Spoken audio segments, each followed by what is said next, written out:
Welcome to my Nidalee Unranked to Challenger, and I'm so excited to show you guys basically my Unranked to Challenger. I'll be showcasing you how to play Nidalee in early and mid game, and basically how to use jungle fundamentals to win the game, even if your draft isn't optimal. All of these fundamentals apply as well for other champions, so if you apply them correctly, no matter what you play, you will still see good results, and I hope you guys enjoy. Have a good one.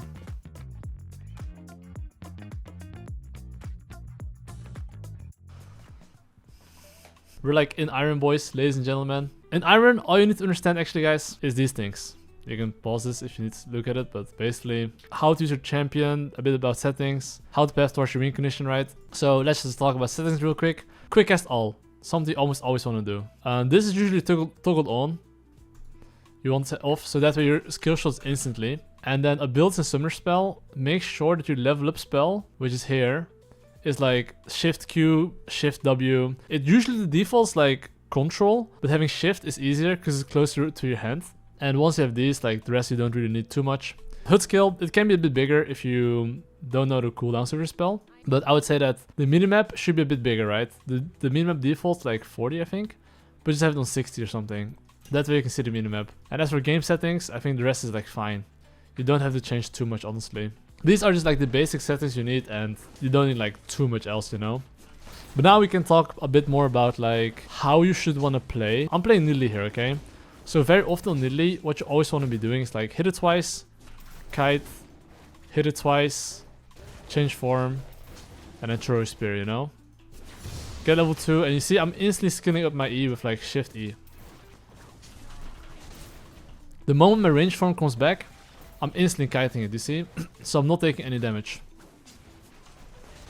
Make sure that you don't take too much damage. On Nidalee specifically, it's like, you can get away with it because you can heal. But on a lot of champions, you cannot heal. So I would say that I would highly recommend to just practice spacing a bit. So here you can see I'm like melee range. Now I try to like make sure I hit my spear here. The moment I hit my spear here, I change form. Hit the small ones, and usually these ones just bleed out. This is 2 ticks. So every single time you're moving from camp to camp, okay, enemy jungler very likely is gonna look for level 3 gank. So the moment you finish your camps, the enemy jungler finish your camps. So as a habit you wanna have is that ping your laners to play safe, that it might get ganked by enemy jungle. Even though it looks like they can never die here, right? What might happen is that they think, oh, we can go for an all-in. Enemy jungle appears, they die.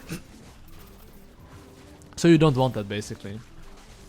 You want to make sure that your laners are alive, chilling, and you know, making sure they don't die to a random level 3 gank. Essentially. So as you can see, I'm pathing towards the bot side here, okay? Right now, in general, when you have some time, try to look at your laners a bit, okay? So when I say look at your laners, Mundo tried to gank mid lane, didn't work. So what's the best timing to go for a gank? In my opinion, the best time to go for a gank is like when you go for a last hit. So you see this minion right here. I'm walking behind him here. Not sure if I can kill this guy, but I'm not sure if I win this. You see I'm holding my spear here. By holding my spear here, basically, what happens is that because I'm holding my spear, I can then recognize how he moves. And because I recognize how he moves, it's easy to land my spear. This is just champion mastery. Because the moment I miss my spear, I have no more chance of killing him. You should think of your spear as like an atomic bomb, which is that you land it, they die. You miss it, they're alive. So like if you don't know how they're gonna move and you can't recognize their moving pattern, oh fuck, I cancelled my base. Then you basically just wanna like hold your spear a bit, and then like see how they move. Is it gonna wonk you straight? Then you can guess. So, well, right now, what's my game plan? Every single time you come back from base, you should think about these 2 things, okay? Which laner would you like to path to? And where's the enemy jungle? So, where did Mundo start? Mundo started bot side, right?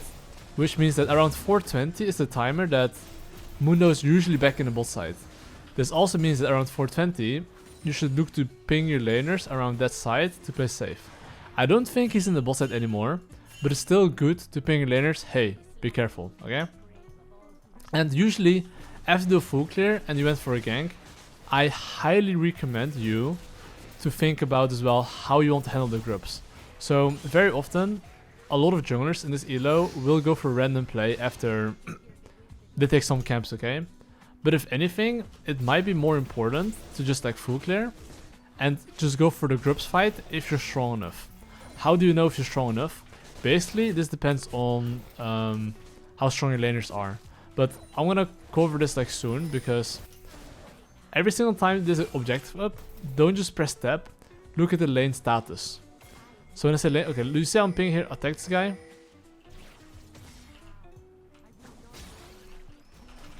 You see I'm running towards my Yone here because like I'm making sure he can like help me on killing this guy. And now he's dead. Okay. Look now, okay, I'm looking at lane stats as well. My top lane, he should be able to get the push. You see how I'm pinging him in his face and then ping on the way. Okay, one thing I noticed though is that when I ping them in their face, they instantly come actually. But I actually want him to push the wave first and then move. But it's better to do this, I guess, than for him to like fuck up. But yeah, by basically me pinging them in their face, it gets their attention. And now because I'm doing the Herald, it gives them the reason. So if you just ping usually on the way like this, on the way to the objective, they sometimes don't see it. Because they're very focused on like laning, you know, they're like very focused on last hitting. So they might miss your pings. So don't expect your laners to follow if you just ping like, hey, I'm going to the objective. It doesn't always work. But so far, when I ping people in their faces, they almost always listen to me. So, okay, what's next here? So I just got an objective. My camps are spawning. Drake is up. My mid lane's ahead. What do I want to do right now? So, considering that I already did a one full clear before, and I just got a kill on the Mundo as well, right? And I got objectives. Usually, if you take a decent amount of stuff, you don't really want to look for any place anymore. Like, what happens is that you have so much gold because you got like a Drake, you got a kill, you took other camps, that right now, if I were to skirmish, I'm not necessarily stronger than Mundo, right? So, instead of like moving towards mid lane here, okay? And when I see a fight, instead, I'm just pinging my laners, try to survive, make the best out of it, and if you survive, I will get tempo. So do you see how he died? No problem. The worst thing you can do as a jungler is like, you see your mid lane fighting, you drop all your camps, move there, and don't get anything. Essentially, Mundo is like playing football. He just scored a goal, 1-0. Now it's my chance to basically like, what do you call it? Like, score a goal as well. But it's impossible to score a goal if you try to like follow him and then not get anything. But by me basically now just full clearing, right? Now, because I have tempo, which means that I'm faster on the map and I can make a play first, this also means that he cannot match me unless he's not farming. So right now you see how I'm moving ball in here. Essentially when I'm moving ball in here, if enemy tries to move to me, he cannot be here, okay? Oh my god, I'm moving, bro. Ah, whatever.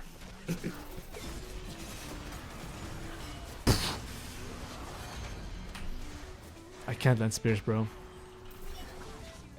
Oh my god, this is so fucking good.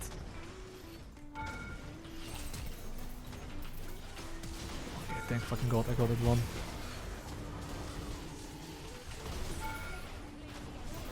Okay, but you see here, basically, like, we're playing football. He scored a goal in mid lane, and because I actually full cleared, and I didn't follow him around, right? I now managed to score a goal on the bot lane. Would I have scored a goal on the bot lane if they played safe? I wouldn't have. But that's on Mundo to recognize that I have tempo. So his job is to like ping, hey, careful, Nidalee might be bot lane. But in this elo, they won't do that. And the only thing you should be focusing on is like not revenge chasing. And when I say revenge chasing, is basically when they go for like a play, you try to follow it. Instead of like getting tempo and waiting for the next possible best opportunity. So you see what Mundo just did? He literally ganked mid and bot lane without basing. So whose fault is this that my laners died?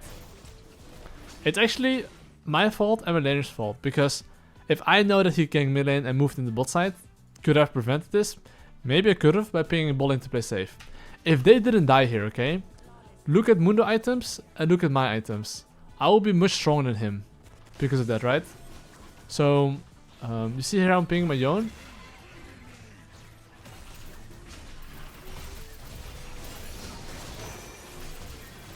Well, thanks to my Yone, he moved. And now take the objective. But basically, right, you can see that it's very important as a jungler you understand turns, and when you're the aggressor and when you're not the aggressor. So at the moment when I get these kills and I have 1k gold, and I see how Mundo's respawn in 2 seconds, look at how much gold I have. And look at where my camps are. These are the moments where, if your laners are like fighting, what the fuck?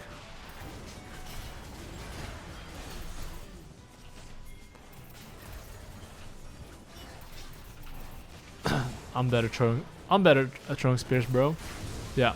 But basically, now's the moment you have to recognize, okay, you probably want a base, spend your gold, and now enemy Mundo has again 1 turn to score a goal.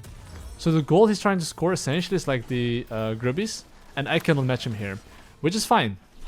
But the second grubbies are a bit tanky, so because the second grubbies are a bit tanky, I should be able to get 1 or 2 at least, okay? And because I'm very strong, look at my items, I'm allowed to fight him here. So now I'm gonna throw my spear the moment his movement is a bit more obvious. Oh my god, man. Okay, we gotta... Like here I'm gonna block the Urgot ult if he ults, but he doesn't ult. Okay guys, I cannot land spears. This is too hard, okay? Anyway. After takes objective, okay, what's next on the menu? Very, very often, the moment you finish an objective and you just got something, okay? These are the things you have to think about a little bit. Do you need the base? How do you know if you need the base? If you have, like, let's say very good items. In this situation, I can only buy my Hextech alternator and my camps are up. So I don't think it's like that good. So instead of basing here, I'm gonna make sure I full clear. But do you see here how all my camps are up? Because all my camps are up, I don't want to make a play unless it's a free kill. So you see how mid lane's fighting here? Sure. Go fight. I'm not gonna come. Because there's always gonna be opportunities, but the most important thing is to make sure that you're at the right place at the right time. And how do you do that? By making sure that you clear your camps efficiently, have good base timers, and be there. So right now, look at bot lane, okay? I want you to think from enemy perspective right now. Think from like Misfortune Pantheon perspective. Do you think they're gonna base when they see Corki this HP? Or do you think they're gonna stay? Very likely they're gonna stay here, right? And because of like this their perspective, they're probably gonna go very aggressive here. So what will I do here? I'm gonna stand behind my bot lane, expecting them to all in here. So how do I know this? Because look at my Cork XP or like HP. He's like very low, right? Oh, this is a small tip. You can walk like this to dodge the wards. And then, voila. You get a kill here. Now we get another kill. And now basically you see how much gold I have. I have like 2.2k gold, okay? Almost always, you never want to hit a tower as a jungler. Just spend your gold, base, and now start thinking. Well, what would I like to play for? Okay, despite my bot lane being 0-3, I still want to path towards like bot side. So in this situation here, I want to clear top to bot. And this is the crucial part where it's important that you know how to ignore noise. So if my top lane is gonna ping here, please gank top lane or FF, I'm just gonna ignore that. Because I know ideally I wanna take fights with my mid lane and into bot side. Because if I don't go bot side, it's always gonna be Pantheon jumping in and my bot lane will die like this. So some people might wonder, how do I know what my win condition is, especially when bot lane is like 0-7 like this. So even though bot lane is 0-7 like this, okay, that doesn't mean you can't play around them. This just means that if enemy jungler is around there, you don't fight. If let's say enemy jungler went for mid lane play, top lane play, and he trolled his tempo, which is gonna happen, now you have an opportunity to like kill them. But if enemy jungler doesn't show, and you're a bit afraid that, you know, he might be there, just don't gank. So let's say that I go bot lane now, Mundo's in the bush maybe. It's fine. I'm not gonna gank. Like, even if I'm not sure Mundo is here, I'm just gonna fish here. When I say fish here, it's like just me seeing what's plopping and see if I can do something.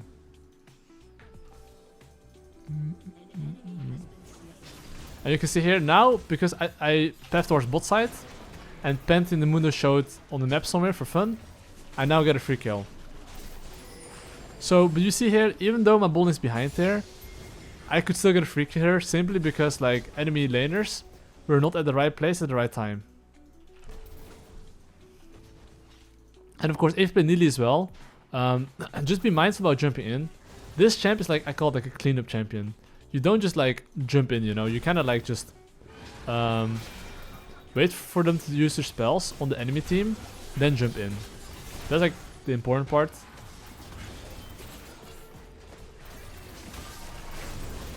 Okay, I think I should be fine, I think, right? So I'm just gonna heal up here. Okay, so every single time you get a kill, I just want you to think about this. Well, do you need the base? If you have 2.2k gold and you have item power spike, don't ever do this. Just don't do this. Look, it's like 35 right now, right? Just running from here all the way here takes like, what, at least 8 seconds, I think? 7, 8 seconds? 7 seconds. And look at my gold, okay? I have like 2.3k gold. Like, when you have 2.3k gold, I would almost always advise you to just look for a base. Because, like, why is it important? Because now, if I'm basing here, I'm not there at the fight. So let's say I didn't base, okay? And I'm seeing a fight and I have 2.5k gold.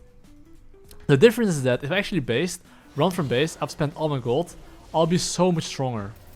But now, because I haven't based with this amount of gold, maybe I can't win this, you know? So let me... Okay, look how I'm gonna use my spear, okay? I'm holding my spear here and seeing how he moves. And he was not moving, so that was an easy time. So see here, I'm holding my spear here, seeing how he moves. And now, I mean... Hold up. And then it's easy to land your spear a bit, you know?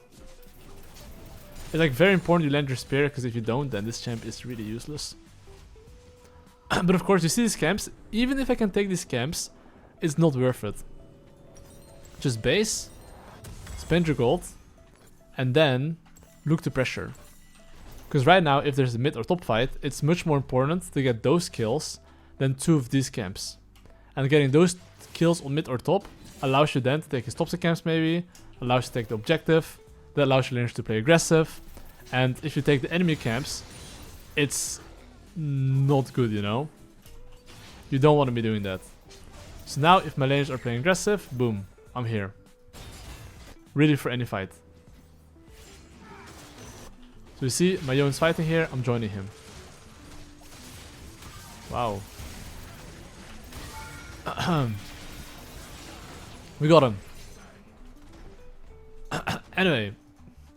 So right now I can just, I guess, play for this tower. But see here how this like fight here? Now because I'm with my laners, I can take the objective here. So some people would actually go for these bot side camps if they were up. But I can guarantee you just basing, getting good items, being as strong as possible, playing free win condition is gonna help you more than taking enemy camps.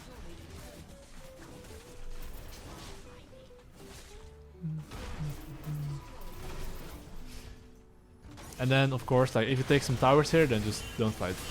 Why do I not want to fight here? I mean, I can probably fight here, jokes. My lanes are a bit OP. But I mean, if you do simple maths, it's like 3v4. In general, you don't want to fight 3v4, but we are just a bit OP, you know? Oh my god, pentakill?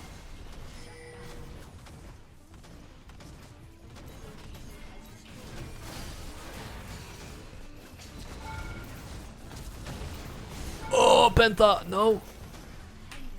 Oh my god, it's my first pentakill, bro. Crazy. And that's how we get the bread. And now GG, well played. Yeah, but that's some of the decision making in Iron Elo. Things you have to think about is basically just like base timers, playing with strong laners, holding your skill shot a little bit, right? And that's pretty much like important, right? Okay guys, in bronze elo, what are the things you have to do? Honestly, it's just about understanding how to play your champion and understanding gank condition, damage output, knowing how to gank right. Like these things are kind of important. Let's see. If you look at his drop right, I would definitely ping my teammates to back off here. Oh, they're not AFK, okay. Anyway, do you see here how we basically are playing as Ezreal Karma? Top lane is Irelia against K'Sante. Mid lane is LeBlanc against Anivia. Essentially, in these drops, I would say that you should try to recognize which lanes are going to play really aggressive. It's enemy bull lane, right? So the trick that I'm going to show you here is that if you get a bull lane niche in low elo, and you know that their bull lane is going to play aggressive, you can take 3 camps into bull lane. During the process, when you do this, you have one job, which is paying attention if they're going to put down a ward somewhere in the river. If you know where their wards are, then you can basically know, if you can kill them or not. And my bot lane needs help here. If my bot lane doesn't get help, they won't be able to breed really. So that's why I'm just like literally sprinting here. Okay. And as you can see, as I'm doing my Kruggies, I'm gonna make sure that I'm looking at bot lane here. After I do my Raptors especially. But the most important thing, of course, is like focus on your clear. Make sure you don't troll it too hard, right? But now, as I'm not like farming anymore, I am looking at bot lane here on the minimap. This is a crucial part where like you have to see if they put down any ward. And as you can see right now though, they're not actually putting down any ward. So I'm gonna move into bot side here. So you see how the bot lane is playing? They're playing very aggressive, right? Right now I'm just pinging on the way in advance, so my team knows, okay, I'm moving bot side here. So now, I'm not pinging on the way yet. And now I'm pinging on the way. I can slow him down with my red buff.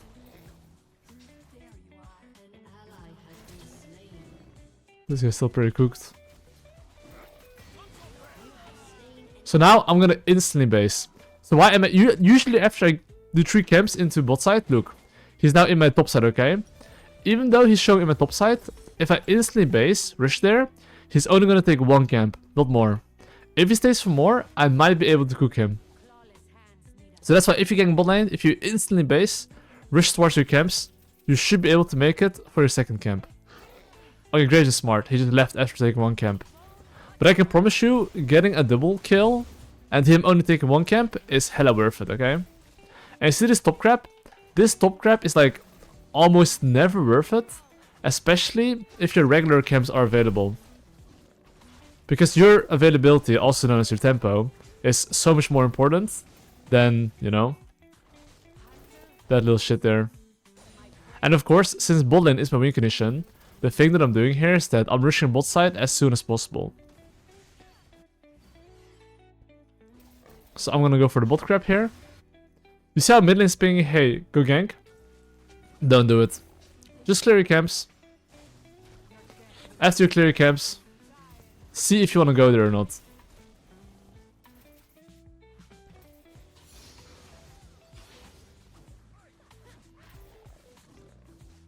The auto cancels though. But yeah, now I'm just gonna full clear. So even though I'm getting pinged, this is more like, his own fault dying. This is not on me, it's just him, getting solo killed. But you can see here, if there's no play guaranteed where I can get a kill, I am just gonna farm. You see here how their bot lane wave's bad and they have no summoners? Even though the wave's bad and they have no summoners, I'm actually still not going bot side. Because right now, if you look at the map state, I would say that the Grubbies are spawning in 1 minute. So I could just look for a base here, spend as much gold as I can to be as strong as possible, and then contest the Grubbies. Because I don't have much to do here, right? So I'm gonna go topside right now. But as you can see, if there's no play, there's no play. I would rather just get like good base. And if there's any fight, I'm ready to join the fight right now. I'd rather do this.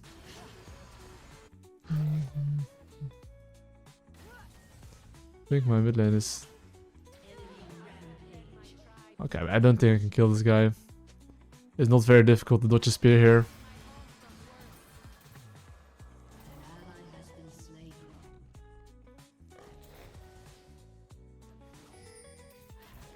Okay, I mean, I'll just do the...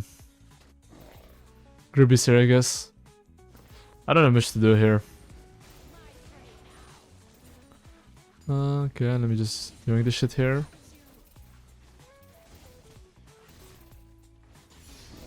Let's see. Okay, I'm gonna yoink my Gribbies here. And after yoink the Gribbies here, I will look to yoink his top side camps.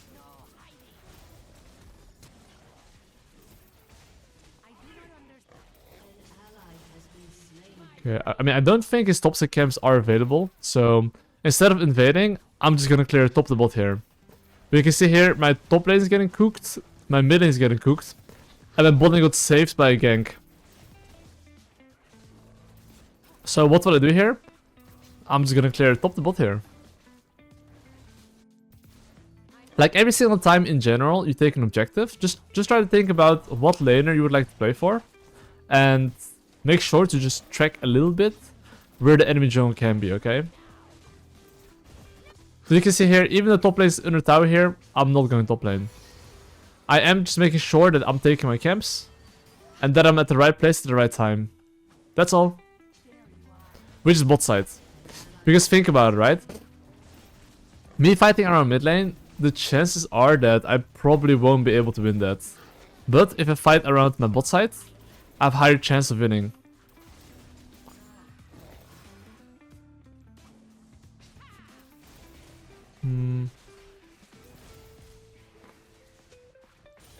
You see, I'm not even going mid lane. Like, usually people in lower elos would go bot lane there, but not worth it.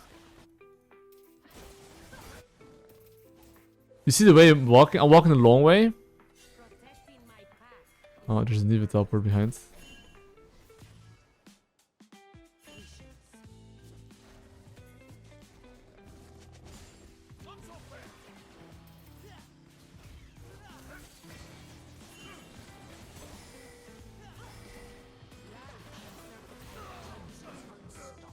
Wow.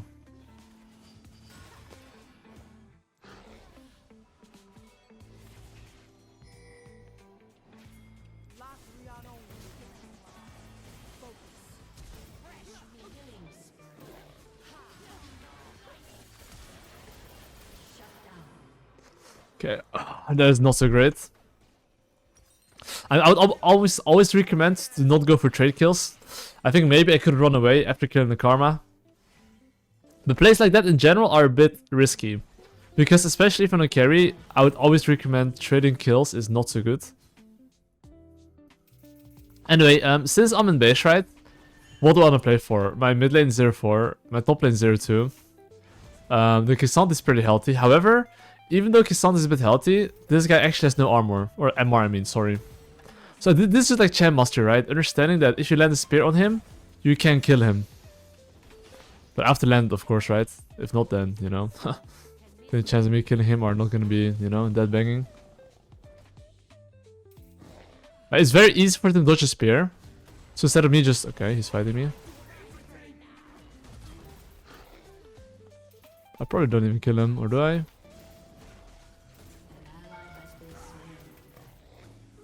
Damn. Okay, here I overestimated my ability, I guess, to kill him. This basically relied on me landing my spear. But what I just did there is me thinking I could kill him. But because I failed, right? I'm actually wasting like a lot of times, you know? So I'm gonna look to basically path into bot side here. And then, well, the thing is that by me ganking top lane there and failing, I lost a lot of time. And if Graves wanted to, he could clear my bot side camps, which is my weak side camps, right? So the mistake that I just made is very bad, because these mistakes, if you know, fail a gank and waste time, you will always lose something. Whether it's like your tempo, being late in bot lane, or being late in mid lane. So here, I mean, you know, my mid lane is getting cooked, my top lane is gonna get cooked permanently. And I think that here... I guess I have to go mid lane here.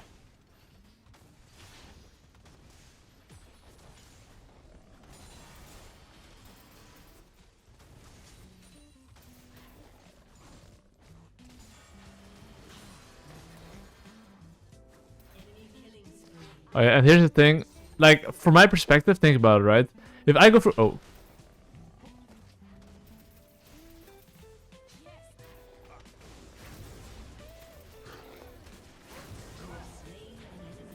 If I go for Grubbies, it would probably be gone. But luckily, because it got into a little bit, I might be able to get it.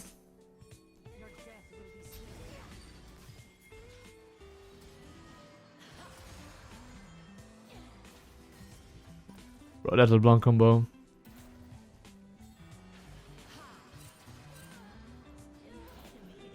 Oh my god.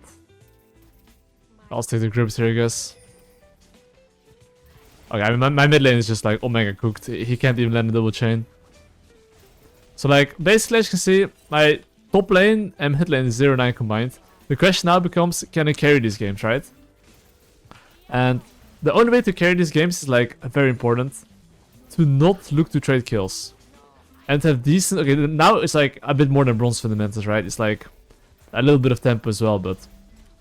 Essentially, if you want to carry these games, you have to understand that when you have 1.7k gold here, and you're basically, you know, still need the base, I recommend to ignore all the noise.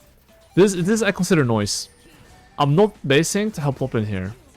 Instead, I'm just basing here, I don't care. I'm basing here, why is this, okay?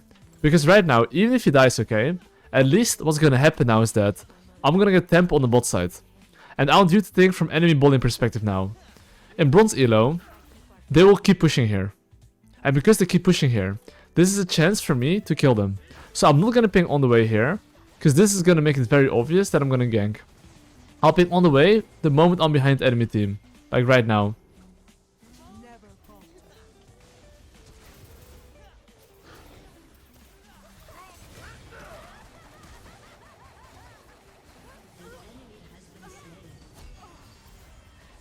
Okay.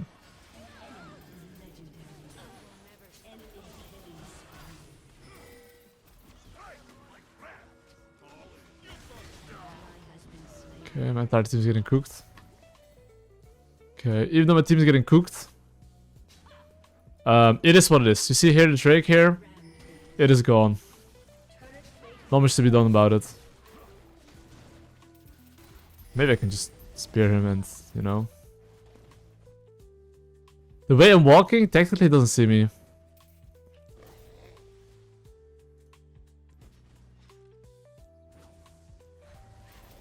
Oh, what?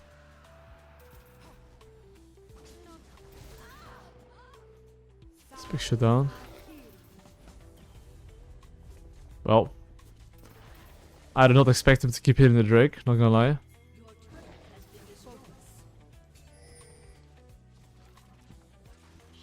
Okay, if you look at my gold, I have this amount of gold, right? I think we can all agree with that one.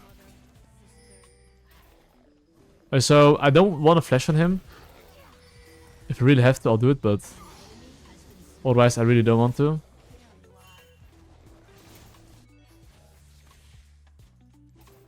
Okay, so what do I do right now? The enemy jungler just died, okay? And their bowling's fighting here.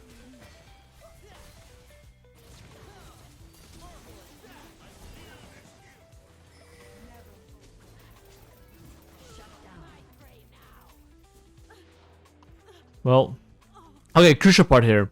You see how I just killed her bowling here? Essentially right now, I would say I'm down tempo, okay? Which also means that he could invade my top side camps, he could gank mid lane, he could gank top lane. He could do, right now, anything he wants. So here, I'm deciding to base instantly. So why is that? Because right now, even though all my camps are up, every single time I get a kill, I think about what I want to play for. So I want to play for currently bot lane, okay?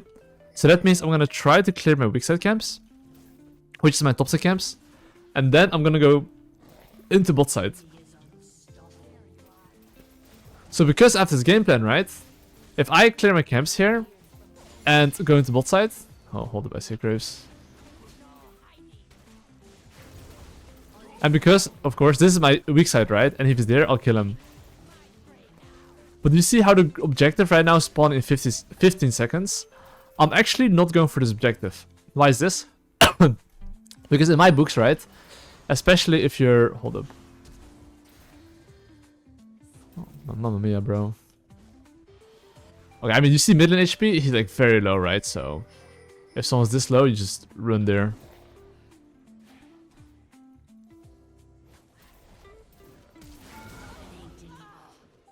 Okay, now though, I can actually do the objective. I think. Because Anivia's dead. Previously, I couldn't do it. Because I think if Graves moves there, right, it's just that I don't have a mid laner. And doing the solo takes quite a while. So if my support can tank this objective here, that would mean that I would deal more damage.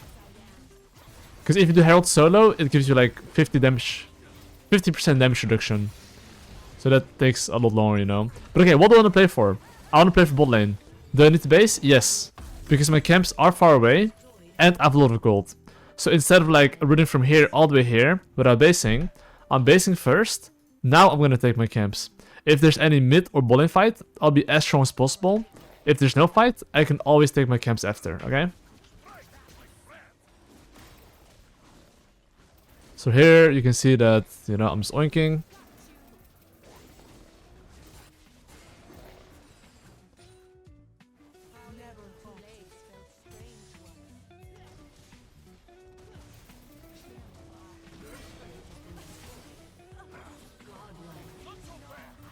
And now the bot lane's getting cooked.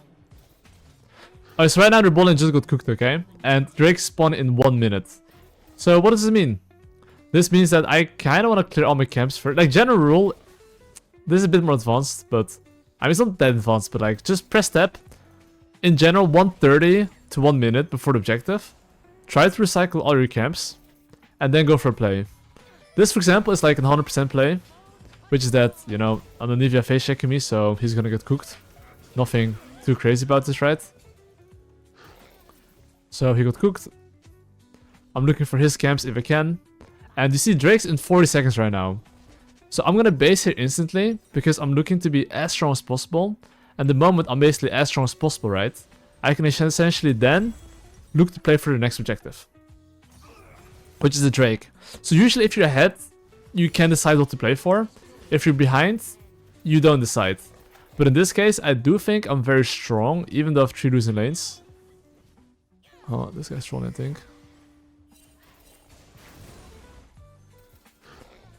Oh wait, he was there a bit debased. Okay, anyway, Drake in 10 seconds. But you see how Drake's up in 10 seconds, but I'm making sure I take my camps first before going for the objective. And this wave right there is the wave I want to contest through the mid lane into the bot side. So you see here how I'm not starting Drake yet. I'm hovering mid lane first, make sure we get the wave. The moment we get the wave, I will then move into the Drake. You see? Because now what's going to happen is that Ezreal has to catch the mid lane wave. And, or you see, I mean, okay, you see this guy here on bot lane? He's basically pushing mid lane without, sorry, bot lane without priority here. Which also means that he's going to get cooked. Oh, I missed the spear. But you can see what I'm doing here is just playing macro based, right? I push mid lane, they catch mid lane. Once they catch mid lane, we have man advantage. And because we have man advantage, right? If they overextend on the bot lane, they will die here basically. But okay, I mean, right now I'll just take the Drake here, right? And after I take the Drake here, what's next on the menu? If I'm not there, usually I like to ping my team back. Because I'm not there, right? For like a simple reason.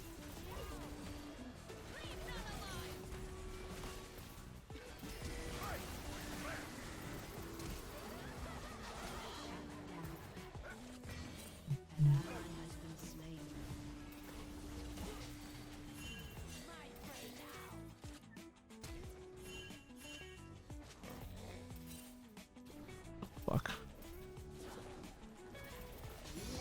Oh. Wait. I'm not sure where Graves is, by the way, but I'm gonna try to hunt him. Fuck. Okay, I mean, I try to kill someone, you know? There he was. But I'm just gonna take this tower. I do this tower extremely fast. I have 6 grubbies.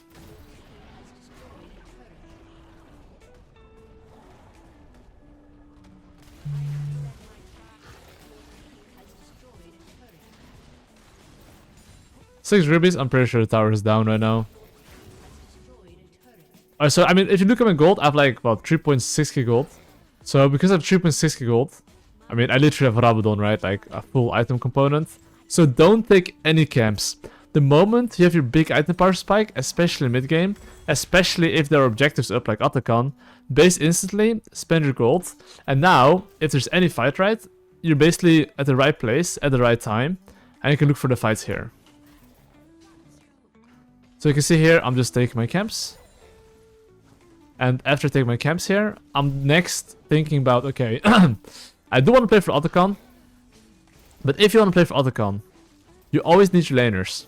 So right here, what am I thinking about? I'm just thinking, okay, do I need to take my camps? If yes, take them. If no, go through the lane you think you can generate pressure, and then go for the objective. But you can see here that the enemy team is chilling in the bot side here. I could land a spear and just one-shot him. Okay, I'm gonna back off here. So why am I backing off here? Because look, no one showed bot lane, and my Braum Irelia are not here, right? And for that reason, I'm basically not going towards the bot side here. So you see, look at my pings, okay? You see how I'm pinging my LeBlanc here in his face, the group? Okay, I mean, this K'Sante here is trolling. You know why he's trolling? Because they show 2 mid lane. He's very deep. FCC. So he's dead. And I'm making sure he doesn't get a jump. Because what he wants to do is ult me like this. But then he dies, you know?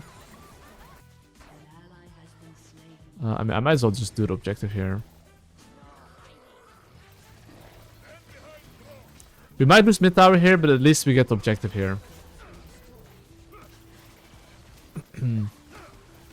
But okay, just in general habit that I have, that I always preach people, after you take an objective, try to think about the following things. Well, what would I like to play for? Drake, right? So because I want to play Drake, I look at my gold. I probably need the base. And because I now know what I'm playing for, and I'm looking for a good base, I will now look to clear my camps. And after I clear all my camps, whatever is spawning, I'll then look to play for the Drake. But till then, I have to clear ball in here, right?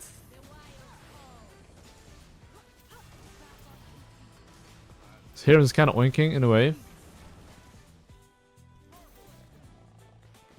Here I'm just trying to walk up and waste your builds, you see. But I'm not actually trying to like... So see here how K'Sante is TPing here. And so basically Irelia is pushing mid lane, right? This is just simple maths that you have to do. Because in Bronze Elo this is going to happen often. Which is that they will just center numbers. And because they center numbers, if you just don't die to the random shit here, we will get free mid lane tower here. You see Irelia right now pushing mid lane?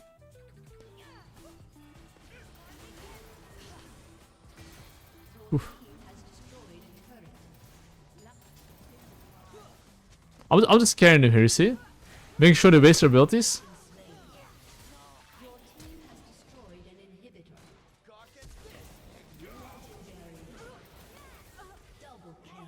And now they're basically getting cooked a bit. Just dodging a Q here if we can. Holding my spear, so he's gonna walk like wiggly. And the moment he's in between towers, that's where he can't walk left and right anymore. And that's when you can cherry spear and kill him basically. But you can see K'Sante managed to base, but what happened here is that, well, we took mid inhibitor and they denied some farm. So my 0-10 Irelia is actually winning the game. Because I understand that when he's like, you know, pushing somewhere and K'Sante TPs, we're getting always something free on the other side. So I'm not gonna take unnecessary risk, even though I know I could fight. So now of course I will take his camps before leaving.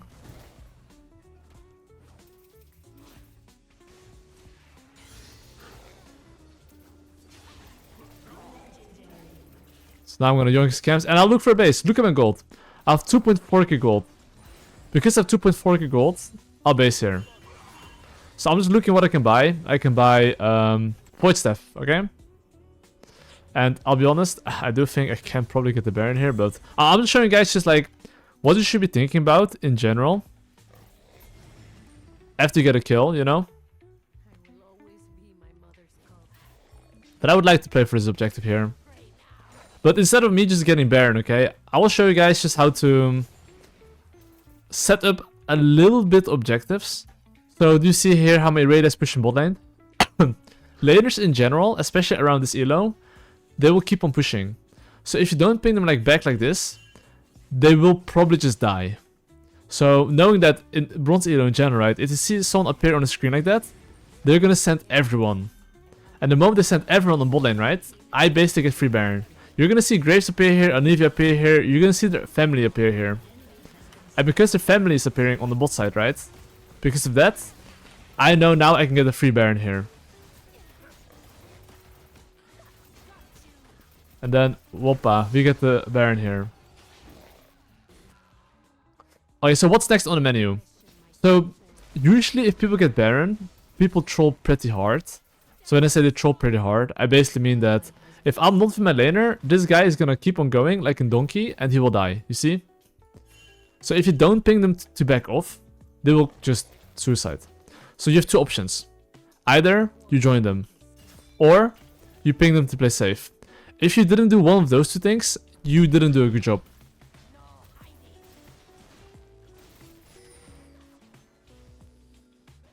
Okay, so now I will just look. I'm just gonna buff this, you know. Cause here, I'm not sure where my laners are, but I'll try to land some spears, you know.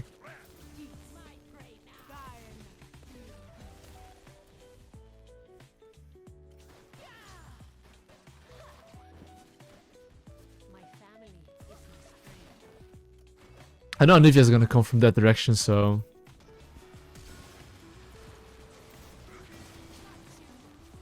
there's one spear in his face. But my alt attack is like what, 1k damage? On the tower, at least. Tower down.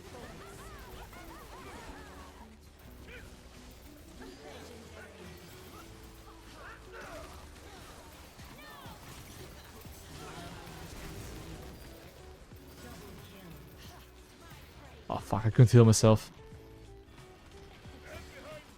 But anyway, I do think the enemy team should be a little bit cooked right now. But you can see despite like having a literally useless top lane, literally useless mid lane, and bot lane is like, yeah, not that useful. I managed to carry this game. But that's as well only of course that enemy team is like a little bit playing bad. But I would say that my base timer fundamentals allows me to be at the right place at the right time, which allows me to get like close to 1 kill per minute this game. And I mean, I'm literally full build right now. I cannot buy anything more, so. But anyway, I will now look to go into the tower. But let me see. I'm up in 2 seconds. Remember how I said either you're joining them or you ping them back? In this situation, if I see my Raylag going for more waves, because I'm not going to join him this far. He's the only one on the map right now. So I'm just pinging him, hey, be careful, you know? And because of that, he's luckily not continuing like a donkey. So Grace very likely is going to come to his Raptors, I think. Oh.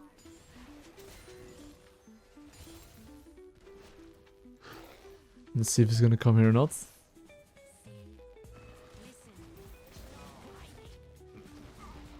I'll just take his camps here. And now I will just look to play for the 3 inhibitors essentially.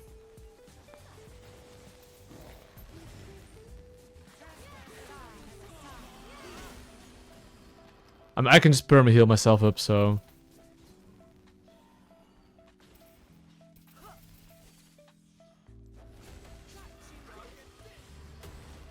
But the most important thing, Nidalee, if you want to heal yourself up, try to go from jungle as well. That way you get mana. And in general, this angle is going to be easier to hit. Oh shit. I did waste my flashes now.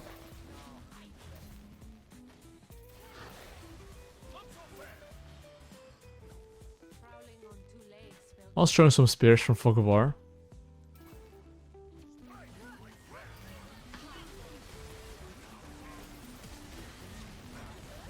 I mean, here I can't really do too much. So you can see here, I'm just hitting the inhibitor, right?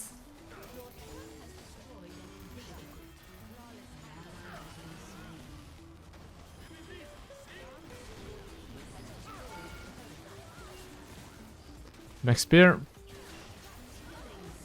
That's 1.6k. I mean, now I guess I'll just take top inhibitor here. And I mean, I'm just gonna siege here, right, with the super minions. There's not gonna be too much they can do about it. Because Ezreal, if he has, like, you know, clear minions, he's pretty cooked, let's put it that way. And now it's basically GG, well played. GG. And that's how we get the bread in bronze elo. But base timers, pathing towards your win condition especially, made this game a lot easier. Okay, not easier, but you know what I mean, right? Basically these fundamentals in general, right? I'm just going for guaranteed plays. And I mean, this bronze one, I don't have base timers, but without base timers, it's like PG, you know? So yeah. Alright guys, we're in the silver elo. Let's see what to do in silver elo, guys. I guess we can start doing drone tracking a bit more. But if you're in like silver elo, right? What I would recommend is know how to snowball. But like first you need to learn how to generate elite. So look at this game. I'll play Nidalee. What the fuck? When I have a 0 CC in my team comp essentially, right? And because I have 0 CC in my team comp and I'm playing Nidalee, let's see what we can do this game. Are we getting baited or... We're literally chasing him to Africa, bro.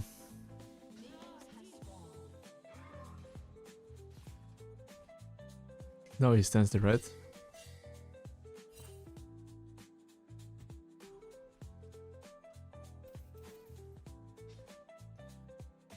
I can probably throw one more spear. Okay, not anymore. Well, I guess I'm doing red buff here. Anyway, enemy got a bit cancelled here. So now basically, because his base got cancelled, right? I do have like a little bit of tempo advantage. Which means that I should be able to like make plays before he can make plays.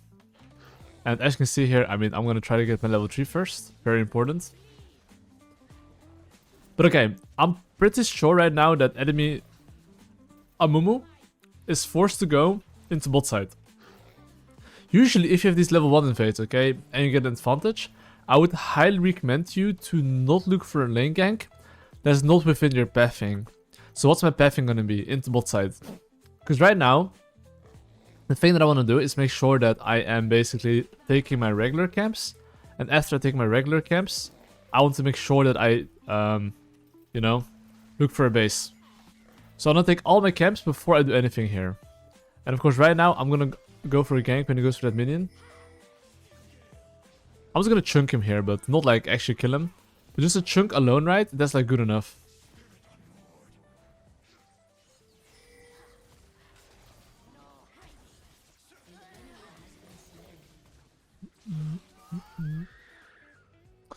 Two for one. I guess we take that. But anyway, okay, right now, what's my game plan? Because if you look at the game state at the moment, Amumu finished 3 camps, and I finished 3 camps, okay? So essentially, I know that he has nothing to take at the moment.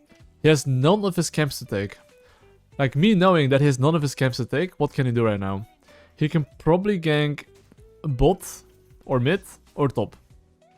So right now, knowing he has no camps left, I'm just thinking, okay, what can he do?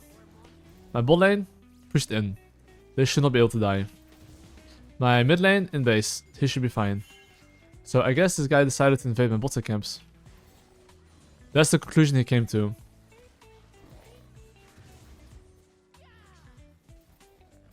And I think that's the wrong conclusion though.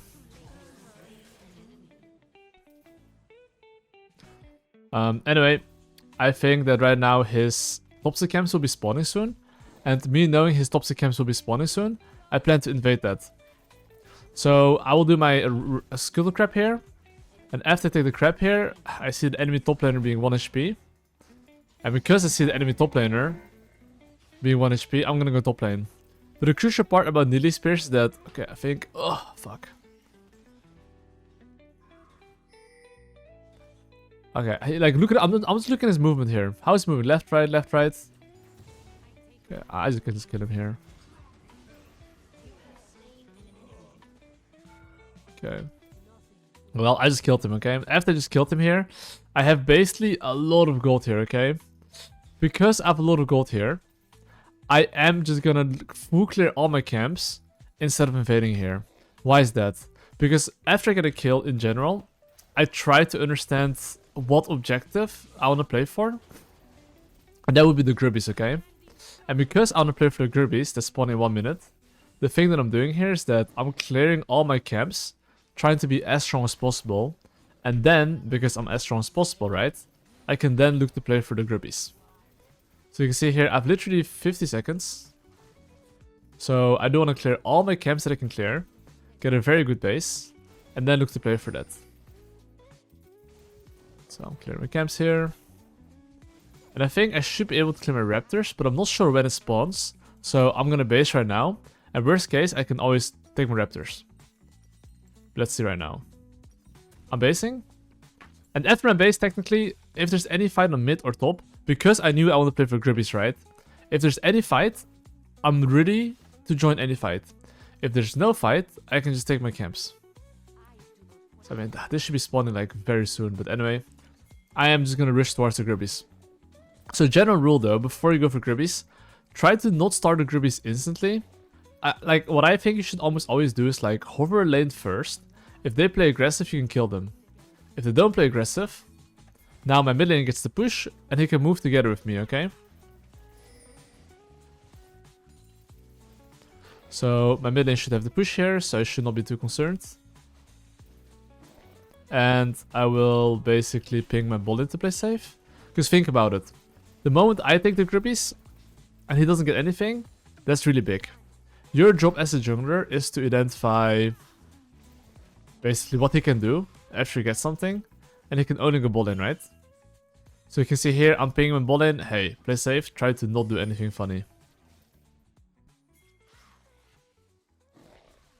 I mean, okay, I will look to invade this blue buff here though. I want to hold my spear because the way he was moving was kind of suspicious.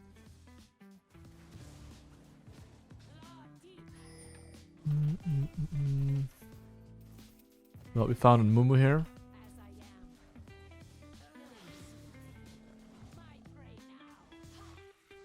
Okay, now I'm gonna look to bounce.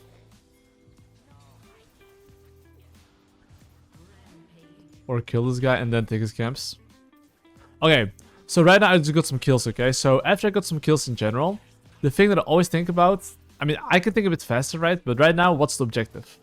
So currently, what's the objective? I mean, you know, it's definitely... current blue buff, that's number 1. But after this, look at my gold. I need 400 gold from item power spike. The Drake is up. And my bot lane / mid lane is ahead, okay? So knowing this, I kind of want to play for Drake / my item power spike.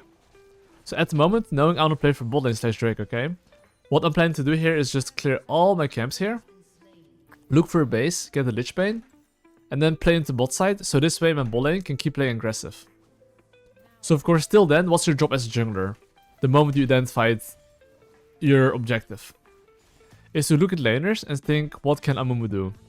Because as long as my laners don't die right now, and they're chilling, I'll be chilling. Because then, you know, he doesn't get an advantage. Because currently I generate a lead, but the most important thing is to like maintain the lead. So I think he could maybe go mid lane. Because I mean, if you think about it, right, Amumu literally showed topside. My Mordecai is based right now. And the only lane he can technically go to is mid lane. Even though I don't know where he is exactly right now, he can only go mid lane, right? So that's why I'm pinging here my mid lane. Hey, be careful. He can be maybe mid lane. And of course, since bot lane is my win condition, I'm hovering into bot side right now. Okay, they got some nice kills there.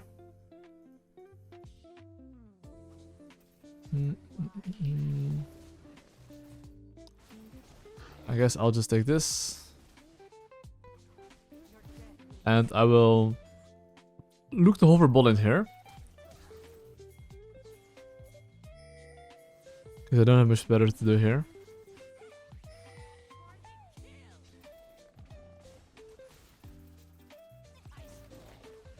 And now Amumu is cooked as well here. Alright, so what's next on the menu? Basically what's next on the menu is basically the Drake. Because well, I just killed enemy team, I don't have the base. And Drake's upright.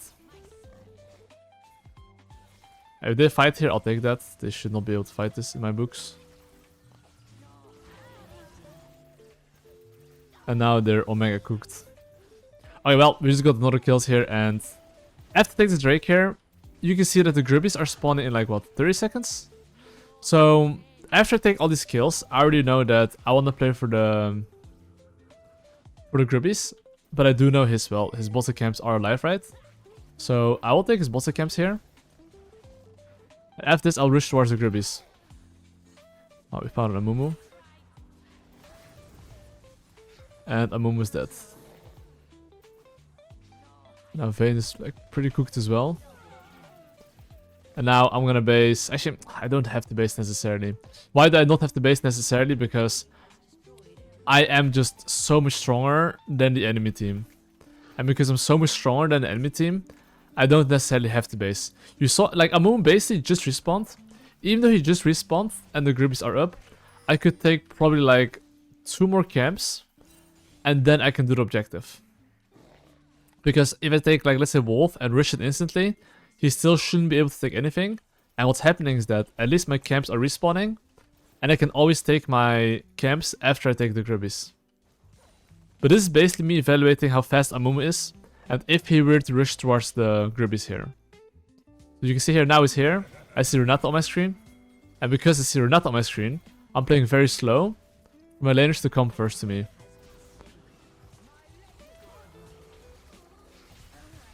And now I get the camps as well. But you can see in this game, like, you know, just having decent base timers and punish the enemy team when they play a bit aggressive, you will just get the bread pretty much, you know. And if you look at my gold, I've, well, 2k gold, so I'll look to base.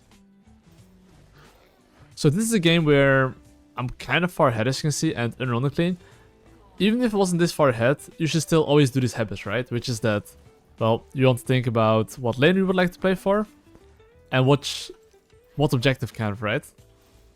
So if you look at the map state, I have a lot of gold, I need to base, and I would say that I am definitely playing for the mid lane tower. So the general thing I will always try to do, right, is clear my weak side camps, which is, you know, bot side. And then go for the objective. Or, of course, if you're ahead, you could even take his camps. If I can make it. Because usually in this Ela, right, what's gonna happen is that they will just fight you, you know? They will just scrap it out, even though they shouldn't scrap it out.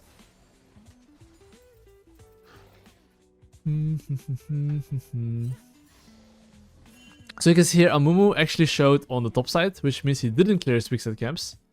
And because he didn't clear his weak side camps, he's kind of cooked. Because he didn't clear his weak side camps, I can take his camps now. So that's why the general rule that I always explain is that try to clear your weak side camps before going for strong side. This way he doesn't lose his camps, but now because he didn't do that, right, he does lose all his bot side camps.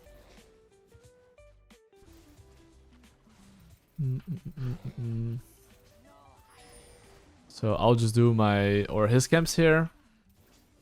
And after I do his camps here, I will probably look for a base. I don't have to base though, because I'm so much stronger than the enemy team. Usually I would recommend to base, but if you're like so much stronger than the enemy team, you know, you don't have to base. I'm like currently seeing how he moves. It's like a bit hard to see how he moves.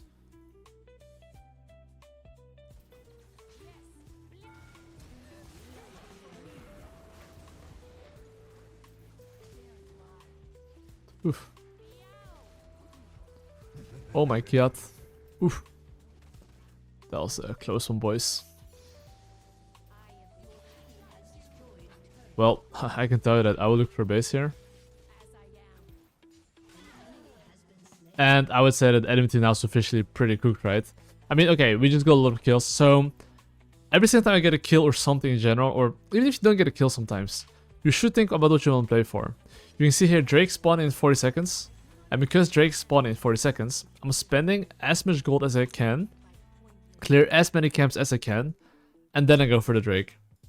And this is super important because right before an objective, you almost always want to base and recycle your camp to make sure you're as strong as possible.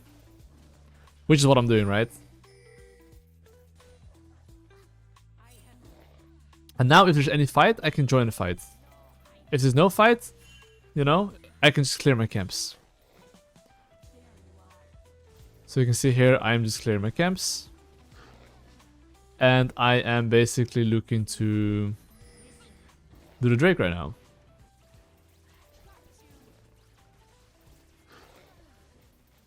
And after I do the Drake here, okay, you see how my team is fighting in bot lane, it's fine. I'm pretty sure this should be okay. They don't need my help. But if you want to snowball these type of games, just make sure to like, I mean, I'm just gonna hover mid lane here. But the goal isn't even to kill him. If I can kill him, that would be nice, but, you know, I consider it always like a bonus.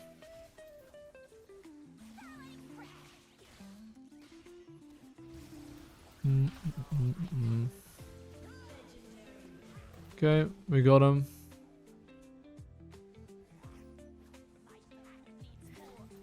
Okay.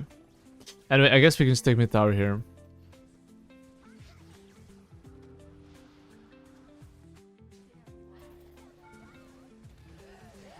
Usually if you walk like that, they're gonna just, you know, use their abilities.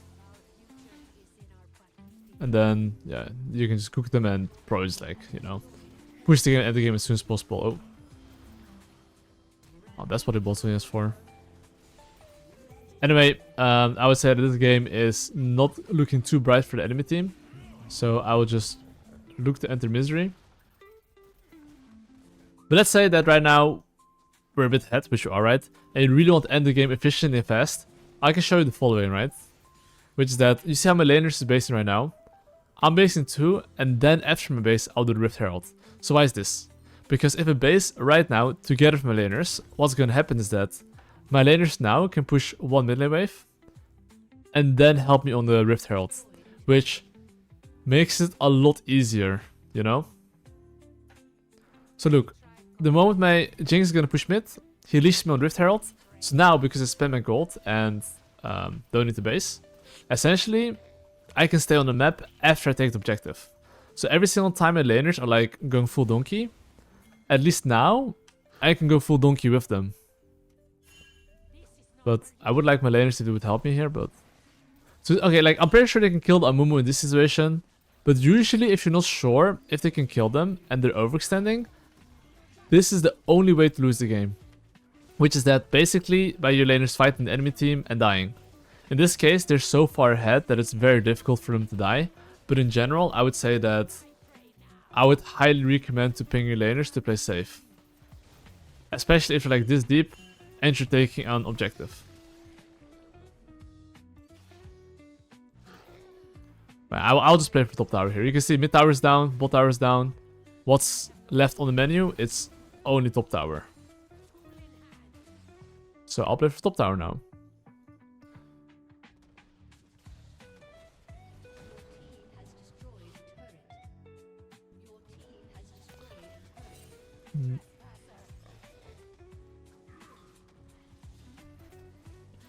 As you can see, I'm just pushing top tower here, Lich-Bane.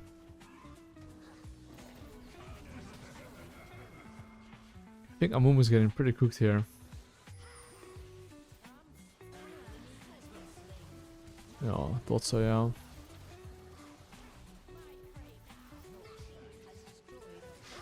Okay. We take those. And now we can just look to, well, end the game, right? I literally have the Herald, so yeah.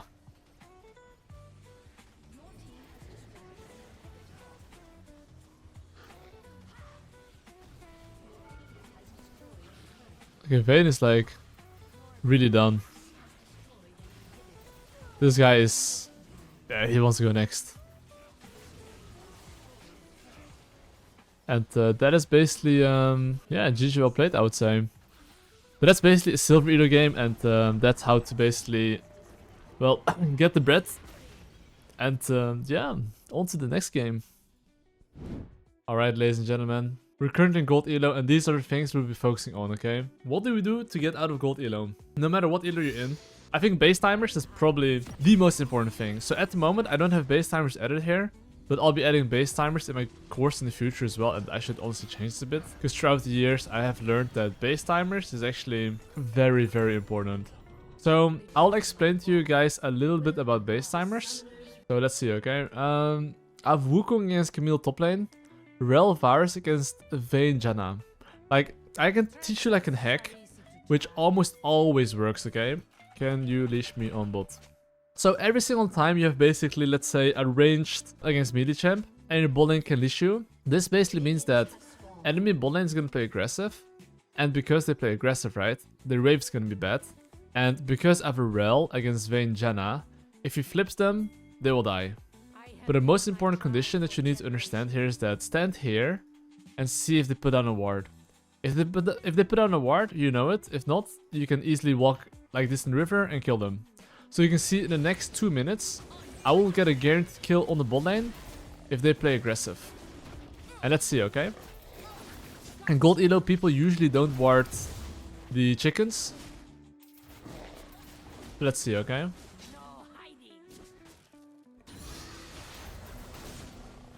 So let's see how their bot lane is gonna play and respond. So you can see that Vayne... I think their bot lane may be leashed as well, okay? I think their bot lane leashed actually. But look what I'm gonna do here. I am gonna clear my raptors. And you can see their bot lane put down a ward in the lane.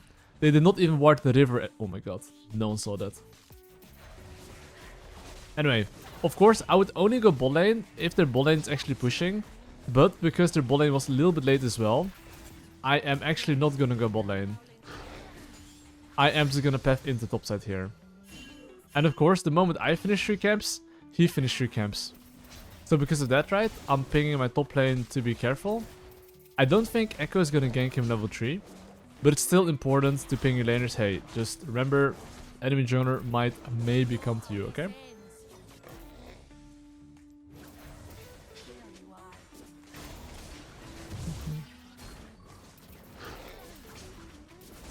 Okay, I will just look to path into the bot side here. And let's see what I'm gonna do.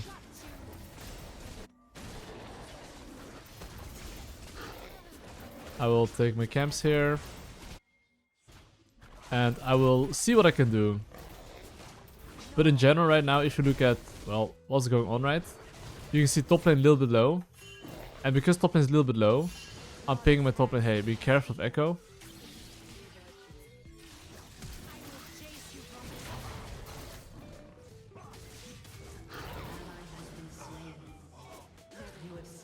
Top wave is like, okay. It's not the worst. It's not the worst. Okay. Anyway. I just got some juicy free kills. So what do I do after those juicy free kills? I'm definitely pinging my bot lane to be careful. I'm putting a ward here and I'm basing. So, do you see how my bot lane got tier and their bot lane hasn't based yet? Essentially, this means that enemy Vayne kind of wants to base, because the longer Varus can stay in lane with like a tier advantage, the better it is for him. So Vayne in general should want to try to base. So you see this wave right here. This is the wave he really wants to crash. So the question becomes, can I make it in time on bot lane before they crash the wave, yes or no? That's the question I have to be asking myself here, essentially.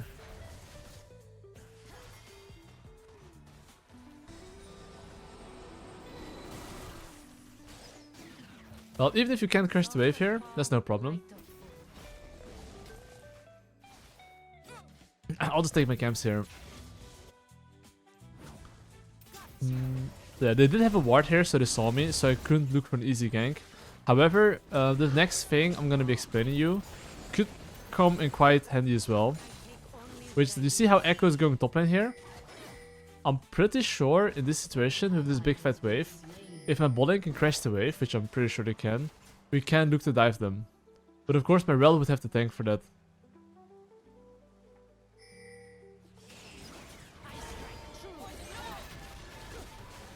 You see here how they like chunked a bit?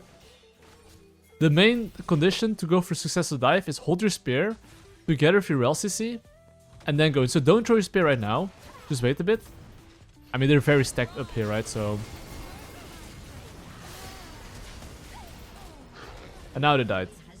But you can see here, this dive was very free because my rel went first. And usually I would not use my spear, but if both of them are lining up in like a straight line right here, right? Then you can look to just throw your spear and like it will almost always land. But okay, you see here how the grubs are spawning in 10 seconds. Because the grubs are spawning in 10 seconds, I'm basing instantly here, instantly running towards the top side. Like usually after you get a kill, try to think about what you want to play for. If you know what to play for, you'll know if you need to base or not. And here, because I have a decent amount of gold and I want to play for the grubbies, I'm basing instantly here and rushing there as soon as possible. So of course, if I go there, you should ping on the way, you should ping laners to move if they can. So here, you can see here, before I even fought him, okay? I already pinged my top laner to move his booty.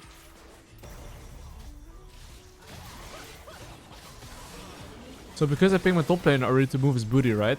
Essentially, my top laner came faster on the play here. And because of that, I managed to win the skirmish here. So, the following thing I'm about to show you right here is that... I want to invade his red buff maybe, but fuck it. I'll just take this. But okay, right now I basically get the grubbies here. And because I get the grubbies here, right? I'm thinking about what I want to play for next. And honestly, because I'm kind of ahead, I kind of want to fuck him up here.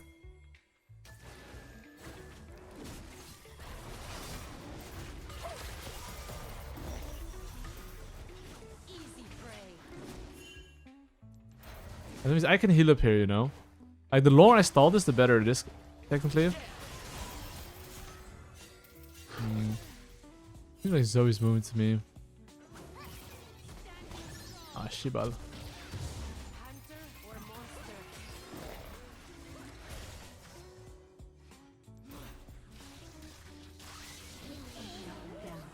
I'm doomed.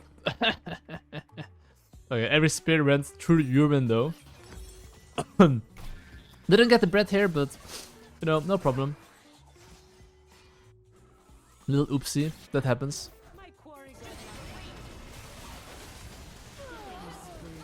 After this oopsie here, I am gonna look to rush the enemy bot camps. I mean, just in general, right? Whenever single time you're in like a base, you should try to think about what you would like to play for. And since his bot camps are up, I kinda would like to play for it. However, I actually cannot. Because if you look at the map state at the moment, my bot lane probably needs to base. And because he needs to base, it's a little bit awkward for me to look for an invade here. So instead of invading here, I will just take my own camps here. And come bot lane later.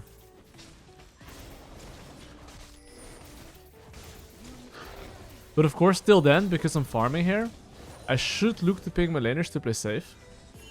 As long as they don't die right now and wait for me, the game should be quite easy.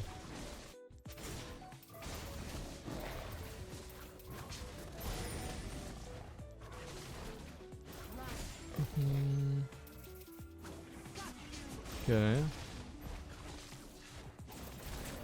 Let me see.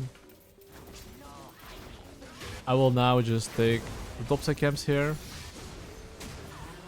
Okay, their top lane is literally 1 HP. Doesn't mean I can kill him, not always, but if I land a spear, he is dead. So patience is key. I'd rather wait 10 more seconds, have a very good spear, than throw it instantly. It makes sense. Yeah, this is a bit awkward though. I don't think I can kill him. And because I don't think I can kill him, I'll just rush towards the bot side here. I think my team is fine here. I don't think I have to ping them to be careful.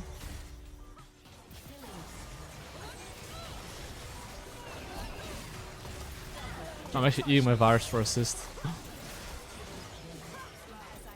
Okay, well, we got some wonderful kills just now.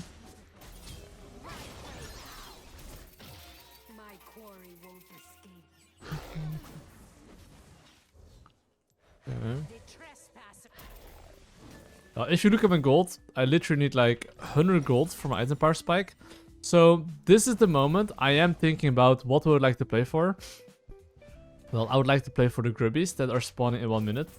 And basically, I would like to clear my golems, raptors, instantly base, and then look to play for the grubbies, okay? So that's what I would like to do here. So even though I've got my item power spike, I am just fully clearing my weak side camps, then going for the grubbies.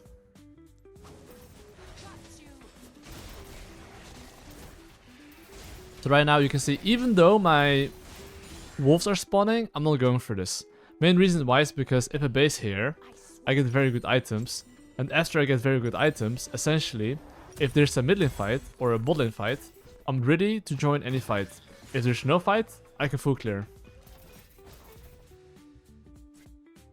So I'm like still 20 seconds, okay? So usually before I go for the grubbies as well, I will look at mid lane, I will look at top lane, and I will look at whether, you know, I can fight or not. So objective spawning in 2 seconds. So you see what I'm doing here? I'm already pinging my laners. Hey, I probably want to contest the objective. Move your booty.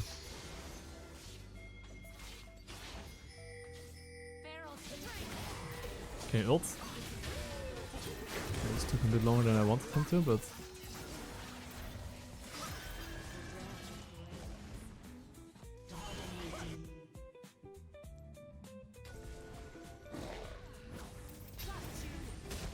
Okay, we got him. We take those, we take those. Anyway, what is the next thing on the menu right now? I just took the grubbies here, and essentially my mid and bot is super far ahead, okay? So how do I snowball these games? Currently, we just got a top lane kill. I just got the grubbies. So usually after you generate a lead, the most important thing is to maintain the lead. So how do I maintain the lead? Usually by understanding drone tracking and understanding what he can do. So if you look at the map state, I would say he can only go bot side. And because he can only go bot side, I'm pinging my bot lane to be careful. And I'm gonna sprint bot lane as soon as possible. And big tip that I have is that every single time you're in base, click out of base first and then buy your item. If you do this every single time, you will save yourself like 5 seconds easily.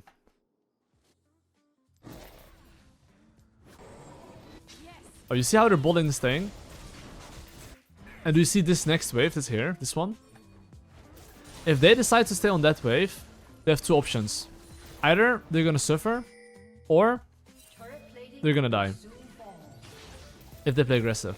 That's why I'm skipping my raptors here, because I want to be bot side as soon as possible here. So my bot lane can just, you know, pressure. And I think if they stay, like I said, I might be able to kill them here. I think we can legit take the full tower here easily.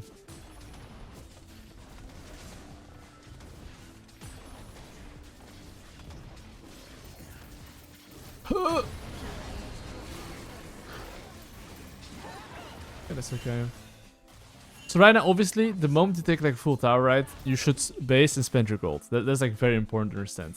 Like right now, your laners need to base, and you don't want to fight. Base, spend your gold, and after they spend their gold, look for any fight. So what's the next objective? The next objective essentially is gonna be Drake. Yeah, Drake. My laner should play mid lane here.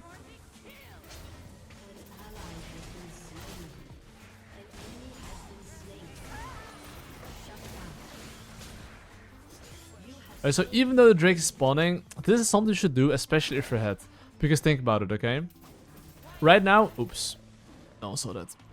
Right now, the Drake's spawning. So I'm pretty sure that if we decide to fight for the Drake, I'll be strong enough to do so. So by me clearing my topside camps first, and then basing, I basically have all my camps respawning. And because all my camps are respawning, now if I go for the Drake fight, and I get the Drake, I can instantly pressure.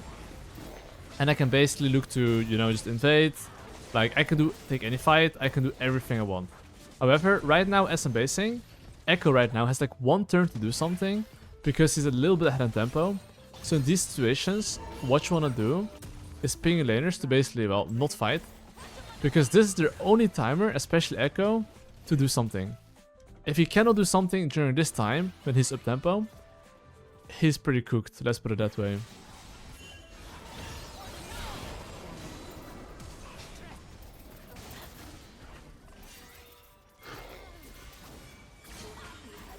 Bang this guy.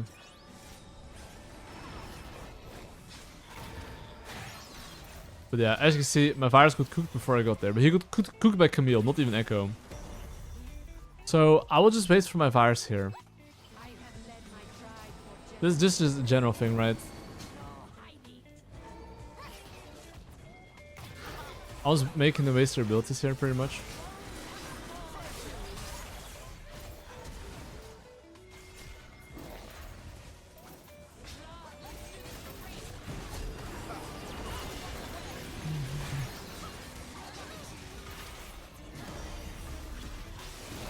I'm gonna hold my spells.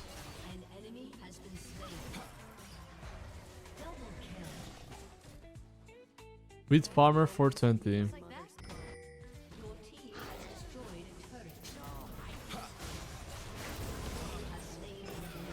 Okay, but as you can see here, what happens here is that even though there's Wolf Fiesta, we won the Fiesta, and on top of that, my camps are gonna be respawning. So as I do the Drake here, okay, because all my camps are respawning, I can literally do the same thing. Which is a bit different now though, which is that after I take Drake, what will I play for next? I'm playing for Rift Herald. Very simple. Clear weak side camps into strong side. What is my weak side? My bot side. And as you can see, I have 1.2k gold, so I will look for a base after I clear my weak side camps. Of course, let's say I need a big item, I need like 400 gold more. I would go for full clear. But right now, I don't really have to. And I'll be honest though, oh, there's FF'd. But I mean, we do get the bread. But you can see here, by getting the early game leash and playing towards my win condition, and I understand like the waves a little bit, this essentially allows you to like snowball these games quite fast and, you know, on to the next game. Alright guys, Platinum Elo guys. Let's make sure in Platinum, let's focus a lot on base timers. This is something I explain a lot in general, but especially, well, in Platinum, right? You want to make sure that you understand how to play for win condition and have very good base timers. It's even more important than any other Elo. So first things first, top lane, tank against tank. Mid lane, Swain against Yone. And bot lane is Varus Galio against Jhin Zyra. So because it's against Jhin Zyra, right? You should already know it's gonna be a bit volatile. I mean, honestly, this game, I think Vi is gonna start topside. I think I could apply the 5-second rule against the Vi here. I could just start my E, then invade his topside. So how do I know he's gonna path bot side? Because it's very volatile in the bot side. I could easily do this into this. And I'm standing in this bush here to see if he puts down a ward. But let's see. I will start Raptors into his topside. But usually I would just full clear top to bot, but because I think I have a winning kill matchup, I am just rushing it instantly.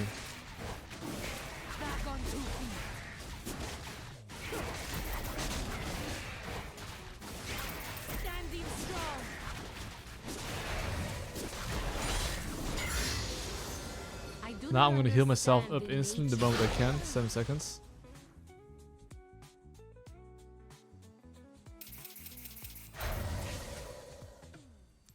Not here actually. Wait, where is this guy starting? Is this guy starting bot side?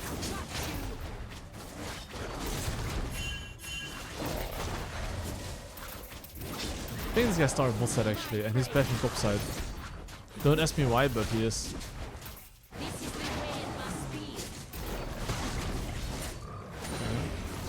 I mean, I think right now, if he paths towards top side, what's gonna happen is that he won't realize that his camps are gone.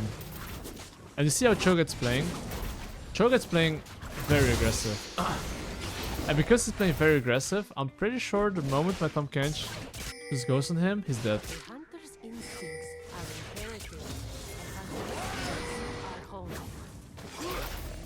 Both missed like dogs.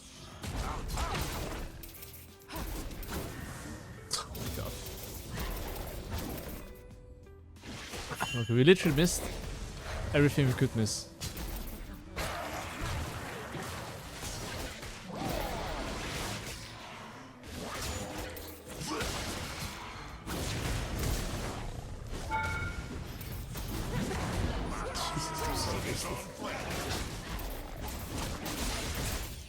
It's fine, guys. Just push the wave out. Right, sorry. Oh, you're alone in the chat. Oh no, I didn't write fast. I didn't write fast. I didn't turn my chat. I didn't apologize. Hold up. No.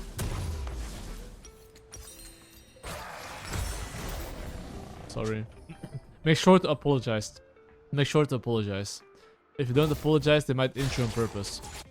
Anyway, I am rushing towards my bot side here because, you know, in general, if you take top side, you might try to rush your bot side.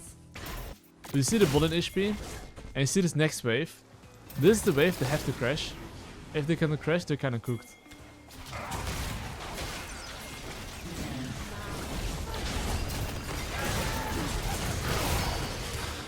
And now, because I know they're kind of cooked or have to crash the wave, I do that, you know. But there I just spear it, so that way they can get the wave a bit faster in. If they can get the wave a bit faster in, they get to base before, hopefully, the next wave crashes. Maybe I should have helped him. Because this right now is like very bad, because my laner wants to push one more wave. Luckily Vi is mid lane, but if Vi was bot side, my virus is dead here by the way.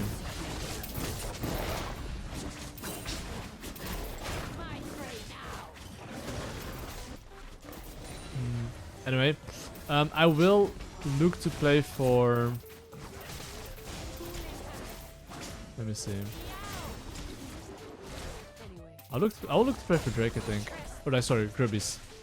It's spawning in like 1 minute.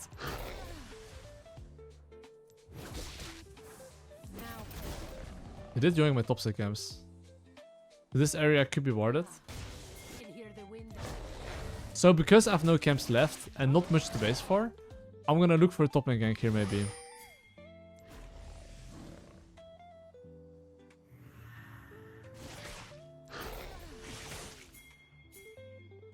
I mean his wave is kinda good, you know. When I say it's kinda good, I mean more like it's not really vulnerable for a gank.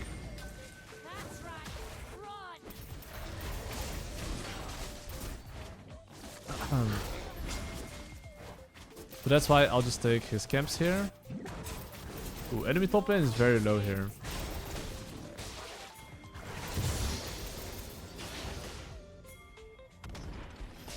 Okay, he lickies him once, slows him.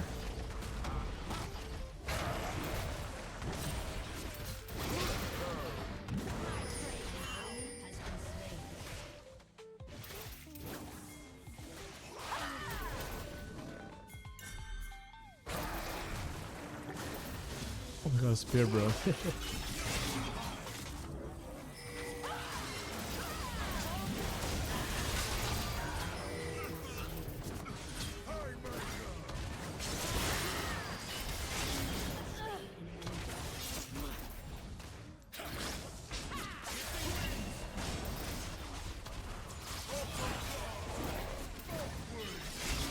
my god, motor boost.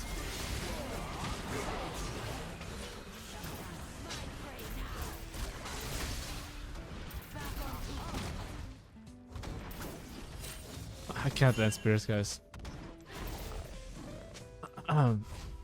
Anyway, it's time to base here.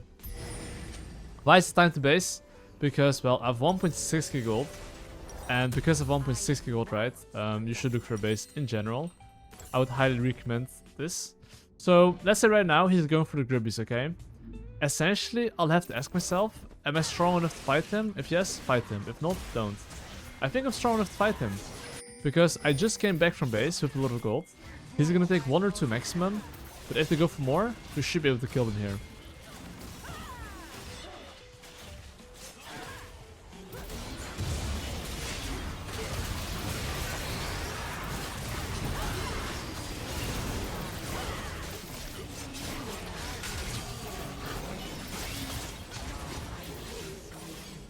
Okay, we did get Omega Fisted here. I don't know how, but... we actually got blasted, bro. Wait, how's enemy Zyra level 6? My guy's level 4.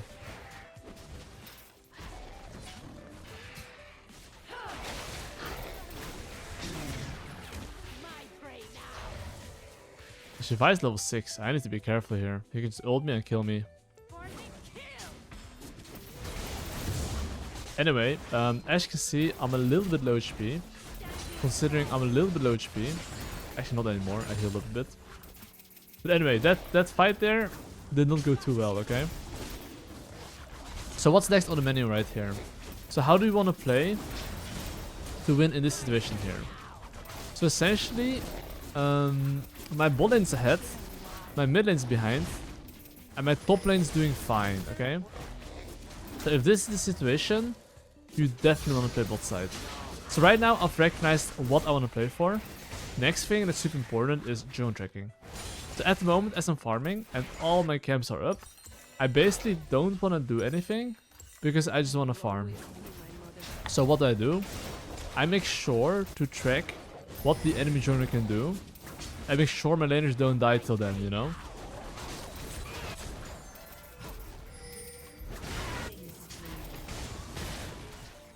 Luckily they made a solo bolo. When I say I want to make sure they don't die, essentially I'm meaning don't die to the enemy jungler. If they die 2v2, that's something outside my control. But the only thing I can low-key control is the enemy jungle position, right? So that's the thing I'm mainly doing. We're just thinking, what can enemy jungler do? Oh, fuck.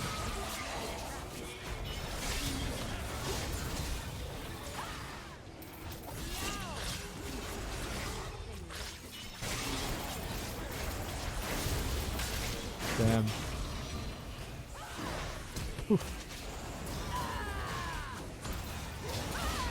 Almost died here.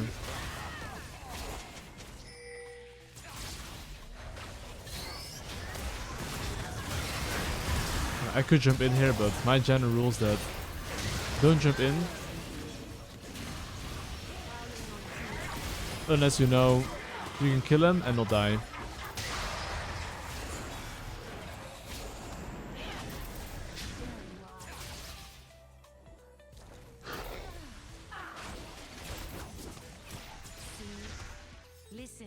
Anyway, if look at my gold, a lot of gold. I think I'll take one more camp then base. Because then I actually have my item power spike too, which is my boots. You can see here as Nidalee, the one thing I really try to do is that if I go in and I can die, I don't go in. I'd rather just like miss out on the kill than dying. Because look, imagine I died there, I wouldn't be able to buy Lich Bane plus Magic Pen boots. I would only be able to buy my Lich Bane. So in general as Nidalee, it is super important to not die. Because that way you have a lot more map pressure and you can do whatever you want. And you can see here, even though the Drake is alive, I'm actually not going for it. I'm just gonna clear my top side camps and then path into bot side. Because I'm not in a hurry to do the Drake. Think like this. Imagine Vi does the Drake right now. I'll be respawning all my camps and he won't be. So I'll be getting one extra camp and he's tanking the Drake so I can push him off it quite easily. And right now even, if they try to do any fight, I just ping my laners, play safe. I don't have to fight this. Why would I fight this when I can just take my camps and he cannot get anything on paper?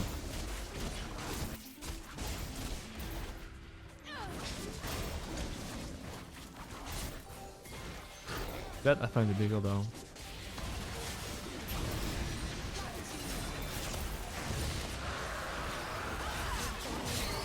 pretty quick here, I think. Oh well, I kind of trolled her, I guess. They just pressed R on me and I died. I think I might need Zhonya's though against the champions. Okay, I think... actually, was it legal? I don't know if it was legal them doing Drake, but my Swain was in base and I did not see that. So, that's my bad.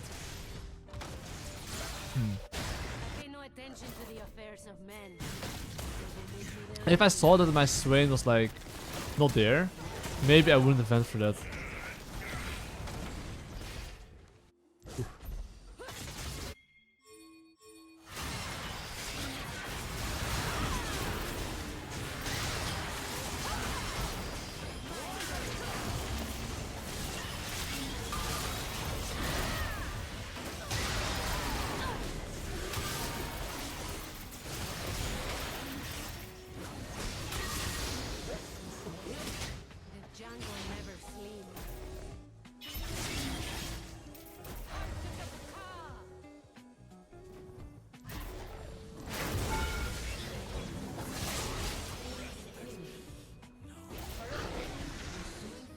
I'll take that, I'll take that.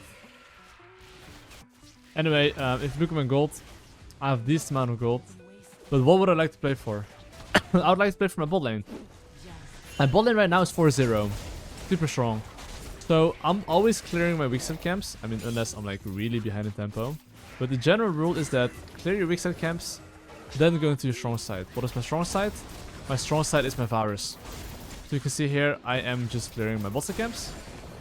And now, sorry, top side camps. I'm gonna base, spend whatever I can spend. And then, I'm gonna play bot side. Of course, if I see my laners take any funny fight, the only thing I can do is ping my laners, please do not fight, and wait for me. Because after I spend my gold and get good items, now, if there's any fight, I'll be very strong. So even if I break my arms, it will be okay. And that's the only reason in Platinum Elo I'm able to like keep up fighting and getting kills. But of course, if there's nothing going on and you can't get anything, just take your camps. And during this process, make sure to ping the enemy jungle position. Like, I don't even know where he is, honestly. Like, the whole game, I do not know where he is. The thing I'm actually looking at, essentially, is how deep my laners are. And if you think about which lanes have the highest chance of dying, it's definitely my mid lane, because he's playing against Vi and Yone, which is 2 CC champs, right?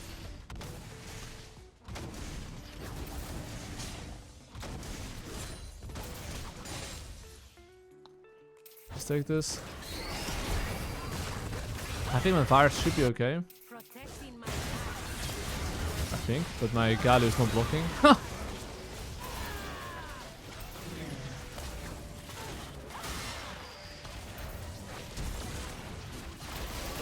Do you remember how I said, like, if there's a chance you can trade 1-for-1 and you die as Nidalee, don't go for it. There, I did feel my life a little bit threatened, so I didn't go for it.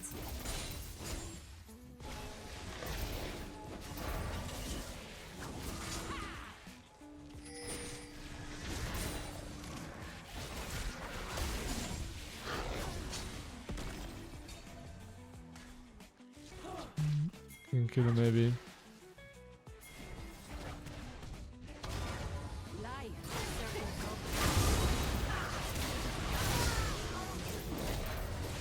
Okay, I mean, this guy's on Rift Herald, but I think I can maybe make it.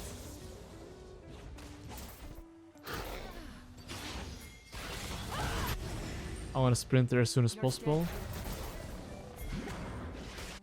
Of course, even though I would like to fight it, realistically, my Tom Kench is kind of half dead.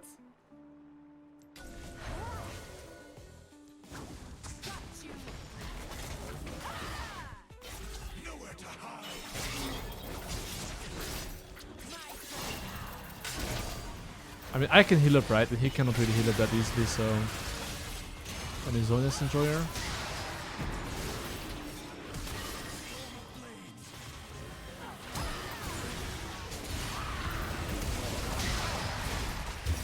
Swain is healing.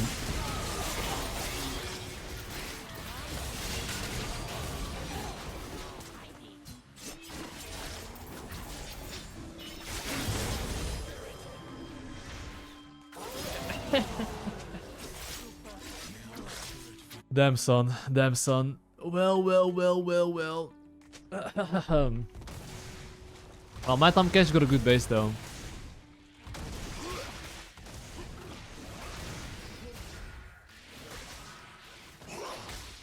Anyway, yeah, I do really want to get my Zonya component. My Tom Cash is kind of thick, though. He's kind of thick. I like it. He's really thick.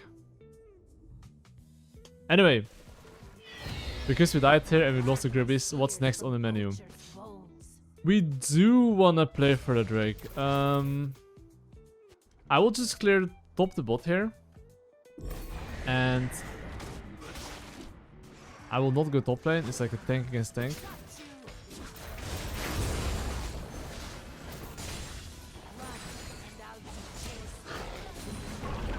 Okay.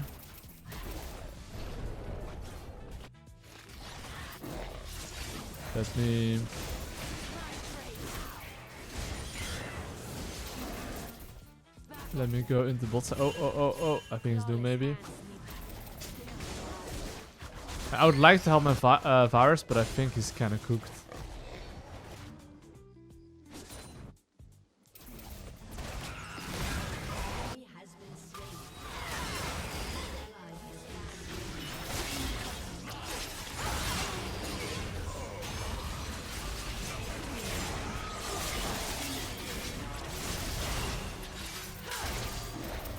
Damn, son. Yeah, this guy even saw me.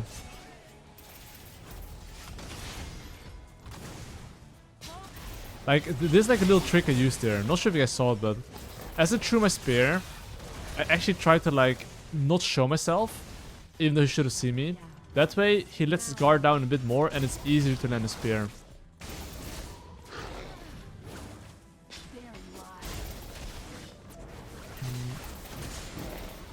Yeah, anyway, I do have a lot of gold here, right? And I think because I have a lot of gold here and I'm kind of strong, I should look for a base here. And why am I looking for a base here? Because right now, if I do the Drake, I would have the base, right? But if I actually just like stay around like I'm doing right now, sorry, base first, and contest together with my virus, he can't really die.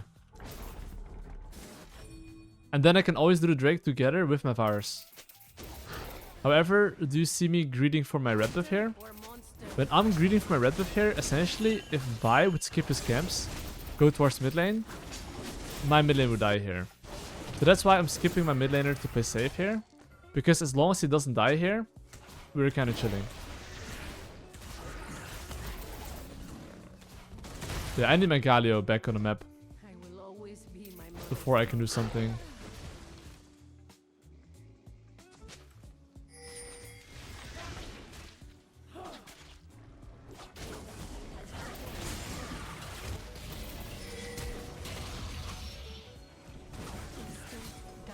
No way that hit. No way that hit as well, bro.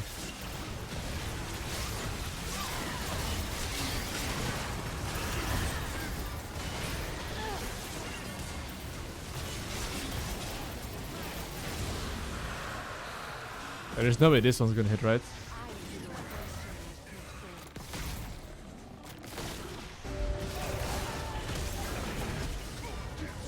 Okay.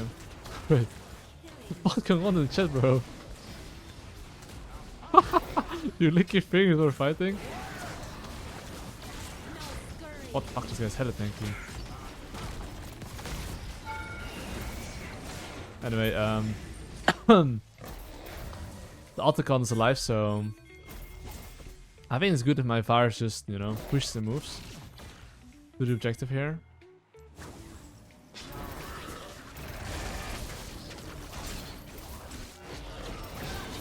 Okay, anyway, I will take this objective here. So, after I take this objective here, okay? Well, what's the next thing on the menu? Let me first focus on the objective at hand. I will heal my virus, even though I'm a little bit low HP. Because you almost always want to heal your AD carry, because your E gives you, you know, 70% attack speed, so, you know.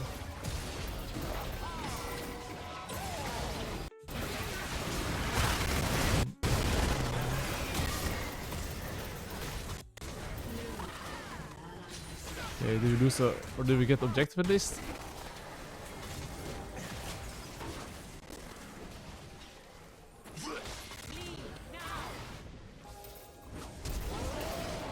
What the hell?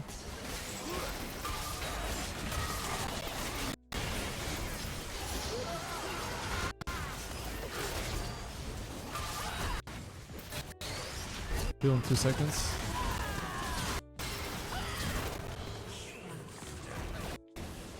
Damn son, I don't know what the fuck's going on. My Tahm Kench got a triple kill, bro.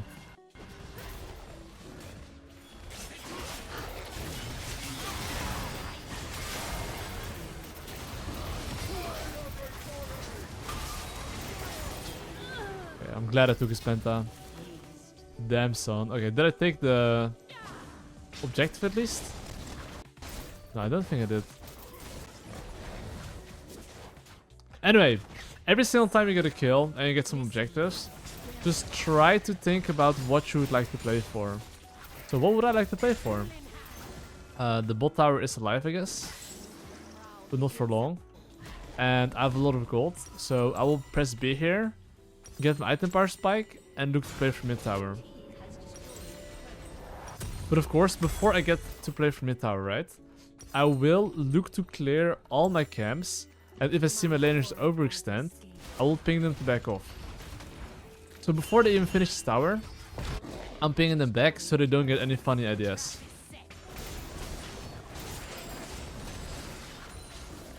And as long as my laners are surviving right now...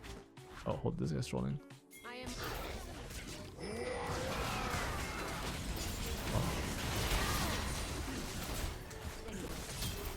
You're tanky, bro, but you're not that tanky. Anyway, so what's next on the menu? The Baron is spawning in 20 seconds. It's the same thing. If I see my laners walking up and they're in danger, they're potentially in danger, I ping them to play safe. So the way my Tahm Kench is going in, I am not a big fan of it, because this is their only play. But anyway, I went topside, so he's fine.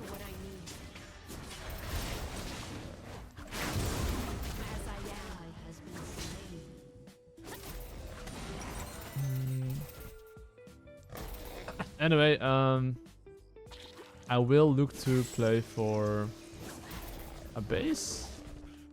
I think I could play for bot tower here, because yeah, this guy was quite low.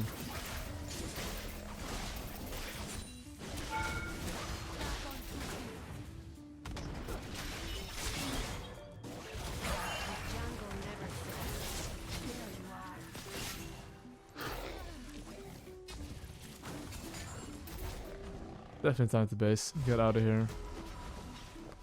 I have a decent amount of gold, right? I'll just drop my pink ward here and then buy my void staff, I think. Or do I go Rabadon? I think Rabadon goes kinda hard as well, honestly. Anyway, the objective is spawning in 20 seconds. And I will play for the objective. So you see this wave right here. This is the wave I want to contest. So look at this, okay? Even though I could hit the Drake right now, I don't really want to hit the Drake. I want to hover mid lane, make sure my virus gets the push. The moment he gets the push and I can escort him towards the Drake, now I will... Okay, we missed. But if that hit, he was dead, buddy.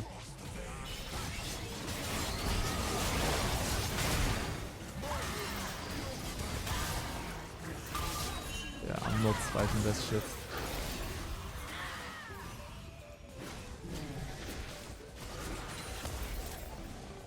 Yeah, we didn't know Tahm Kench with us. There's like one problem there, which is our Tahm Kench wasn't there with us. And you have to cut your losses. The moment someone dies, just give it, you know. Tahm Kench writing, what are you doing? This guy's completely AFK. Classic. But yeah, anyway, I would say that we should wait for our virus.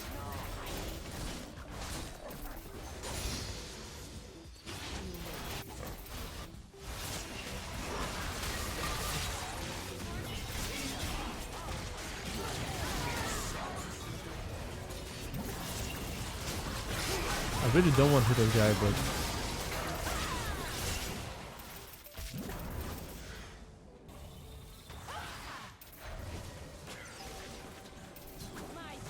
I mean, now my virus is back, but my Swain is dead.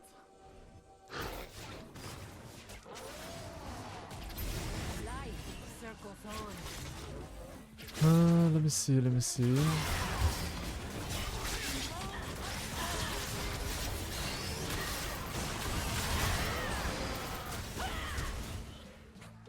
I think I might have flash here.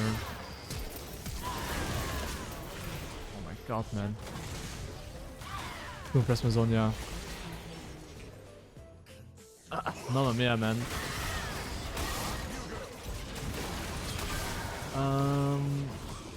Yeah. Do they get the Baron here now? I think they might get the Baron.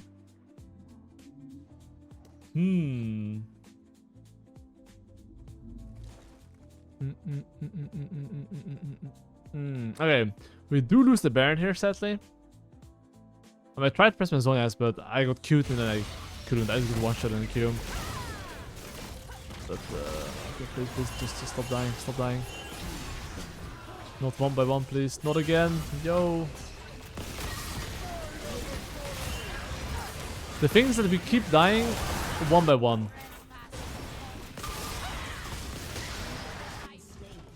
Like literally, you know, like we literally die one by one by one by one by one, and then, you know. Like a little bit hard to fight. Go, go, go.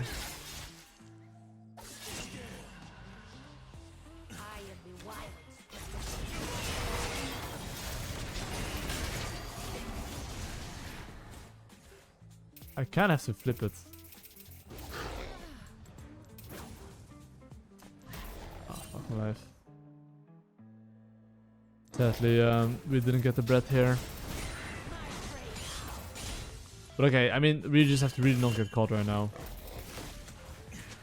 And the thing is, we need Tahm Kench to group, because if Tahm Kench doesn't group, what's gonna happen is that they just press R, my virus dies on the spot. But if they do that, and Tahm Kench eats my virus, we win the fight.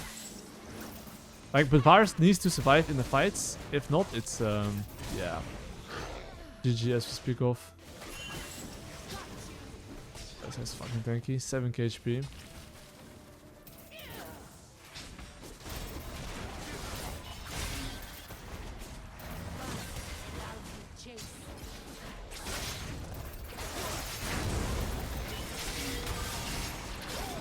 CCs.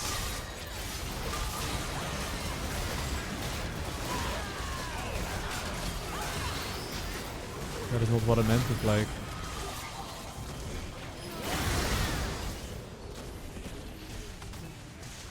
Okay, I'm not sure if my team wants to group down, but I mean, this game we're just like dying permanently without being together one single time, you know what I mean?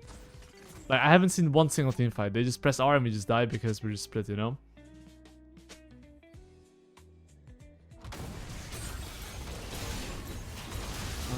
Okay, but I do think I'll buy Zonias anyway. I mean, I'm thinking about Void Staff because this Joker is very tanky, but I don't think it's my job to kill the this guy, you know?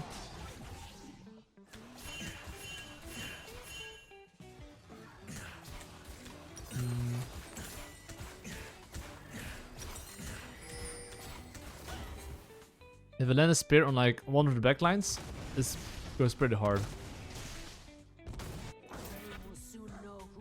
Okay, we push top, we group, and fight.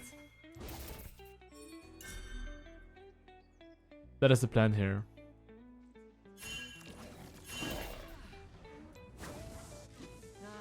If my laners are not basing right now, at least, but our base timers are very suspicious, so I think we just give it, I guess.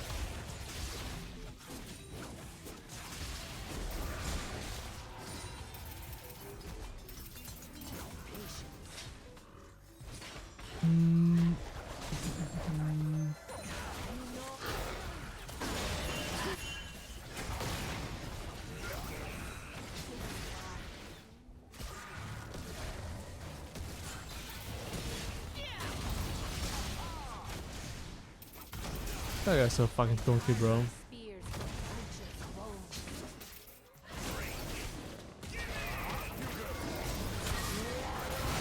God, bro, yo.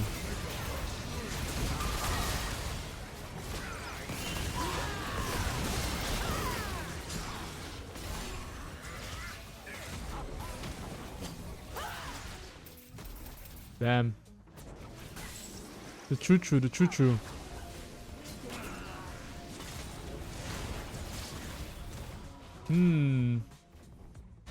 Okay, let's see, guys.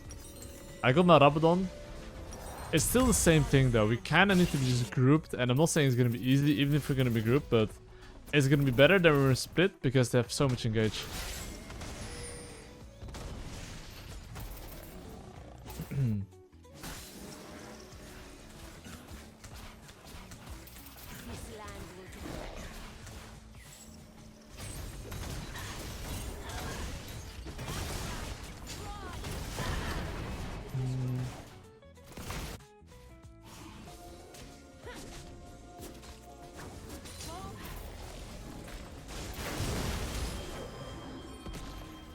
I'm kinda cooked, aren't I? Num num num num num num num num. Does my virus not win that? I guess not. God. Well.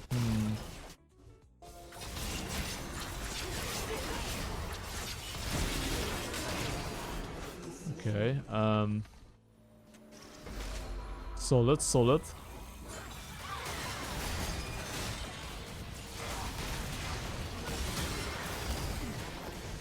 Okay, not gonna lie, it is gonna be very hard. Because my champ right now, it doesn't really do that much as we speak of.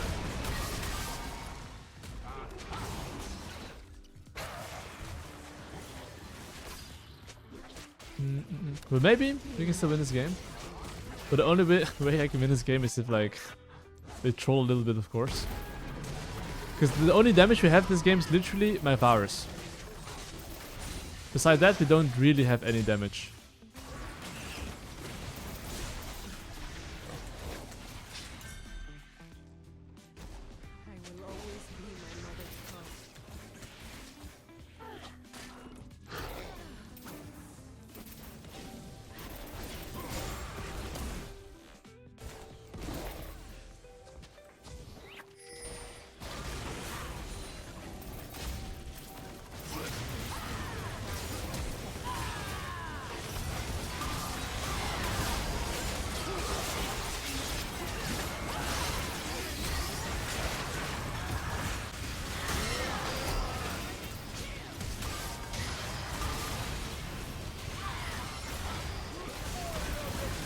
So useless, guys. I can just throw spears and just not even jump in.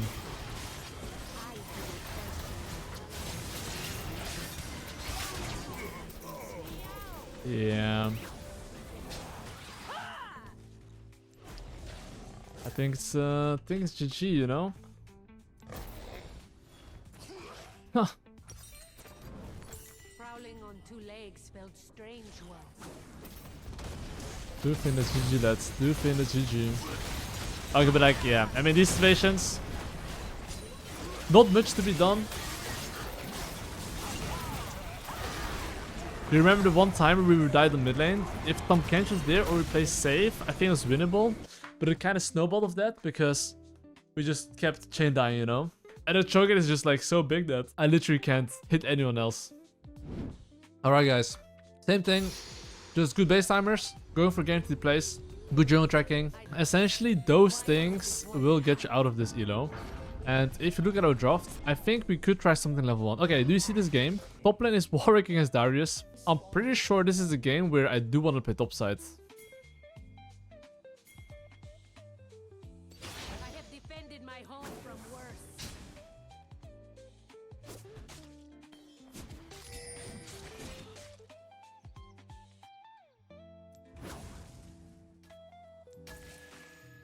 Even though I want to play top side early game, I'm starting top side.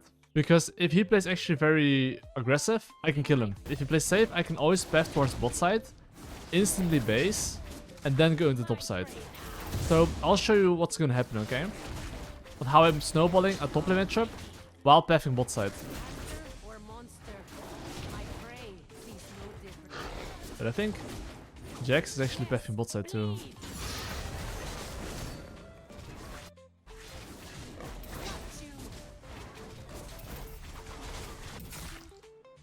Okay, so do you see here how I'm actually pathing towards bot side?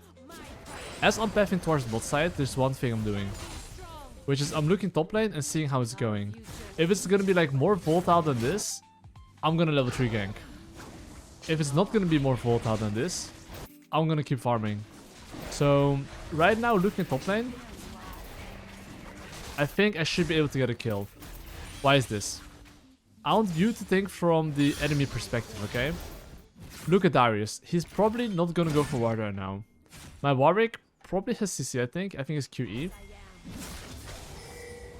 Okay, he doesn't. Okay, Jax tried level 3 gang as well. So right now, what will I do here? I'm gonna instantly base and instantly go towards my bot side camps.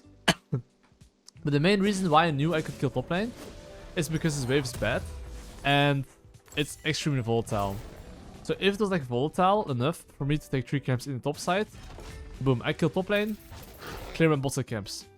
So let's say Jax were to path towards bot side camps, you could probably take maximum like 1 camp only. Not more than that, okay? But okay, as I take my bot side camps here, what am I thinking about next? Because very often, I think what people struggle with a lot is that after they get a kill, they don't really know what they should be doing next. And what you should be doing next is doing the following, okay? Which is press tab, just think which laners are strong and which laners can get a free kill. So at the moment, as I'm in the bot side, I'm looking bot lane. My bot lane is kinda low, however, I'm pretty sure my bot lane, I was gonna say can't get dove, but I'm wrong here. I think they can get dove right now. Okay, not anymore because they're backing off. Or are they? Let's see. But you see this backline minion? I'm pretty sure this guy wants to go for these minions here. I'm gonna wait till the shield's gonna disappear. When the shield disappears, I kill him. Boom. Once again, I instantly base. So usually I instantly base every single time I have a lot of gold. And honestly, fuck man. It's fine, I'll buy this. I really want to buy this item.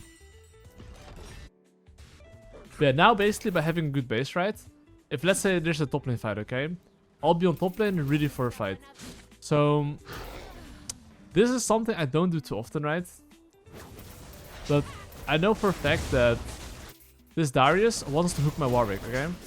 And I know for a fact that, well, I have CC, which is Warwick, Fear. So I will be able to land my spear. Because I know that Darius wants to play aggressive, and because I have CC, I'm going through lane here. I don't want him to go right now. I don't know if he sees me here.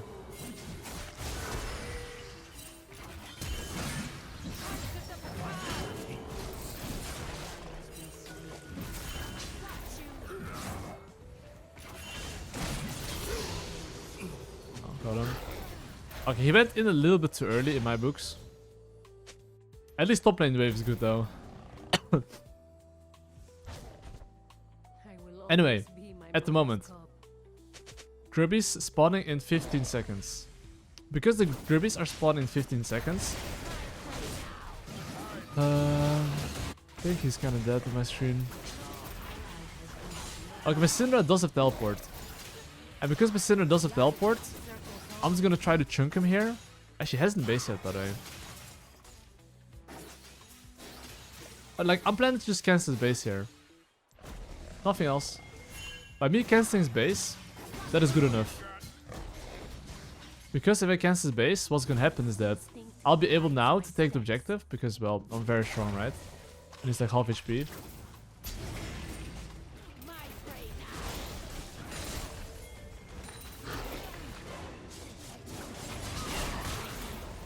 And well, he made one big mistake here.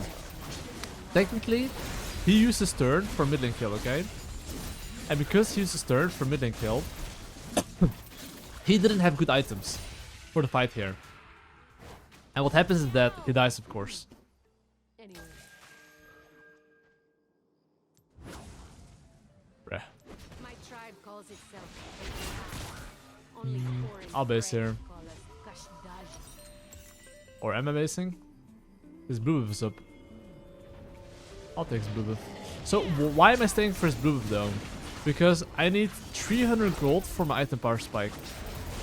And because I know I need 300 gold for my item power spike, I'm planning to do his blue buff here. And after his blue buff, I mean actually technically, my Warwick does have lane priority. And because my Warwick does have lane priority, I could literally take his toxic camps here. And after I take his toxic camps, I could bounce.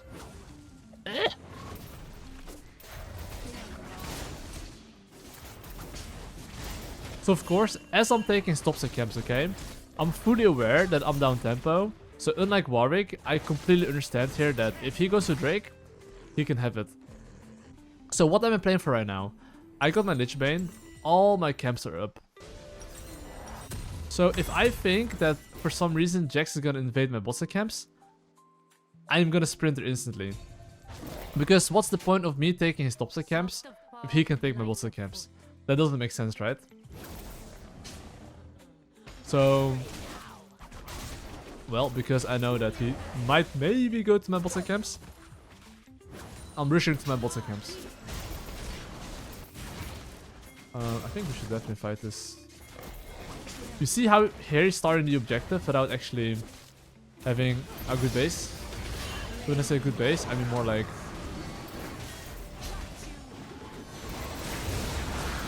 Like this guy right now is weaker than me.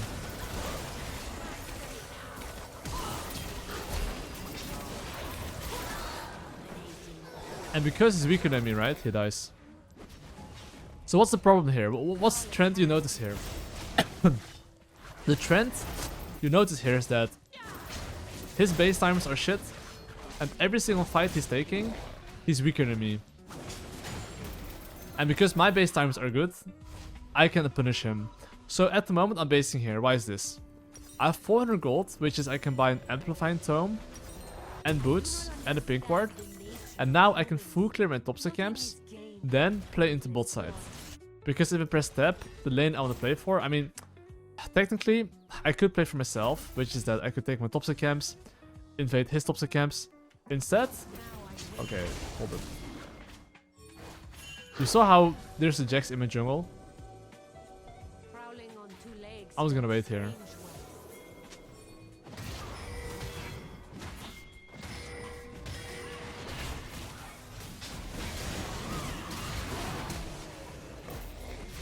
So you see how Warwick is coming? Okay, he doesn't have ultimate, but I'm waiting for his E.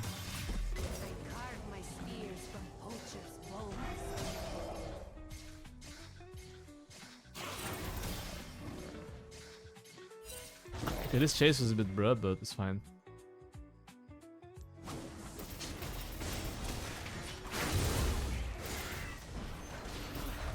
But you can see now, basically I'm gonna rush these camps here. Because, well, look at my items, I'm like very, very strong, right? But of course, if you go for invade, the one thing you have to keep in mind is that look which laners can move first. My mid lane at the moment, basing. My top lane, pushed in. Which also means that my laners are basically, well, slow to the play, right? So here, before I invade already, I know all of this information. So here I'm like running away. Here I'm like, what's up, G's, you know? I was trying to bait him in here. And because I bait him in here, I mean, I'm not sure about my...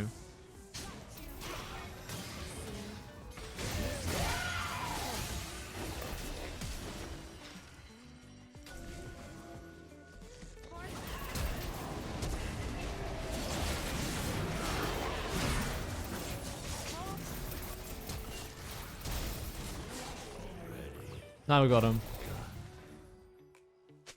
Okay, well, I got some juicy kills here, okay? And the Grubbies are alive. So So I'll be taking those. So this is the moment where as a jungler you have to think about these things. You see how enemy Jax is respawning in 2 seconds. Currently I think we can all agree that I've generated a lead, okay? So in general, when you generate a lead, a lot of people ask me, hey Kirei, how do I snowball my lead? Well, it's not about generating a lead and then snowballing. There's like a step in between, which is you want to like maintain your lead. And the best way to maintain your lead is understanding what he can do. And as long as he doesn't get anything, you are basically going to be able to snowball your lead. Because you can't snowball your lead without laners, right? So what will I do here? I will actually just base here. Spend my gold, spend whatever I can buy, right? It's probably Shadow Flame, I guess. Or like, yeah, basically a large rod. And now I want to clear top to bot. So why is that? So the Drake is spawning in 1 minute and 10 seconds, okay? Because the Drake is spawning soon, I won't go for any play unless I'm like 90% sure I'll get something guaranteed. So right now, I'm making sure all my camps are being recycled. And the moment they're being recycled, right? Then I will look to basically play for the next objective. Which is Drake.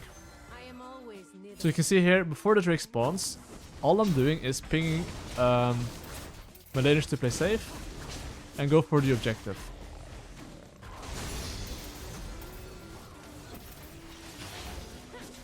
So you can see here, like my goal is not even to kill them, like actually. My goal is just to poke them. If I can kill them, that's a bonus.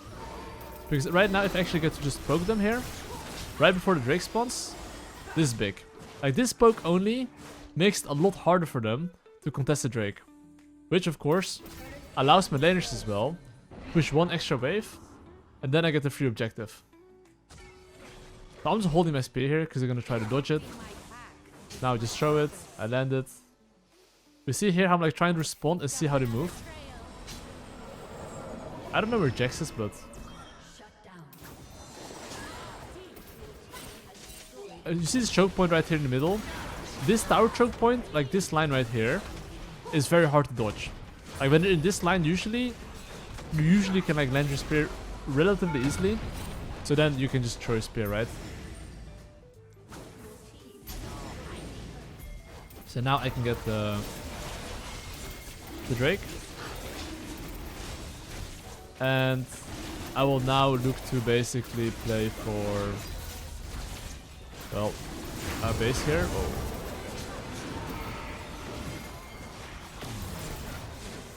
Okay, look at my gold. I have crazy amount of gold, and his entire top side camps are spawning. Because his entire top side camps are spawning, and I have a lot of gold, what am I doing? I instantly base, I instantly right click top lane. So why am I right clicking top lane here? Think from Darius' perspective. When he sees Warwick this HP, he sees Warwick with these items, Darius wants to fuck my Warwick. So because I know he wants to fuck my Warwick, I'm gonna rush top lane instantly. The moment he goes aggressive, he's dead. So, you see? Okay. The only reason he's not playing aggressive here is because, like, my Kalista is literally showing top lane. Yo, Soft, thanks for this. Hold up, there's a scrap here. I'm just gonna max range spear here. And I think I'm running out of here. Are we sitting it here, or? I mean, they wanna fuck my Warwick, I don't.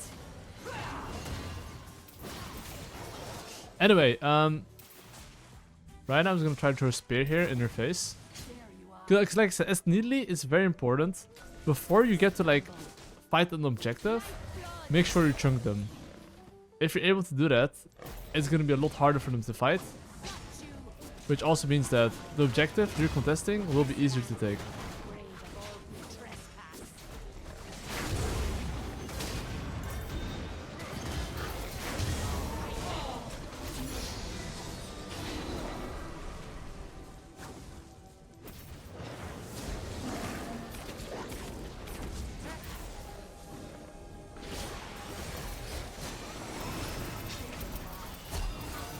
Oh, there's Darius here.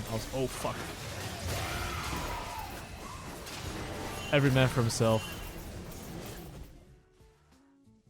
Like, as Nidalee, it's very important that you understand that if there's a chance you can die, get out. Because it's so important that you don't die and don't lose your tempo.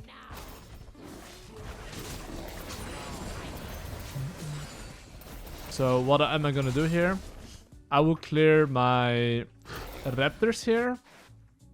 And what's the next objective on the menu? Well, that would be the Rift Herald, right? However, if you look at my gold, I have a lot of gold here. And I do need the base. So usually if you are in your own camps and you're super far away, you have two options. Either you're there with your team, or you're pinging laners to back off. So right now, if my laners are fighting, I'm pinging the back. Oh, sadly they died here, as you can see. So now I'm gonna base, spend some of my gold, and I will look to buy, I think, Rabadon. Anyway, currently I'm in base. Rift Herald is spawning. Oh, like, it's basically here, right? So what am I doing? I want to take red buff.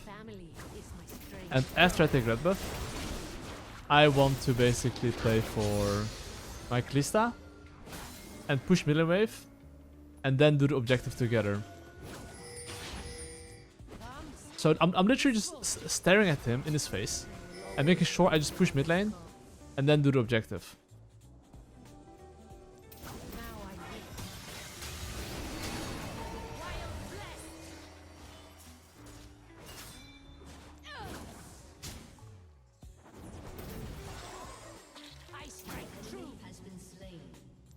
So you can see I'm literally oinking.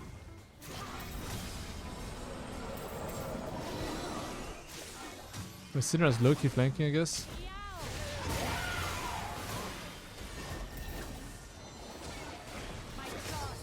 So you can see here, all I'm doing is just like dancing with the enemy team and waiting till my Kalista pushes the mid lane, and then we do the objective together. And you can see here, before the objective spawns, I was chunking him. If he trolls like this, of course I kill him. But my point's more that, like, if they troll, you just chunk them. Unless they really troll, which they did, right?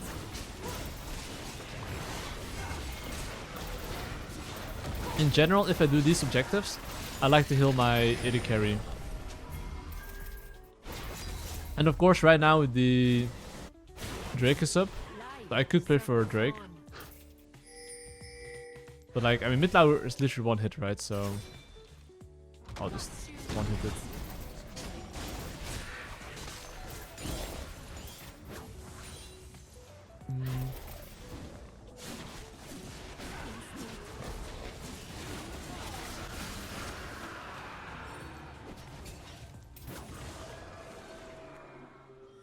I do want to fight for this. Oh, this.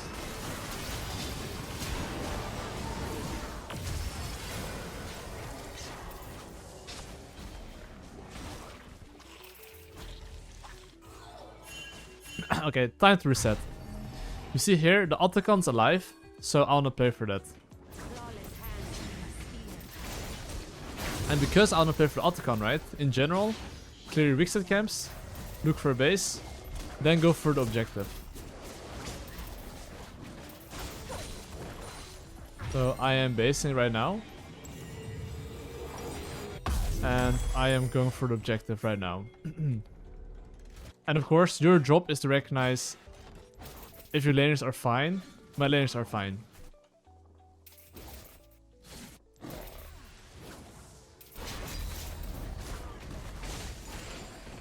So I will now take the objective.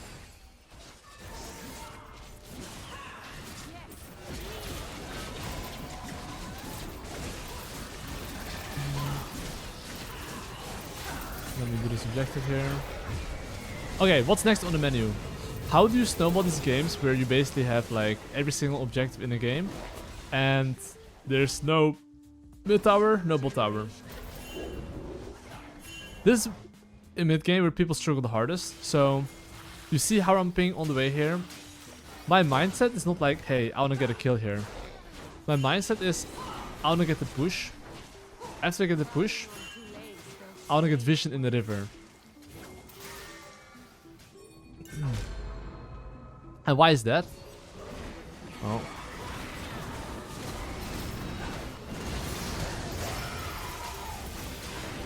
So I'll tell you why. Because now if my Syndra can move the top lane, what's gonna happen is that someone of them shows them mid lane, right? The moment someone of them shows mid lane, we now get man advantage. So basically by me getting vision around the mid lane or hovering mid lane, this allows my Syndra to rotate from mid lane to top lane, which allows us to get man advantage. And if you have man advantage, it's gonna be so much easier to basically siege and play for objectives. And that's the main reason why you just want to push top lane, but then get numbers, and then play for the objective, basically.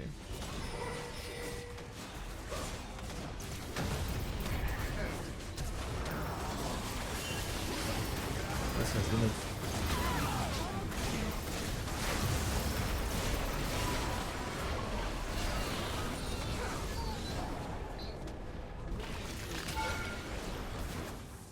And now, I mean, I think we can just like end the game, I guess.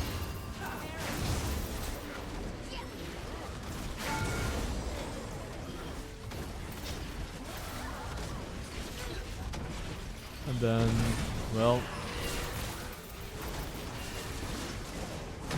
I have to heal my Kalista.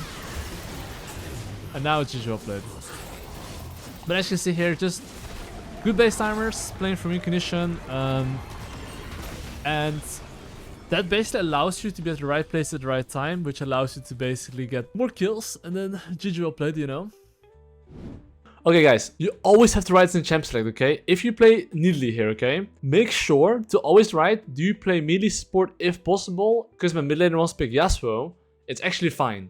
You don't have to be concerned here. But let's say he picks or hovers something AP, you need to ask, can you pick an AD champ if possible? Make sure to say if possible. If you don't say if possible, they might run you down by accident. Friendly warning, okay? Alright guys, let's get the bread. We're like in kind of like a diamond elo, guys, like very low diamond, okay? So in very low diamond at the moment, usually what I would recommend is certain fundamentals. When I say certain fundamentals, I mean like these things usually, okay? I'll be mostly explaining just like tempo in diamond elo. I would say tempo especially, okay? I think tempo is like the key part. There's a key part that I'll be focusing on. Let's get the bread. It's time to lock in. What is important? Snowballing. Get first blood. How do you get first blood? Invade. So, Nidalee against Viego. You beat them level 3 100%. Okay? So, in this matchup, I actually really like to invade. So, that's why I asked his ward to see where he starts. If he starts top the bot, I can invade him on his red buff. And if you look at the lane priorities, I should have bot lane priority probably. Actually, maybe not. But I'll see, okay? Let's see where Viego's going.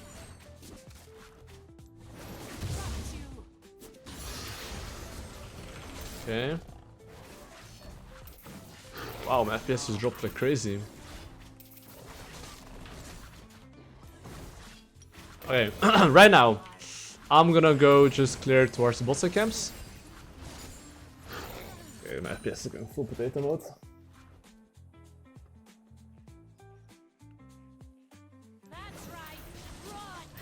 Okay, anyway, let's see. So as you can see, as I'm doing my third camp, I know 100% this guy is probably clearing top to bot. So I'm just thinking, can he do anything in the top side? Yes or no? I think it should be fine. You can see here, I'm invading here, because I can beat the fuck out of him, right? Okay, he might maybe go to his golems. I'm looking at bot lane before I go. So see what I'm doing here, okay? I'm pinging here. Yo, I'm invading here.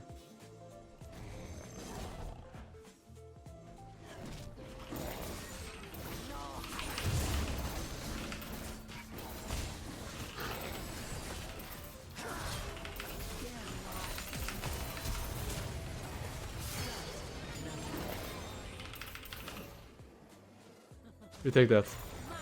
That's enough. Very, very important thing is Nidalee. The moment you get a small advantage, okay, don't greet like a fucking weasel. Make sure to like this champ is like Loki. You need to play to your limits and play for KDA. So let's say there I could have traded kills with their bot lane. Not good. On this champion, you need to really play clean.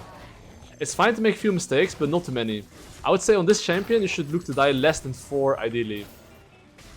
If you don't, then yeah, not a great. So what will I do here? So I just ganked bot lane, okay, and I killed the Viego. So what does this mean for me? This means for me that he has tempo, and he could look for a gank somewhere, and I won't be able to match him. And because of that information, I have to see what can he do. So this is the moment I'm just looking what Viego can do. You see how my Bard's pinging here, cover bot lane? It's not good. Because I haven't based yet. Like, Bard doesn't know that I haven't based yet, and laners are pinging, but see that as information. Okay. So I'm gonna base right now, and I will actually look to try to invade his raptors if possible. And I think it should be possible. Like, I'm gonna do the Narnia strategy on Nidalee here. I know probably he's gonna clear his top side. My win condition is mid-bot, so I'm gonna go straight towards his bot side here. That's what I'm planning to do here. You see it spawning in 10 seconds? Go in there straight. Hopefully I can make it. And one thing I like to do, I like to ping my Bard to get his attention and ping him the reason. Hopefully I'm in time to get here. So now I'm gonna sit here. And I think enemy jungler will be coming here soon. If not, sure. Now, if not, then I'll just take his bottom camps here. If it's up. I think it might be. Oh, it's up. You can see here, I prioritize taking enemy camps. And now I need to time his camps. Oh my god, I smite the wrong one like a dog. Like, if you see inters, don't always help them, okay? I'm holding my spear here. Main reason why I'm holding my spear here. Hold up.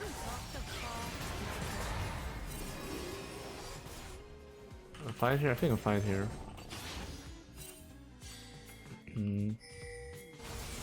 Okay, they're kind of low. I'm not giving him too much. Actually, I'll just take Drake maybe. Maybe that's true. I think taking Drake here is completely fine. He's right. Like, at least if I take Drake, he has one objective, I have one objective, right?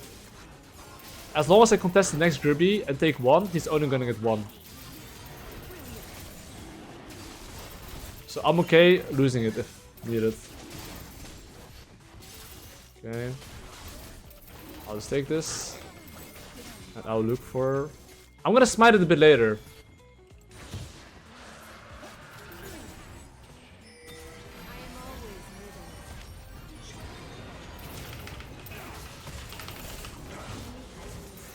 That's okay, that's all we have. Okay, I'm gonna base instantly. One thing I did bad here is like pinging too slow my top laner. But hopefully he's gonna survive. So I'm not gonna go Darksteel because, I mean, I just want to finish my Lich Bane as soon as possible. In this specific case. I could have been Darksteel, I guess, because I'm ahead. And I trust my ability to snowball, but it's okay. Anyway, what's my game plan right now? This is important if you're in Diamond Elo for sure.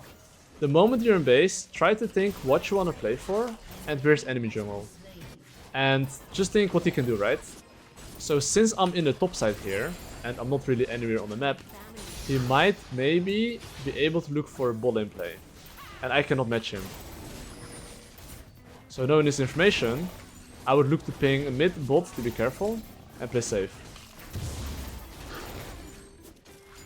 If I could, I would invade his bot side instantly. I think I can make it. I'm actually not... I need to get used to Narnia strategy again. But it is very good if you're ahead.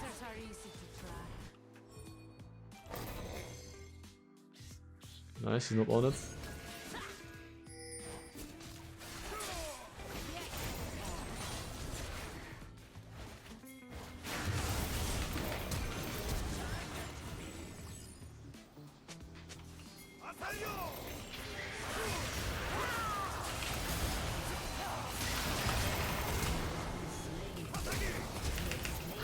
Oh, I died here.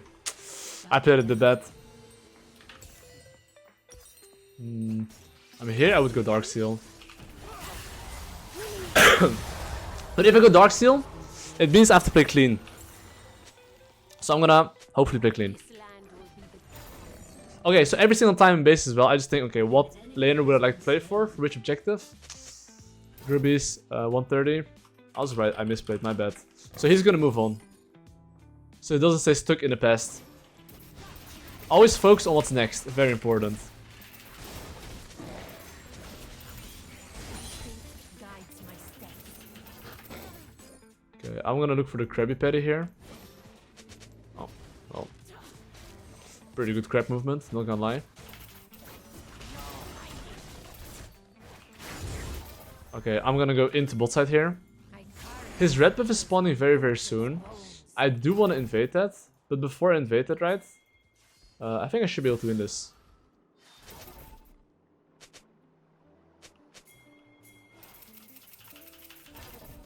He's level 7, I'm level 6. My quarry won't escape.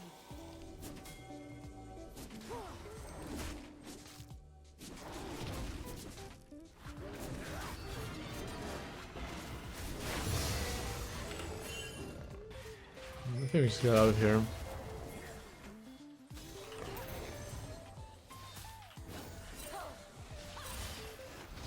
That's really big. That's good enough.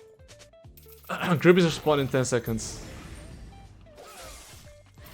If I get the Grubbies, it's kind of big. Because you see the Sandra HP?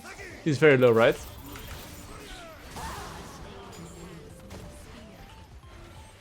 So I should be able to get 3 Grubbies for sure here. So I need this Grubby, and I need the Drake. I'm playing now. This is like a very fucking big objective, okay? The 3 objectives. We got first bot, and if we get 3 Grubbies and the Drake, we'll get the extra boots, which is super OP. Which is what I'm playing for right now. Whoa, my Fiesta was crazy. I might have to close some tabs. And I do have an item power spike, right? Let me close some tabs. There's too much shit open.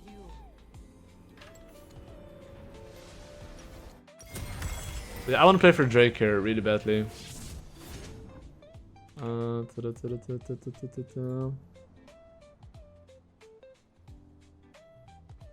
Okay. Drake coming up in 20 seconds. That's my next objective. Crucial part here, okay? When Drake's coming up in 20 seconds, you want your laners to not die, especially when you're farming like I am. So you see how they're standing them bot? He's probably gonna pick him up, right?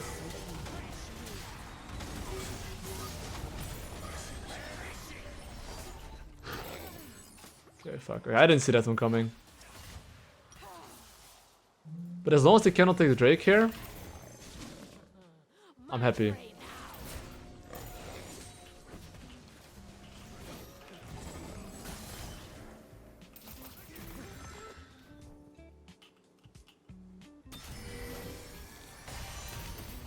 You can see here, I'm just playing slow. I'm waiting till my Caitlyn gets back. If my Caitlyn gets back, we in business.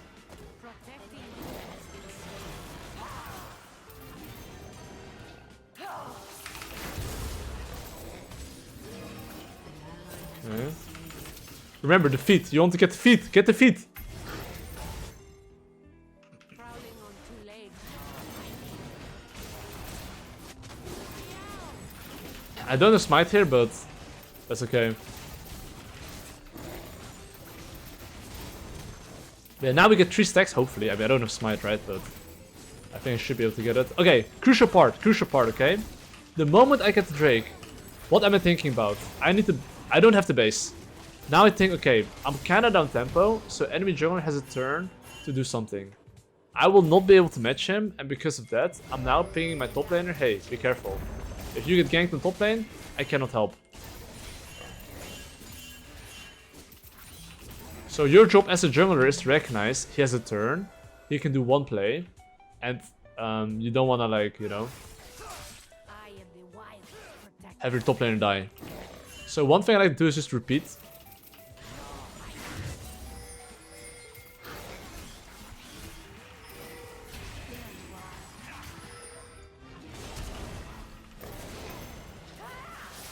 I like to hold my spear a bit.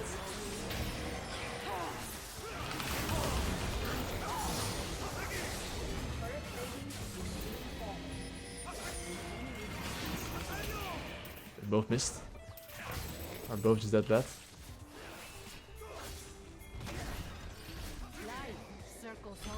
That's okay. Bro, I'm FPS though. I think it's a new patch for sure.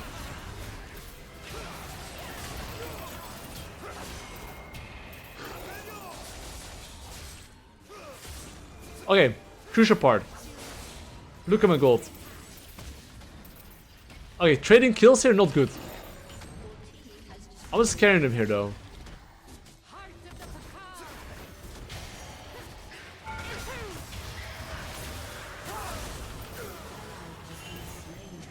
Oh, this was right line.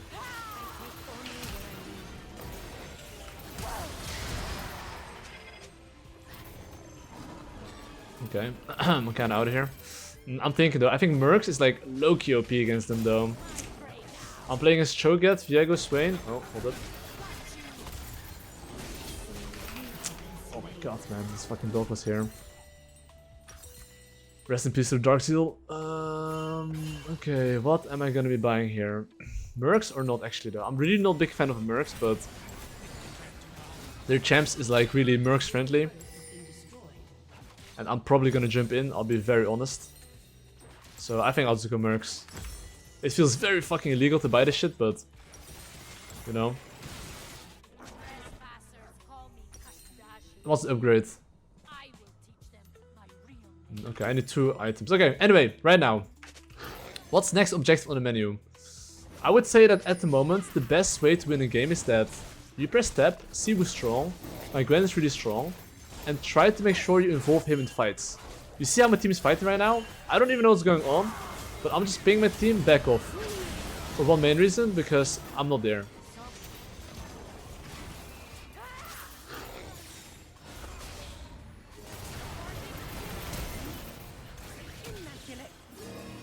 So you see how Gwen's pushing top lane?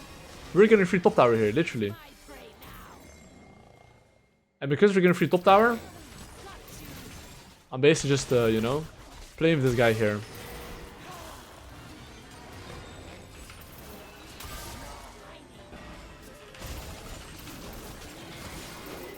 What? I got played! Okay, but look at my top lane though. This guy's getting a lot. Bro, is Cho'Gath buffed or what? Why did I get one shot, bro? Jesus. Anyway, I got one tap. Well played. Okay, anyway, crucial part. Since I'm dead here, okay. What's next on the menu? So the Drake is spawning in 1 minute. All my camps are up. So this is the moment where if my team is crossing this line, how I'm looking, I would ping them back. So right now, my, you know, Gwen, okay, he's taking top tower here, but I'm gonna spam ping him back. If I didn't spam ping him back here, I could see some laners staying for the next wave. This happens, but right? Don't ask me why, but people do that. So, let's see. The Drake's up in 40 seconds. 1 minute before the objective. You have one job. Ping all your laners to stop having funny ideas. Because this is the moment where your laners will randomly like just walk up, fight and die. Right before the Drake spawns. So especially 1 minute before the Drake, you need to alert your senses and make sure that they don't die. Then the next step is that identify which wave you would like to go through to contest the Drake. Which is true mid lane here, as you can see.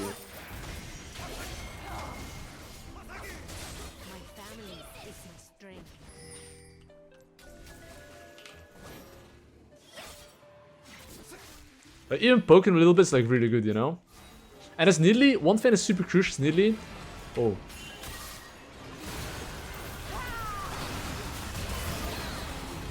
I was gonna say play slow, but...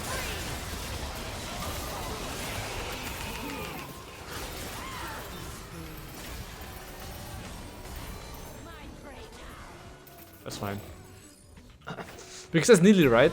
The crucial part in fights is that usually you can't just jump in. And here as well, I heal my Gwen instead of myself, even though I'm low. Because you only heal the guy that deals the most damage with alt attacks. also known as my Gwen. So now to 3 Drakes.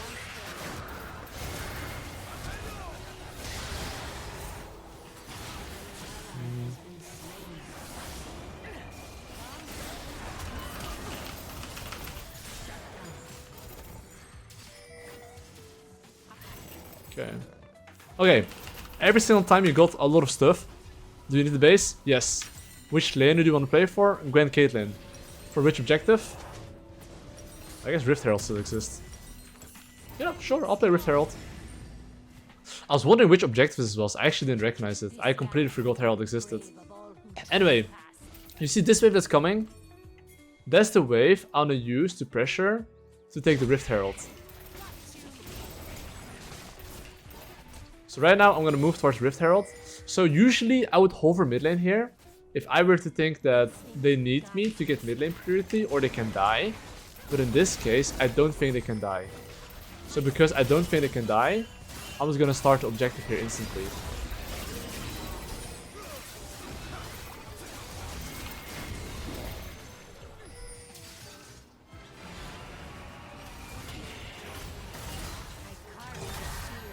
Just ult, you know? Just ult this guy. Bard ult's pretty OP for Caitlyn, but it's fine. Anyway, this is a crucial part. We just got Rift Herald, we're down tempo. Now Yasuo needs to go back to bot lane. And because he needs to go back to bot lane, right? I'm gonna go back to farming. The way I play League of Legends is that if my laners go back to side lane, it means we don't get man advantage. And if your laners go to side lane, push the wave, they can push the wave, group, you have now +1. The moment you have +1, you can easily play for mid lane tower. So I'm just thinking, okay, which wave would I like to contest for mid lane tower? I'll let them fight for now, but this wave. This is the wave I want to use. I'm going. I mean, the tower is literally 1 HP. I don't even think I should use my Herald here. If the tower is literally 1 HP, just save it for T2 bot lane. What's... Oh, I forgot about this objective, bro. I'm like, where are they going? I was like, huh?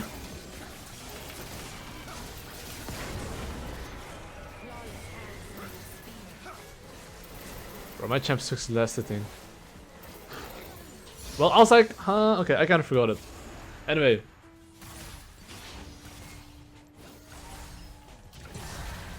Okay, so at the moment I have decent amount of gold. Drake's up in 2 minutes. How do I want to proceed? How I want to proceed is like picking my Caitlyn to play safe. I want to always try to involve my Gwen in fights if possible. So I will look to play for the Drake, but the best way to play for Drake is if my Gwen actually goes top lane, but it's fine. No problem. I guess we're switching lane assignments. It's okay. And I'm gonna base here. I'm basing here with my team, getting my component, and opening through mid lane.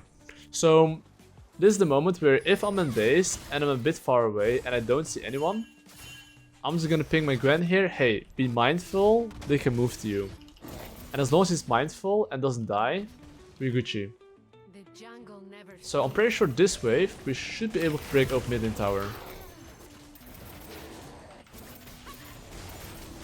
Like as Nidalee, it's very important.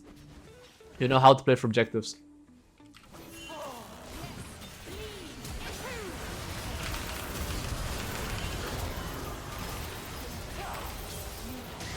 Okay, that was not banging.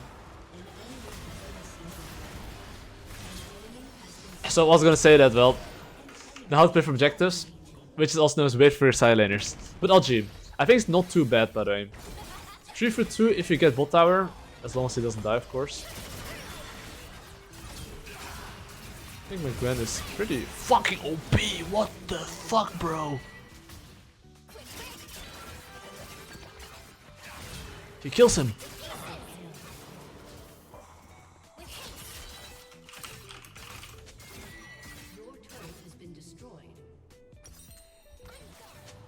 What the hell?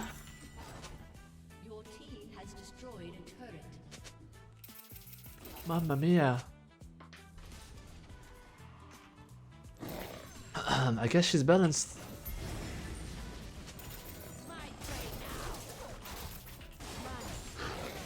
Okay, sure. Yeah, nice, wonderful. Oh, no. Anyway, we get the Drake here. Like I said, always heal the people that deals the most DPS. Don't heal yourself ever on Nidalee. Unless you're about to die, right?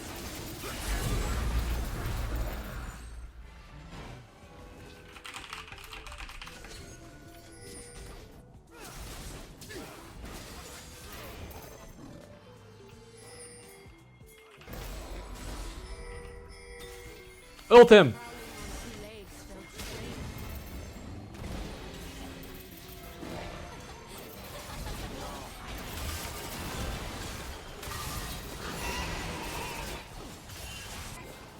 Okay, they're fine. I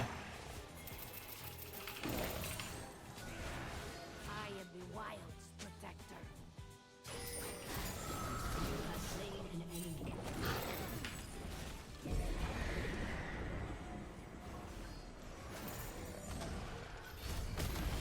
You deal more damage as well, but okay.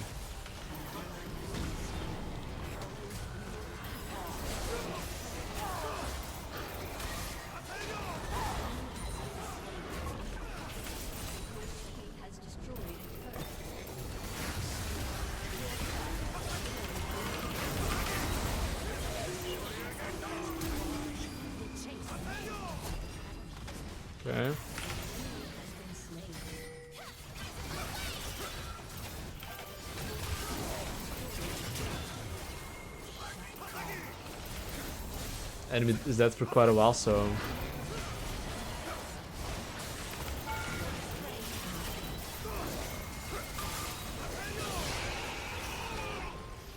And that is GG. 1-0!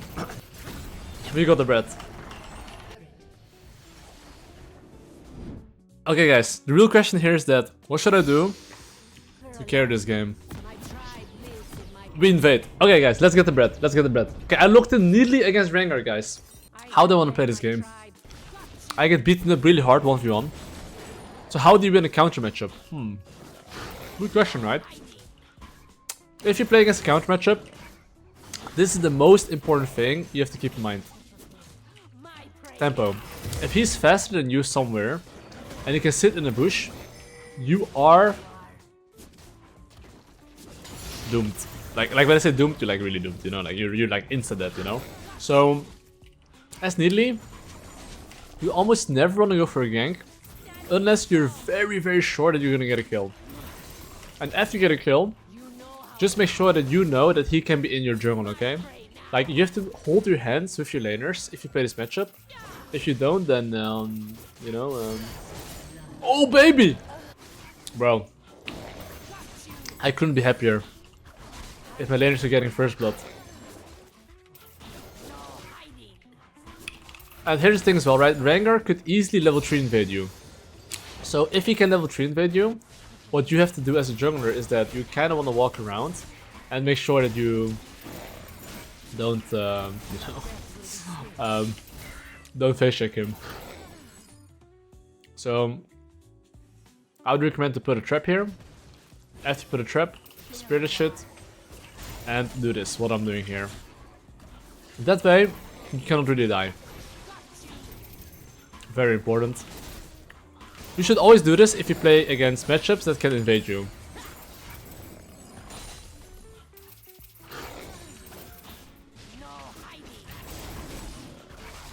Okay, I don't think he's gonna invade me anymore, I'll be honest. Usually, if they're not in your jungle by now, that means they're not invading anymore. Because no one does like 4 camps into invade. I just don't see it, you know?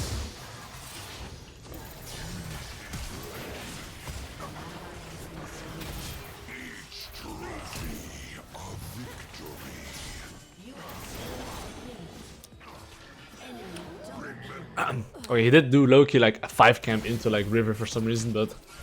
well, okay, Rangar has 2 kills now. Was it worth it, guys? Was it worth it? Trading 1 for 1 there. Oh my basey, bro.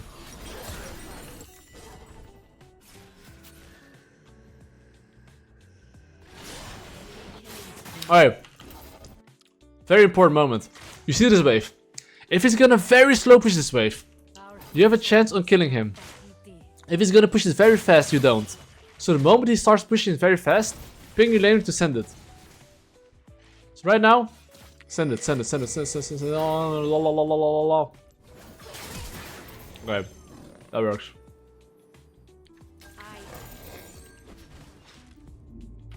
Now he has no flash.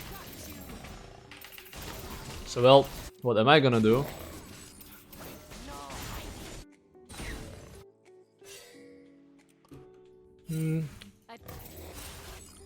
If Rangar's smart, he could go towards the Raptors, but I don't think he's gonna go here.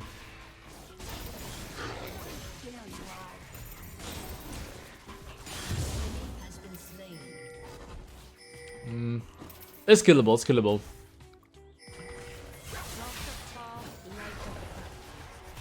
Good movement. Okay guys, win condition has been established. What is my win condition? It's for sure bowling, guys. We don't make the same mistake as last game. Always play with your win condition. Make sure that if you play with your win condition, you will win the games. Ignore the losing lanes.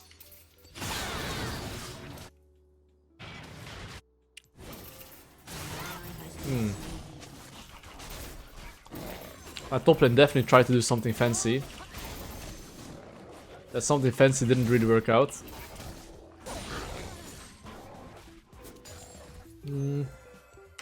Grubby's 10 seconds. I do want to play for the Grubbies. So if I want to play for Grubbies, right, one thing I'll always try to do is like try to ping your support to move if possible. That's only if you need him, right? But I do think if my top lane is gonna hard push here, I should be able to get the Drake Grubbies here, sorry.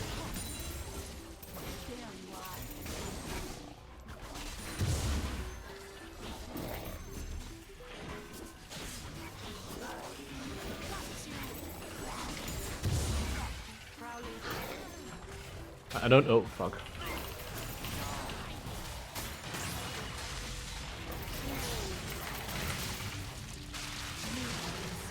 Wah, wah, wah, wah, wah.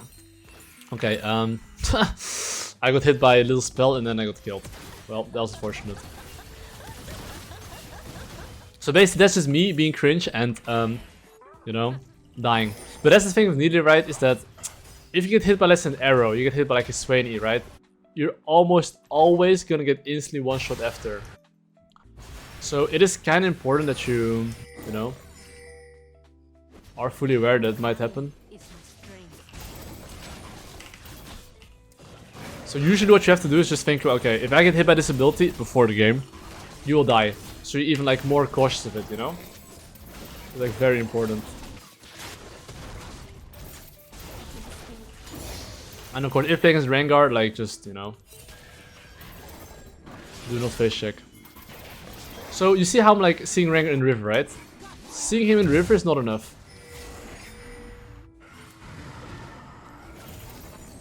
Wait, yo, yo, hey! Yo! If Rangar jumps me, bro, it's a bit scary, you know, like,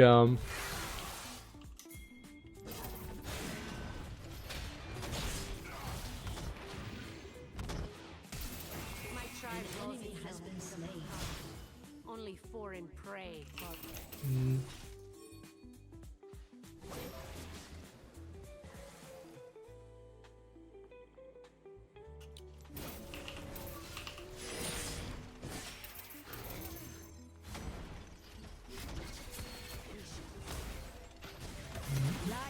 Circles on. shit.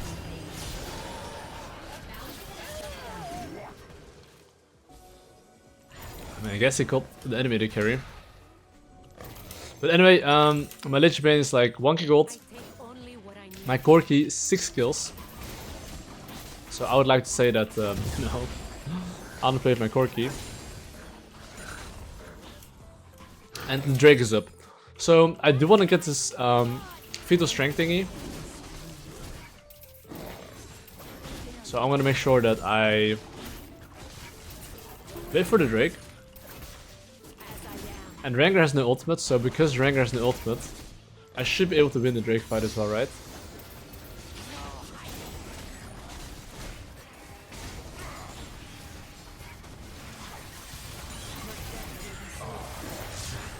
I'm gonna alt tech here. Why I'm alt teching here? Because I know Nautilus is coming. If I wait for Nautilus, I'll be able to land for sure my CC and then I can kill him.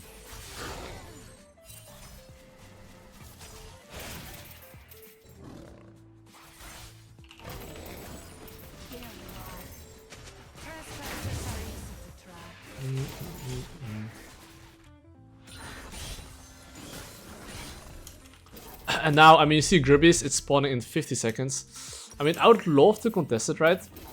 But think like this, even though I want to contest the Grubbies, what's my win condition? It's actually Corki, right? So ideally, if my Corki can be grouping for the Grubbies, that would be the best. And having Zed bot lane, that way, our chances of winning the Grubbies is gonna increase like a lot more. Because playing against 4-0 Rangar and 3-0, you know, Urgot, is probably not that great, guys. I'll be very honest, it's not gonna be lit. And because I know it's not gonna be lit, I need my team. And my strongest member, also known as Corki. I do think Rangar has for sure one item power spike, and I don't. Look at his items. His items are pretty bonkers.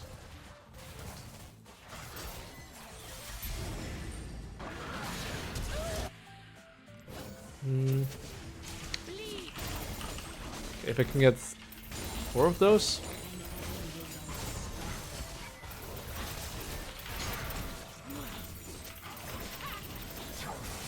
I'll take it, you know.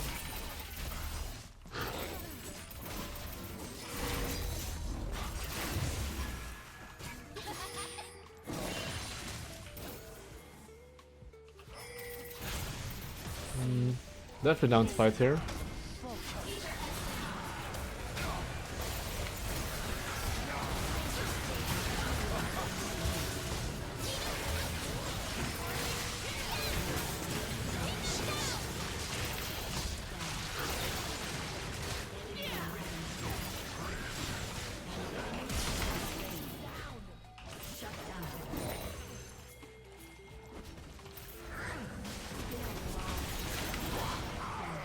Got him.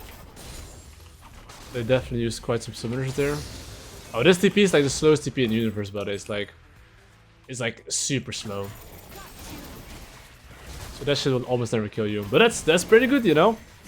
That's pretty good. And just saying, if you're playing as Rangar, I have 3.8k gold. I would like to buy a Zhonya component, because if you have like Zhonya, right, you can actually go a lot more cock here. So usually I would like go something like Shadow Flame second item. But in this game I think Zhonya component is just very balanced.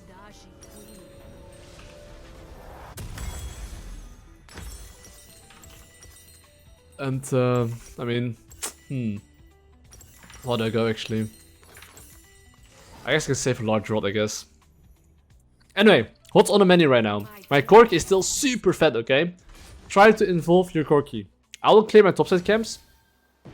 Till then, I'm pinging, hey, careful, Rangar can be there. You see how my bot lane's walking into the river? If my bot lane doesn't die right now, and they wait for me till I'm there, there's no way I can lose this game unless they get killed 2v2. But if my Corki gets killed 2v2 when he's like, what, 8 kills? I think he's reported, you know? So, my job right now as a jungler, ding ding ding ding ding, just perma ping my laners. Oh.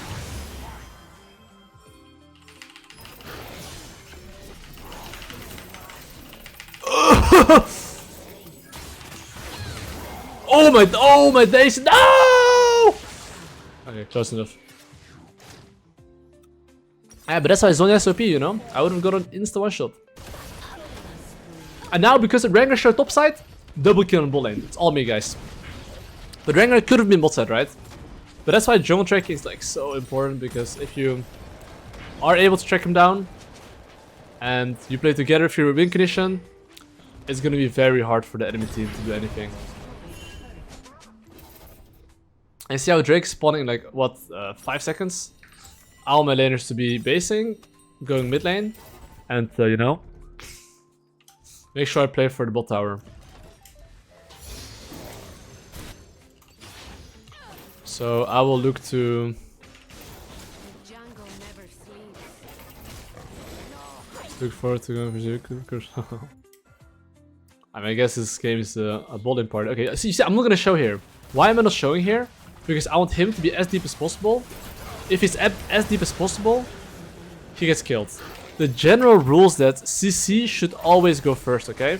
If CC goes first, that means they're as deep as possible. If they're as deep as possible, you get more damage. Because imagine he sees me, he starts running, Knowledge can't CC. You know, not good. Remember, this guy is like Omega OP. Oh my god, bro. Dude. I was pretty sure he was dead there, by the way, but he misplayed. I was right, my bad too. For the giggles. Like, I'm pretty sure you can one-shot this guy, because they're all basing. Who's this guy? I can't even see him, bro. This tower is so fucking big. I kinda trolled.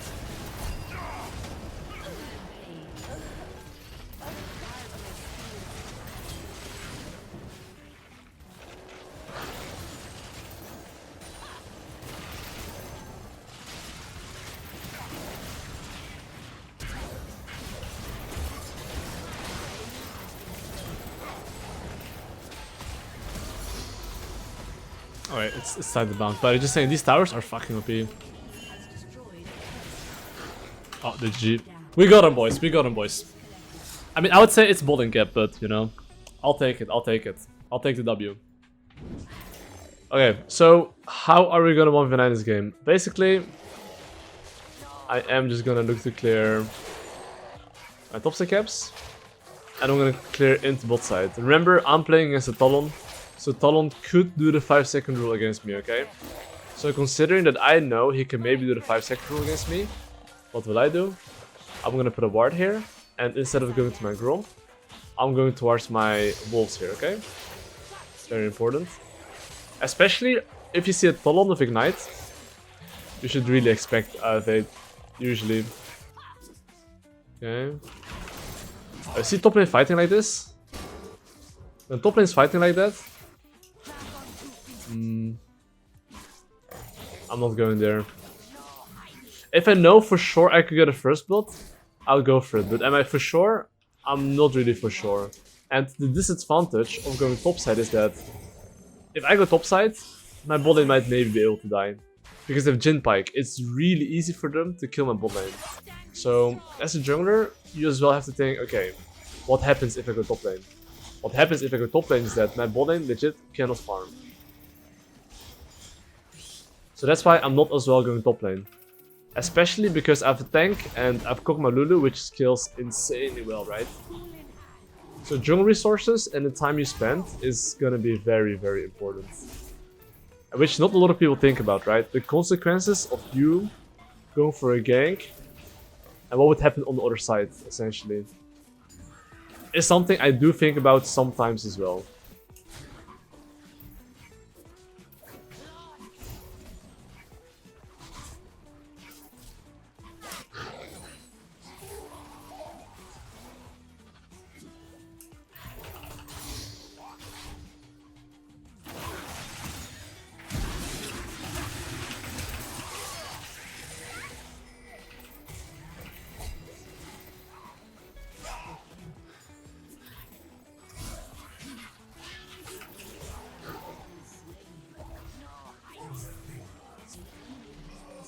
I should fix the wave here. But now imagine I gank top lane, okay? I wouldn't have been here, and because of that, imagine my bot lane just died here, I didn't get anything. The game would look completely different. Because then Pyke can run mid lane, Pyke, like, you know, he's like unleashed, you know? So this small thing, that it didn't go top side, knowing bot lane is very volatile, might have just won me the game. At least it won me the early game so far, right? I'm going this. Boots, Dark Seal, and one pink card. Okay, so currently I got an advantage, okay? So how do I maintain my advantage? Because I pushed the bowling wave, I'm kinda down tempo. I think we can all agree on that one. So as a jungler, if you want to generate a lead and maintain your lead, and snowball your lead, you need to understand when you're down tempo, and what the enemy jungler can do during this time. And I would say that he can maybe look for a top lane gank or mid lane gank or invade, but I'm much stronger than him, right? So I don't think he can do that. Oh, you see the top lane wave right now? I have a choice between ganking top lane and killing him or going bot side. I'm going bot side. Why is that? I do think I can kill him, by the way. But think about it like this. As long as my Darius can farm, sorry, my Sign can farm, and he can, by the way. How am I gonna lose the game if my top lane is even and if my bot lane stays ahead? Tell me. How can I lose the game? I cannot lose the game. So, because I cannot lose the game, instead of using my tempo on the bot side, on the top side, I'm just gonna stay around the bot side here.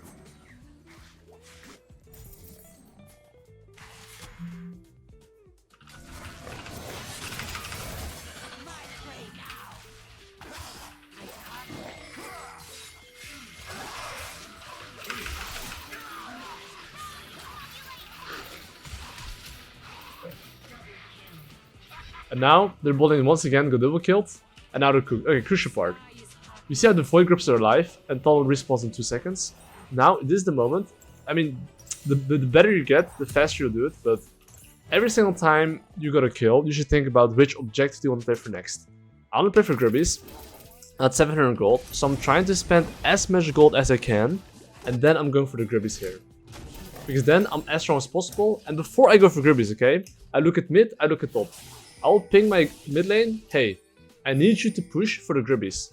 And here I'm fairly certain my... Jesus.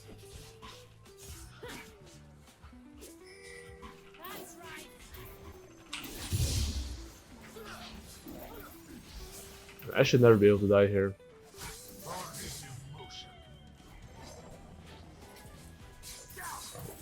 Gross, about the champion.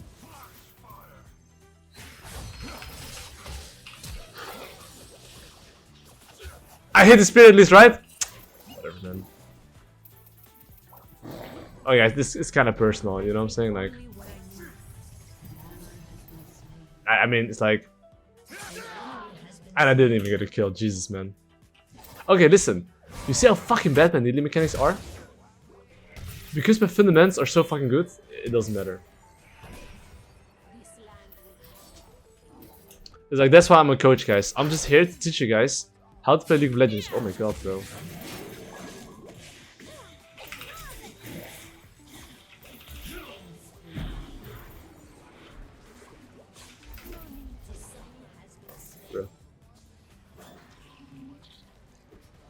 Guys, we don't talk about my spears, okay? We don't talk about my spears. Remember. But anyway, crucial part. Fundamentals, fundamentals. So right now, I take the Void Gribbies, okay? So what does this mean? This means that I'm really down tempo. Which also means that every single time I take an objective, I think about these 3 things. Do I need the base? Yes. Where's enemy jungle? He can for sure be anywhere and do a lot of stuff because I'm down tempo, right? And the next thing I'm thinking about would be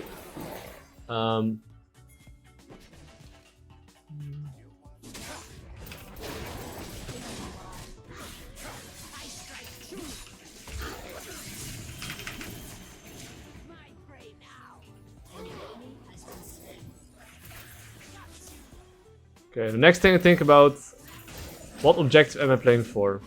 So right now, as you can see, I have a lot of gold. I've got my Altifar spike. I have one more camp. You're good. I think he hasn't seen my spears, but it's okay. Alright, thank you. I think Talon's just dead. Anyway, I got my item power spike, okay? I instantly base from my item power spike because I know these 3 things after I kill objective. Do I need the base? Yes. There was enemy jungle, I had a tempo, but he invaded me. Third thing would be which objective am I playing for? I'm playing for Drake. Because I know I'm down tempo here, I'm simply pinging all my laners to play safe. Because ideally, before I... Oh, the movement.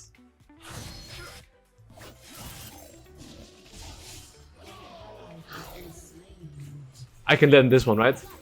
Thank fucking god, bro.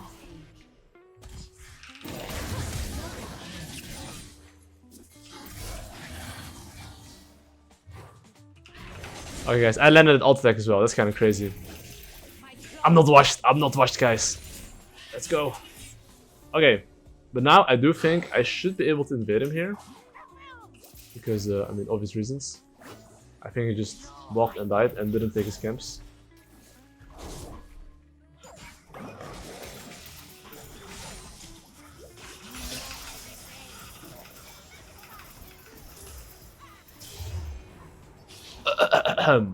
That is skill issue, guys. That is skill issue.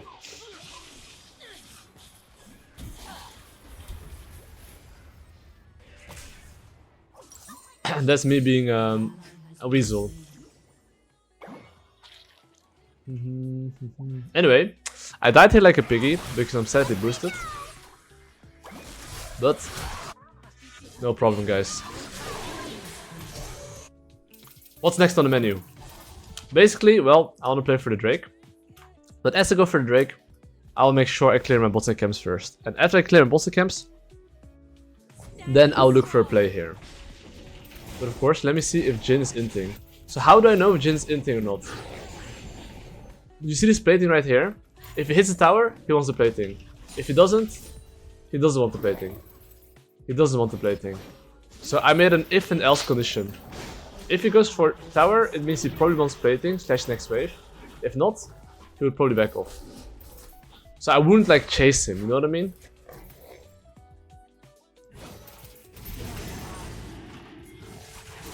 And of course, because I know that he's probably gonna base, I should be able to get objective here. So do you see how I always like ping? I don't just ping this out, but I almost always ping the objective and I ping the laner that I need for the objective. Because as a jungler, it's very easy to assume that they know what you want to play for. But that's wrong. Your laners are kinda monkeys, I would say. So don't rely on them to know what to do, just ping what to do. So you see what I'm doing here? I'm pinging ding ding ding. And I'm pinging my Lulu, ding ding, come come come. You know, I'm playing for Herald, maybe move your ass, you know. I am always Nidalee. So here you can see, I'm making sure my teammates are moving with me before I do the objective. So, okay, Talon's bot side, so I get free objective here.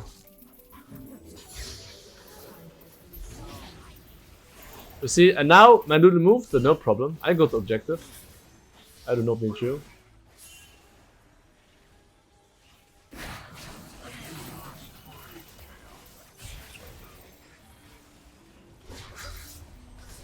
That's gonna go wrong.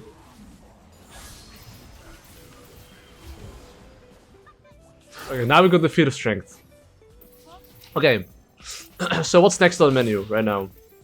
How do I snowball? Currently, I would say I maintained my lead pretty well. How do I start snowballing right now?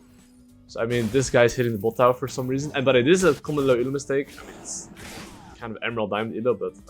So, why is it really bad what Talon does?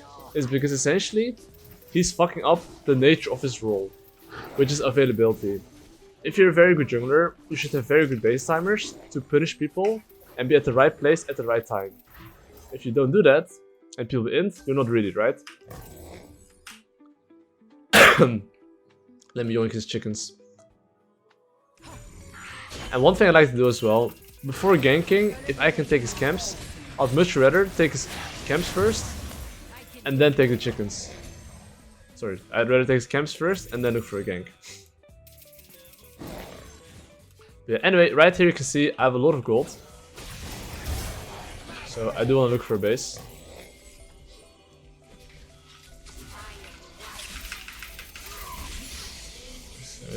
I got round down a bit. So, okay, what's next on the menu? I do need the base. I am thinking about, do I need the base? Where's enemy jungle? I always think about this because if you generate a lead, the most important thing is to maintain the lead. And by maintaining the lead, I basically mean like, you want to make sure the enemy Talon doesn't get any kill. And if he doesn't get any kill, you can then start snowballing your lead. But if you would get a kill, you can't snowball your lead, okay? So, right now, I'm just gonna ping, hello, careful, don't push. Because as long as they don't die right now to a gank, and they wait for me, we would win every single 3v3, 4v4, right? So now I'm gonna start snowballing my lead, because none of my lanes are dying, right? So do you see how enemy blue buff is spawning in, I don't know when, but soon? I basically wanna play for that, okay? So, I would want my laners to move with me ideally, so I'll wait for their bases. Okay, my mid lane is freezing the wave here, which is fine. Because if he's freezing here, I'll just look here. Usually you want to go for a gank when he goes for last hit. You see right there? He went for a last hit.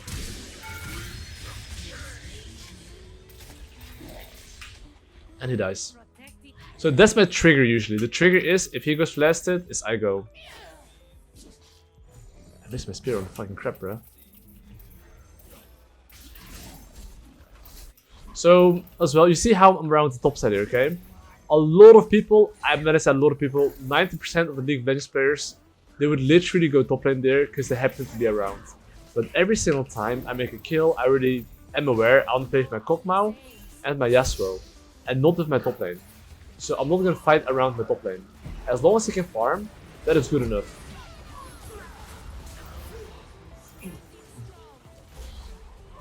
Oh. The Drake spawning in what, 40 seconds? So I'll just take the mid lane wave here. Because like if I fight my strongest laners, the chances are that the skirmishes I take, I'll have a much higher chance of winning them. And of course, I want, you know, I want that.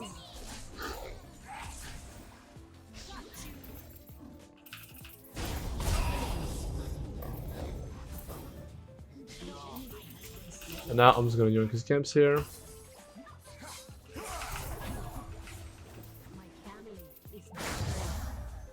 And Drake's spawn in 2 seconds, right? So I'll do the Drake here.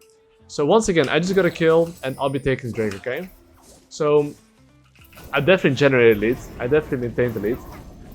So this is the moment where I basically want to snowball my lead.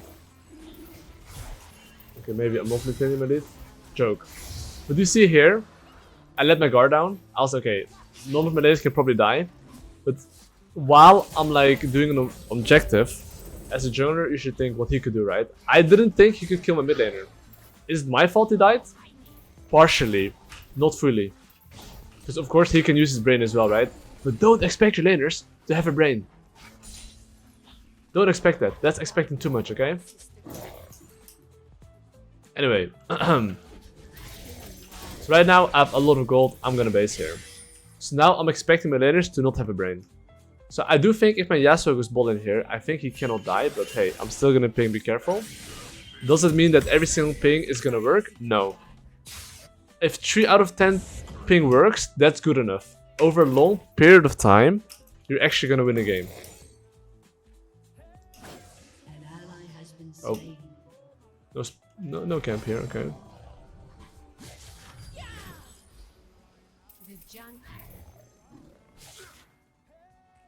Anyway, so right now, what's the next objective? It's the Rift Herald, okay? And because I want to play for Rift Herald and I'm far away from my laners, I'm playing my laners, hey, be careful. And I do want to snowball my lead right now. You know, I want to go for the enemy buff.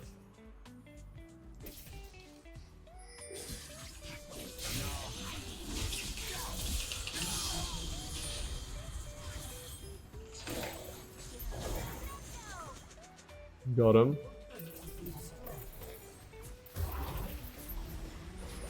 And now I'll just do the objective. Well, after doing the objective, okay. I'll show you guys in general the best way to use the Herald.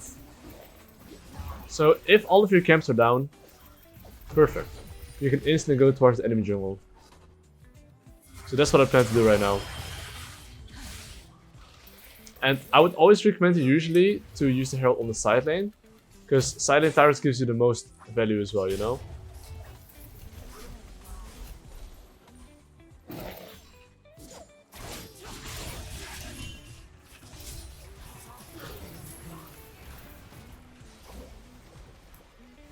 I'm pretty sure, oh. There's one reason I'm popping Herald here. So I can ride the fucking Herald. No! Can I use that while zombie? Oh, that was a mistake.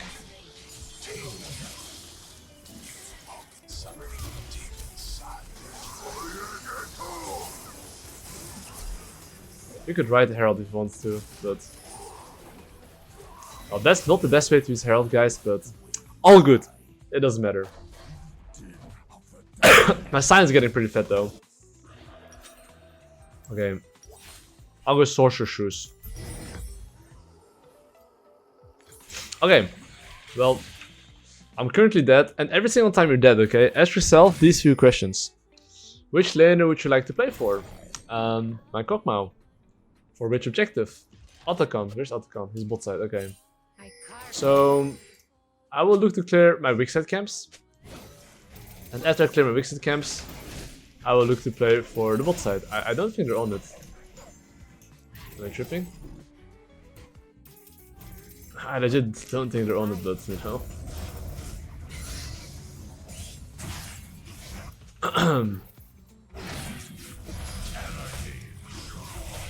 Lol. I take only what I need. I'm just gonna sit here.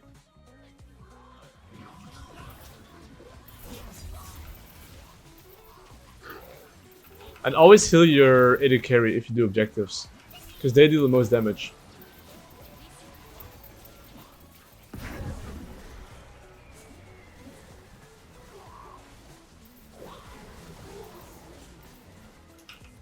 I mean, I think supports should never hit that shit. I don't want to be that guy, but supports are like useless. The carry should always take it.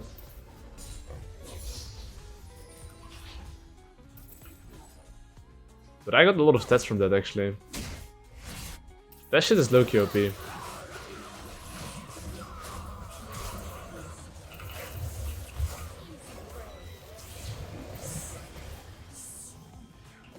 Bro, the sign looked like it was the enemy team. Okay, I would say that I want to play for a Drake here. And of course, like one thing you should always do is like pull the Drake a little bit out. Because if you're in this position in the pit, it's very awkward if they come. But here you can still like wiggle around, you know?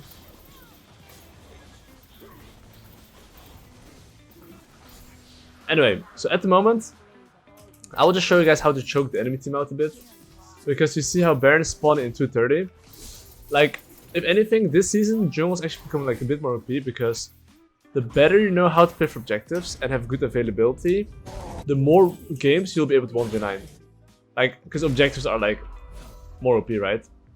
So more objectives is basically jungle being more OP. First blood, jungle being more OP, okay?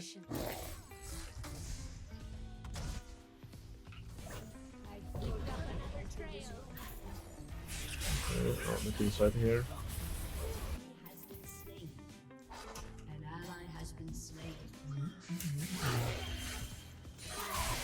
Anyone wants to go top lane?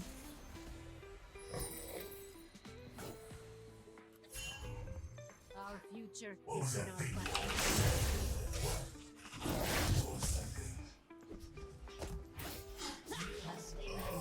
Got him.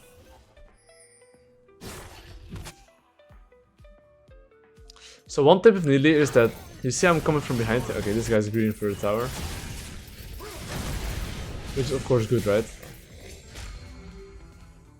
His damage plate? No, it doesn't.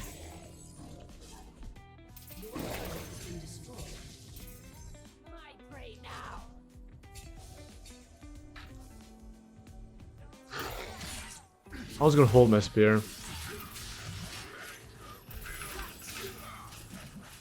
If you hold your spear, he's gonna have some wonky movement.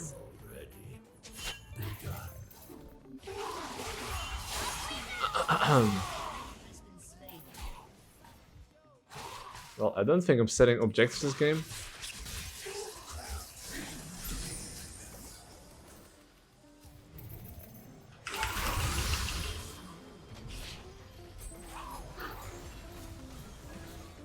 Like I said, if you siege, always heal your AD carry. And I'm pretty sure he can just end the game here.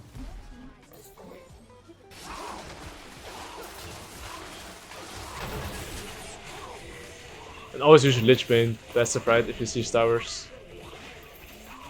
Enemy team knows it's kind of quick, you know. And then GG well played. But that's how you can like basically generate, maintain, and snowball elite. It's very important. If you can do these things, then your games will be easier. Okay guys, you guys want to know how to 1v9 as Nidalee? Watch me guys. I'll show you guys the way to smack weasels. Now I got a ward. What does this ward give me? This basically confirms for me whether that guy is gonna do a full clear or just pathing bot the top. And because of that information, I can actually look to make a game plan around it. Because this matchup, I should be able to win level 3. I can actually fuck him up. So I'll show you what I'm gonna do to snowball this game just by having that ward and pushing bot lane, okay? And how do I know I have a pushing bot lane? I have Braum against Nautilus, which is a counter to Nautilus. And Corki against Samira, so I'm pretty sure they should be able to push. You see, they have the push. So before I invade, right, there's one thing I will always do. I'll ping my laners to push. So I can invade him here.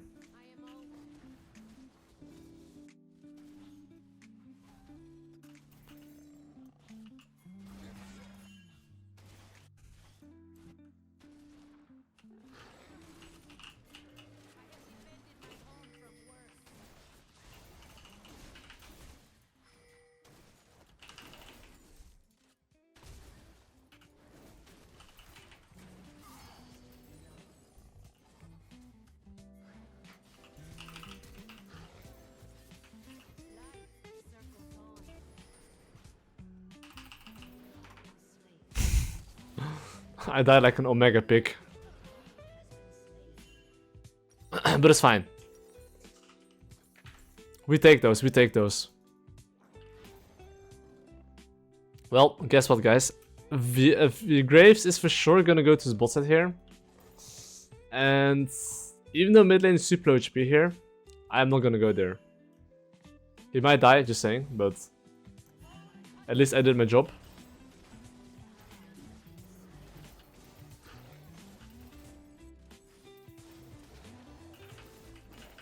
And here's the thing, I could invade his bot side camps, okay? But I'm actually not invading his bot side camps. Why is that? Because I do want to invade him permanently. I kind of want to go do the Narnia strategy against him here.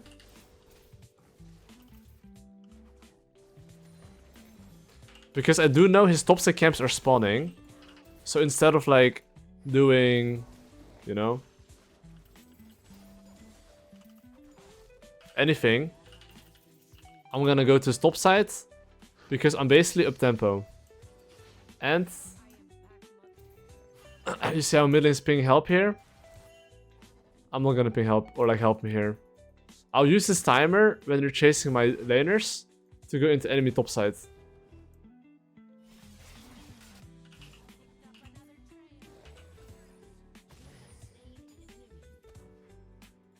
And now I've slain an enemy.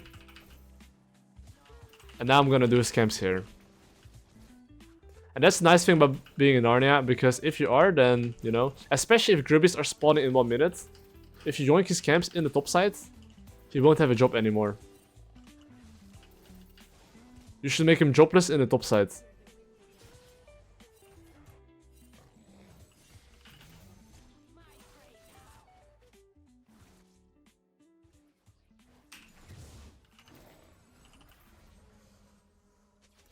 Now the Grubbies are spawning in 30 seconds.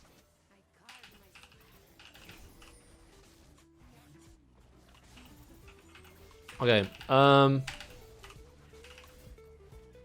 so this is the moment where Grubbies are spawning in 20 seconds, right? So, usually before I go for Grubbies... Oh, he's going for bottom gank. Oh, you see this top lane wave? My laner can all in here. Like, use your Q as he gets knocked up. I was gonna chunk him here, but not actually killing him here. I'm making sure this guy's not farming though. You see how I like fake backed?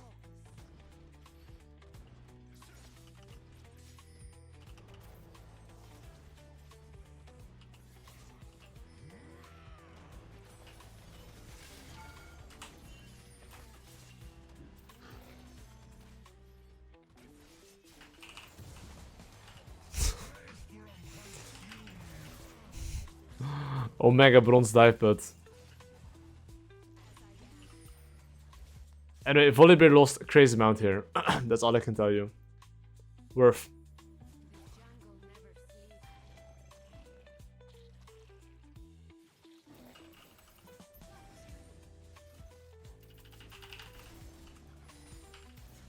And now I'll just do the Kirby's, right? I should have top lane priority here. Let me see. But here's the crucial part you have to understand as well. If my Yone is staying like this on the top lane, he doesn't want to fight. Volibear came fresh from base. Maybe his abilities.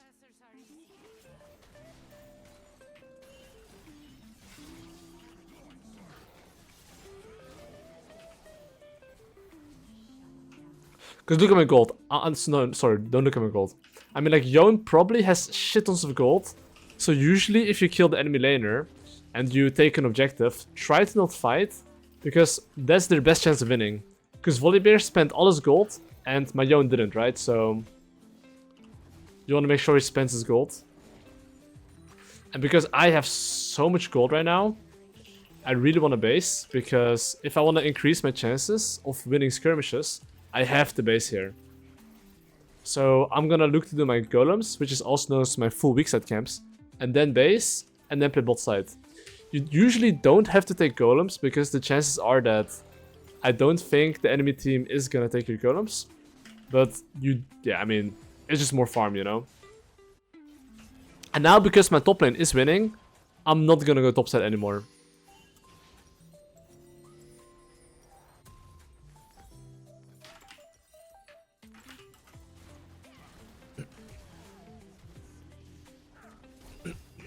That's fine. So you see Graves' item? He hasn't based yet.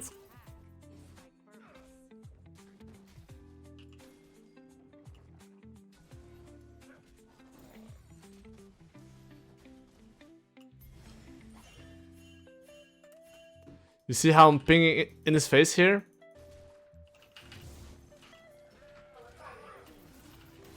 Oh.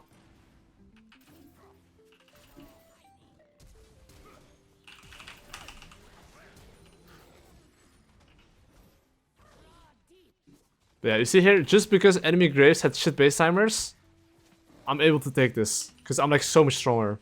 And now, because we killed Nodus, right? Look what I'm gonna do here next. I'm gonna look to dive this Samira here.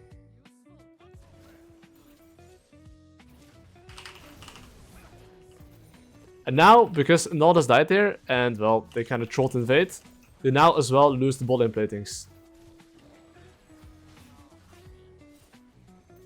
I don't have to kill him here. Like, even a simple chunk, by the way, that's like good enough. But you see how much gold I have?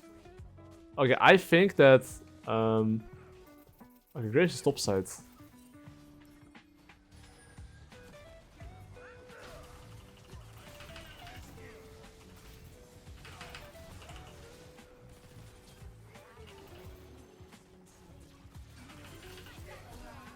Uh-huh.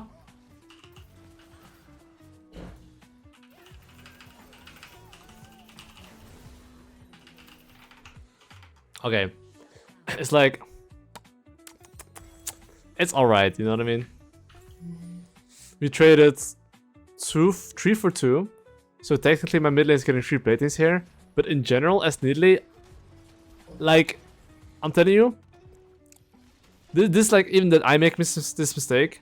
When I jumped on the Galio there, and I would trade potentially my life, that's actually bad. I think just simply taking 1 kill, backing off, taking Drake, or basing, clearing top to bot, is so much better than trading 2 for 1.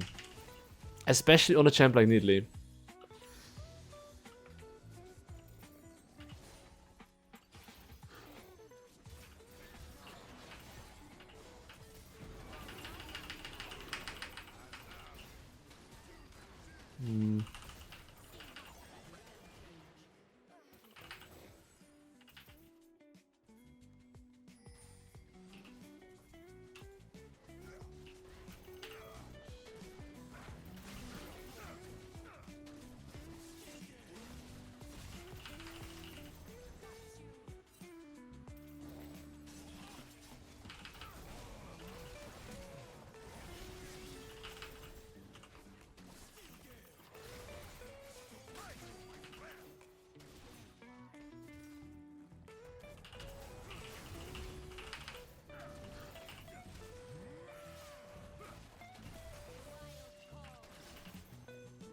It's kind of shit show.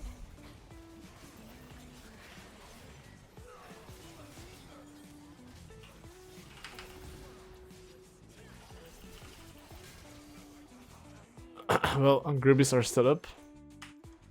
And I definitely want to get the Gribbies.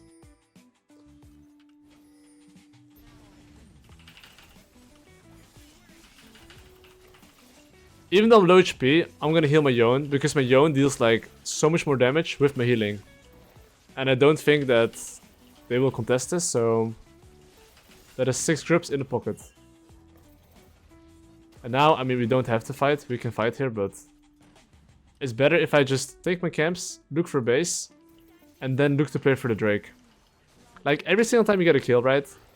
Most of the times you have more gold than the enemy team, but you haven't spent it yet.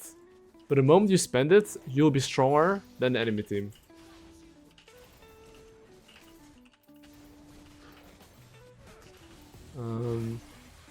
Okay, I think my team is fine there. If I thought they weren't fine, maybe I would ping them back.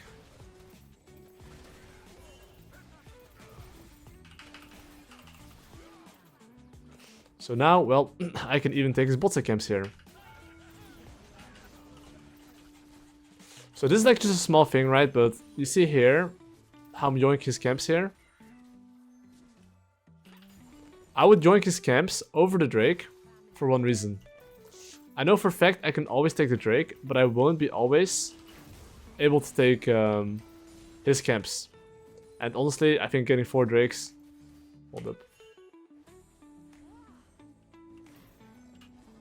Is something that... sorry, 3 Drakes is something I'll get anyway, right? And I don't think I'll get soul point this game, so... I might as well just like, you know... Play for my own advantage, and then get the Drake. The only downside here is that I do have a lot of gold. But even though I have a lot of gold, I'm pretty sure I can still win it.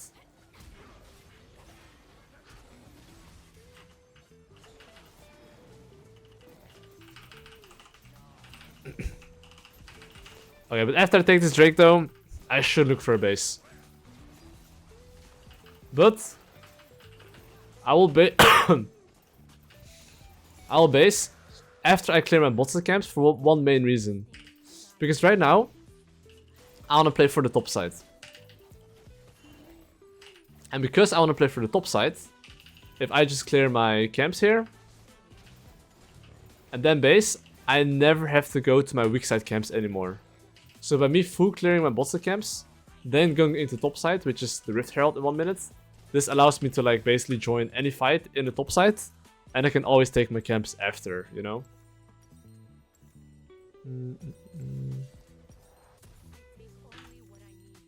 I'm not gonna go Magi's because I'm boosted.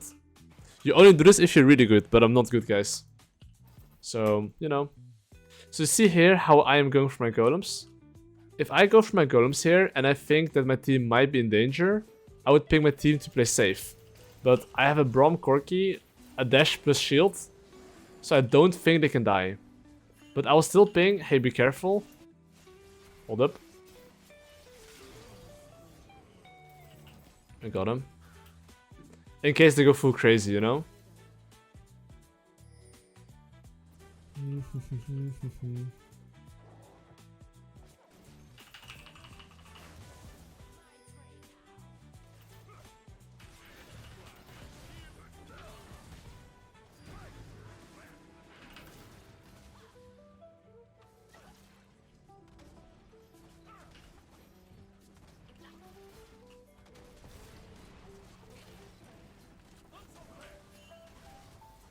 I mean, we are literally getting free top tower here, right? So see here how I am topside? Because I'm topside here.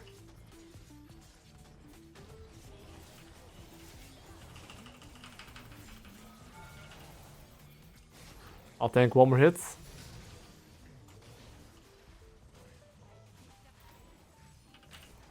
Okay, time to bounce. Okay, so a lot of people here would probably do the Rift Herald here, but especially if you have your second item, and well, you're quite strong, spend all your gold first and then go for the objective. That way, if there's any fight, I'm very strong and I'll have even a higher chance of winning the skirmishes.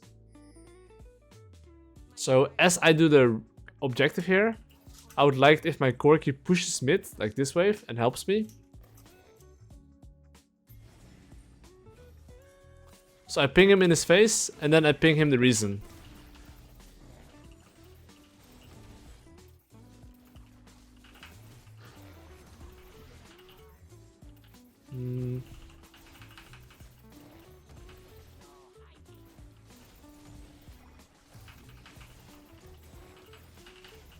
Okay. And now I will just look to clear my camps.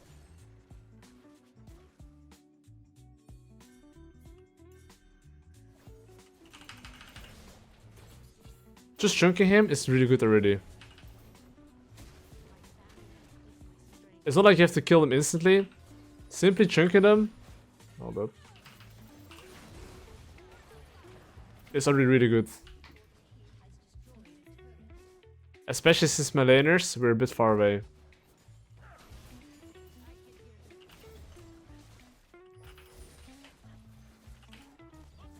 And now, well, what's the next objective on the menu? Okay, like here is a 3v4. In general, try to never fight 3v4. Because, I mean, it's not like never, but what I'm trying to say is that this is their best chance of winning.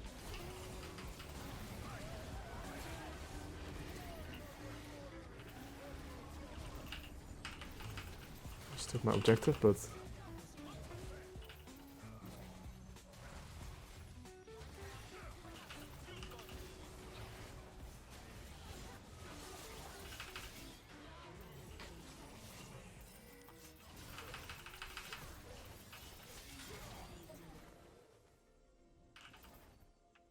The graves are right, yeah. But you see, basically here, like, I saw they were 4, we were 3. So I spamming them back, and I knew that, like, I didn't have to take that risk to fight there. Because, well, that's their only chance of winning, right? 4v3. So as long as I just play safe, play very slow, worst case my teammates die, it will be completely fine, and that will be Gucci. Alright guys, let's get the bread though, let's get the bread. My rank right now is Diamond 3.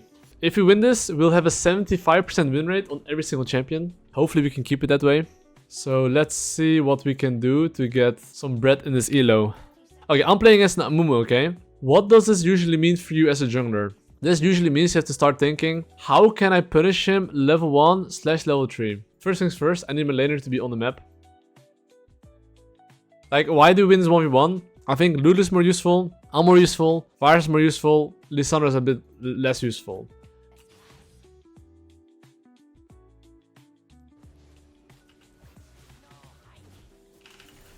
So this guy's starting top side. And almost always, okay, if you take the enemy red buff, I'd highly recommend you to almost never gank bot lane. I think jungle became a role where you kind of want to like make sure you take enemy camps first to get an advantage and then get a kill. That's the best way to like snowball as a jungler in my opinion. And if you do that properly, then your games will be easier. So imagine I can take his full bot camps, then he realizes that his camps are gone, and then I gank bot lane. That's how I get the most value.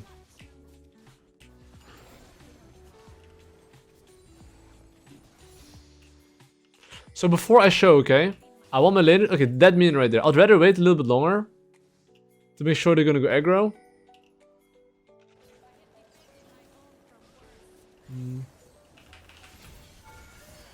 Okay, that guy died like an NPC. Yeah, you get my point. It's better to wait a little bit longer to have like, let's say a 75% success ratio than like, let's say 50%. Just waiting a little bit longer is almost always worth it. Even though I personally think that gank shouldn't have worked out. Because I waited a little bit longer, it somehow did. Don't ask me how, but it somehow did, okay? But of course, after I make a successful gank like that, it is your job as a jungler to recognize what enemy jungler can do, right? Okay, I did, not sure if I pinged him actually, but...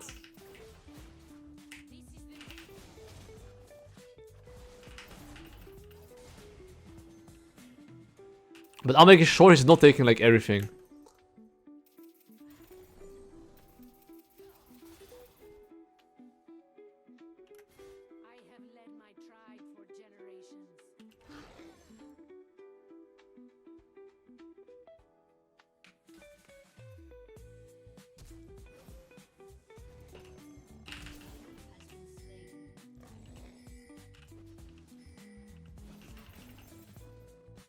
Bro.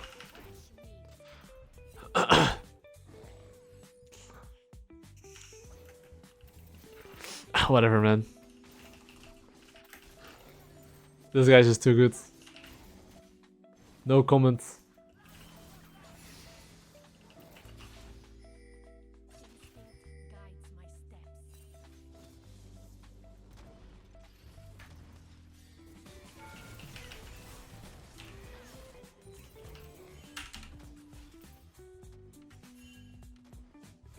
Anyway, time to base here. Time to base here. And time to... I mean, this game I think I'm going Leandry's because I'm playing against like low-key beefy champions. And every single time I'm in base, I am trying to think about which objective I would like to play for. Grubby's 1 minute. Huh?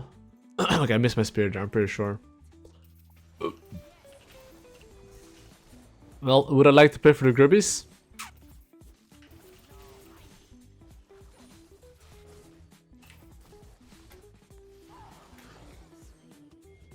I would like to play for the Grubbies.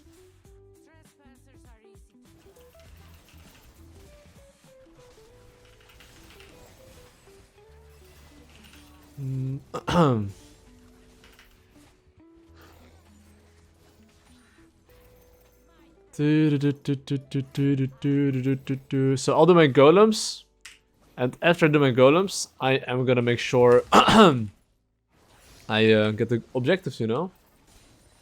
But I will play through mid lane here,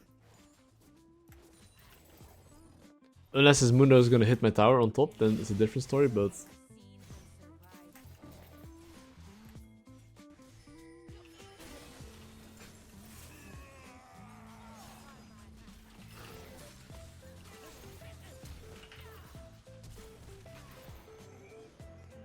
it's Cassiopeia, right?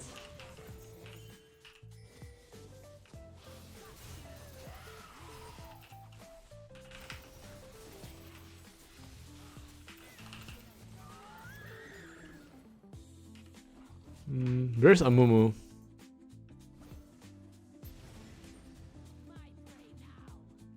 Amumu's bot side.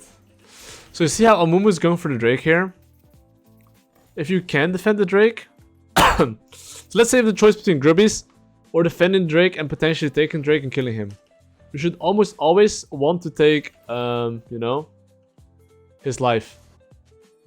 So even though I'm pinging my mid laner to come here, that doesn't mean that he's gonna come here, you know? Just want to clarify that.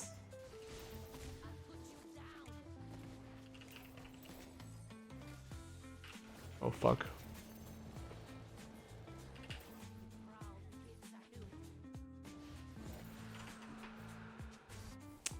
I mean, I kinda trolled.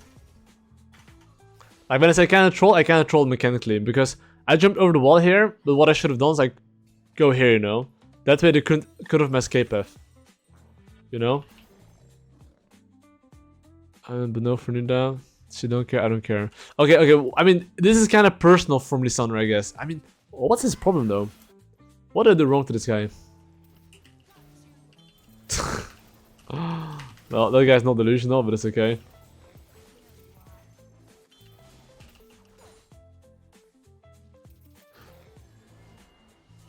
What an interesting guy.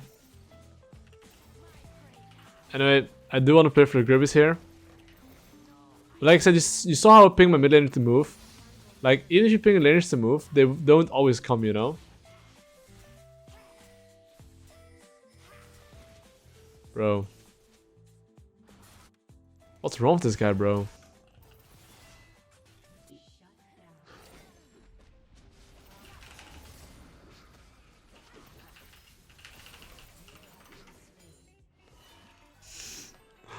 Nah, whatever, man. This guy. That's so cringe. That's so cringe, though. That is actually absolutely cringe.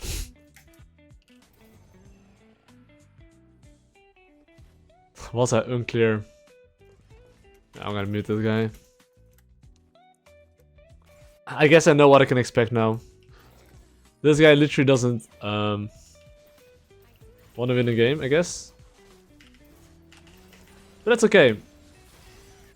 Even if people don't want to win a game, and even though I really want to troll him, you shouldn't do that, you know, you shouldn't do that. Still focus on what's next and think what you should want to do. So I would say that if I press tab, look at the game state. I basically don't have a mid laner, right? I think we can all agree on that one. I would like to play for my bot lane and top lane.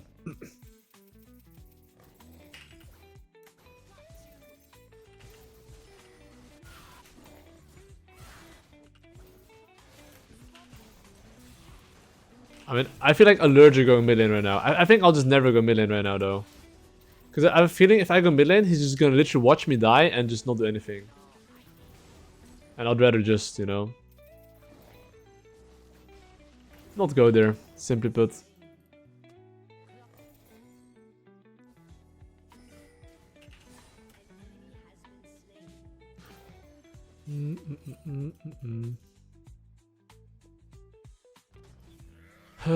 Let me see.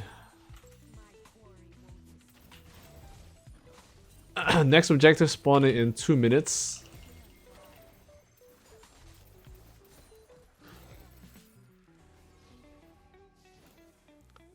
And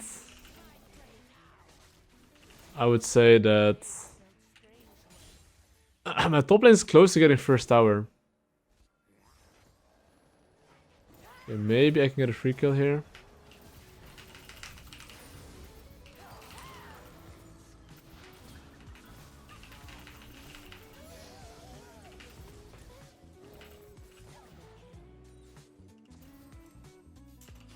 Well, wonderful. I just got 2 free kills there.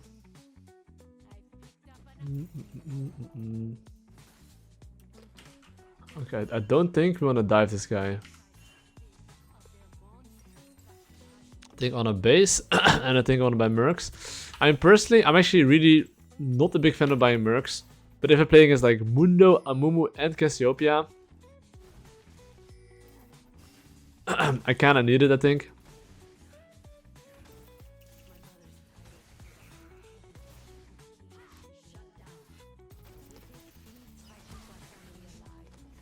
Mother of Bronze.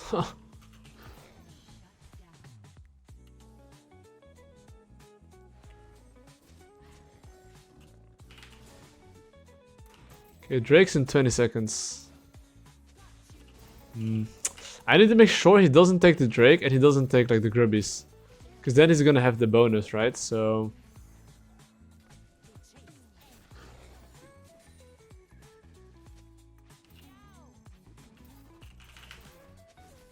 even me simply chunking enemy team, that's like good enough, you know? Like sometimes you don't have to kill the enemy team, just chunking them right before an objective. If they don't base, they're kind of cooked. Could be more important sometimes.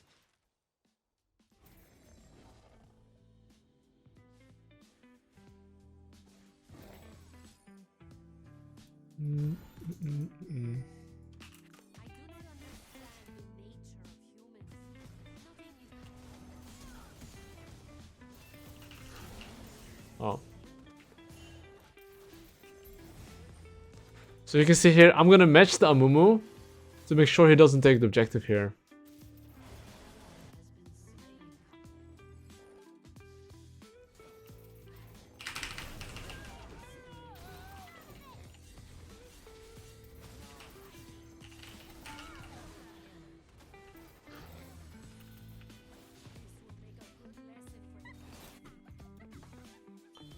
It's pretty nice. I should be able to get both.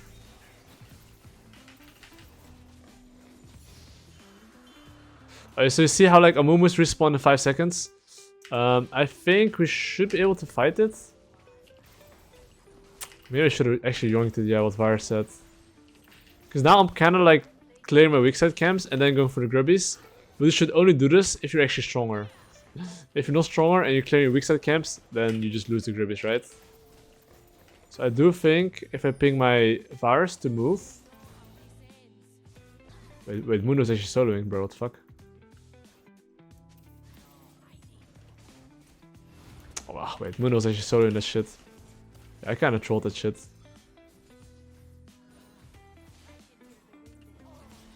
That was my bad.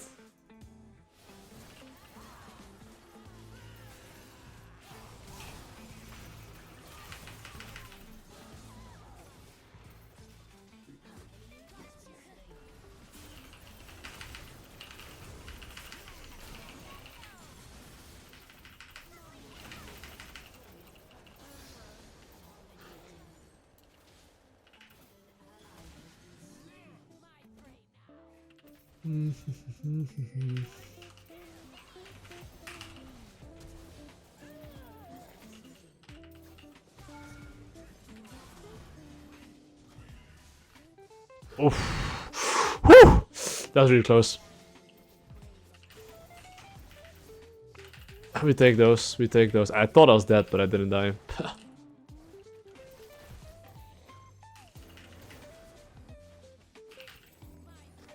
Got him, boys. Got him. And here I have like casually 2 points, well, 3k gold basically, right? So I do have a lot of gold. And I do need the base.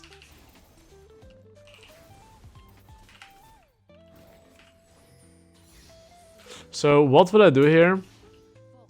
I will look for a base as soon as possible. I think that's the most important thing. And after a base here, okay,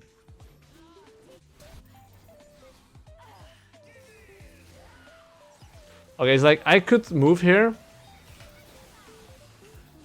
only for one reason, because I think this fight is really won. But in general, if you have this amount of gold, you should want to look for a base. Just clarifying that.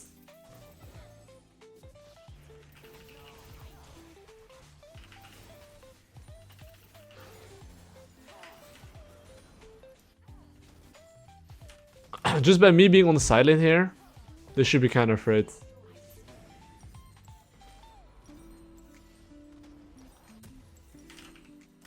Honestly, I'm going full pussy items, bro. It's crazy. Abyssal Mask Nidalee. Have you guys ever seen this before?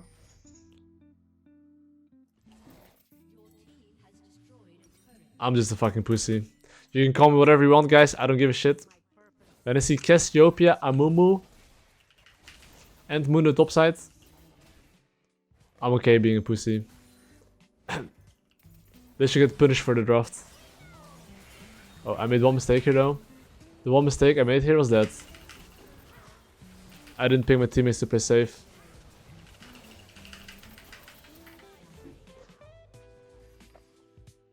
So like here, you see how I was like walking from base to here, and my entire teammates died. That's actually just fundamentals. It's like either you're there with your teammates and you fight them, but if you're not there, you should almost always pick them back and play safe, because if you don't do that, then you know, they might die, you know. So such a simple thing like me spamming them back, if I was close, we for sure would have won that. But of course, because I was really far away and I didn't ping back, that's like, you know, it didn't work.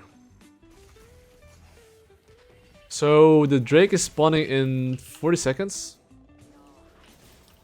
And I would definitely say that I want to play for Drake here.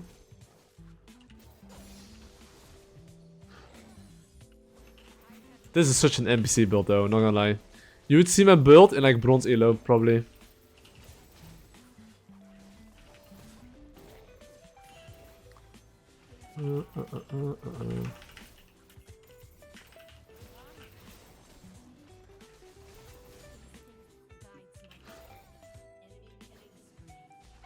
But anyway, I will take the Hextech Drake here. And after I take the Hextech Drake here, I will look to play for the top side.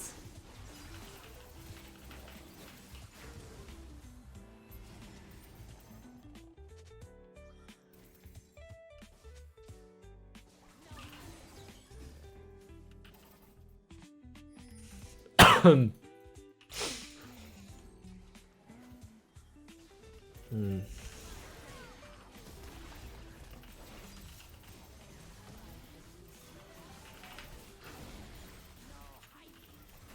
1-8 mid lane. 1-8 mid lane. What's this guy smoking, bro?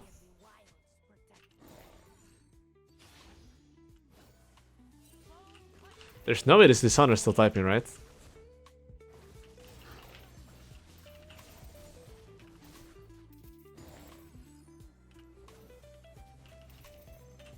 Thank god this guy's not typing. Oh.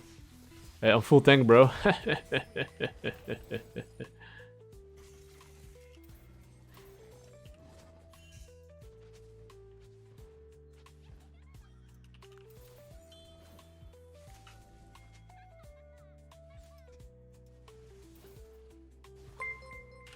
Yo, Roman! My G.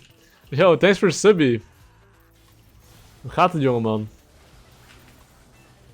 Oh, I think maybe you're a bit deep.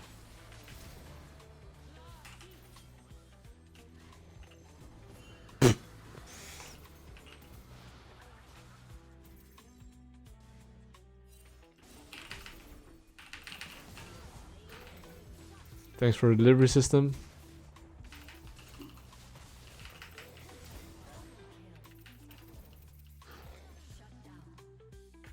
I don't know where the score key is, but I'm promising you the score key is for sure in this bush here somewhere, right? Dude, I don't give a shit about this tower, bro. Or maybe I should.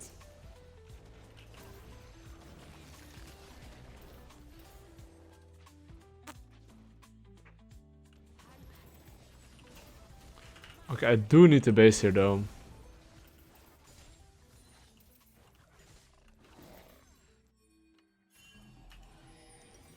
I'm kind of far away. I hope my team respects that.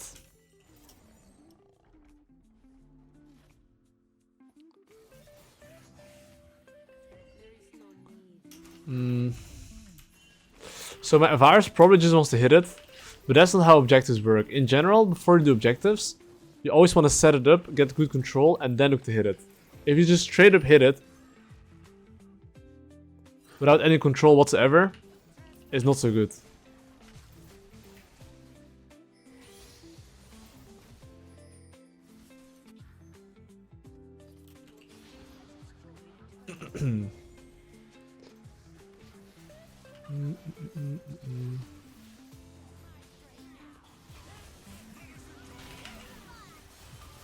Oh, that's a really close one.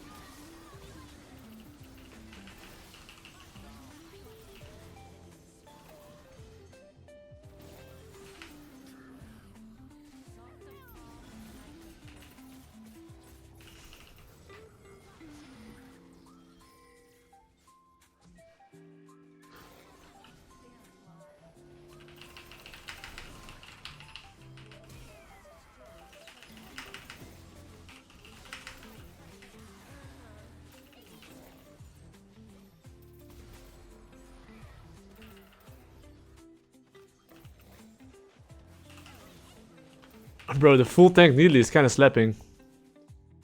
And look at my stats, bro. My stats are crazy. 1337.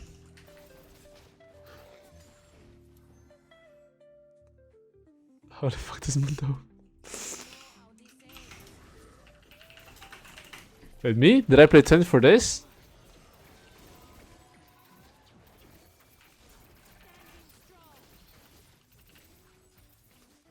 Wait, it has been 3 days now? Or am I tripping? It has been out yesterday?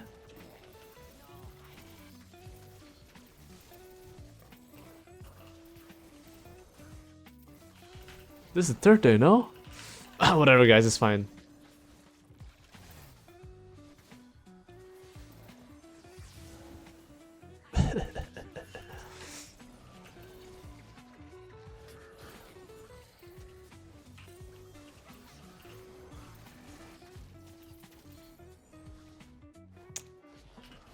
Well, he's not wrong that I'm a no-lifer. But this shit is so fucking tanky, bro. This takes so long. Okay, anyway. I'm doing the Otacon right here. 1 year later. 2 years later. Wow. Wow, this is like This is like doing 2 drakes, by the way. Jesus. Okay, but guys, I kind of don't want to do this objective, but I have to finish it now. You know what I mean? It's like, because I started it, it's like I finish it. You know what I mean? It's like, I'm committed now. I finally got it. Okay, let's go.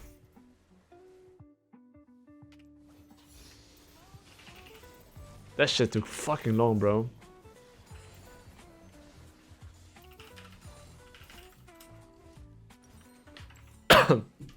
Well, I got my Zonias.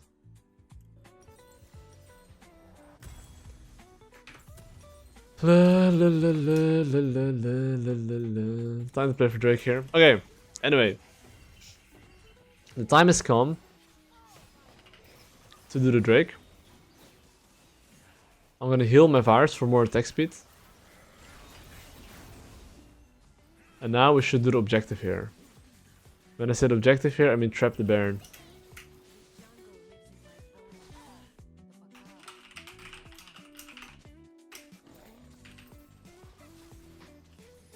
So see here how they have like no vision wards? You see how this guy's face checking me? Every single time the Baron is up and you know enemy team has no vision, you should do what I just did.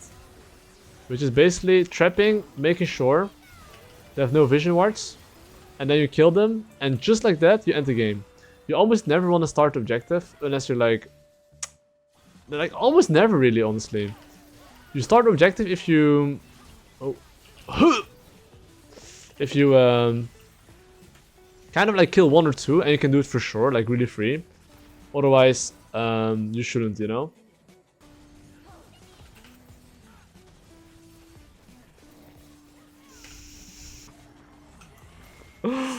I can't believe it, bro. What is this mentality? I don't know, it's crazy though. Let's get the bread, guys. No, don't give first blood! Wait.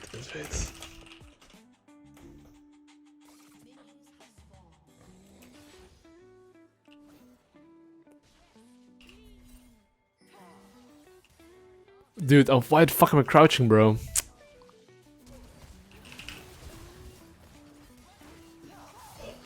Dude, I need to fucking stand up, bro!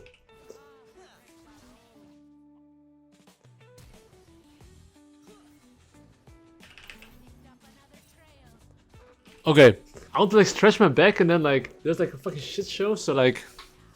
Dude, I was kneeling, bro. I was fucking kneeling while I was fighting.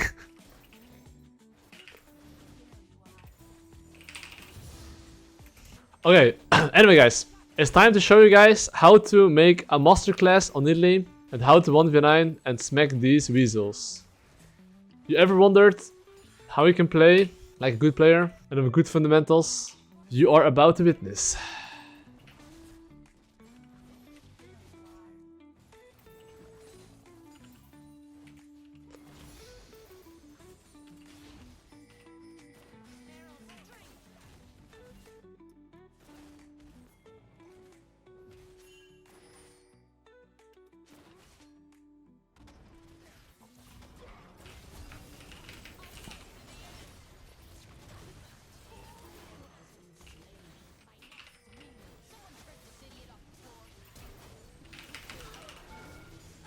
Okay, but my Ezreal, bro, that's so fucking boosted.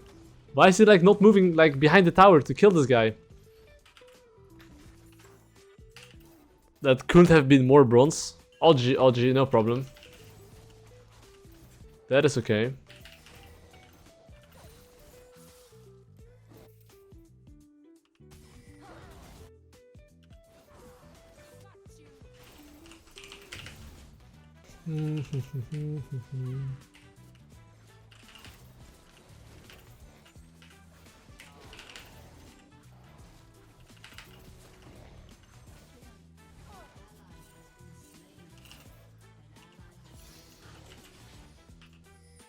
You see, I'm waiting as long as possible. Is to make sure that an Ezreal can basically pincer on him and reach him too, you know?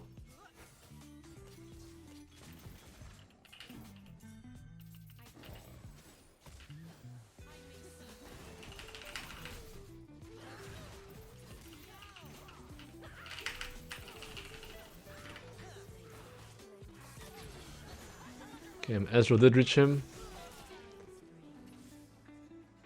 I mean, I guess not the worst, you know. Not the worst. But if I would have speared him, let's say here, he would maybe run to the left side. But because he was in the middle, my AD carry could follow. And then it became easier, you know, to like fuck him up.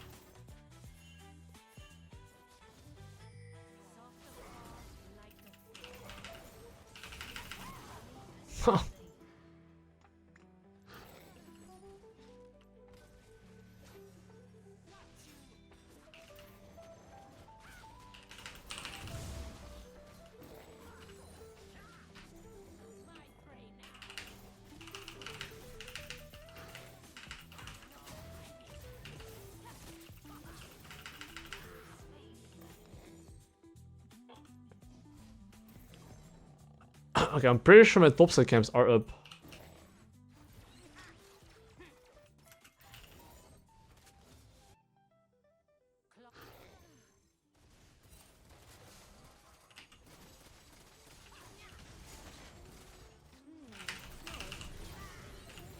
It's fine. I'll take that. I'll take it.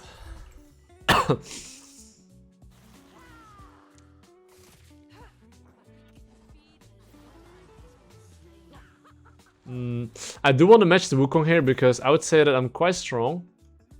If he goes to Drake, I want to go for Drake. I mean, you see this mid lane wave? I'm not even going to go for that.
Well.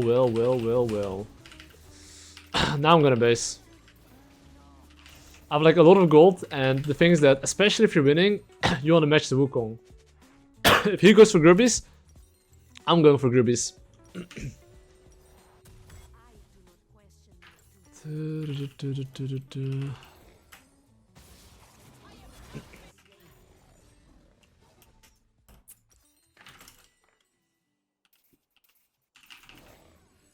So of course, if I go for Grubbies, you see I need like one more camp for level 6. And because I need one more camp for level 6, I'm gonna go for the, you know, one more camp. And this guy's like maximum level 5. So I mean, you can still do the Narnia strategy, especially if you're winning. Like here I have the choice between Grubbies or his camps. I'm choosing his camps. But before I invade, of course, right, I do know that enemy can move first. And I should be careful. But no problem.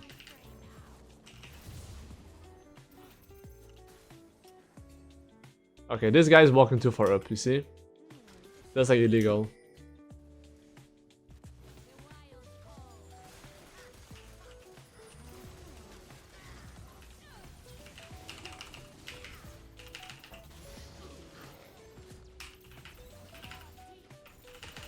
Okay, now I will look to do the Grubbies here.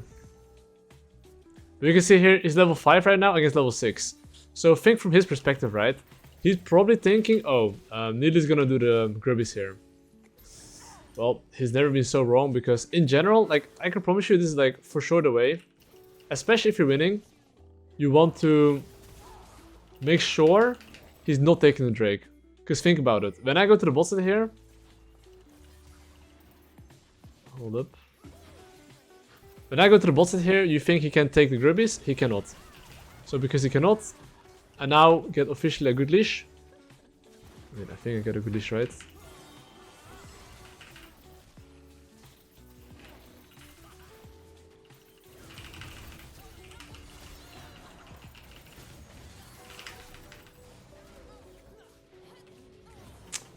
My god. Hope my team won't break their arms. Yeah, they broke their arms a bit, but... oh gee. Yeah. Okay, the mistake there was that, I mean, I should have just fought him, I guess. I did think I could just join the Drake, but mistake.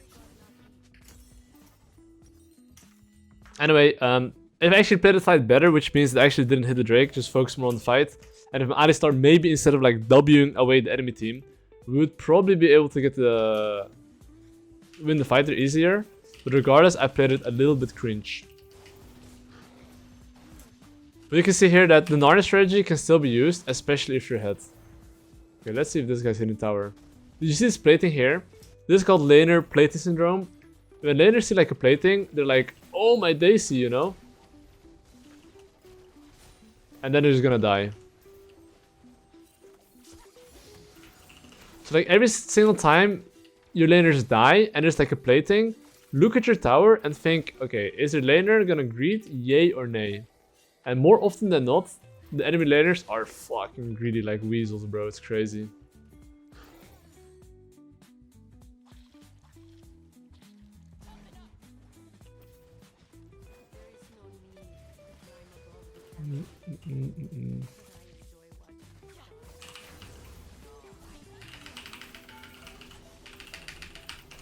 Woo! Got him, boys. Okay, where's the guy though? I cannot really find the enemy.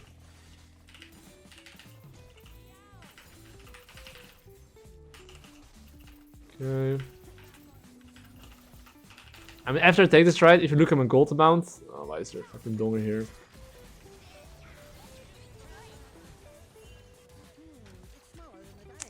Smite in like a few seconds. Fuck. I mean, I want to get the Grubby there. I like Grubby's fetish there. Wait, why is my Alistar here? Oh my god, my Alistar's for sure not boosted, bro. Oh, yeah, I mean, still got him though, so I can't complain, I guess.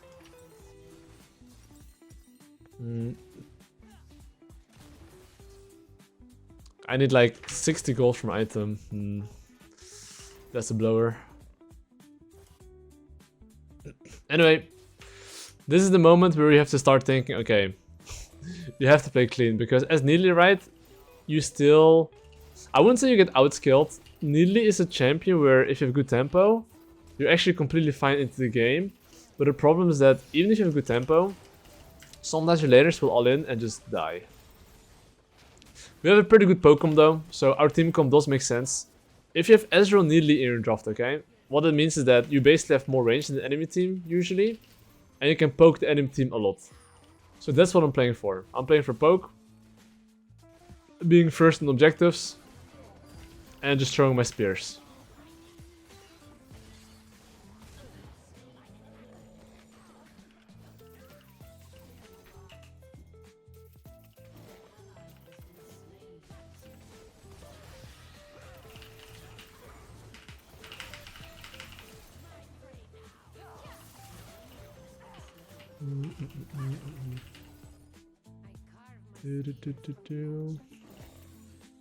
Okay, Drake 1 minute.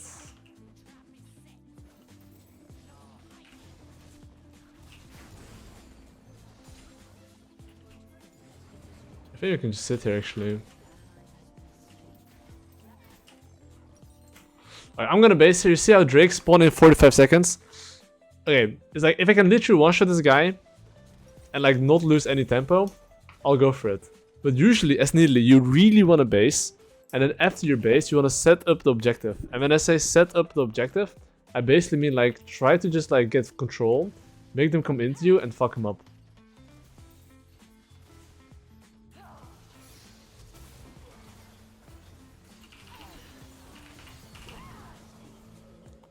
So look what I'm about to do, okay?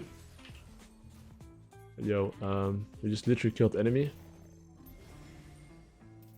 I guess he's gonna base for new wards. Which is fine, I guess.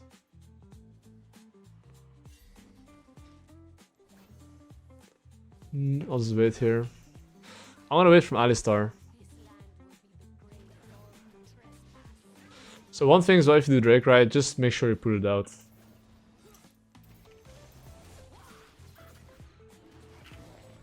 Like, if you play against Wukong, or just in general any champ, right?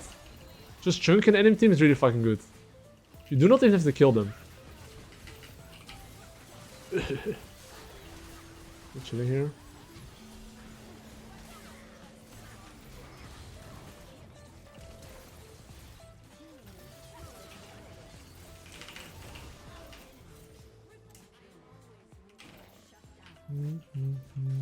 Because the thing is, I can heal up, and enemy team cannot usually heal up. Oh.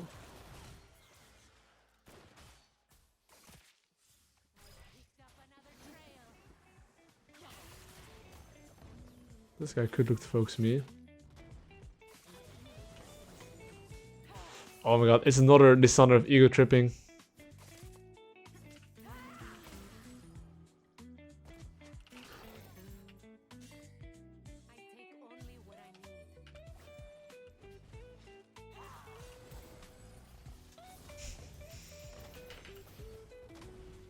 Dude, these Lisandro players have so much ego, bro. That's crazy.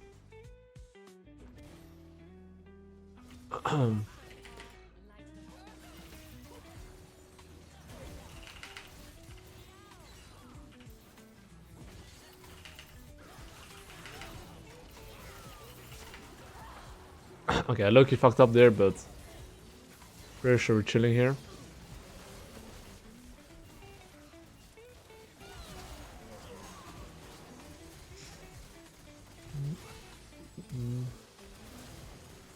And goodbye to the misfortune. I mean, I will buy Zhonya's here, you know?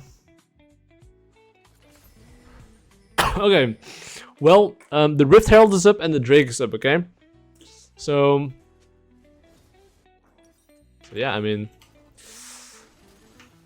I guess my Urgot is soloing the Drake. I guess, right? So that means that we're playing for the Herald next.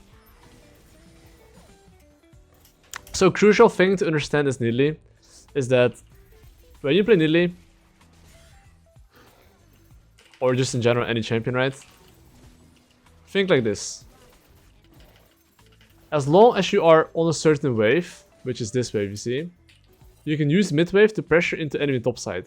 I'm skipping golems to make sure that when I get the mid lane push here, and enemy shows in mid, I can basically get like, you know, numbers in the top side, and if I see anyone in the top side, I'll be able to kill them.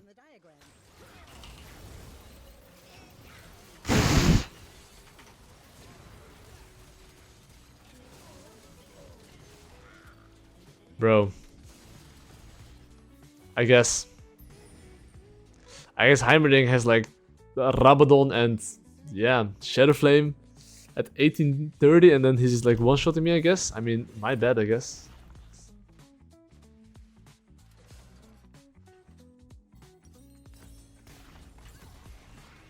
I guess that is balanced.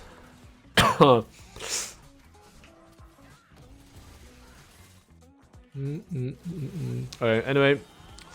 I'm gonna move with my team here and I'm still playing for Rift Herald.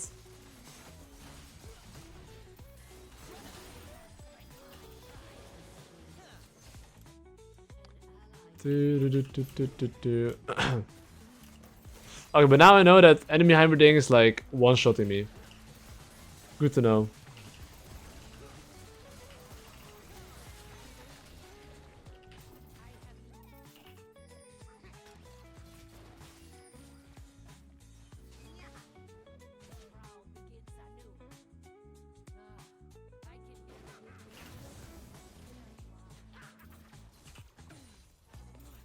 This tower's fucking hurt, bro.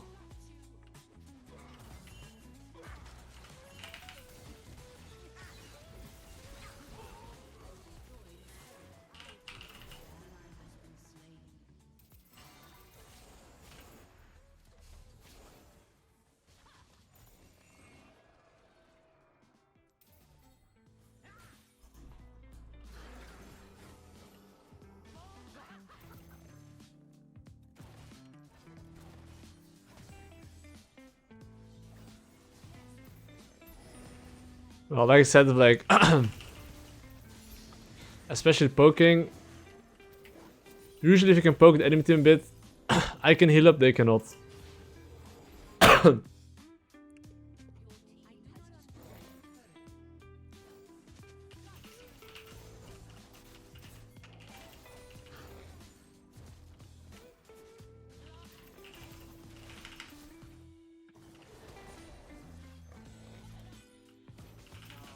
So here, I am just waiting for my teammates.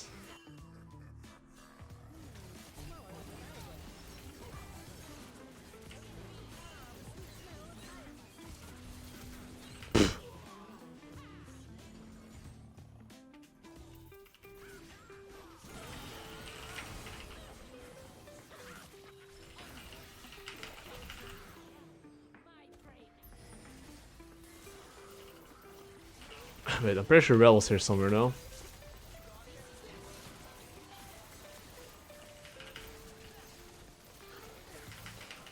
Well, we take those, we take those. Okay, right now. Drake is spawned in, well, 1 minute and 10 seconds, okay? So what's usually my thought process when Drake's spawning like this close? Usually, you always want to get tempo and get setup. So when I say tempo and setup, I mean like identify which wave you want to contest and use that wave to take full control, and as they come in, keep throwing your spears till they can't contest anymore. So, well, I have the Herald, right?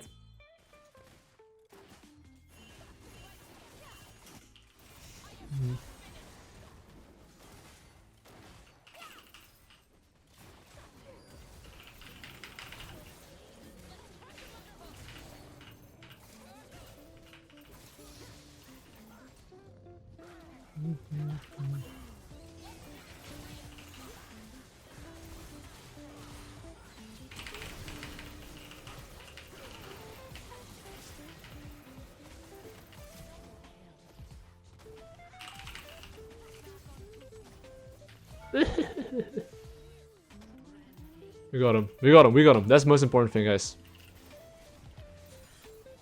We do not look at him as kill shots, okay? That's not relevant.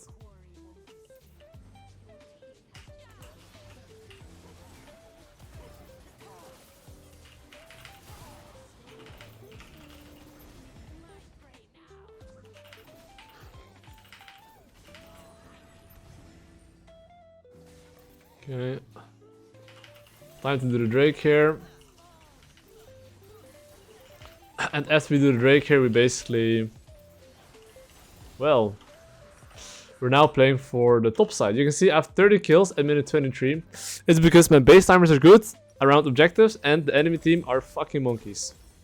Those are the two reasons I have 30 kills in minute 23. So at the moment, all my camps are up, okay? Usually as a jungler, you might wonder, when should I farm? When should I skip camps, right? In this case, I'm basically evaluating how much threat the enemy team has. So when I say how much threat the enemy team has, can my Ezreal Alistar die to like Misfortune Rel Engage plus Wukong? Surely they can, yeah, if they go like full monkeys. I can see that.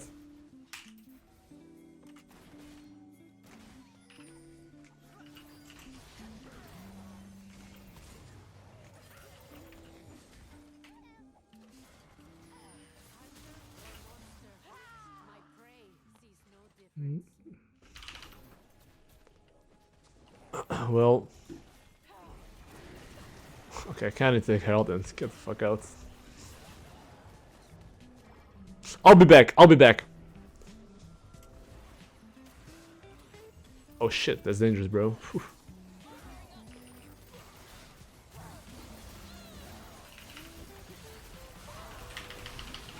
Oh my god, bro, I had my fucking Zonya in the wrong slot. It's fine. My team is gonna kill them anyway, but I don't think I should have died there, that's all.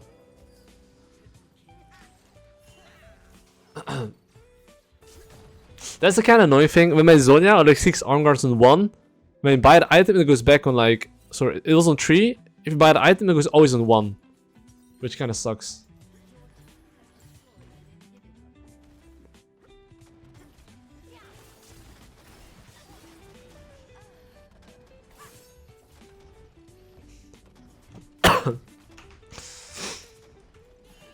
Well, my Akali's having a field trip.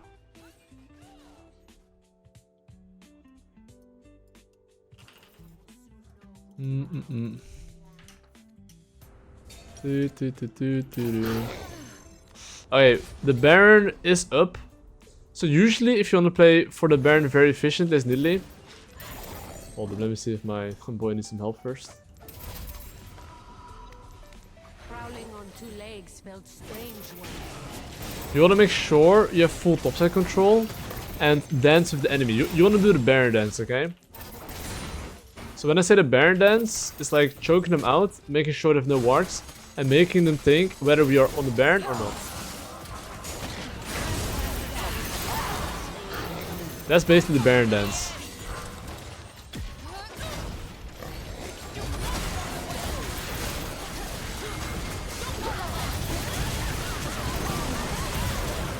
What the fuck? Bro.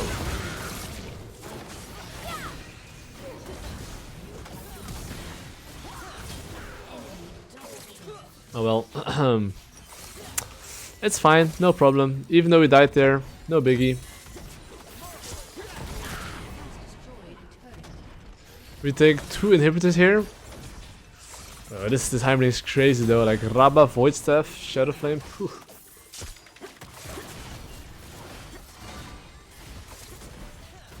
But all I'm gonna say is that we should play for the Baron. If my team bases here, we can then look to play for the Baron. And it's just all about setting up this area. Making sure that we have full control.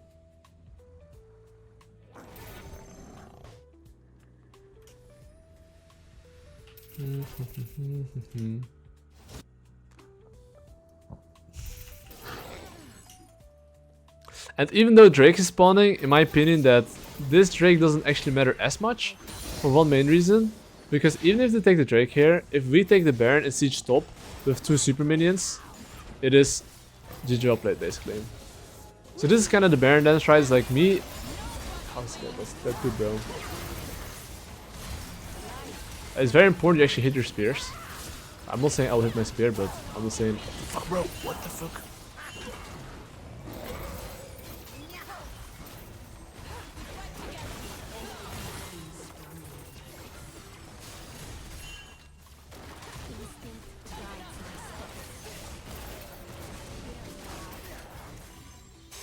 No.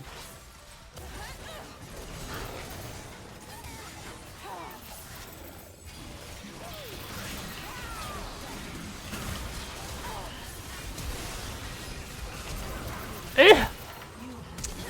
Whatever, man.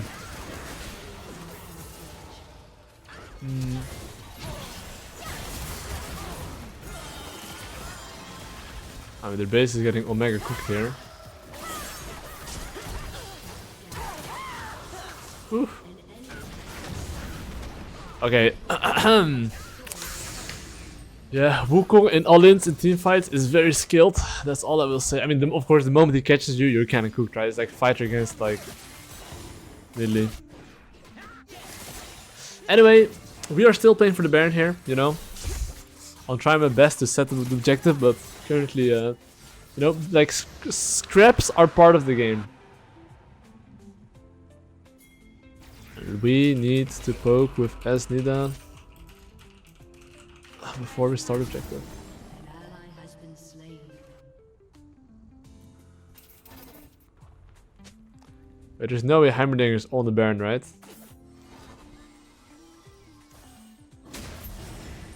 Okay, thank God he's not.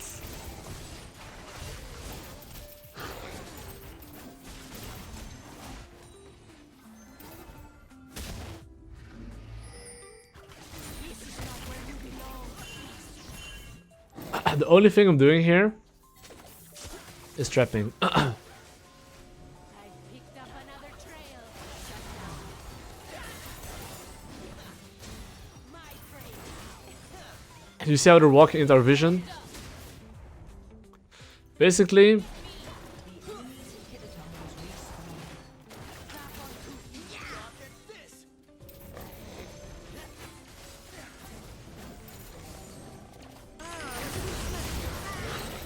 fuck this champion, bro.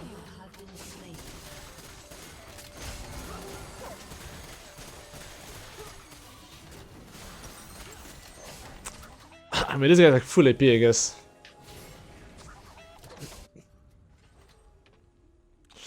Okay, I guess after my base we'll get the objective. I mean, at least Heimerdinger died. Heimerdinger is the strongest member of theirs.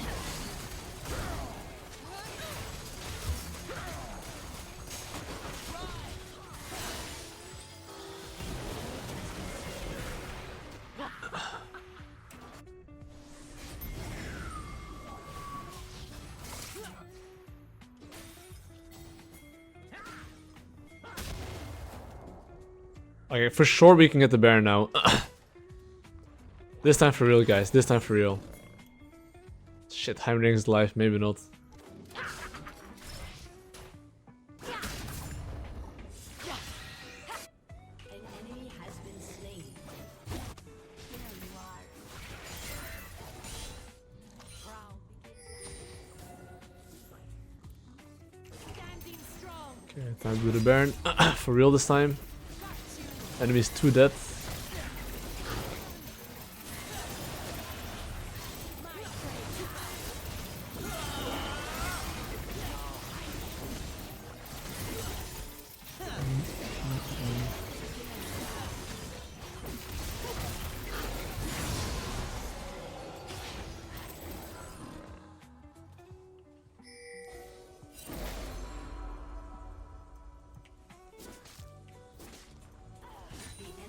I am always with them.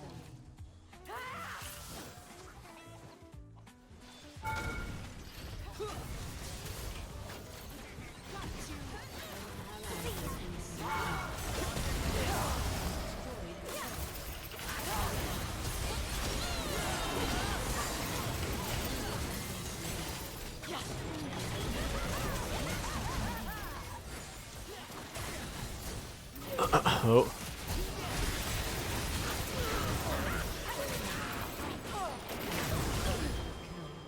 Heimerdinger! Where's the guy? Where's the donger, guys? Where's the donger?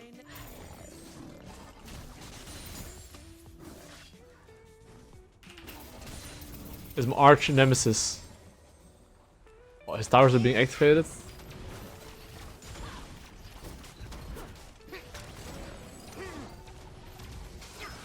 Relax, bro. Oh, 500 damage, few tower shots.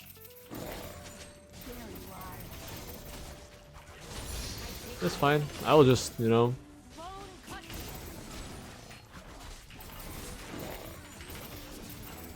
I'll spare for Drake. I'm gonna base. Play to poke.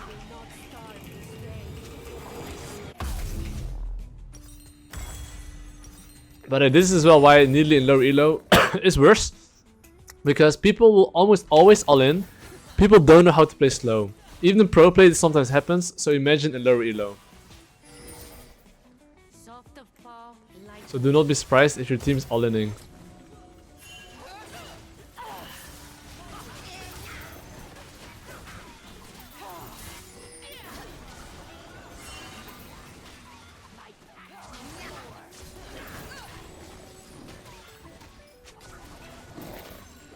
I think my Urgo's literally ending the game, by the way.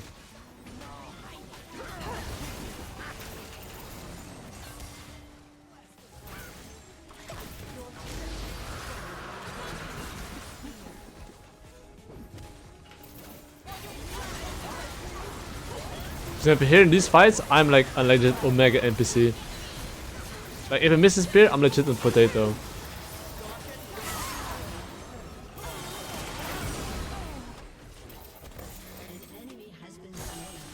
And now it's GG well played. Well, we got him, guys, with the fundamentals, but that game was a bit harder than I wanted it to be, but no problem.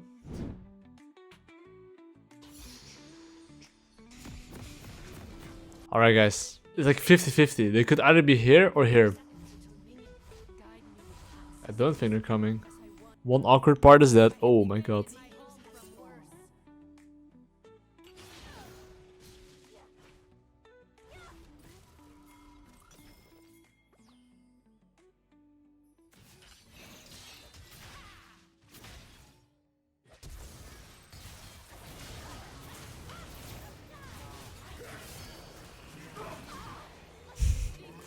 That's fine. I mean, I guess we got the first blood there. Then my jungle's fed. I can hear the ghosting.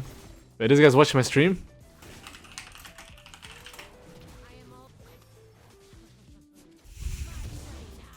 He pinged you.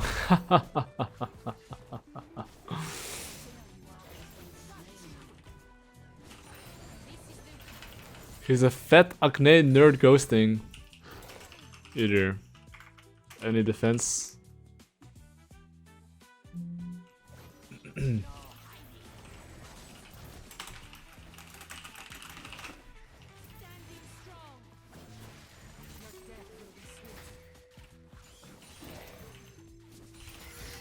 He's not trying to defend himself?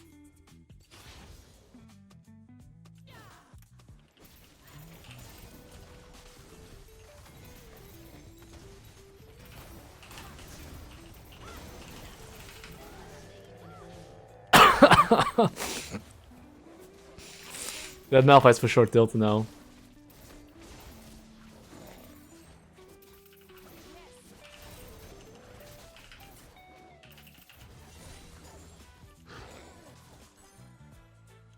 Well, guys, okay, apparently I'm getting ghosted, but I can show you guys.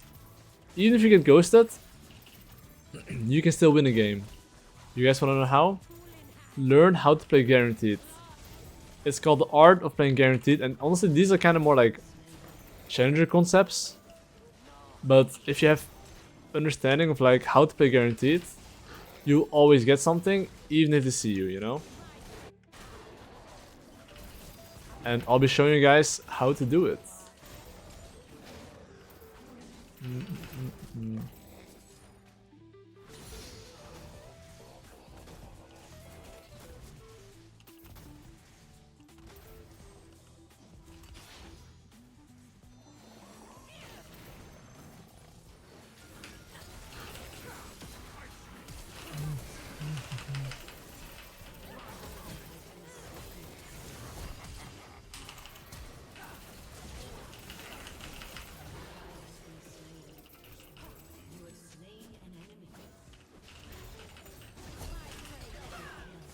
Oh, thank you for hooking me back.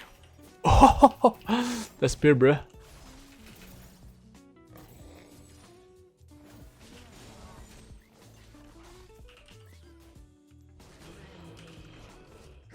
Okay, I wasted 1 second of tempo there, but we take that. We take that. Okay, in general, I was gonna go Liandry, right? But I still go Liandry.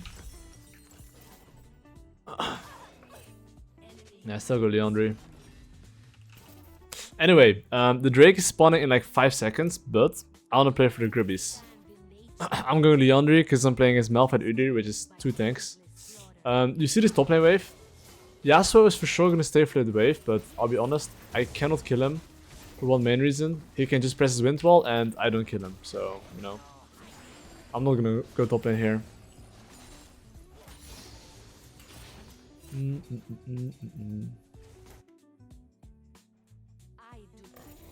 Let me see.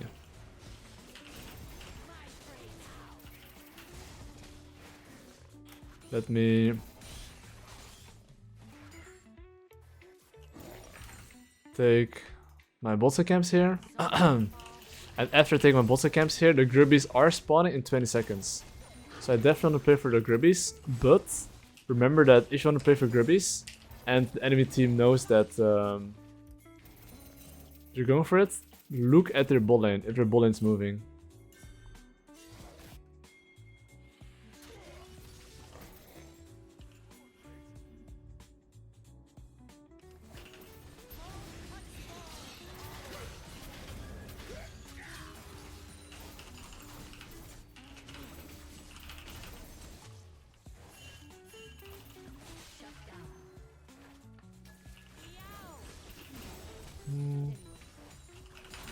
Seems like Udyr is not interested in contesting anymore.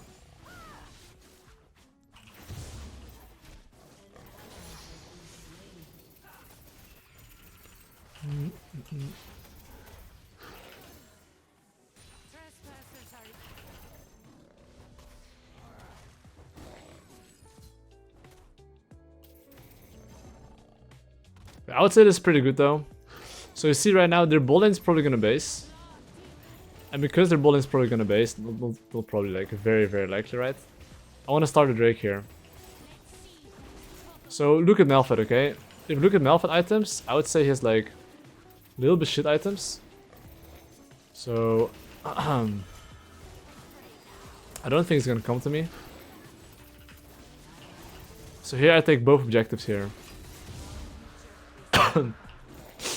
And I've got my Leandry in base. Don't they want to swap?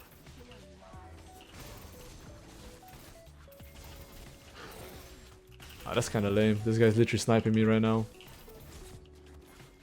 I'm coming, Udyr. Run away. Run away, Udyr. You need to run.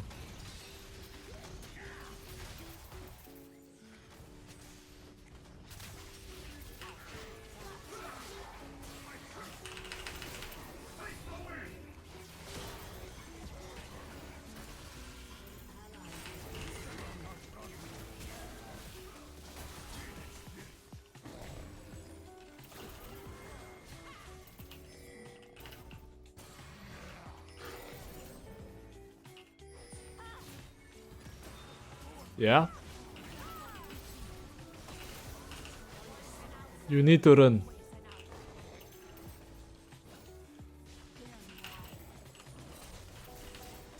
I guess sniping doesn't help like how bad you are, you know?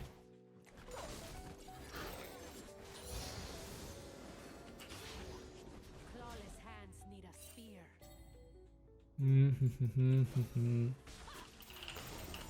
That is unfortunate. Alright guys, I'm gonna predict the future here. Enemy Udyr is gonna invade my bot side camps. I'm one step ahead. I'm one step ahead, you know? So, instead of going to my top side camps, I'm gonna go now to my bot side camps. Guides my steps. As I am.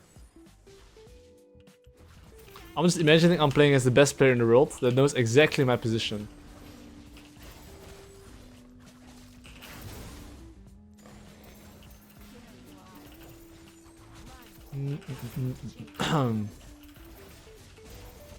Okay.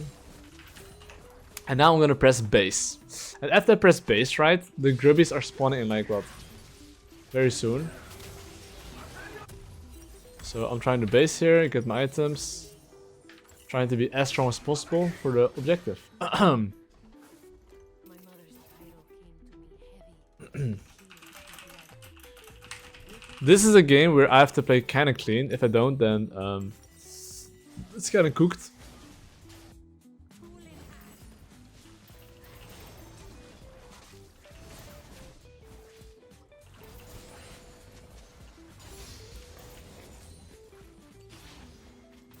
Protecting my pack is my purpose.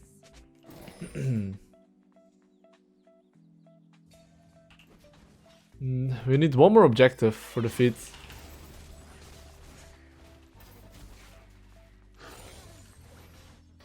Oh.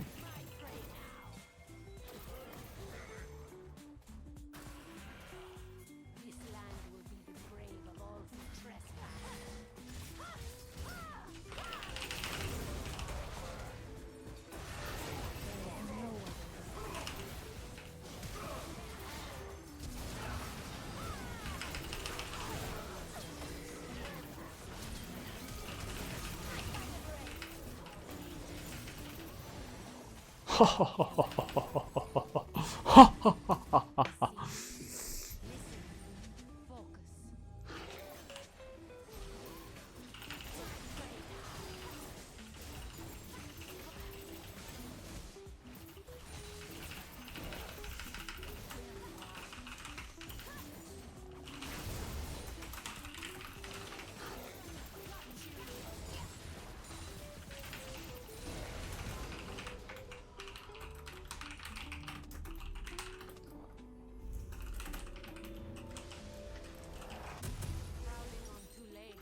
You know, I'm just like being nice here, you know?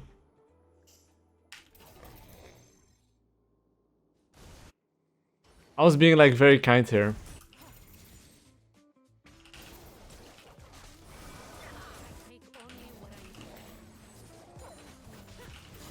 Imagine stream sniping, knowing my position, and still losing. That is very unfortunate, I would say. Anyway, let's talk about fundamentals and how to win this game, right? So I'm gonna sweep this bush here, and the objective spawn in 5 seconds, right? So I do want to play for the Drake, and the best chances are that if you want to play for the Drake, what you want to be doing is like make sure you get first of all the wave. I guess we can just do a Drake right now since my Samir is literally here.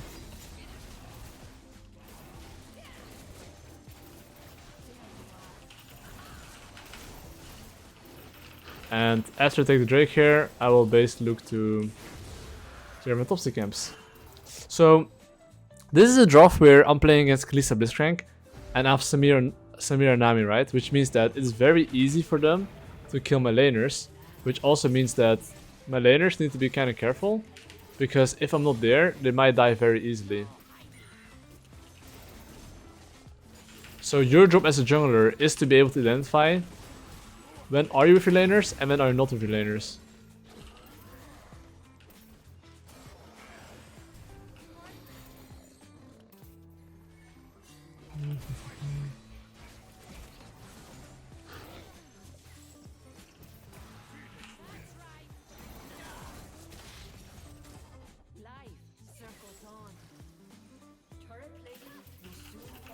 I mean, maybe I need Zhonya's honestly.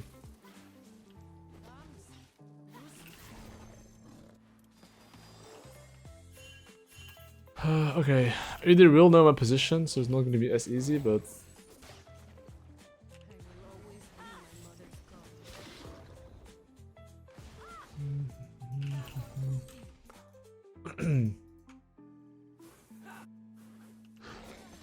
But yeah, Malphite is missing from bot lane, so he could easily be mid lane here.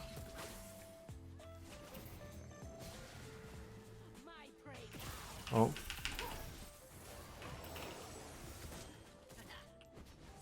So I should be slightly careful, honestly. Like, I'm telling you, the moment I throw like once or twice, this game's not gonna be easy, by the way. My top lane is getting omega fisted, my Riven is kind of whatever, and bot lane is kind of losing as well, right? This game, I legit have to play clean. If I don't, it's kind of over. And not only do I have to play clean, I have to ping my teammates as well to play clean too.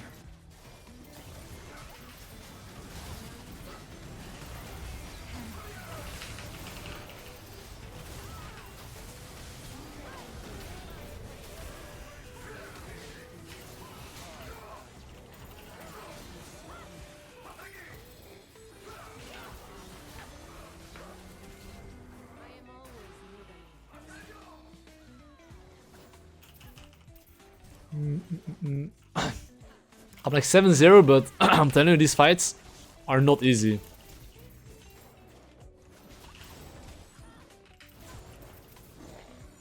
Because we're as well Omega handicapped in draft.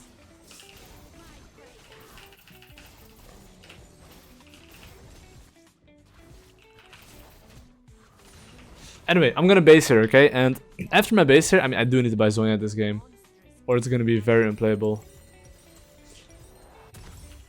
So this is how you win the game if your team is a bit doomed, okay? Try to get top lane push and move mid lane. Because the problem here is that we don't have any hard engage and they do, you know?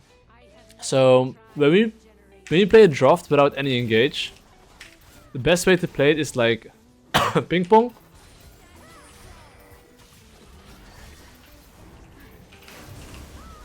Hold up.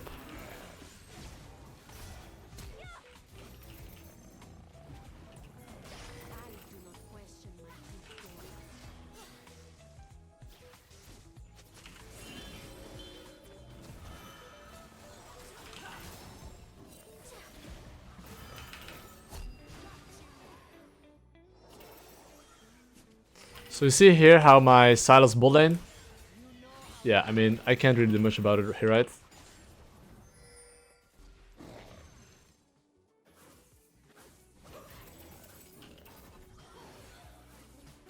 I just hope you get the bot tower here.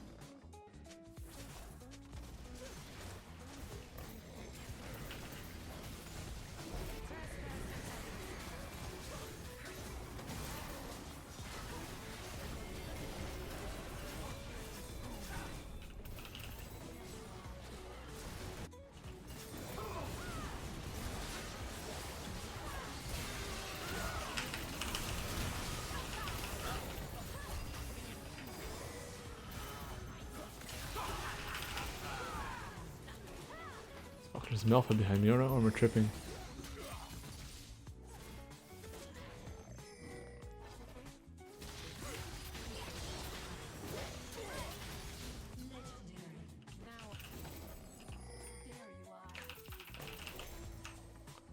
Well, we won the fight here. Banger, boys, banger, banger. Well, we got the third Drake here, and let's see, guys. After we get this Drake here, okay? How do we play for the next objective? We want to play for mid slash top lane, right? I think we can all agree that we want to play for those objectives. Ideally, I think my Samira should have pushed mid lane, because breaking open mid lane tower would help the game a lot, but it's okay. Anyway, so the Atakan is spawning in 1 minute, and the thing is that even though we're currently winning, it's very easy to like die once and makes the game will be a lot harder. Like currently I'm just playing up tempo, so you see how my Riven's getting chased here / dying. I'm not even gonna bother chasing him or like helping him, because I need to make sure that I'm at the right place at the right time, and if I'm not, what's gonna happen is that it's kinda cooked. So I'm right now gonna clear my top 6 camps here, make sure that I can generate pressure somewhere to get mana funds for the Atakan, so at least I can land some spears before the fight. That's what I plan to do right now. But of course, since both my solo laners are interesting, I don't think I will be able to do so for now. So usually, you see the side lane wave, side lanes are usually supposed to take it, right? But the objective is spawning like in, what, 20 seconds? Instead of letting my side laners push this, I'll be the one pushing this to force them to show on side lane. And that way I can look to get mana advantage. So here I'm just pushing top lane.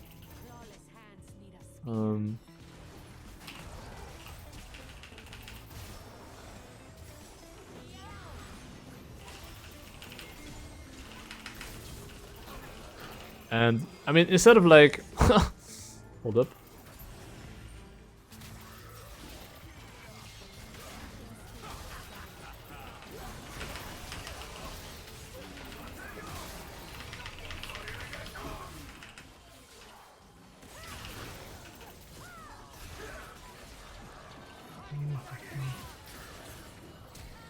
No.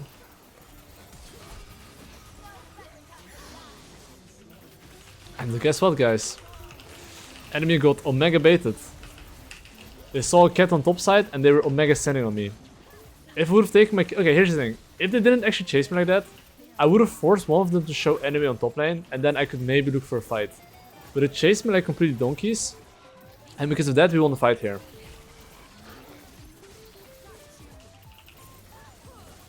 So I've got 222 AP. Let's see how much AP I get from this. How much extra?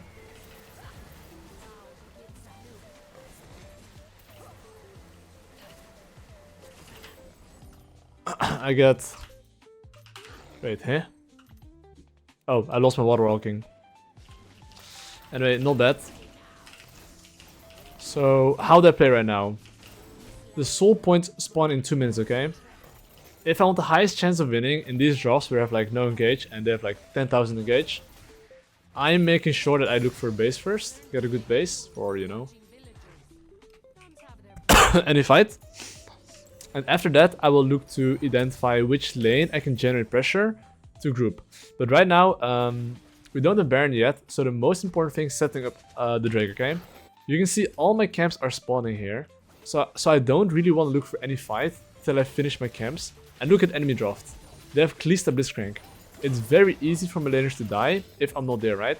So I'm just gonna ping the laners that I think that could die to play safe. And this wave is coming. That's wave we can contest. So right now I'm gonna ping my Riven, hey group. Because one of them will be showing bot lane now. And now we have a timer to look to go mid lane here. So this is our timer here, I would say. To look, I mean, I would have liked if my Riven actually came here, but my top lane's here, so Yikuchi. Okay, so now 1 minute before objective, okay? This is how you play 1 minute before the objective, which is that push top lane. So I'm gonna try to ping my laners right now to play safe. I mean, I have no more pings, but I want them to play safe, let's put it that way. And I'm gonna make sure that my Silas, I mean, does he have teleport? He won't have teleport, okay, he might as well just group then.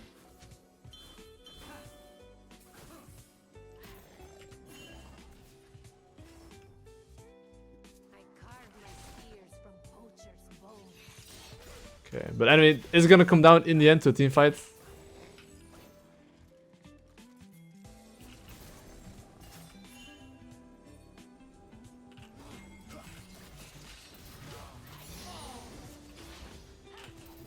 I'm trying to like bait Blitzcrank spells.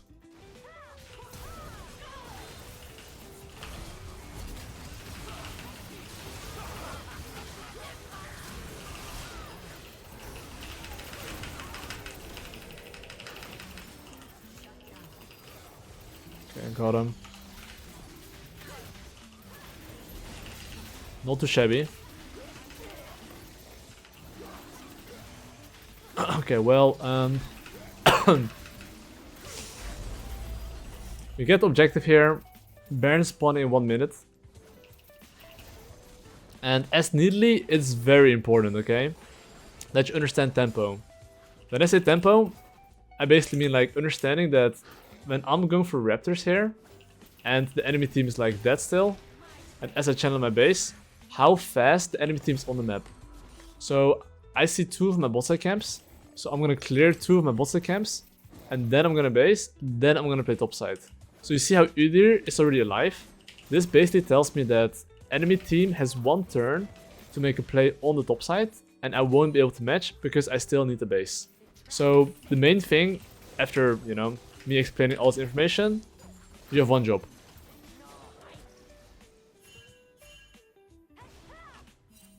Pinging my laners that they might be maybe in danger, and they should consider playing safe.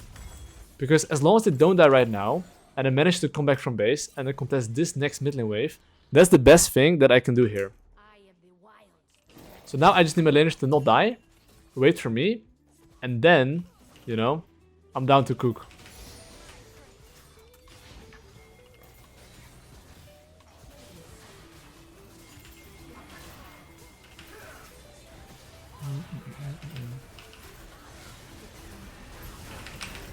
Wait, huh? I'm kinda confused there, but... Wait, huh? Oh, Kalista rent, of course. I thought Udyr smited. I actually let down my guard. I thought Udyr smited, but that was Kalista. I was like, eh. Doesn't matter.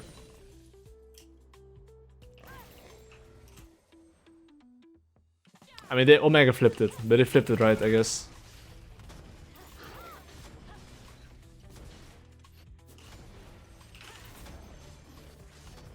Try and push the lanes.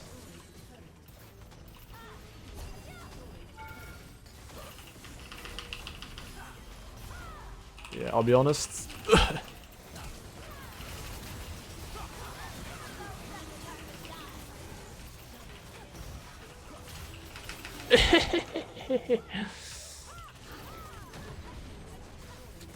This Drake's OP.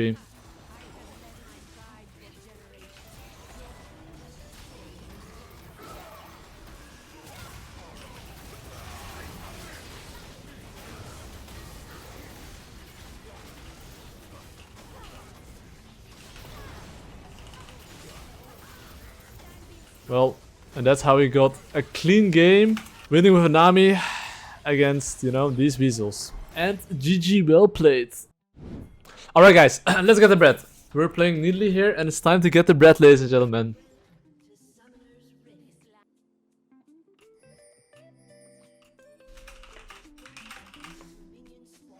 I'll show you guys a trick, okay? Right here. No, no, no, no, no, come here, Blitzcrank, where you going, bro? Hey, yo, yo!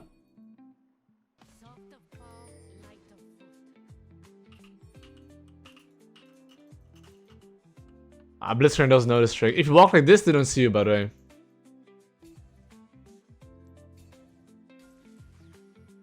How does he know?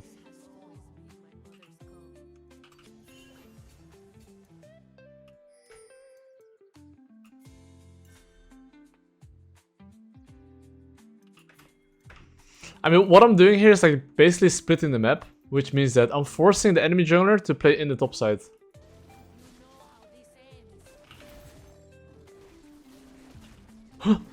Why is my Blitzcrank tanking?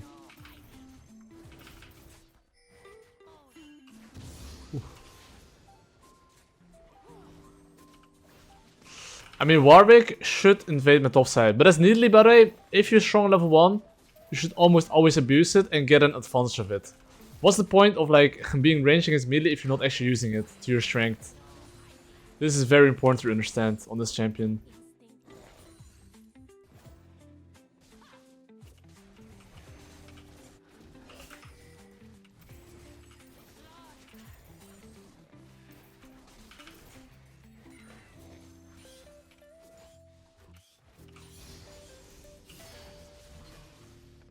I waited for laner to be level 3.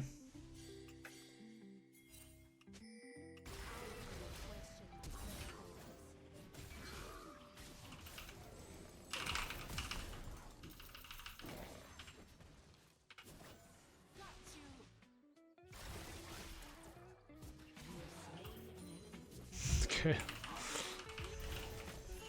Warwick is chilling on my on my golems. But yeah, at the moment, I can promise you that enemy mid laner won't enjoy what's gonna happen to him. He has no flash against Blitzcrank. Nidalee is like a BG.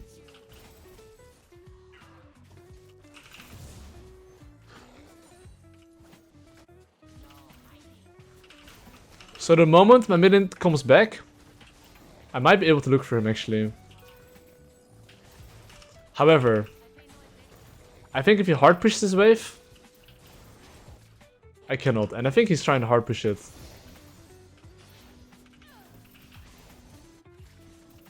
And I should look for him after my base anyway, not right now. And you see this crab right here? In my personal opinion, crabs are like a little bit bait. I would usually not recommend to take it, especially if you have the base.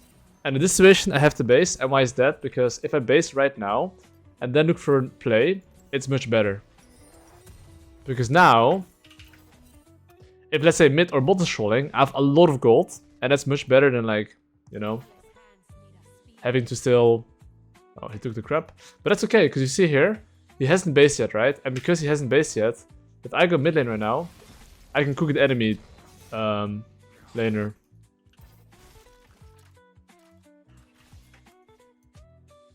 And if he doesn't base, look at my base and his base.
Blitzcrank is kind of and the Grubbies are spawning literally in.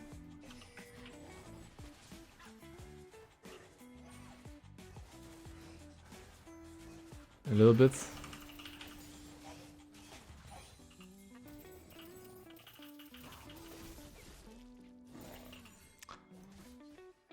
It's a little bit of a shit show, but it's a good shit show.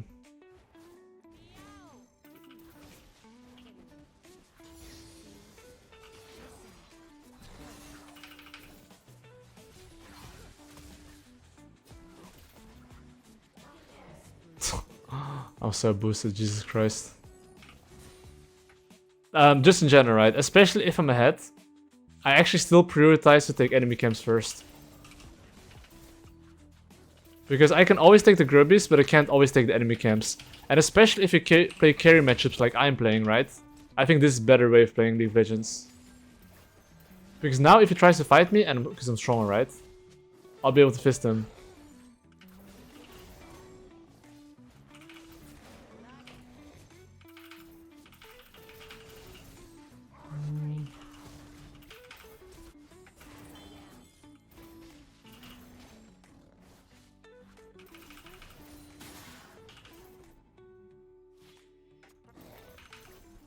But of course, that means as well that I'm gonna have to think, what can a Warwick do? Because if you think about it, I literally took 2 of his camps. I'm taking 3 grubbies right now.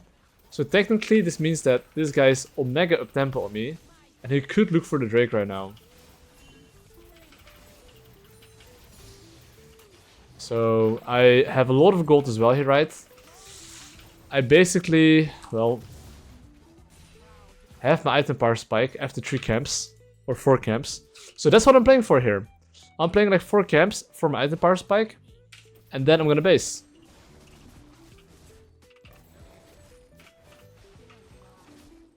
Because Lich Bane is you know, pretty OP power spike. And because top lane is fighting here, I'm gonna hover. Because I know Warwick probably is gonna look here. I'm gonna hold my spear here. You know why I'm holding my spear here? This is very important in the sense, Nidalee. You see my Blitzcrank, right? Technically, because I held my spear here, he kept walking very iffy. And because he kept walking very iffy, my Blitzcrank was actually in range to land a hook. So like, by holding your spear, like, he's gonna walk like left and right? And that's like very important to understand, especially if your team is trying to catch up and you have CC champions. Like, sometimes not using spear is better than using spear. Because imagine I miss it, he's gonna walk straight in a line and my Blitzcrank can never follow. And you don't... what the fuck? And you don't really want that. And I mean, the thing right now is that I did time his topside camps, so if I want to, I could reinvade his topside camps, but with the current patch and the field of strength, I personally like to take my botside camps and then take the Drake after. And let's say I think he's doing his botside camps right now, I would just do the Narnia v2 strategy, right? So I think instead of the Narnia strategy, you want to use Narnia v2, which I think is going to be much better, especially if there's objectives in the game, you know? So you'll see what I'll do to snowball this game. Oh, first things first, I'm gonna take my camps.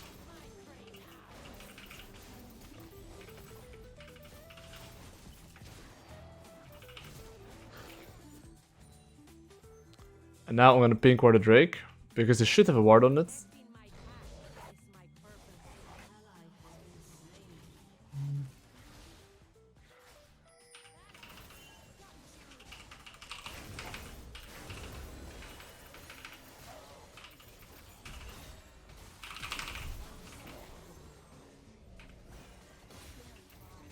Like, trading kills in general is not worth it.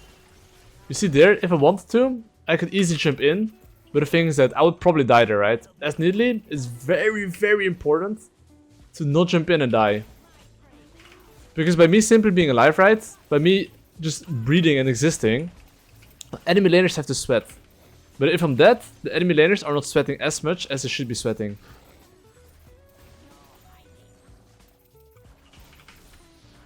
I mean, I'm not even gonna base here. I'm very, very strong still.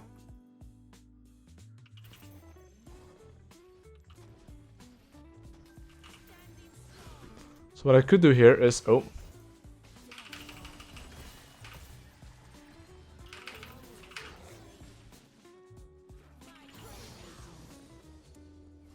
Oh, Jinx died actually. So here the same thing. Look, I'm gonna hold my spear. But in this case it's like not as important because it's in the tower.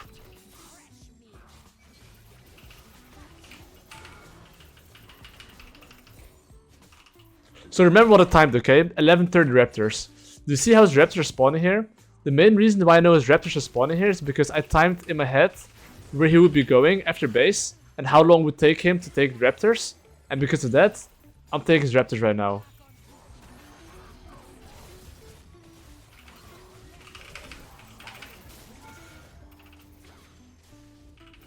He didn't die, that's crazy. So now because I took his raptors right, I'm gonna time it again. And it's this time right here that I've written down.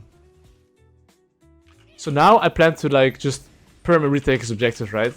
So usually with the Narnia strategy, you actually have to usually sacrifice it if you go for an objective, because you're not up tempo. But if you can time objectives in your head, you can actually still invade him and fuck him up, you know?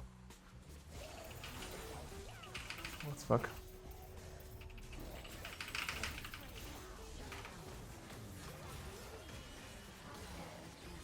Bro, I died against an NPC. Anyway, I was gonna buy an item, but I think it's fine. Should have been anti-healing? That's what I'm thinking. Honestly, I think anti-healing is kinda banging if I'm playing a Soraka, honestly, so I'll buy it. I mean, his raptors spawn in 1 minute, but I do prioritize taking the grubbies here, right? So I'm on the way. You see my level as well. I need like one more camp for level 9. In general, if there's an objective fight, I would recommend you to get one extra level. That one extra level is like over 600 gold value. You get XP, more damage, a lot of random shit.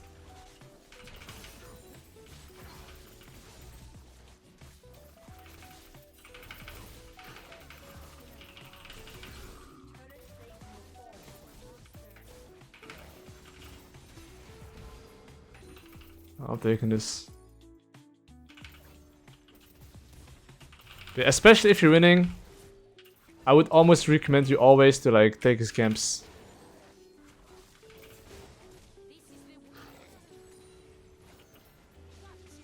$16.30.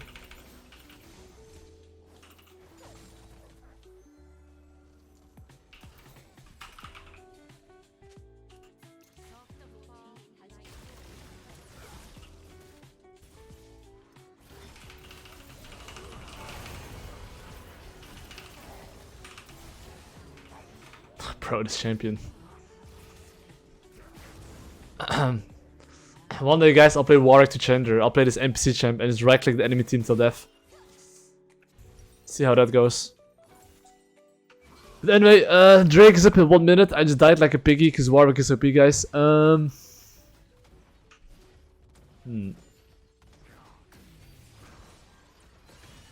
Yeah, 6 groups on my team is pretty OP, you know, so...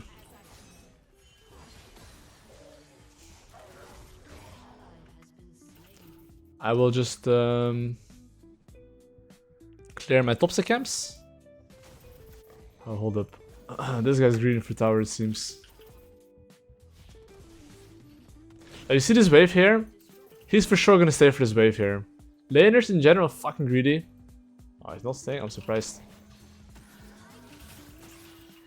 I'm impressed.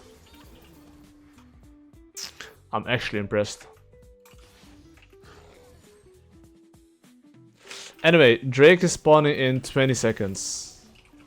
I would definitely say that I want to pay for that. And because I definitely say I want to pay for that, I will try to be there as soon as possible. And make sure I get set up. So you see this mid wave that's coming, okay? This mid wave, especially around objectives, and even if there's no objectives, you should be thinking which wave you want to contest.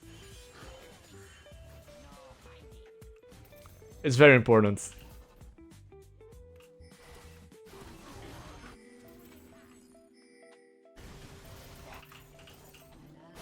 I thought my Renekton was fine, he could just flash it out.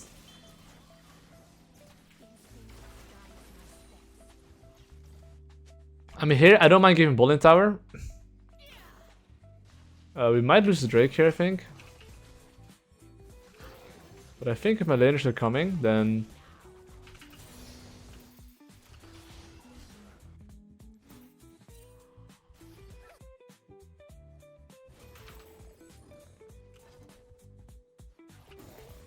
that Warwick though.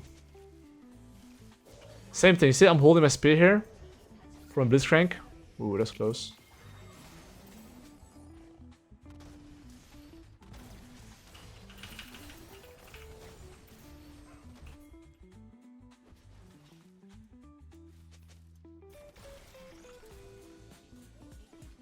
Why is it not walking?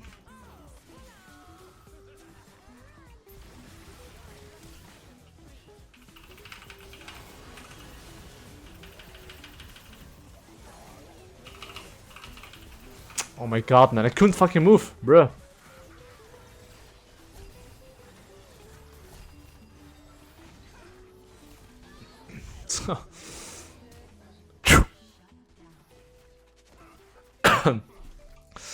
Well, Timo doing his job. Anyway, we take those, you know. We did take a T2 tower. Drake is still up. I would definitely say that I am playing for the Drake here. Wait, where's my next one?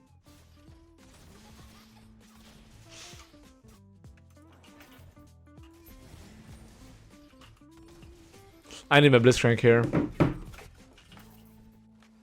Because at the moment, every single time there's a Drake upright, what you want to be doing is make sure that you get set up. So there's two things you need to recognize, okay, if you want to get set up. Well, through which lane do you want to play? It's through my Twitch. Which wave do you want to contest? You see this wave that's coming? Every single time there's a wave up, try to be around mid lane. If there's a fight, you should be ready to kill them. If there's no fight, you can get the push, and then you can rotate around. So right here, I would say you see their bot lane, they're kind of moving like donkeys. They're gonna die here, I think.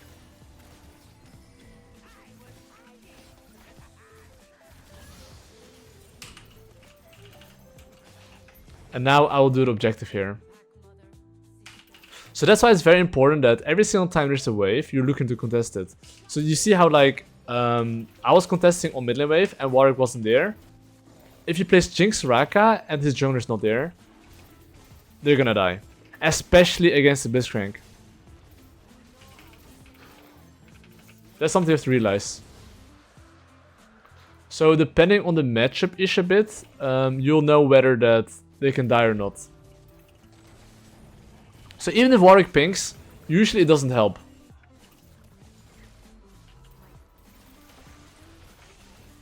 Jesus. I just heal my Twitch. If you heal Twitch, you get assist anyway.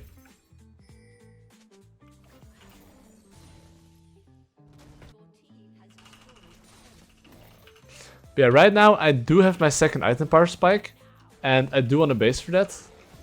So I'm gonna, you know, base. And usually if you're basing and you're kind of far away on the map, just ping every single laner to play a bit safe. Because this is the only timer where your laners can technically die. Which is when you're basing or farming. But same thing, right? I'm just thinking here, which wave would I like to contest? Probably this mid lane wave. So see here, I'm not going to my golems. Why is that? Because I prioritize going through a lane and making sure I get the wave. And once I get the wave, hold up. Like just chunking them like this is good enough. I mean, they do have Soraka, so like makes it a bit more awkward, but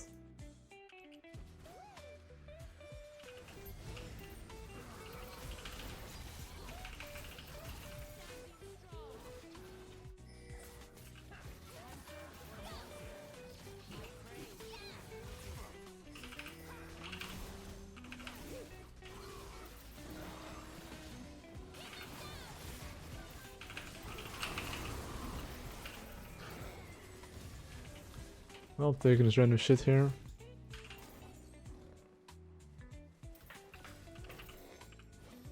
And now I can take the Rift Herald. But you can see here the importance I put on like knowing which wave I want to contest, especially when objectives are coming close. Because like either the laners are going to play safe and I'll get full control. If they don't play safe, if enemy jungle doesn't match me, enemy laner die.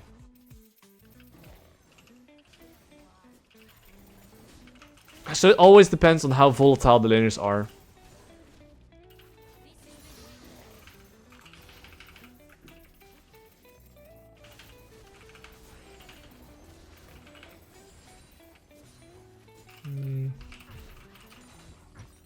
I mean, I could look for base now and get my spell sing shoes, whatever it's called. And this is the moment, okay, where we basically have Baron, Herald, and it's the same thing. Which wave would I like to use? Here, I'm not gonna be on top lane, okay? And I don't see anyone. So I'm gonna spam ping that guy to back off. You see how laners are looking fighting here, and Warwick is going very deep? You can go there.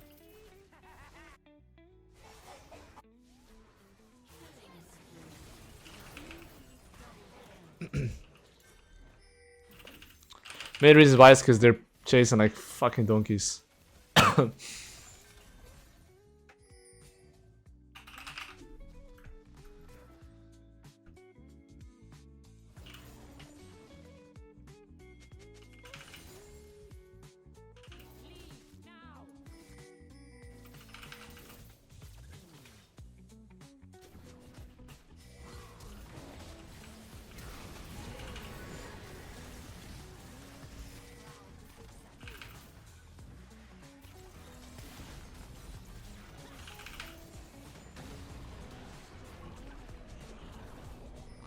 Oh my god. I don't have my driver license. Just so you guys know. I'll have it next year.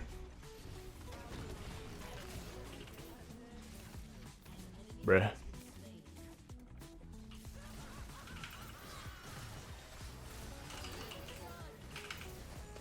And now they get cooked.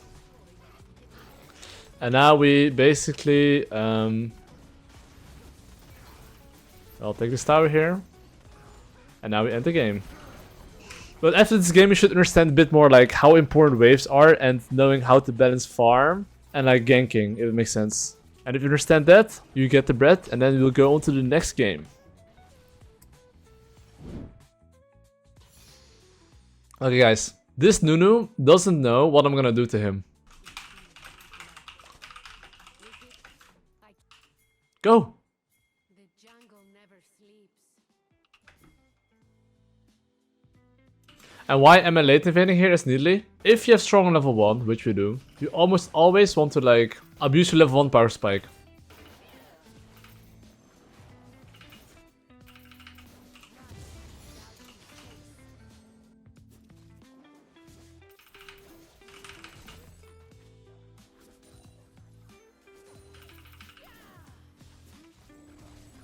So now my bot lane is allowed to play full donkey mode. My prey now. Your death will be swift. Standing strong. I'm leaving here.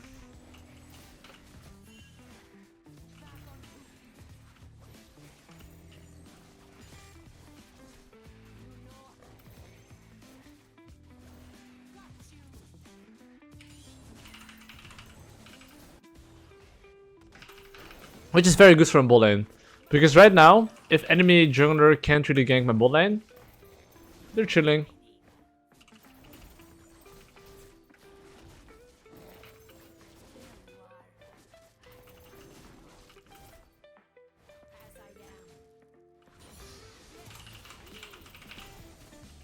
And of course, I'm gonna come back for those golems.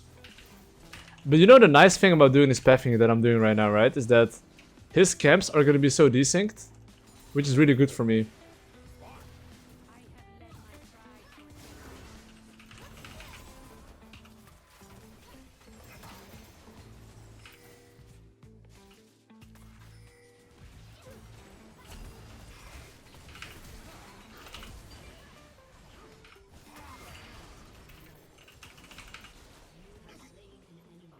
Maybe it actually worked.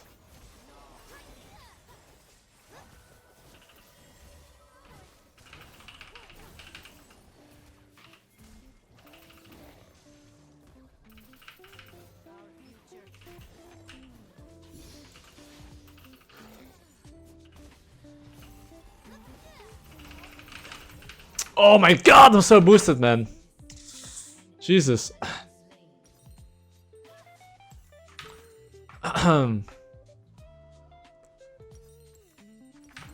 Do I wait 30 gold from item? Hell no. Okay, my build is like... What am I buying here, guys? My build's a bit whack. I'll go Storm Surge. We're cooking here, guys. Oh fuck, I forgot this is gone. I was tilted. I actually didn't think about game plan or pathings.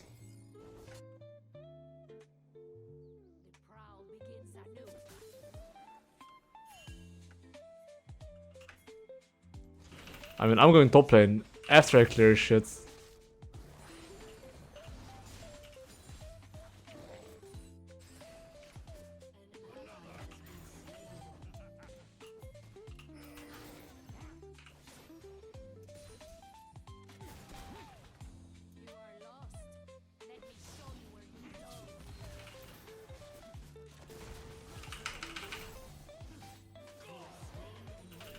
Where's Nami here?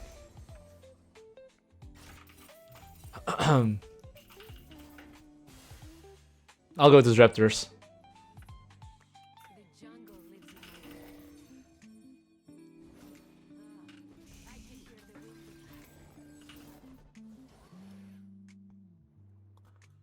On the bright side, we know that Nunu at least is in the top side.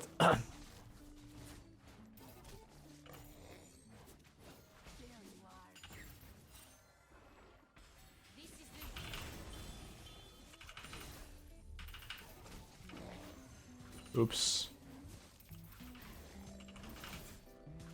I'm pretty sure Nunu is doing the Drake here. But I cannot really do anything about it. So in these cases, usually, what you wanna do is just, you know, farm up.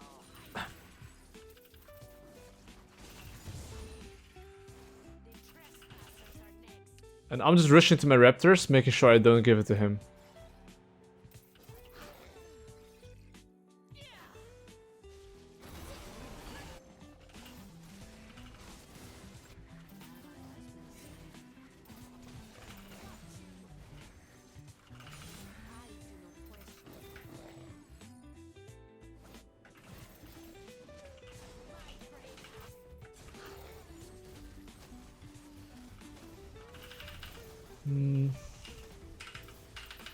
I mean, I'm not even gonna cover ball in here. I'm just gonna base.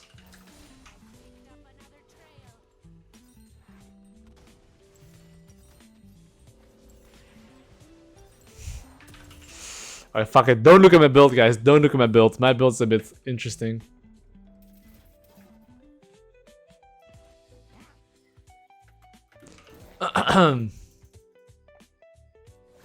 It's on future investment.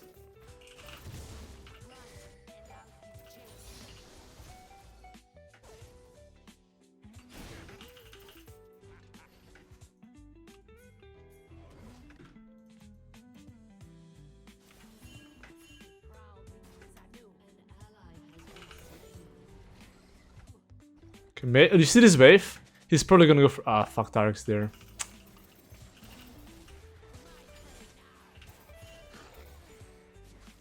If it wasn't for Tarek, I would have just sent it on him, but...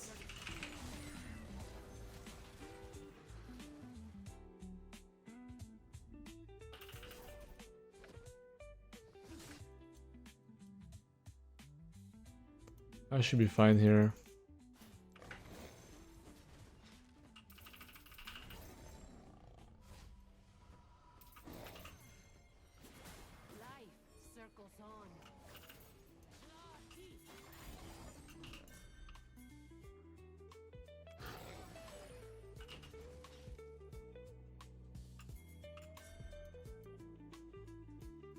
Sneaky, sneaky.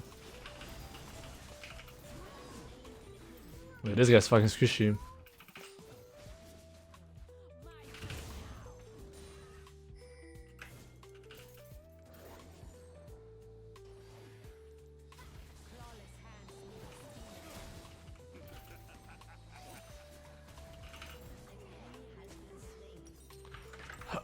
Okay. I mean, right now, I would say that Grubbies are spawning in 1 minute, okay? So if you see Grubbies spawning in 1 minute, try to get as strong as possible, and then try to have a good base timer and go for that. So if I clear 3 bottom camps, I'll have a very good base timer, and then I can play for the Grubbies. I would have my Lich Bane then. And that is what I'm playing for at the moment.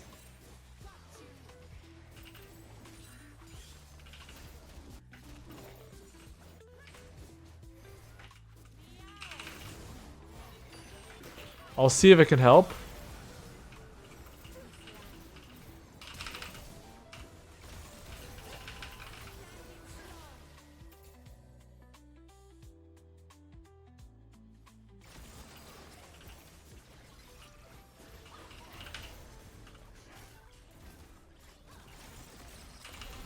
Ah, fuck, man. I knew this guy could have been here.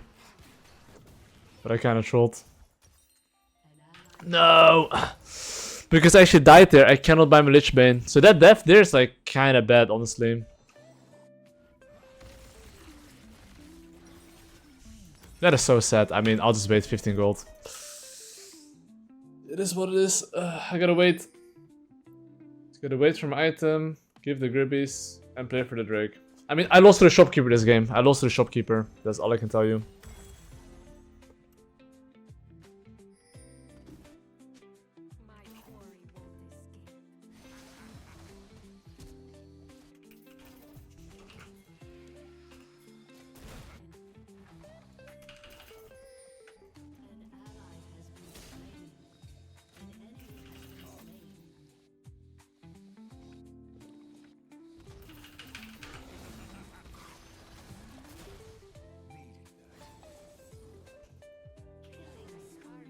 What a sugar. Well, that Spear's boosted, but...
Oh wait, they took the Drake already? What the fuck?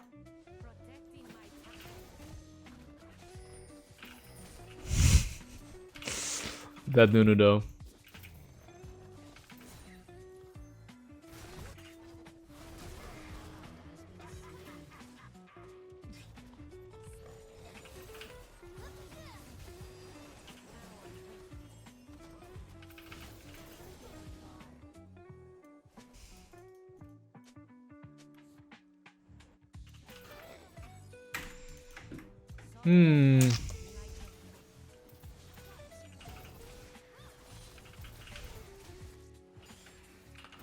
Well, it's not looking favorable for us when it comes to the feat of strength.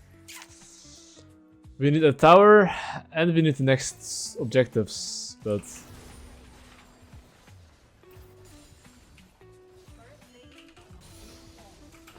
it's probably doomed. It's probably pretty doomed.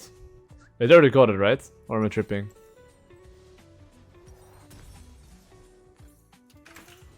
Let me see. How can we win this game? My mid and AD carry are really cooked this game, okay? But my top lane is kind of far ahead. So usually if you want to win these games, try to involve your strongest laner.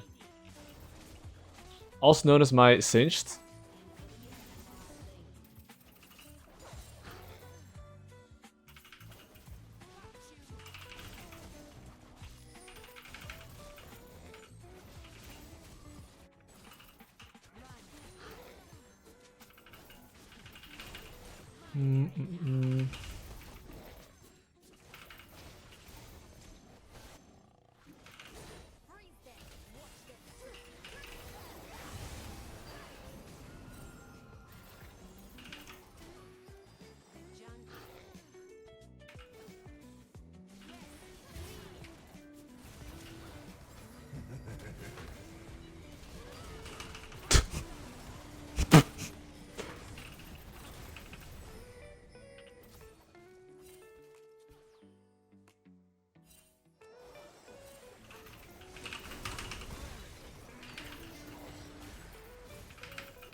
My family is my strength.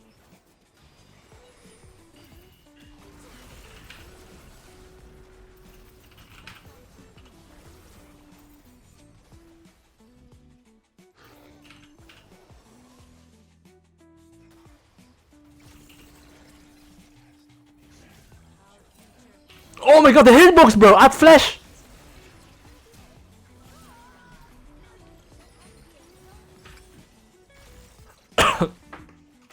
Nunu's OP, guys. The hitbox is bigger than this.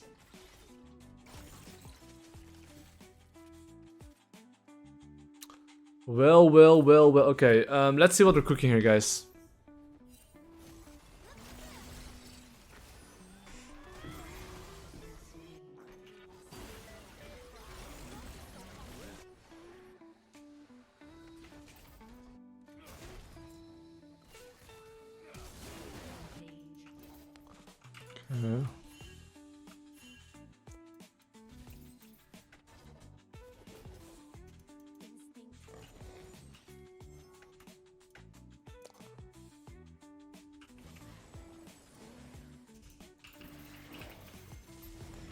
Okay. Okay, let me try to yoink this shit here.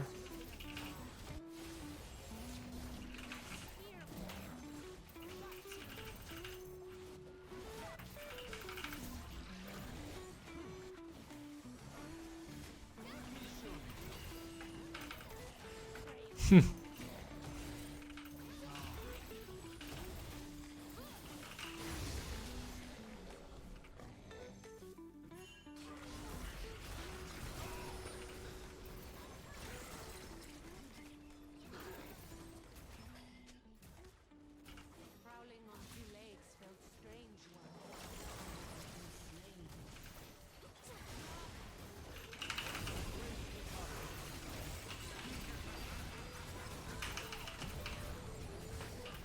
What? Bro, the crit! Add flash again! But he crit me!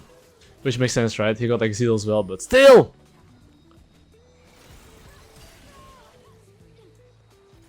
So my tasty, bro.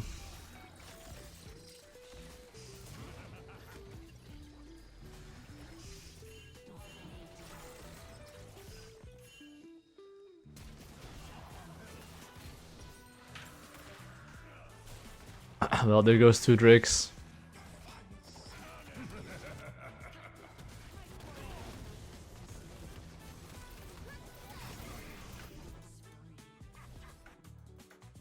Mamma mia, bro. Mamma mia. Okay, let's see though.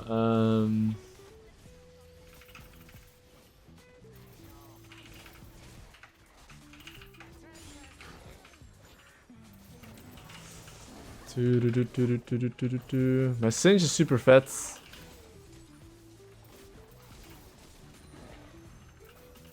How do we get the bread this game? How do we get the bread this game? That's essentially the question, right? How do we get the bread? The best way to get the bread this game. My Kiana grouping right now, and we're looking for a fight.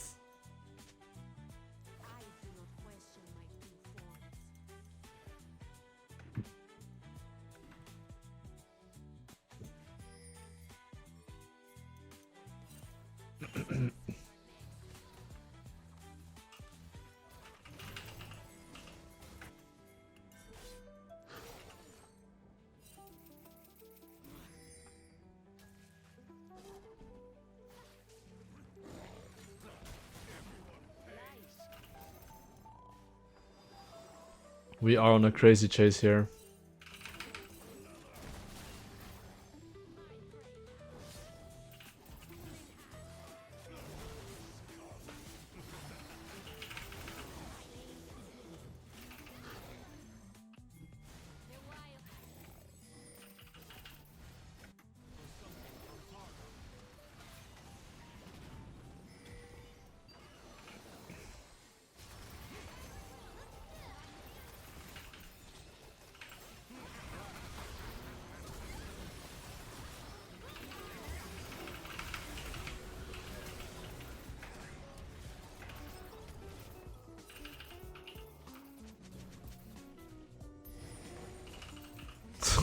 Kinda cringe, you know?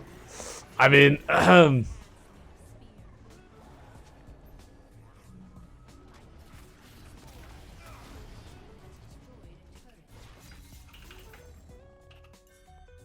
think we can get this Otacon, I think.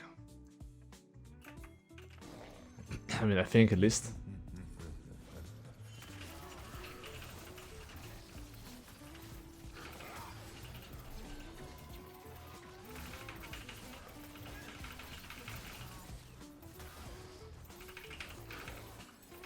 Always heal Eerie carry if you're doing this type of shit.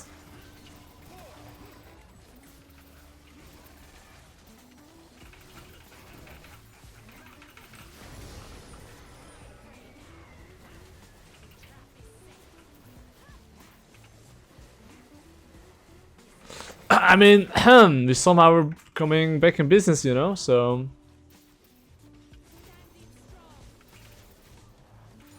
We are coming back in business. We are coming back in business, ladies and gentlemen.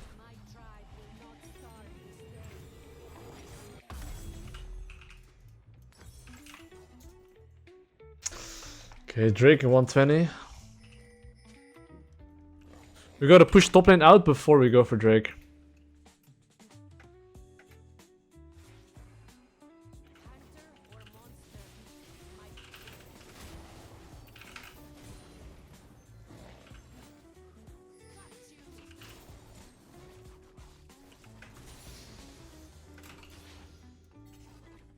I see my wolves. Instead of going for wolves, I'm gonna kill the enemy top laner here.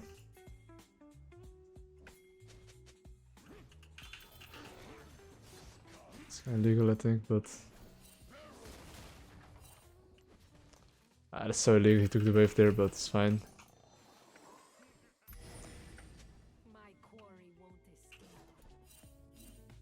Because usually you wanna like kill him and force the enemy team there, but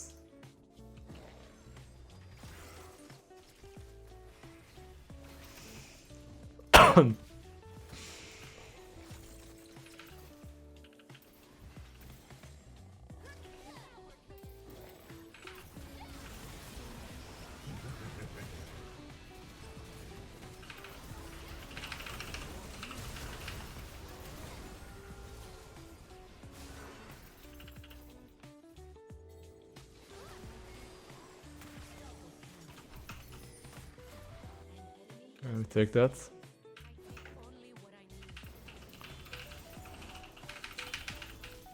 Well guys, we're making a comeback here.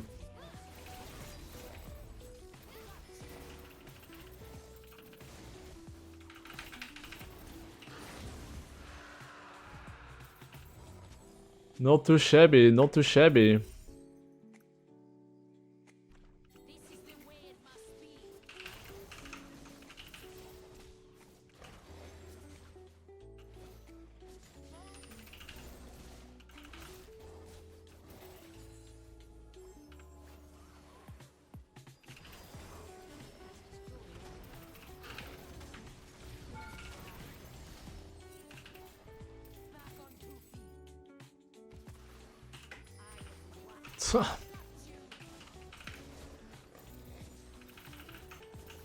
Okay, it's time to base for tempo. But I don't really have any items. It's all about top side setup now.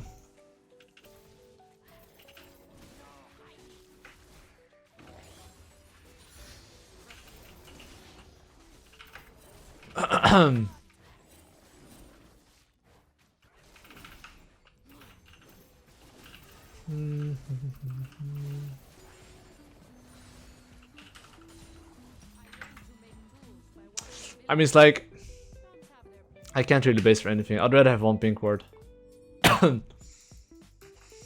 So see how my Singe is going for that top lane wave? Ideally, I would have liked if someone pushed bot lane wave, but it's fine.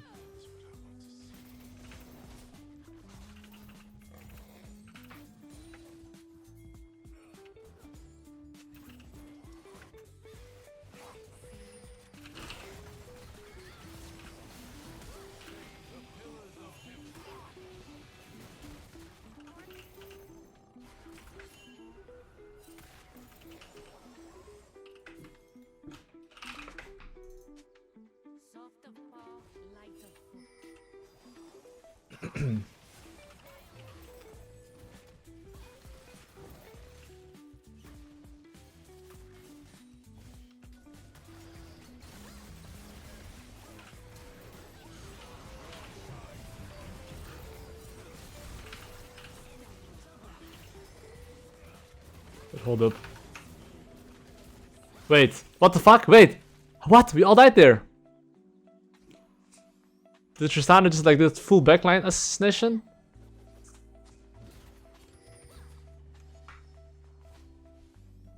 Oh, that's kind of weird. I don't think we should have died there, but...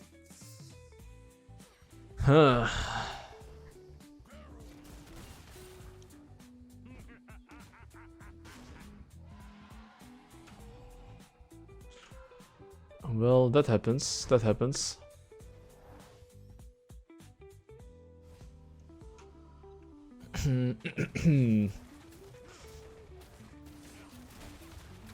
Our laners aren't gonna be that useful. 5-10 Jhin, 3-6 Kiana.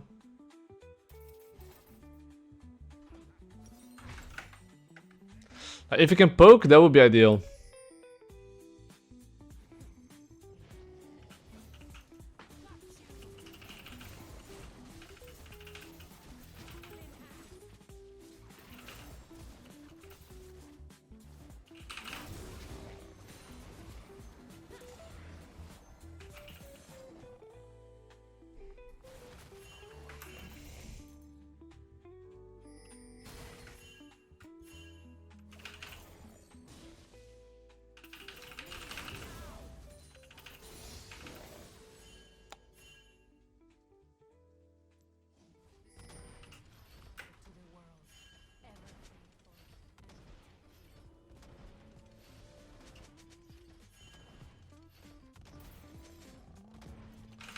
I've got my split pusher license.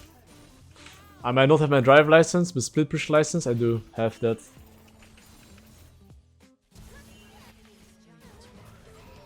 Oh shit. Wait.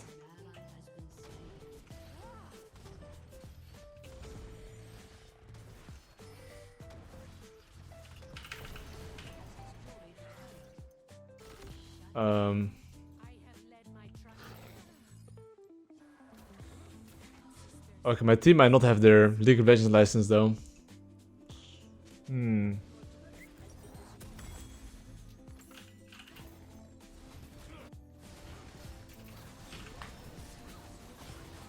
Tristana might not have his minimap license either.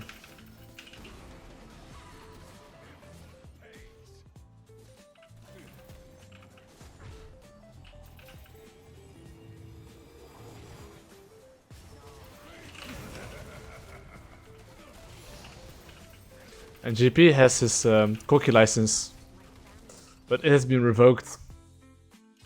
His Koki license got revoked. He had it before, but he doesn't have it anymore. It's permanent.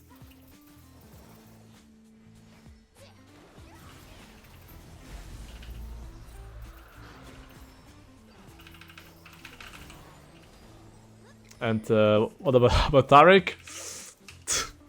I don't know what license he has, but it's revoked as well.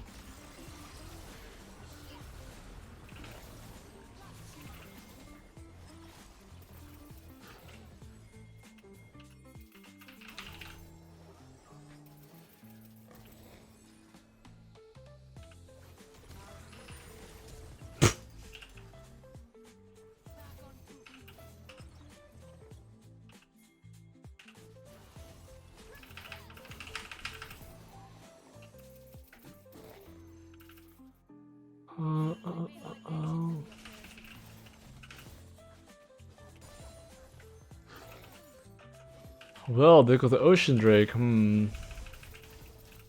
That is something I'm not looking forward to when I'm playing Nidalee, honestly.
Okay.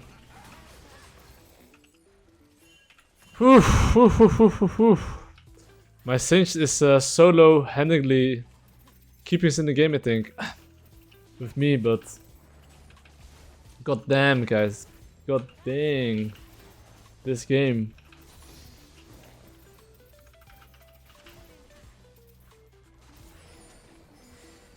But why are my games so hard? I feel like I always have 2 losing lanes, or am I tripping, guys?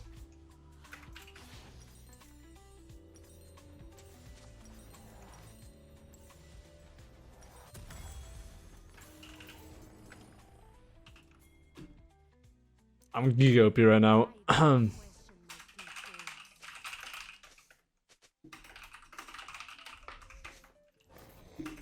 Out sustained.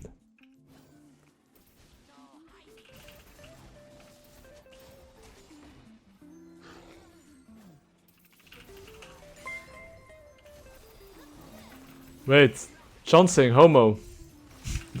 Thanks for the subby. I'm currently... Oh, baby! I'm currently locked in. Boosted jungler? You're boosted, bruh.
Okay, guys.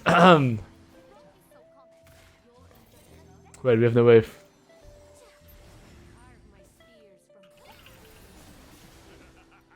Okay, we can end.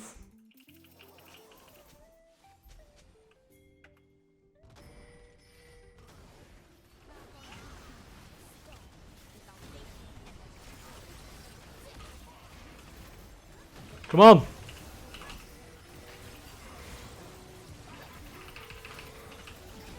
Oh, Daisy! GG! Got him, guys. Oh my goodness, bro. Poof. This game.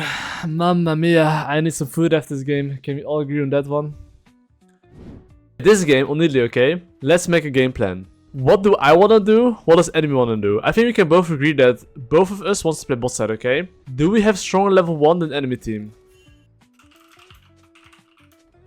So I'm gonna show you guys basically why level 1 game plans is so important. Because this game, very likely, what's gonna happen is that Talon is gonna start in the top side. And because he's starting in the top side, right? If I path towards the bot side, I'll be able to fuck him up, right? Especially if we split the map. So look what I'm gonna do here. I'm gonna ask my Yasuo. Get rewards. Enemy chickens. And I'm gonna look to late invade here through the bot side, okay? Because, why is that? Because our 3v3 is stronger than 3v3. And just because of this simple thing, you'll have like a much better time. I mean, Ezreal's very OP level 1, but our champs are more OP. So you can see here, because I know that Talon probably wants to start Raptors and path into bot side, I can now take his blue buff, and technically he's forced to do Raptors into his bot side, and if he doesn't do that, he will lose his entire bot side camps. Best case, if he doesn't know about this at all, right, he's full clearing his top side camps, and now he's gonna be like, hold up, wait, nearly took my camps. So that's like the best case, okay? Which is that he doesn't know. Worst case, he just, you know, takes the camp, spots me, and starts moving to me, right? Oh, okay, so you see, this is like the worst case. So I'm pretty sure this guy's smite. I should probably flash here.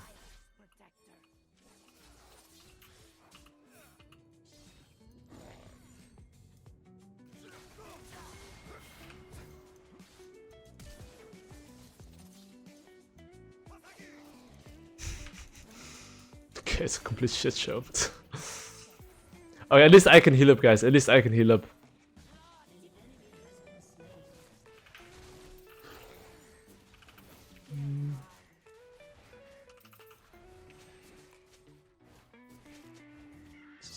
Okay, yes, smite there.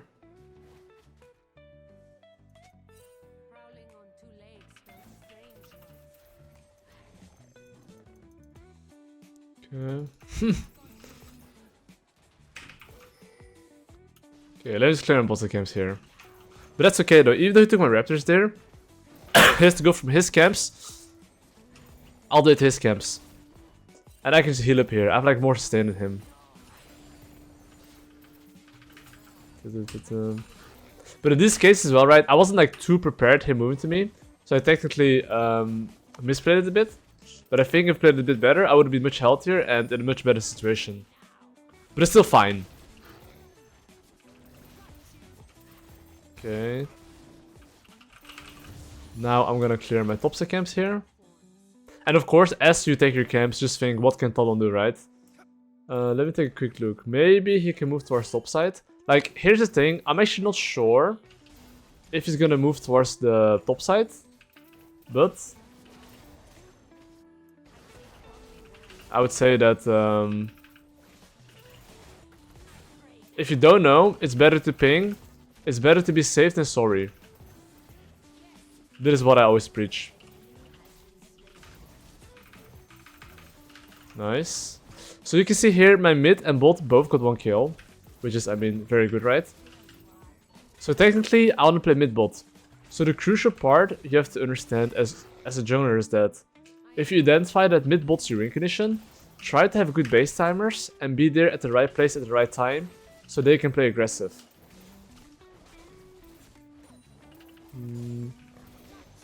So I'm not even gonna go for the crab. I'm gonna base instantly, go straight to the bot side here.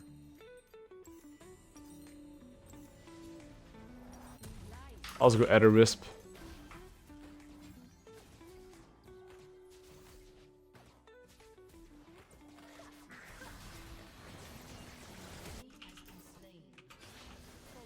I think we win this.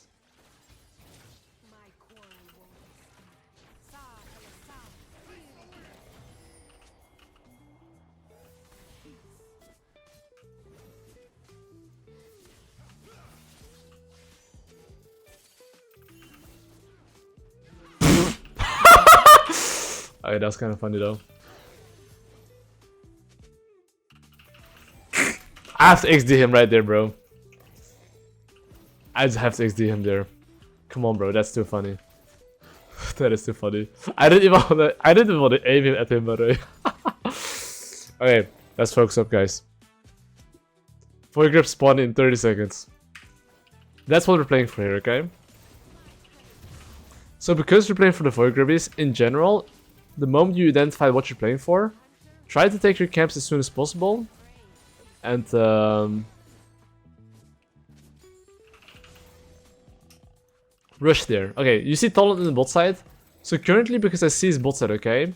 And because I know that in the top side I should be winning, I have now the luxury to actually take more camps before going there.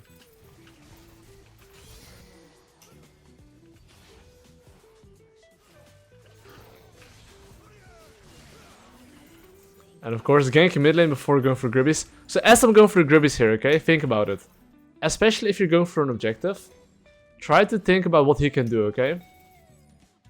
Because I'm gonna get all the gribbies now, which means that he will have a turn to do something to my laners. But Talon decided here to cover mid lane. So technically, my laners should be okay here. So not only did I get a kill here, I'm basically getting the gribbies as well here, okay? Which is very nice.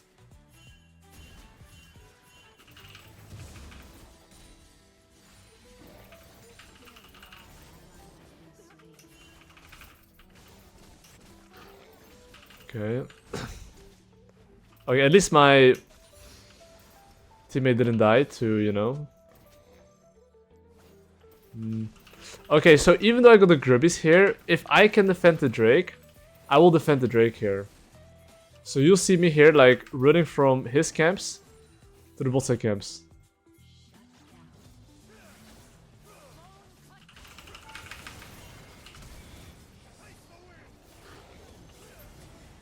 And of course, anything else that I get here is like a bonus. Okay, so he's not on the Drake.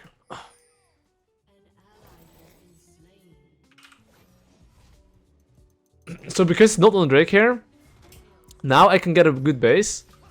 I'm not coming here.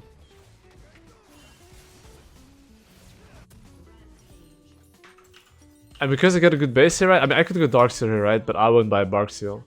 And because I got a good base here and Talon just respawned, now I have the luxury to clear my weak side camps first and then play into the bot side.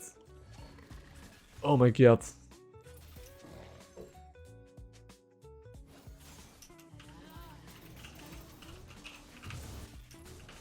Okay, so you see here, top lane died here. I mean, I'm looking at the plating. Now I'm just thinking, is it best going for the plating? I mean, I think with that HP, usually they don't go for plating. Unless it's literally like 1 HP and like 1 hit. They might go for it, but the plating is way too healthy. So they're probably not going for it. Okay, so you see here my bot lane getting ganked. This is actually my fault for not pinging at all, hey, be careful. Because as a jungler, it's your job to identify, okay, hey, you might get ganked, be careful.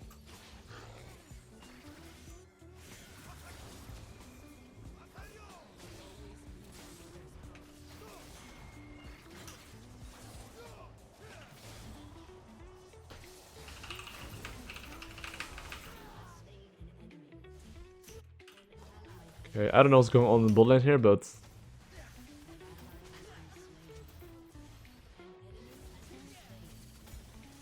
Usually I like to hold my spear.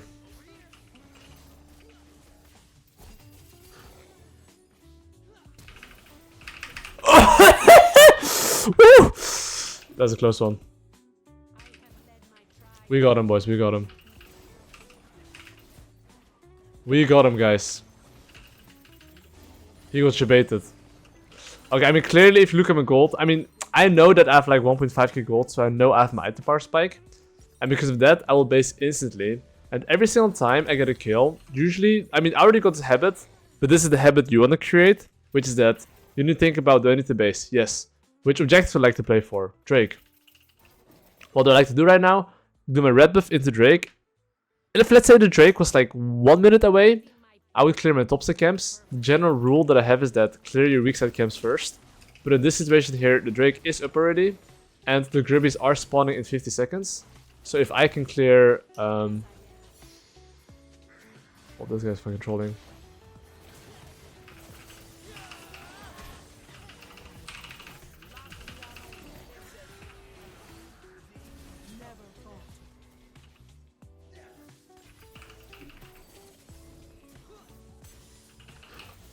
Oh my god, man.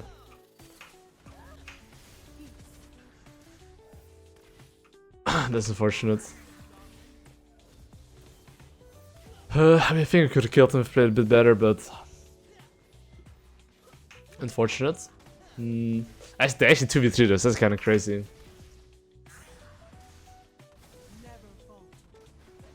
Anyway, because I died here, and the Gribbies are up, I'm gonna try to rush the Gribbies. Fixing mindset, I mean... I forgot who this guy was, but it's a pro player, I think. I'm pretty sure it's a pro player. Anyway, I'm gonna go for the Gribbies right here.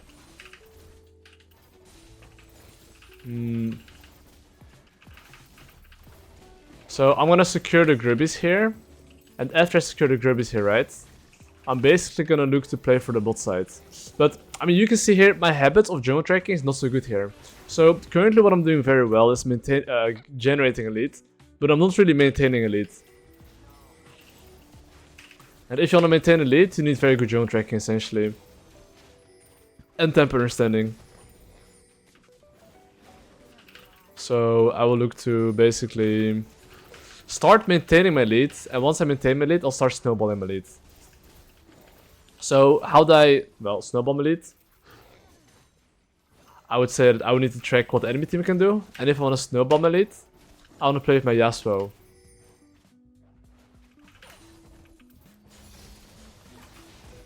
So what will I do here? Since none of the objectives are up, this is the moment where a lot of people get dizzy. And when I say they get dizzy, they basically kind of don't know what they're doing. So they don't really know what they're playing for.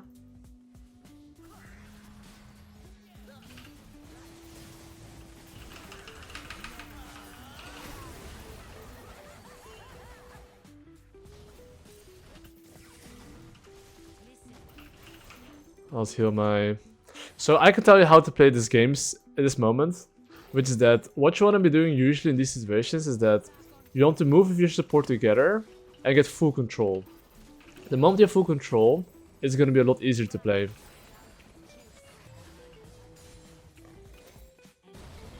And I'll show you what I mean, but hold up, there's a bowling fight.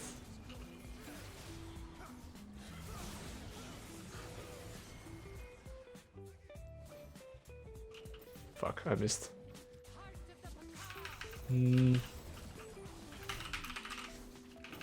Okay, so now my Yasuo should go towards the top side.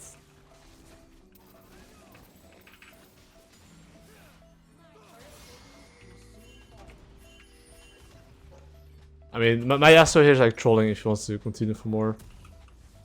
Because this is the moment where he should be top lane, because you want to play for top tower. So the strongest member should go towards the top side.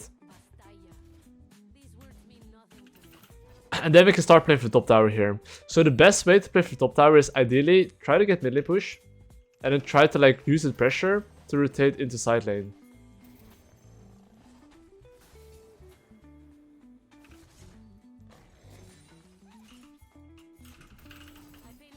Hey, I mean, I don't want him to get the wave here.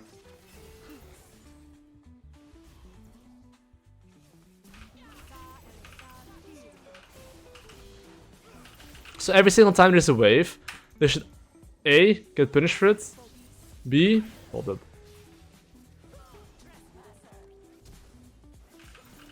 Why did he hook in the first place, bro? There were two men. So you see here, basically, their solo laner died, so they can only be at one place. Which is, I mean, here I'm making sure my boy can farm. You see how grass is a turn here? He's like a small window to look. So I'm gonna hover here a bit. But technically my job here is to like keep going into top side here technically. I'm pinging Yasuo where to go.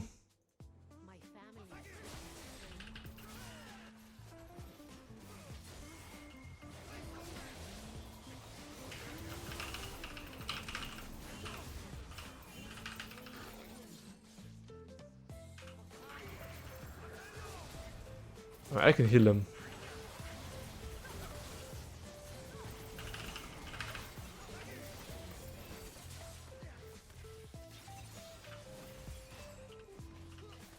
Okay, so now base. Main reason why I want to base is because objectives are spawning in like 20 seconds. Usually, if you have a lot of gold and objectives are about to spawn, always try the base. Even if I can take the tower, I wouldn't take the tower because I think that objectives are more important. So, I mean, Talon's literally bot side. So even though I want to play for the Rift Herald, I might want to play for Drake first. Because there's like 1 minute left. And because there's 1 minute left, right? It's better usually to take all your camps and then go for the fight. And he cannot take the... Oh, hold up.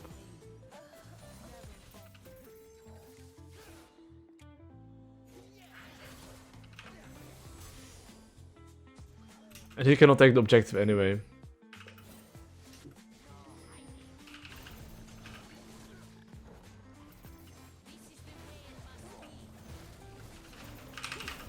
That could be a worse insect, but...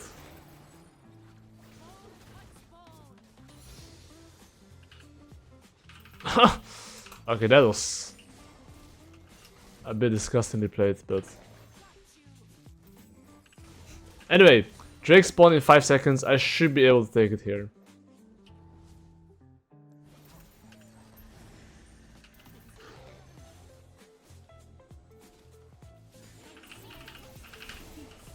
So I'm just gonna start it here.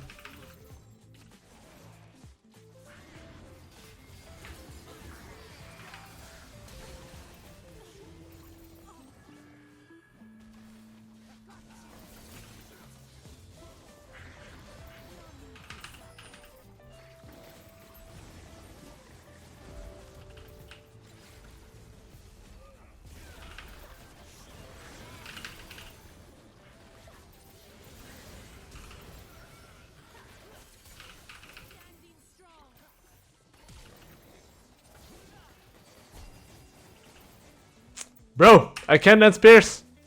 I'm not in bronze elo.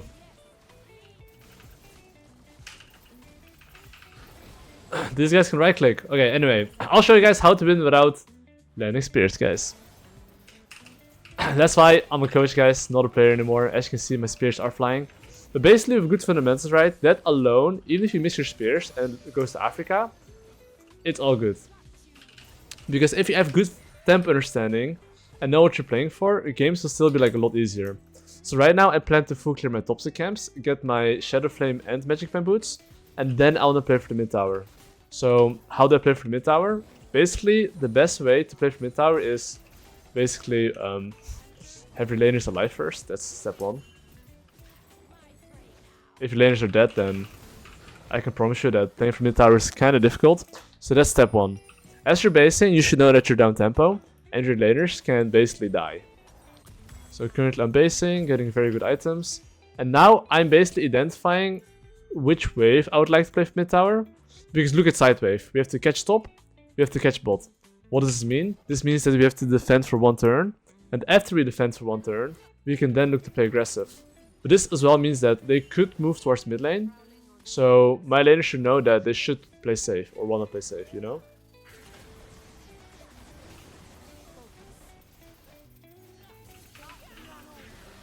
Even chunking him like this is very good.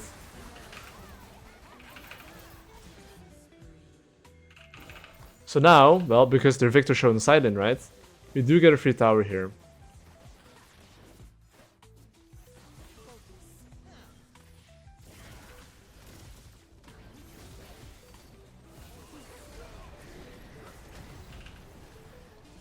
So basically you can see here we're just sieging here. Nothing too crazy, right? And I mean, grass like Loki flanking.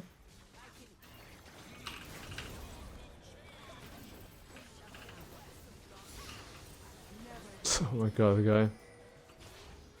And now we can... I mean, I'm gonna try to poke this guy, right? I think he's fully aware that I want to poke him.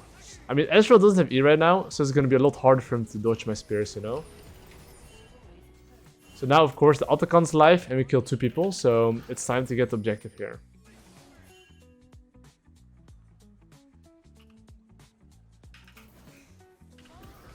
Okay, so as I'm getting this objective here, okay, crucial part. You see how Talons respawn in 2 seconds, and basically you see my gold, okay?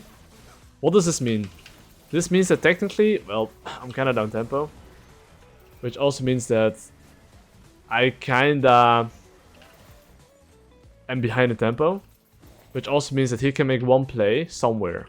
So that somewhere, I don't know where it is, but if you look at the map state right now, none of my laners can die. This is the only thing I'm looking for whenever I know I'm down tempo, which is armor lanes fine or not. Do you see here how Drake is spawning in 120?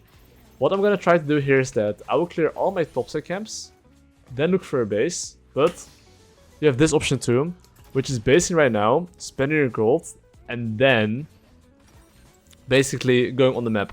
So why is this sometimes better than like full clearing topside? Because let's say hypothetically right now, okay? There's any mid lane fight. I'm there. With very strong items and ready to fight. If we would clear my topside camps and there's a shit show, I'm not there. So that's like the 2 differences.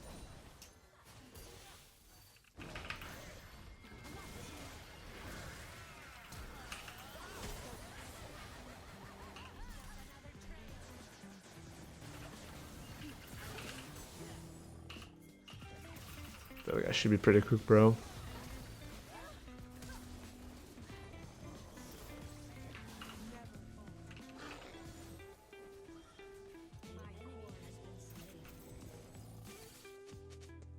I feel that guy knows he's pretty cooked.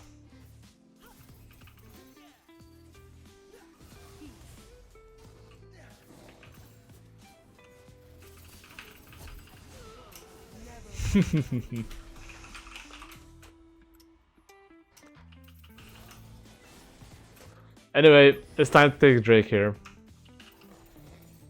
But you can see here that like knowing how to play your limits like a little bit, and knowing like when you want to play and when you don't want to play is very crucial, right?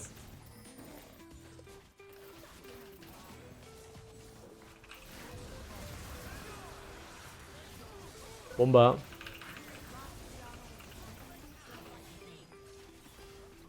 Probably gonna eat him soon, but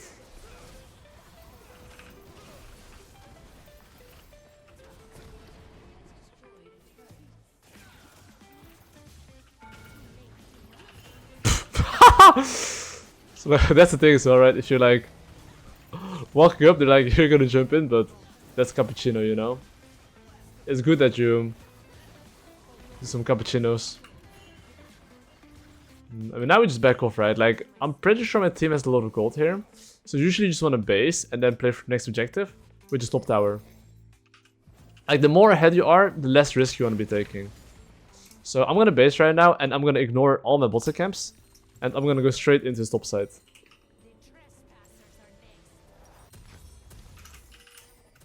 So, I mean, like, honestly, taking red buff is kind of beneficial. So, usually in mid-game, what I would highly recommend you to think about is that which wave would you like to contest to use for either Vision, Siege... What other ones there? Or Vision. Wait, Vision, Siege? I'm kind of tripping, there's like one more, I'm pretty sure. Anyway, it doesn't matter. So you can see here, I'm skipping all my camps to like rush straight towards the top side. Because I'm a little bit late. But you can see here, I'm doing my best to like rush there as soon as possible. And skipping every single camp so I can use this wave. But because I'm too late for that wave, we'll probably use the next one. You can see here, we're slow pushing a little bit. And because he's slow pushing a little bit, we can now use this wave to siege, okay? And always heal your AD carry as you're sieging.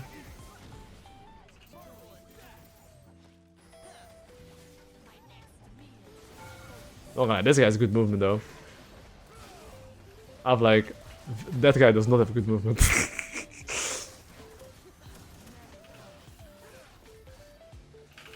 Wait, we just siege here basically slowly.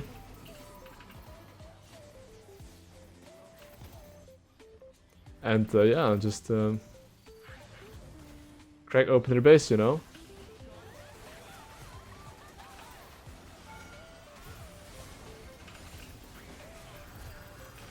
I would like to help him, but I'm just gonna siege like this.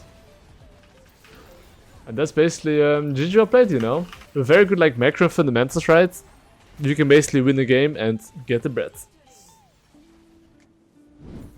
But yeah, another game of Nidalee gaming. I do think we should look to find the guy. So when I say find the guy, I basically mean that I want to fuck Zyra plans basically.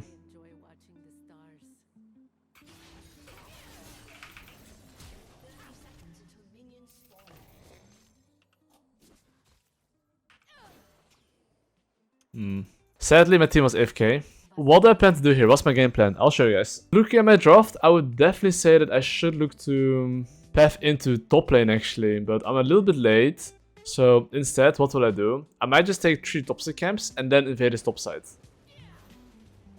Because my champion does beat his champion up. If I go for an invade. And I'm fairly certain as well that my top laner should be winning and my mid laner should be winning. And because of that, I can play the way I want to play. Which is going into his top side, right?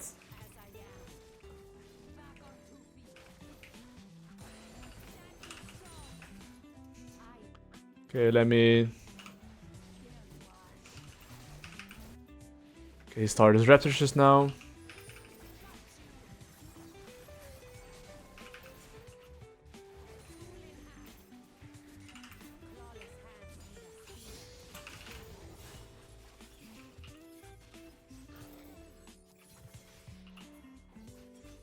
This guy's literally no flash.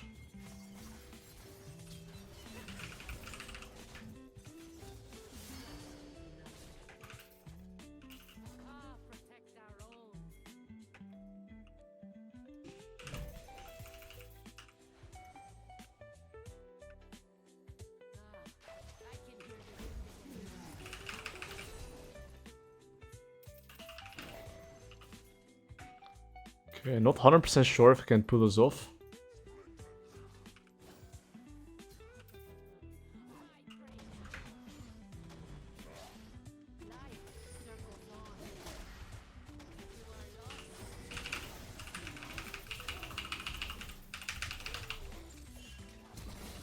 Fuck! Dude, at E! I'm so boosted. I could have survived that. But I didn't expect to die there actually. Oh, he's electrocuted, bro. What the fuck? Did electrocute even kill me though? Maybe not. Maybe this is Cope Deluxe, guys.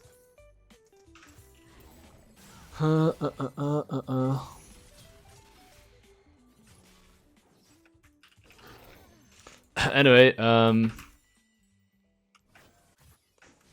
I will look to clear my camps here, and after I clear my camps here, oh,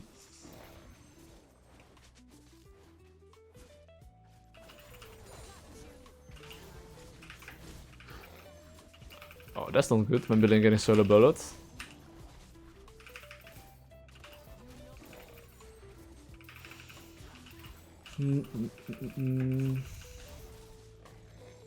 Let me see.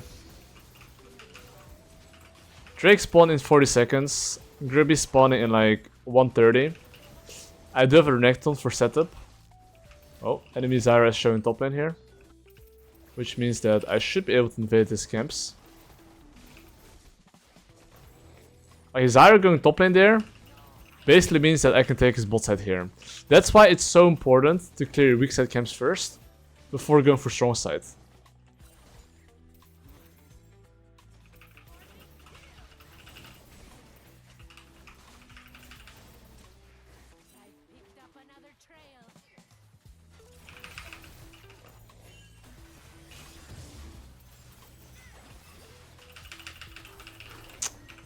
God. Well, I guess the enemy familia is here. Okay, I guess I griefed that. I definitely griefed that. Okay, Gribby spawning in 30 seconds right now.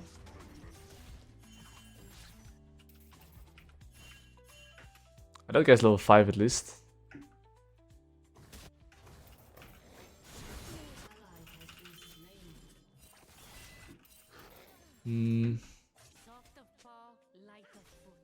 Okay. Let me see what I can cook here.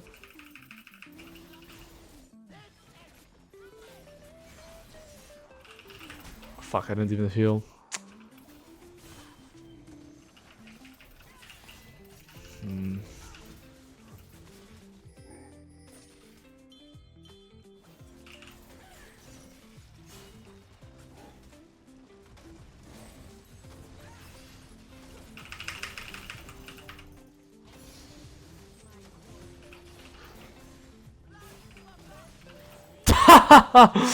Lol. Okay, I'm not even sure if that's well played or bad play from the enemy team. But we take those either way. We take those either way, guys.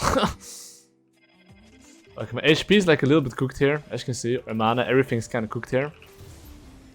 But I should be able to take the Gribbies here.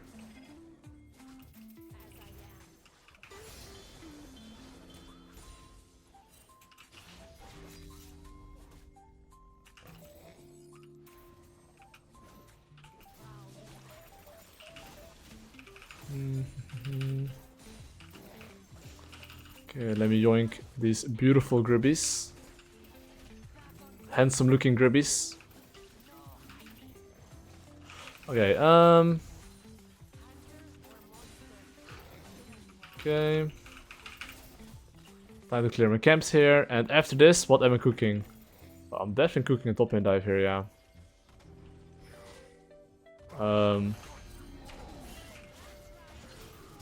Guys, just push the wave, maybe? It is not rocket science.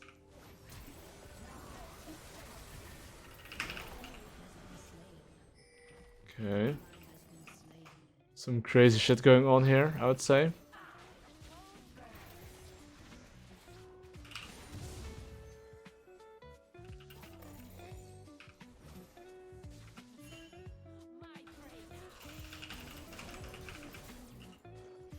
Okay, I guess I can take this blue buff here. Because Zyra is showing top side. And if you look at my gold, I have a lot of gold, right? So I should look for a base here. Not sure why they're TPing here. I mean, I can definitely poke this guy pretty hard. Oh yeah, time to base here. The Drake is spawning. I have a lot of gold, and because of that, I for sure need the base. So I'm gonna press B right here, and I'm gonna clear top to bot.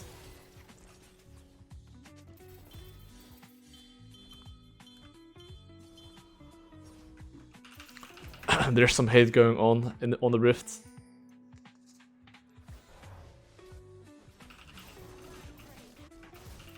Oh boy. That is gonna tilt him a lot.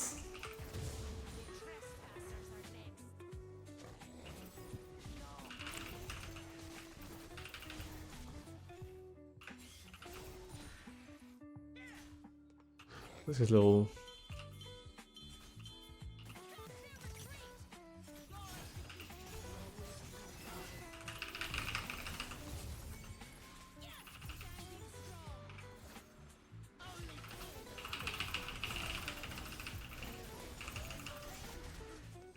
Jesus Christ. Is there family here?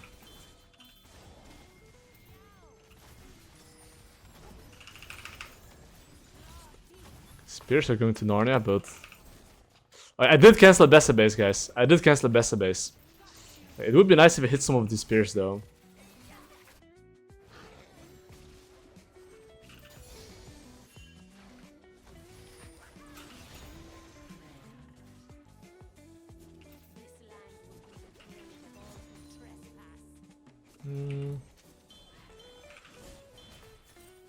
I mean, simply clearing vision wards, right? Sometimes it's like good enough, because now the enemy bot lane has to like Loki sweat, and because of that, my bot lane gets a better base here.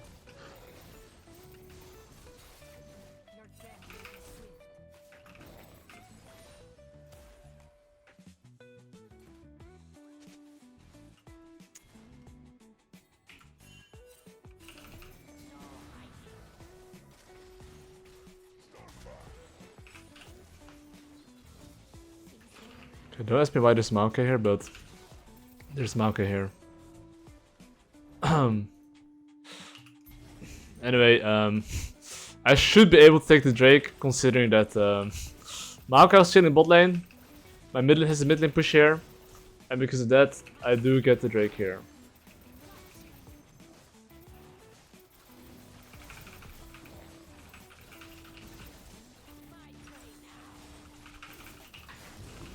I mean, even though the Gribbies are up in 10 seconds, I don't think we can contest that. I'm pretty sure the shit's gone. So if you can look for a cross map, you should go for it. Am I sure we can look for something? I'm not 100% sure, it depends on how much poke we land.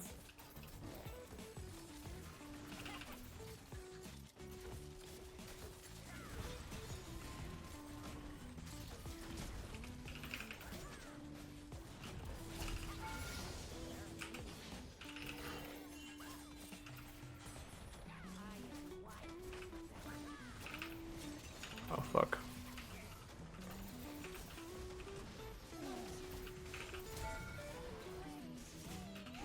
Okay. Didn't expect my boy to just die like that. Anyway, it seems like Maokai is just chilling, you know? It's like their second jungler or some shit.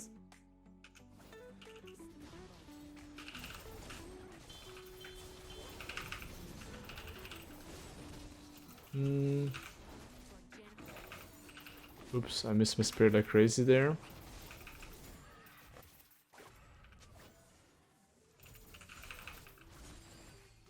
I mean, I do have a lot of gold here, right? But I might as well take. Okay, I think it's okay. So, like, in this case, I'm hovering mid. Because we're flanking from both sides.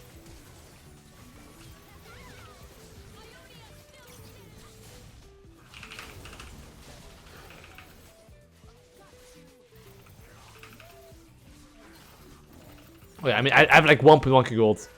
This is the time, usually, guys, you do want to be pressing B.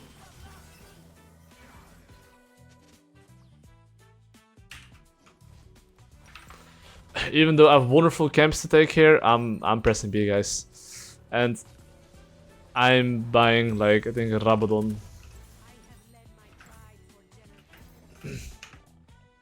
I'm probably going poke Nidalee, because the main engage enemy team has is Maokai, which is still a pretty good engage, right? But we have Ziggs, Nidalee.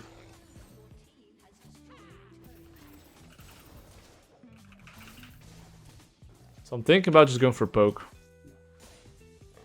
And full AP.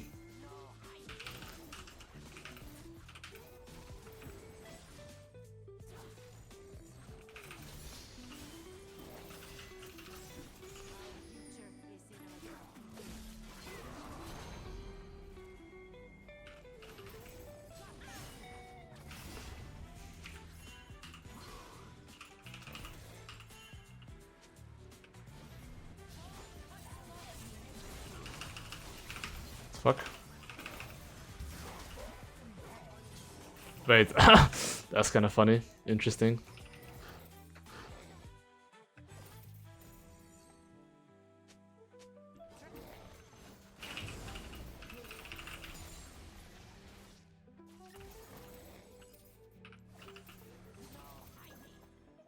Headshot. Okay, anyway, what's the next objective on the menu here, guys? It's pretty obvious that I have a decent amount of gold. We want to play for top / bot tower.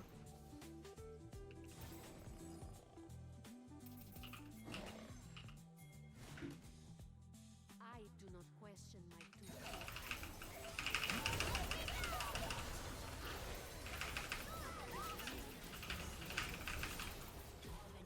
We got him. Pressure right here, we should be able to play for top tower. I hope. But okay, even though there's top tower, okay, there's objectives spawn in like, what, 30 seconds? 40 seconds? So what do I want to do here? I probably want to look for base. Just saying, guys, because I'm just going to try to be as strong as possible for the objective. And I do want to contest it, right? So Am I even going Magi? I think I'm just going Magi too, guys. I'm going like full Giga Chat build this game.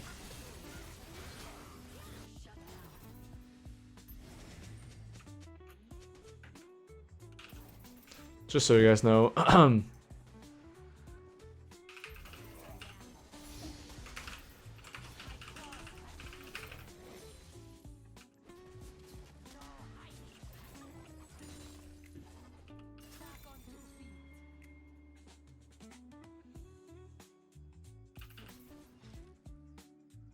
think I can start it here. Main reason why I can start it here because I see the enemy Jinx in the top side.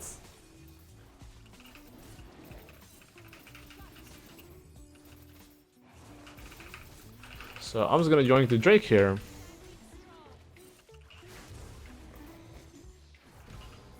And now, of course, right, this is kind of mid-game already. So these are the cases where you should be thinking about, okay, what do you want to play for, right? That's a kind of important question, right? So I would say that I would definitely like to play for my Irelia, I guess. I guess my Irelia is not weak. So I'm gonna push mid into bot lane here and try to play for enemy red buff. And let's hope I don't lose my Magi's.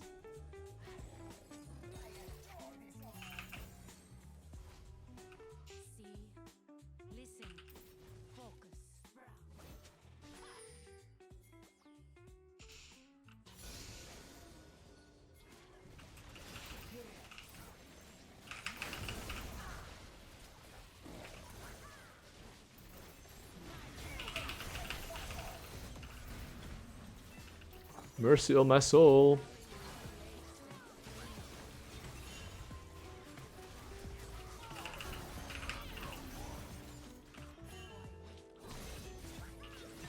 Here we can.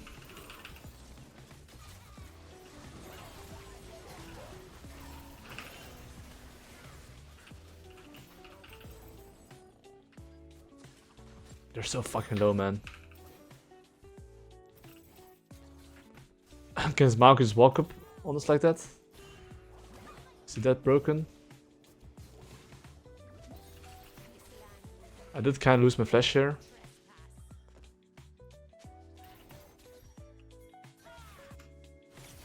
I believe in you, Aurelia.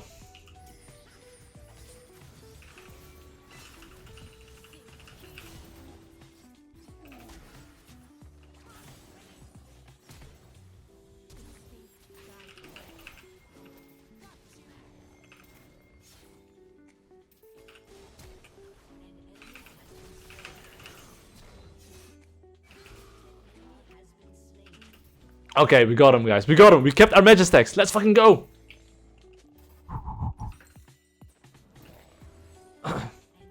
Oh, we got a kill as well there. Let's go. Okay. Auto count spawning in 50 seconds. What does this mean for me as a jungler? Everything. This means I need to base. It means I want my laners to not die, because very likely they might just play aggressive and die for fun. So what will I do? I'll take my big side camps and sprint towards the top side.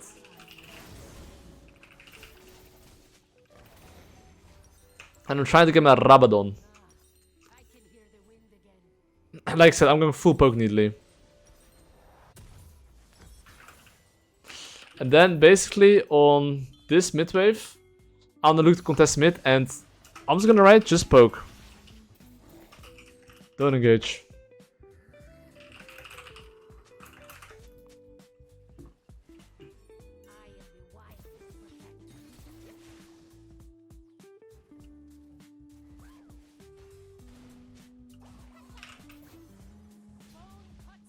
That's one.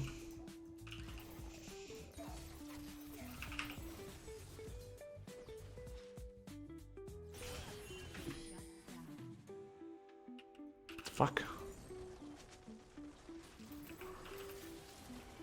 Protecting my pack is my purpose.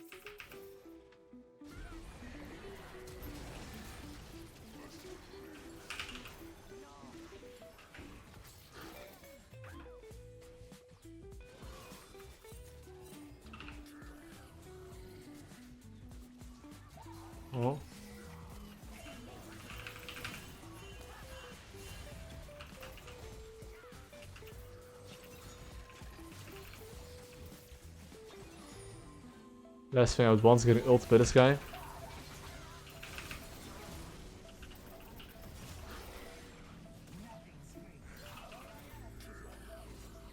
Okay. We should be able to get objective right now, I believe. If I'm not mistaken. Okay, now as well, the Drake spawn in 10 seconds, right? So every single time I'm doing an objective as well, and let's say if enemy team is not contesting, try to think about what you're playing for next. And clearly the enemy team is not contesting right now, right? Okay, but the thing is that I could look for a base, but honestly, I have nothing to buy, so I might as well just clear my camps and then look for a base.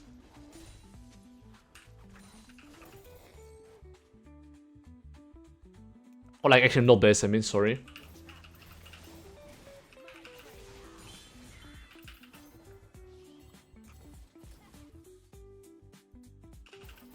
Wait, what? Why is he hitting the Drake? Oh, actually, maybe it's good. Now I can stop playing. Maybe it is big brain. Okay, crucial part here though. I just got a lot. Altacam plus Drake. So what's next on the menu? This is where most people choke it. Like, you see here? There's no reason to fight here. This is gonna be the difference between someone that's like very high elo and someone that's like just average / low elo, okay? In low elo, people will fight if they see someone on their screen. In high elo, it's like more like chess. You give the enemy team basically no space to breathe. And when I say that, I basically mean that you take fights around objective sites. You're basically looking to choke the enemy team out. So, till then, especially if I'm far away, I'm pinging my laners, hey, be careful. Because I'm not on the map, and the next wave that spawns, which is this one, I can look to contest mid lane. Huh? Bro, this fucking plan took it, bro. Renekton, first time playing Zyra. But yeah, anyway, yeah, we should set up topside, you know? So let me sweep this whole area, and of course, as I am in the topside, okay? Basically, what this means is that, you know,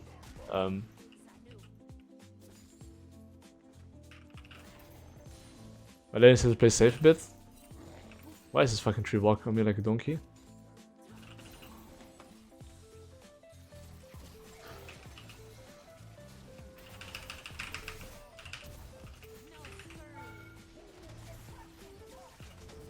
I definitely asserted dominance on him.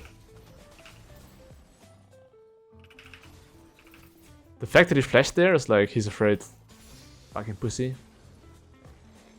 What is his ultimate though? Maybe he's afraid of the Renata, not me. I can't tell, guys.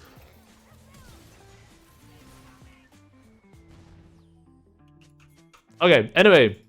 Drake spawning in 40 seconds. What does it mean?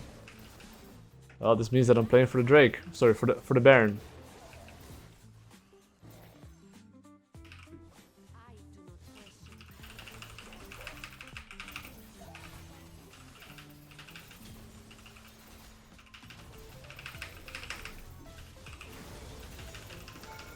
Okay.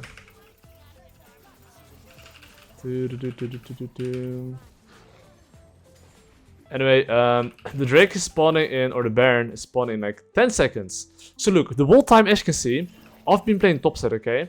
So basically what I've did is that I've gated them from like taking any topside control.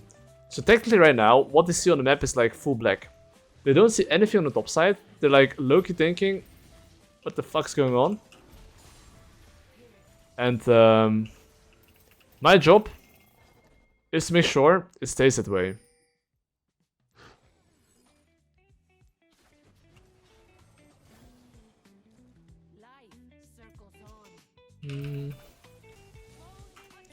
So of course I do have like 1.4k gold, which is like, you know, decent amount of gold. I should not be able to die from that. Zyra no ult.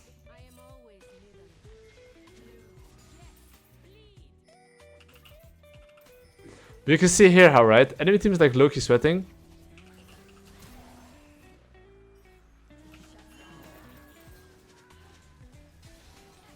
I'm trying to get the Jinx here.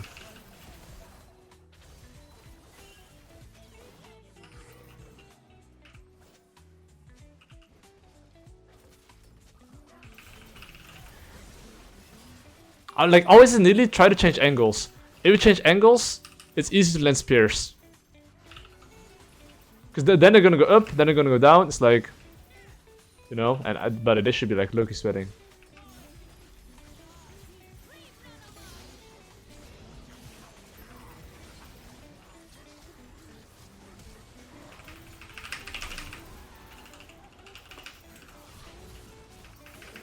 Well. And now not only do we kill them here, we're gonna get the Baron here as well. So what's the next objective on the menu? Well, it's Baron, right? So, as you can see here, the first thing I'm doing is basing. And if you go full poke build, especially if you play against champs that have no MR, beside Maokai, go Horizon Focus. This item kinda banks.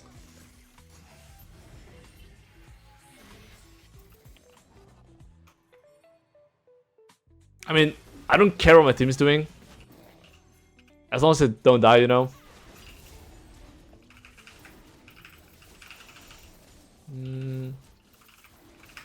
But here you can see I am just securing the objective here.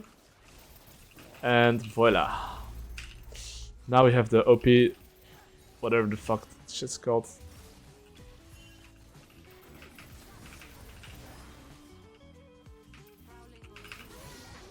Whew, 1.4k.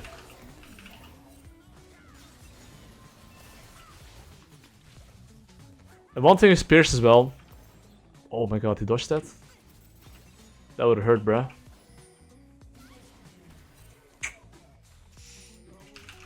Banger.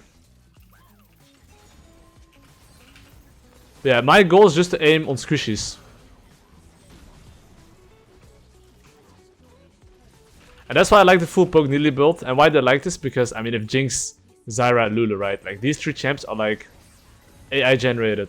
They can't engage on us. It's just Maokai ultimate. But that's not reliable engage. So if I play against champs that have no engage, I just go full poke.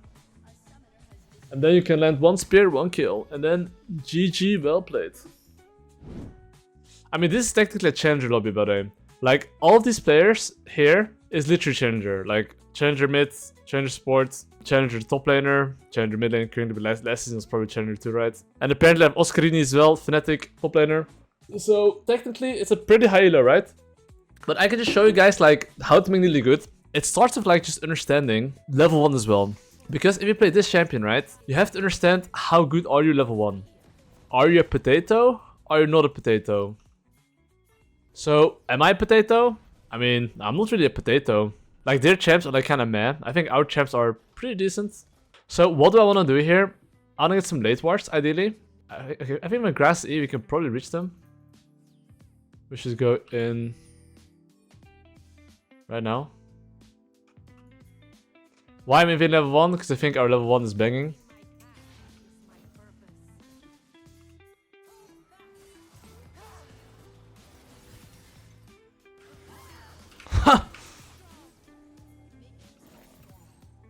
I want to start here. The main reason why I want to start here is because headshot. Is because like I have Yasuo, Leona. So basically, I think by me starting bot side, making sure Wukong cannot go top, and Wukong should not be able to get anything on top lane either, we're chilling. So okay, think like this as well, right? Wukong started his top side, I'm pretty sure. Because he was pretty late to his camps, okay? And because he was pretty late to his camps, that also means that I basically can take 3 quadrants. So as a jungler, it's very important to understand that you have to play for yourself when you invade. So when I say you have to play for yourself, you need to have like an ego mindset. Your laners are doggos and your job is to just farm as much as you can. And then once you finish all your camps and shit, that's when you can look to do something. So you can see here, I'm literally rushing to my top side, healing myself up, checking what's plopping here. This is gone. It's probably in my top side. So now, because I'm mid lane priority, right?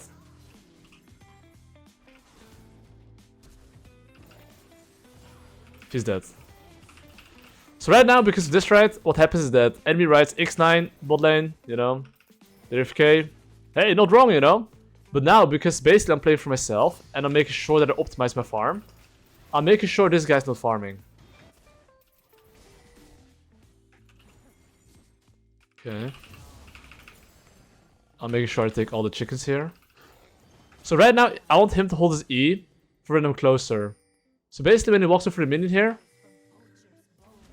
I'm gonna spear him.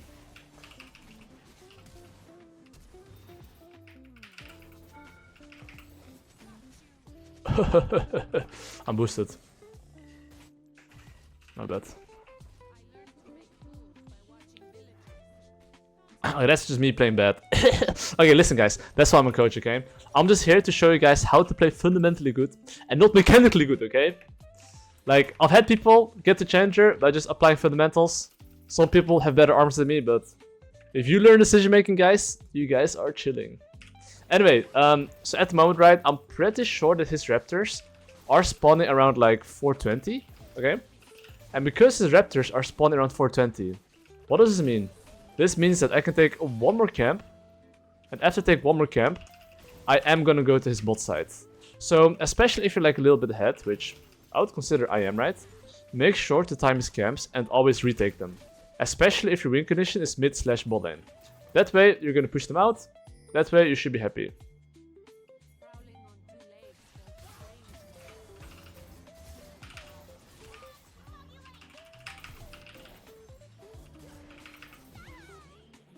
Now, I found enemy team. And now, because he tried to contest, voila. A free kill.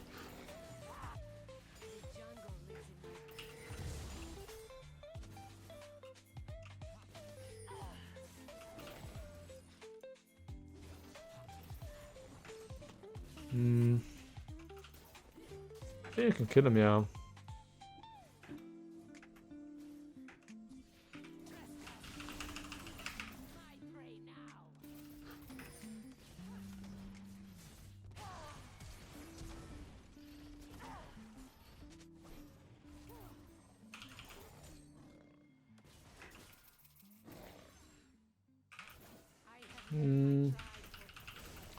Okay, I mean, this guy's for sure a bit tilted.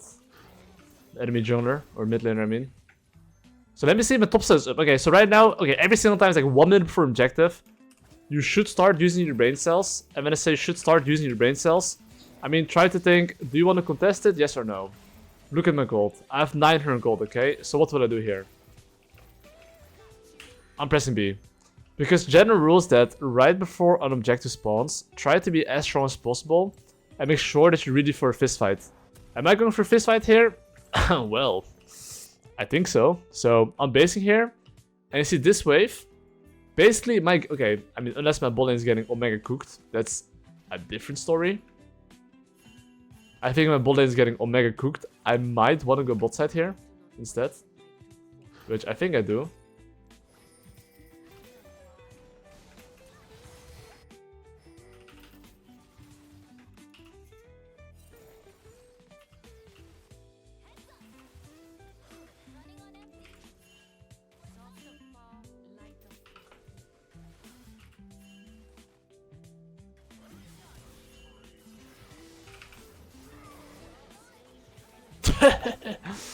Okay, crucial part. I really want the Gribbies.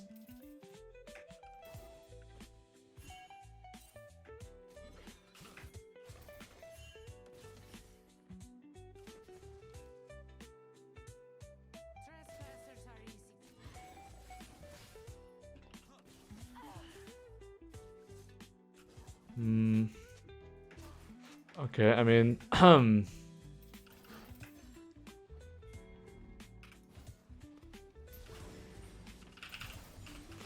as you can see here, I'm just doing the Gribbies here. Of course, if he tries to invade my boss side camps, I'll make sure I'm retaliating.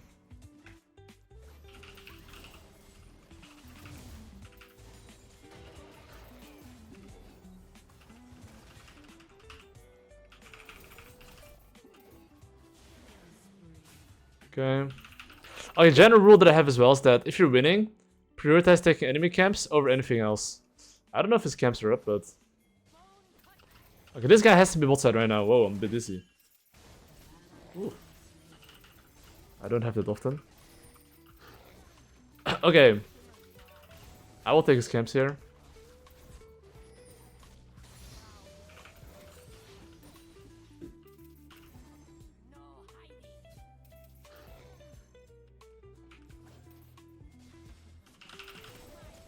Yeah, you can see, in general, I can always take the camps, sorry. But I can't always take the grubbies, right? So because of that, right, I'm first taking his Gromp, and then I'm gonna take my camps. So what do I want to do right now? Technically, I think we can all agree that my Leona should probably not make a top lane play. Unless he's very sure he's gonna make a successful gank, but...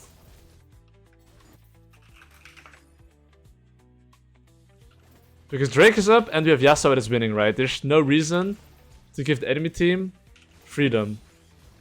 And I mean, usually I would go to my golems and base, but because Leona showed, they might try to maybe invade my bot side camps. And because of that, I'm kind of forced to just go to my bot side camps here.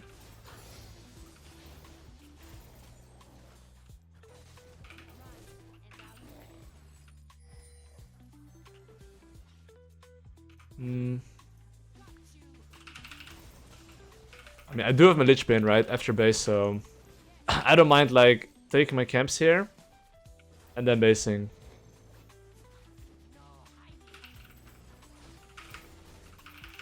This blue buff's level 1, by the way, I'm Omega one-shotting it. So before I base though, right, I'm just gonna make sure I clear some vision wards here.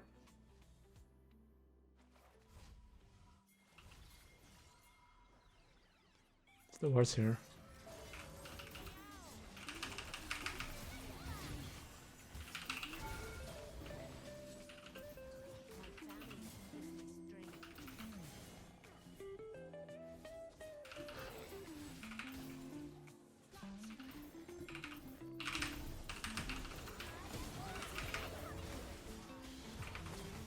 Oh shit. Okay, that was not the banger. Whoopsie. My bad.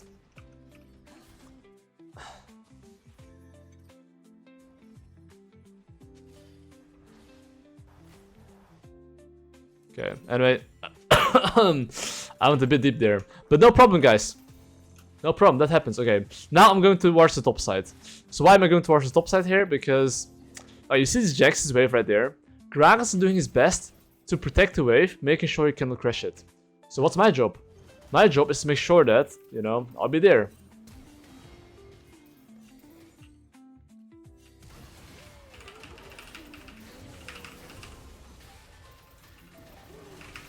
Oh fuck. I guess the mid laner's here. Okay, I didn't expect Lissandra to be here, you know?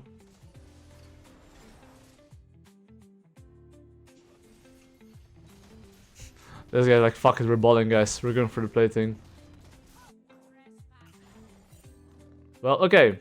So every single time I'm in base, okay, I'm basically thinking about this. What am I playing for?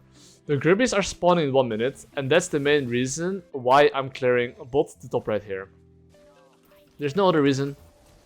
It's simply because the Grubbies are spawning 1 minute, and because they're spawning 1 minute, I just want to make sure that I clear my weak side camps, then I'm going to my strong side.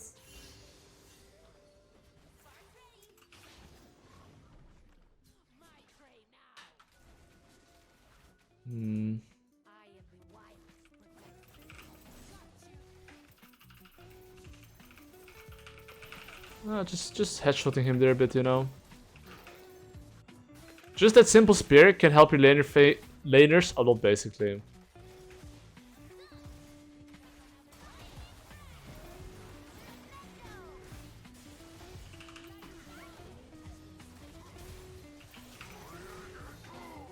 And yeah, I mean, they're bowling in full potato mode, so... I was putting a trap there, so I would see Wukong gank maybe. But yeah, I mean, okay, I do have the time here to take the bot crap. Main reason why I have the time to take the bot crap here is because my laners are, you know.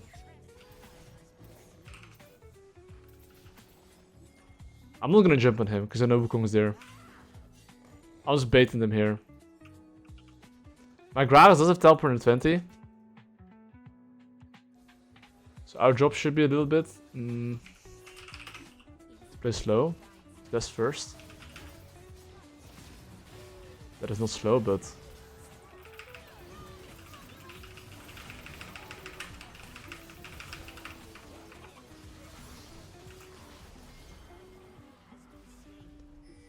okay, I'm not sure which part of that was slow, I'll be honest, but okay, we both revived, that's a banger.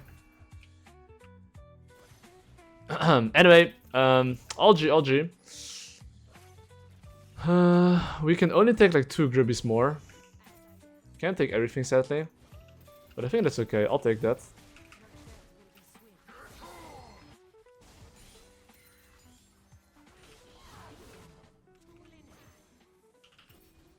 I definitely am wanting to go for the objective here, so I'm gonna take the grubbies here. And I'm gonna make sure that I'm gonna go for the no, please, just go Drake. Ashana's teleport. Alright, I think my support's not booking teleports.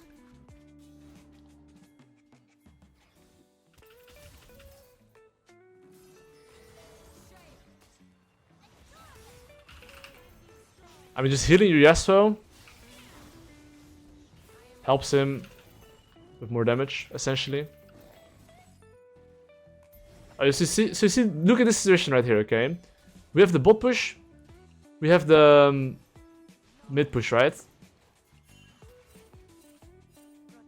So what I'm trying to say here is that, okay, they're getting a bit speared in their face.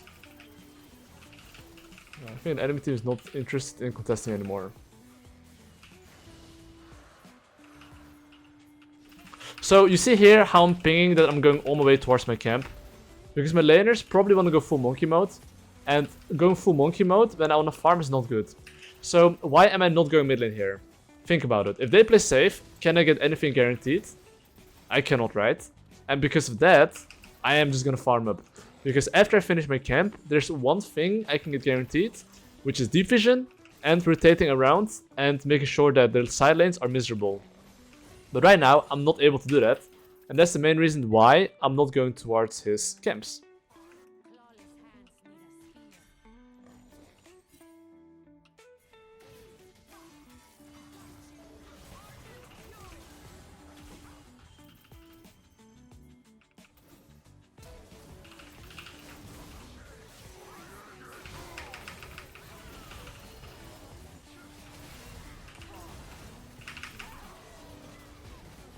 Wait.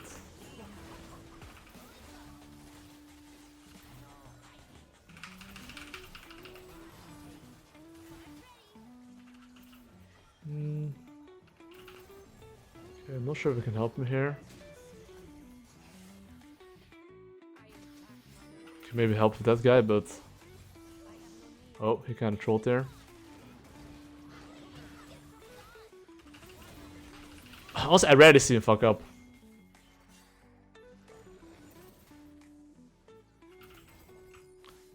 That was a freebie. If ask in my books.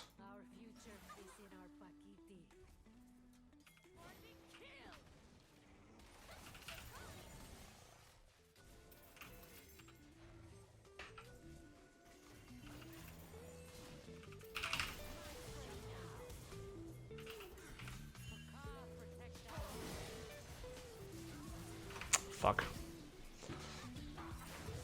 Okay, that's a little bit awkward. Yeah. I mean, LG. And I do think this game is kind of weird, but I think do I go Shadow Flame or do I go anything else? I think Shadow Flame Zhonya's does go pretty hard, probably. Anyway, what's next on the menu? Basically, the Rift Herald should be gone because I died. And the Drake spawned in 2 minutes, 20 seconds. Top tower still alive, there's no bot tower. So technically right now, what should be on the menu is top tower. So if I want to play for top tower in general, right? I mean, unless he's gonna invade me here, I will almost always take my weak side camps and then I'll go for my strong side camps. But right now, because I'm pretty sure he's not gonna invade me, I shouldn't be concerned about going to my top side.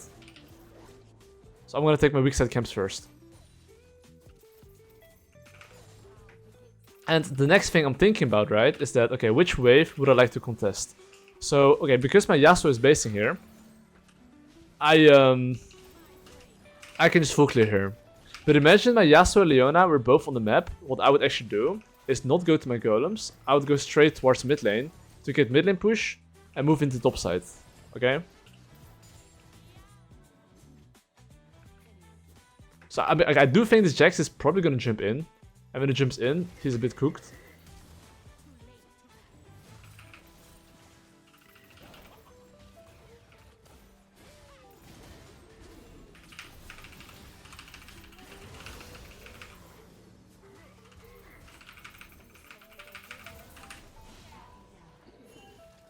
Got him. Oscarini, let's go!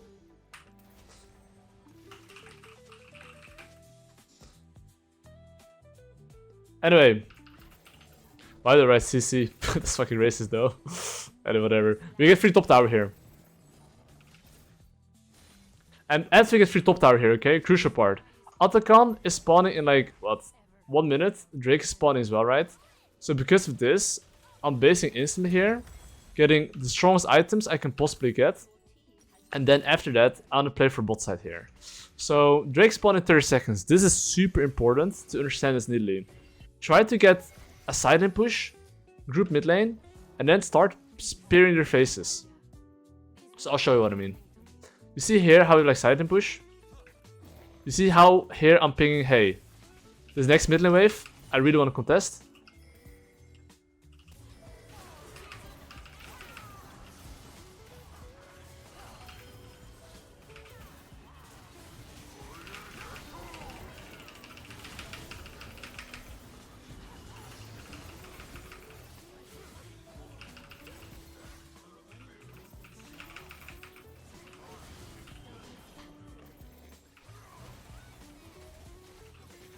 I can just heal him, and he's pretty much dead.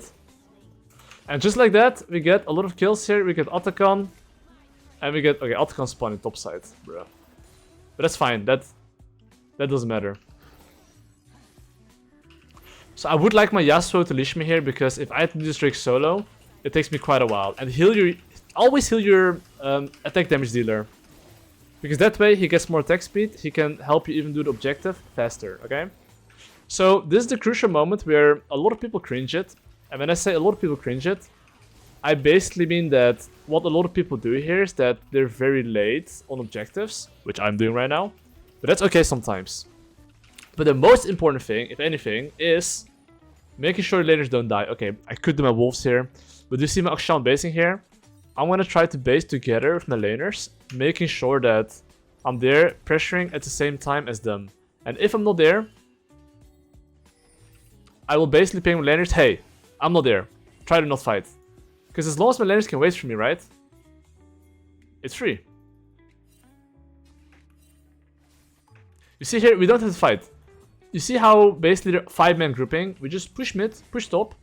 The moment they respond to waves, that's basically when we start grouping. What are they doing?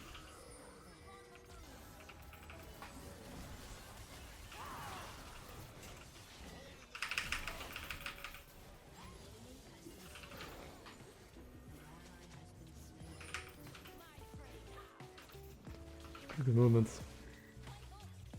I was holding my spear for like...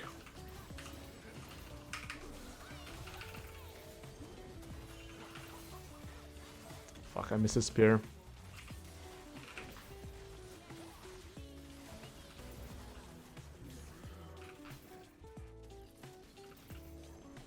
I'm Nidalee's a champ. You kind of land your spears. If you don't, you're kind of potato.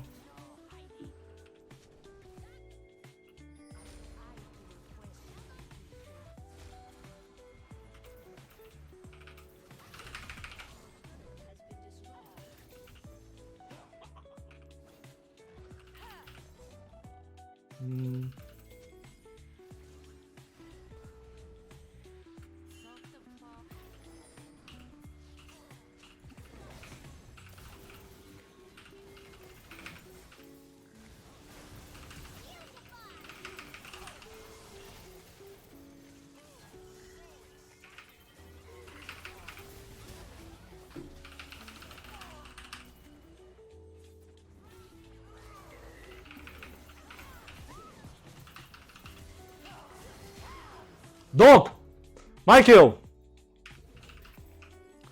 Okay, anyway. We now get objective. But do you see here basically how I'm like, honestly, I'm like almost never jumping in unless I know for sure I can execute.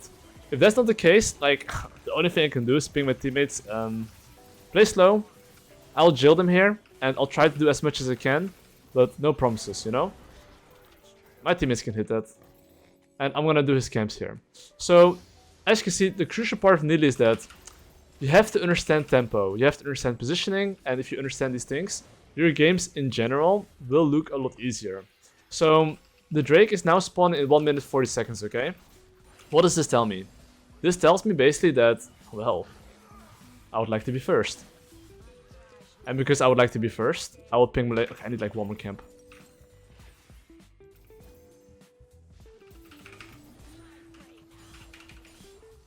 Okay, now I have this and my magic pen boots. So that's the wave I'm gonna use to siege for the bot lane, okay? So pay attention to my pings. So right now, I'll ping my laners to group on that wave. Actually, I think it's okay if my Yasuo goes mid lane. I don't think it's that useful sieging. But you can see here how far I am. Sorry, how far I am. You see here, I'm just pinging my team. Yo, be mindful that I'm not there.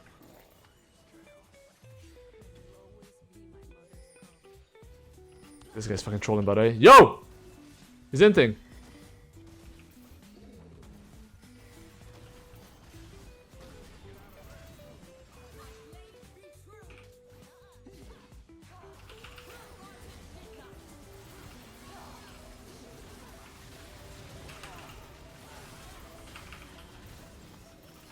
Okay, not like that.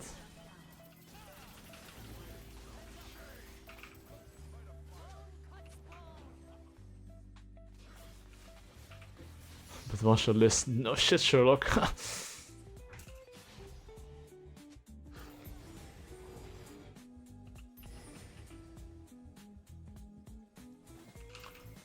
I'm pretty sure that's what we tried, but you know. Oh fuck, I healed myself. You should never heal yourself. Anyway, it's not the worst because we didn't lose like the objective here. But it could have been a bit better. That's all. Okay, so Baron is up right now. How do I play the most efficient way for Baron? Essentially, it comes down to that, right? Which is understanding which side lanes have the push and where can we get numbers. So where can we get numbers? I would say that... do I need to buy pink wards on paper? I should look to buy pink wards, but...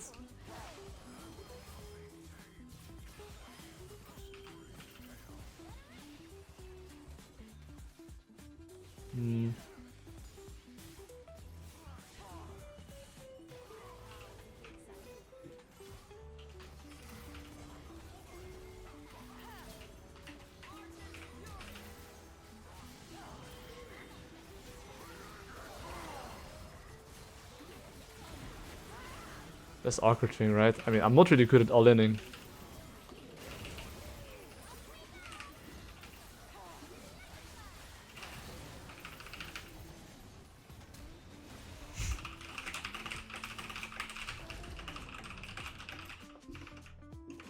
Okay, I'm not sure if you understand that I have to poke. It's actually not that hard.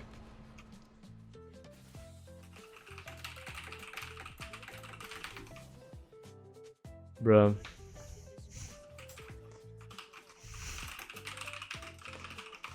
Bro, no way, man. Got outkilled. Bro moment. And this is change Elo, by the way. I guess getting outkilled. But that's why Nidalee in like... Okay, you have to imagine, okay? This is high Elo. Imagine in low Elo how people would play. People would fight exactly like this. And if people fight like this against Wukong, you usually cannot win.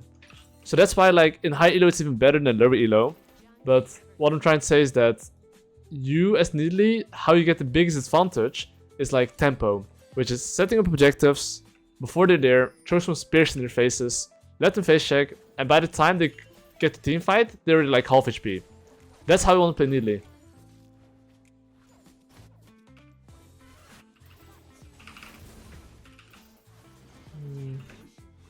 I can heal my boy up.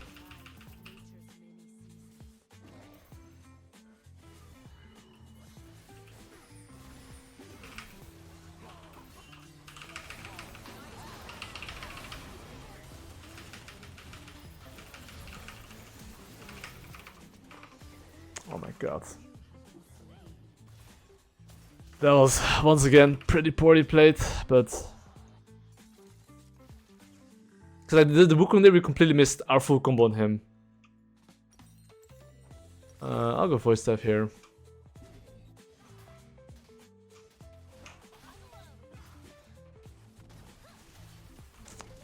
Okay, I'm up in 25 seconds.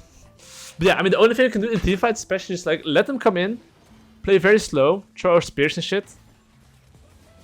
Oh, I miscued there, but I think he's still fine.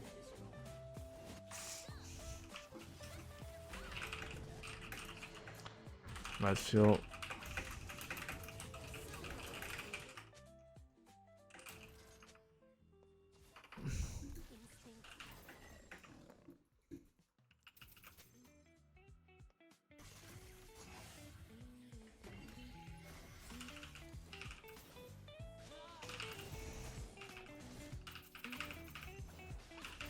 I need to poke. That's like the most important thing.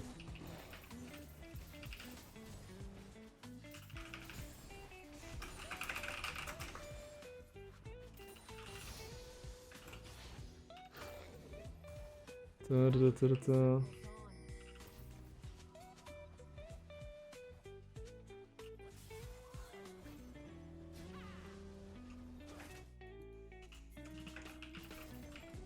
We should go trade side lane. Because currently we don't have tempo, right? And if we don't have tempo, you usually have to go for side trades.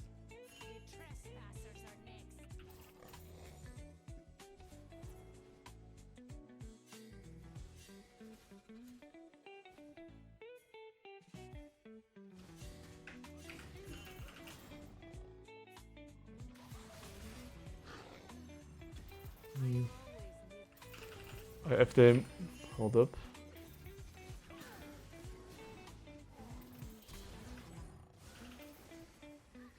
That's not the worst.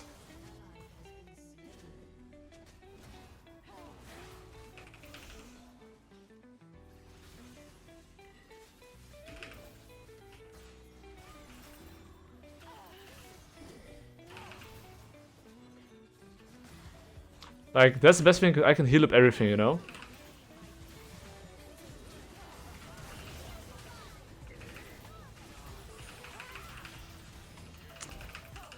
We could hard engage. But I think we should never be able to get hard engaged though like that. It's like... I don't even know how to get onto us. Like, people for sure misplaying. Because if you just go together from this point, stay with grass, I don't think we could have lost, but yeah, GG. Well. That's a bit of an interesting game, but... I mean, this game you can clearly see a bit the strengths and weaknesses of Nidalee. This game was actually Omega 3, but the team fights were a bit cringely played. Alright, ladies and gentlemen, let us get the bread against El Yo-Yo. I guess this game I will look to path into bot side. I mean, why am I pathing bot side? Enemy team has a Blitzcrank. In general, if enemy team has a Blitzcrank, I would say almost always want to path towards bot side.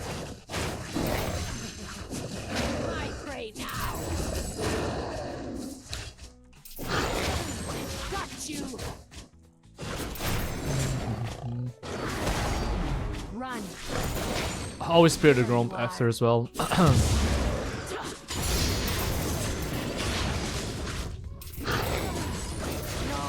And as I'm pathing towards the bot side, right, crucial part, the moment I finish your camps, he finishes your camps. So that's the moment where you want to have good jungle tracking and think what he can do. Prowl begins anew.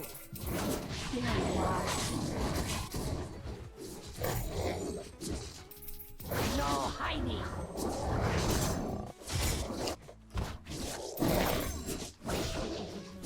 My prey now.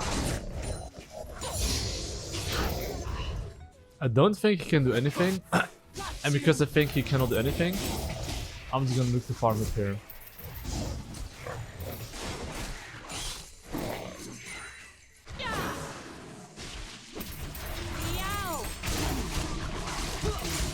But you see the mid lane matchup as well. Ezreal against Sylas is considered volatile because Sylas in general needs to jump in. And for that particular reason, it's gonna be probably a little bit volatile. I'm smiting my red buff here because I wanna be with my laners faster. Yes, bleed.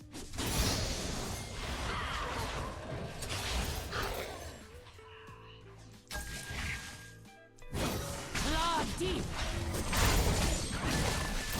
Everywhere. Since he's not showing bot side here, I would assume he has to be top side.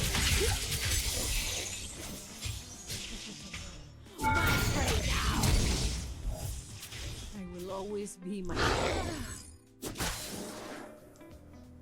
pride will not starve. Okay, I don't know where this guy's about it, but I guess he based.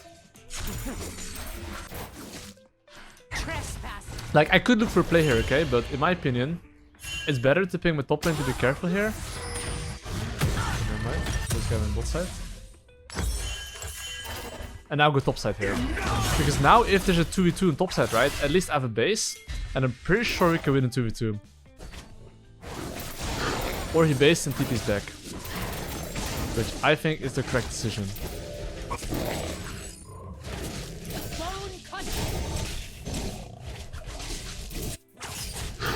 Alright, so you see the top lane wave? I do have the option. I mean, I'm gonna spam ping my top lane here. Hey, be careful. Because I could see Vi going top lane to help him. And if he survives that, I can invade his bot side camps. But I don't think Vi should be helping. I think he should keep on farming.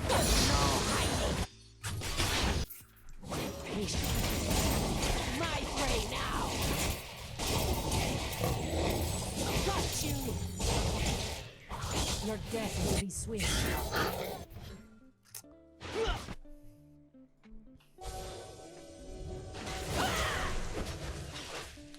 Okay, the Gribbies are spawning in like 20 seconds. So me take my golems, basing instantly, getting good base timer is very important. Always before the objective, you want to make sure you do that.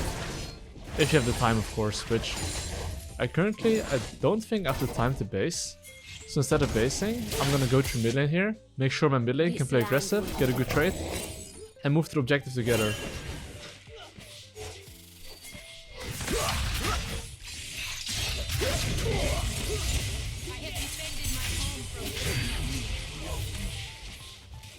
Okay, I didn't expect Blitzcrank to be here as well. From the top side already.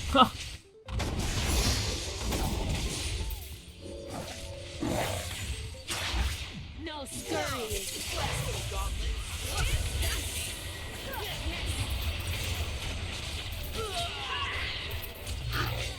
You have slain an enemy.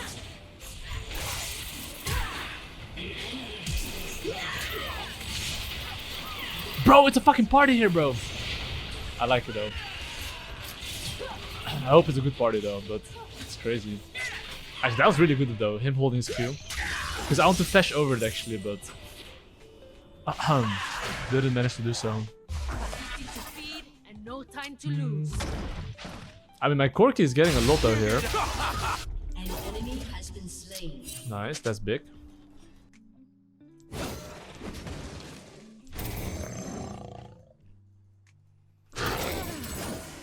No hiding.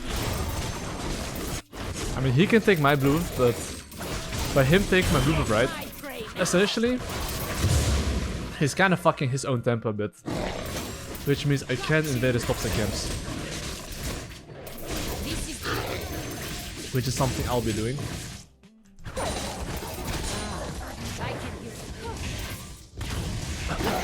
So I'm gonna do my bot side camps here.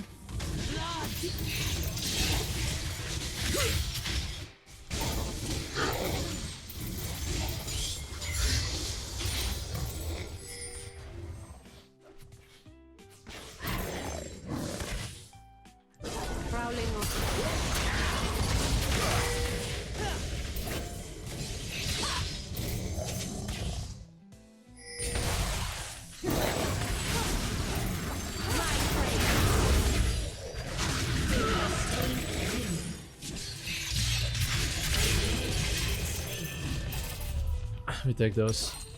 I mean, I do have my Lichman in base, right? So I'm basing instantly, making sure I get my item power spike, and then I play into bot side here.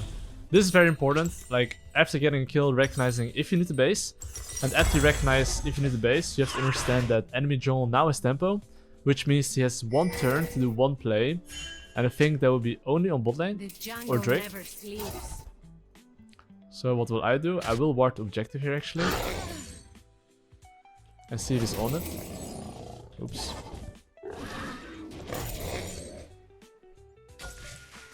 He's not on it. Okay, because he's not on it, okay, this probably means that he has a timer to gank mid or bot. And because I ganked mid lane previously, I am really down tempo, which also means that I cannot really do anything. So I'm just gonna take my camps here and make sure that I then help my laners that need help.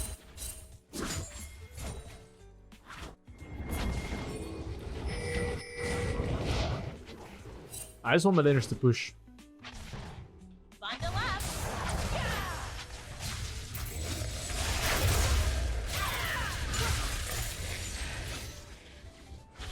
Flawless hands need us. Let's see who's top of the food chain.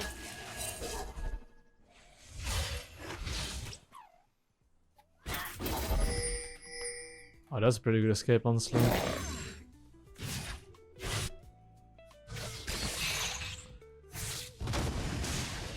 See, listen, focus.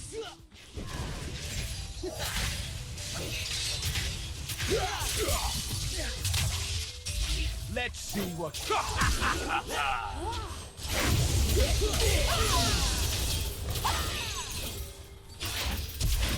My family is my strength. Yes, leave. We take those. We take those. Okay, so what's next on the menu?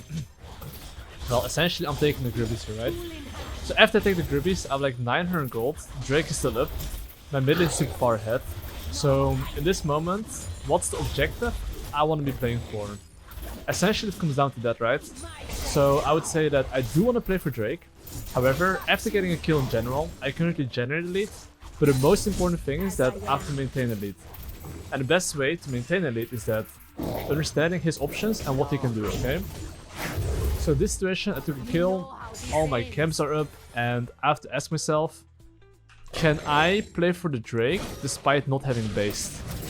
I think I can, because my mid laner right now is super strong.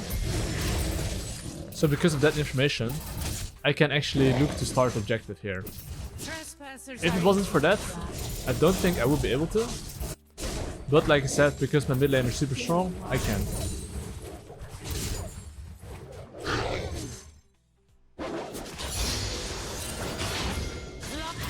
So you see what I'm doing? I'm thinking, hey, my mid lane, can you push the wave and walk together?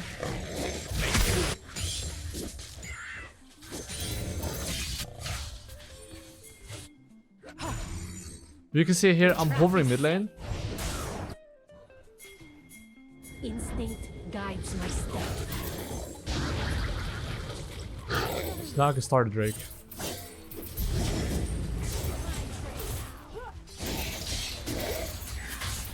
Because my mid lane is like so much stronger.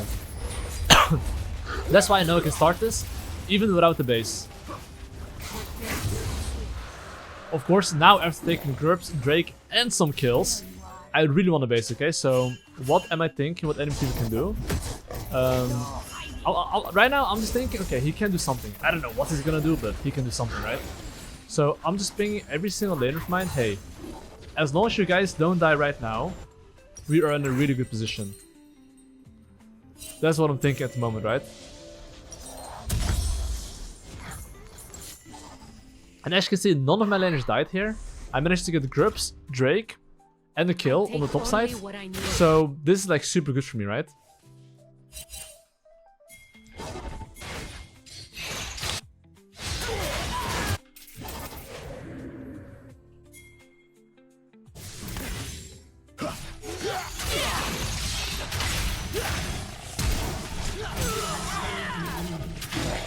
An enemy has been slain.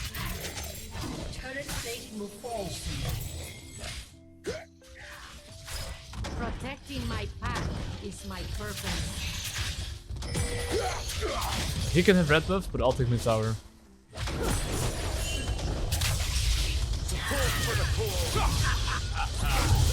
Standing strong. Heal him, but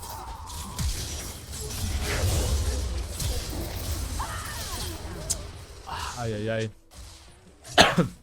It's a party here. It's okay though. But I do think second item, like honestly, in general, I'm really not a big fan of going Zhonya's second item, but if I'm playing as a Vi and Syndra, that is like two very important ultimates. If I go Zhonya right, I'm basically very safe, and I can actually jump in as well, without feeling, well, that I can die, you know? But yeah, I would say the next objective on the menu is definitely top tower. And because it's top tower, right, I want to take my bot side camps as soon as possible and path in the top side. General rule, always take your weak side camps and then take your strong side camps after.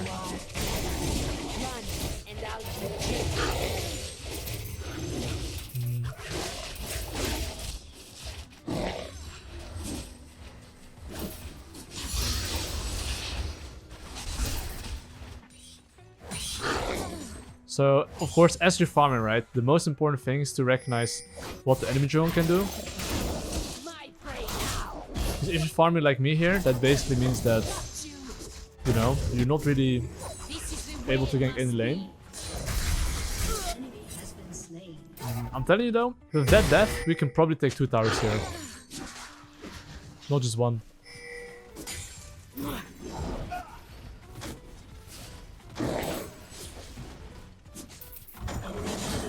Because we have 6 rubies. Actually, we have 3 rubies. Jokes. I think even 3 rubies is like enough for us to take this. I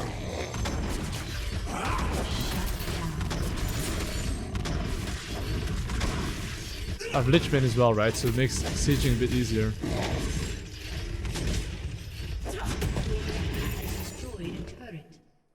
My quarry won't.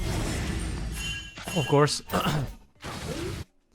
Yeah, I mean, that's why I pinged.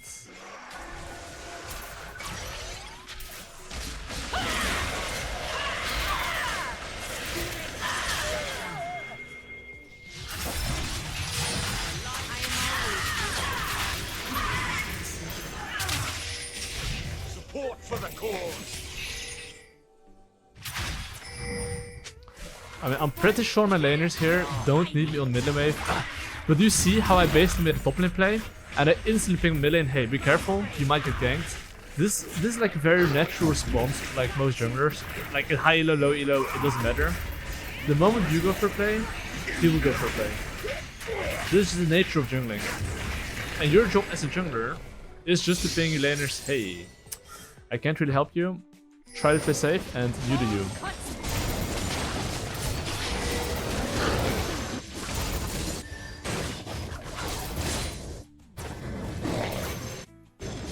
Of course, you see how Drake spawned in 30 seconds?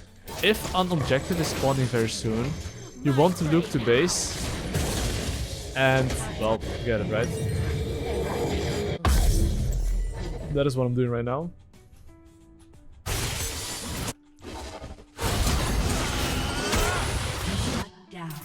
And the only thing I did wrong here is that I actually didn't pick my laners to play safe here. Because I want to go for Drake, right? So if they don't die on top side, that would be really huge.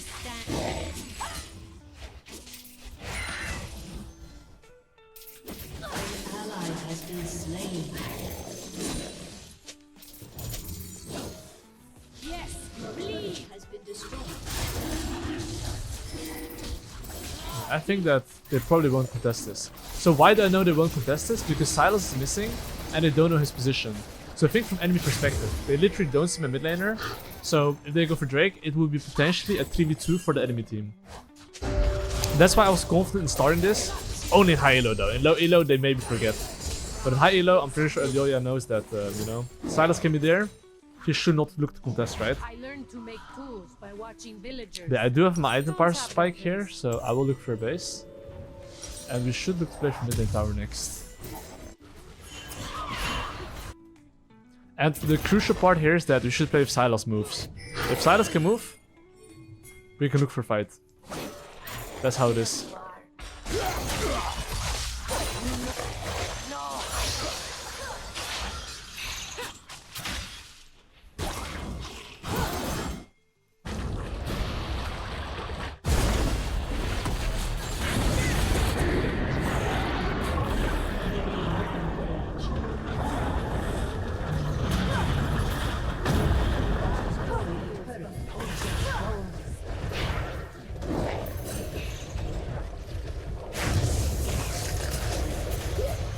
Charge.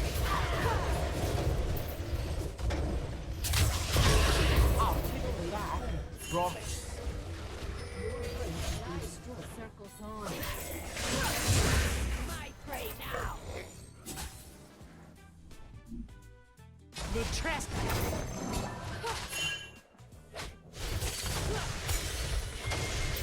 I'm not sure this guy's smoking, but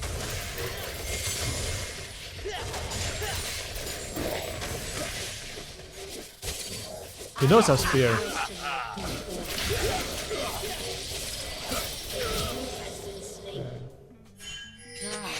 She's a Drake? No, that's Opticon.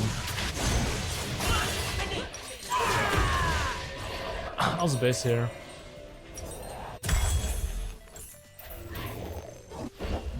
We should try to defend this tower.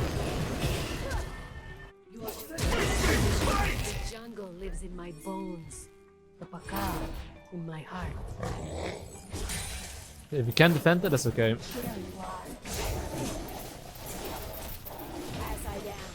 But I would say that we should definitely play for the Opticon.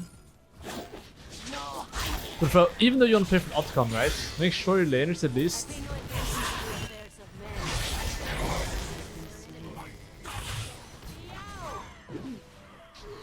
Don't do that.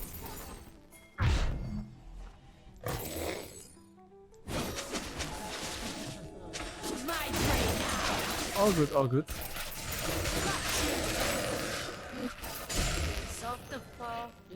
I'll just wait for my K'Sante to be back up. But now you can see Sylas pushed that bot lane like a little bit. So we should look to group if possible.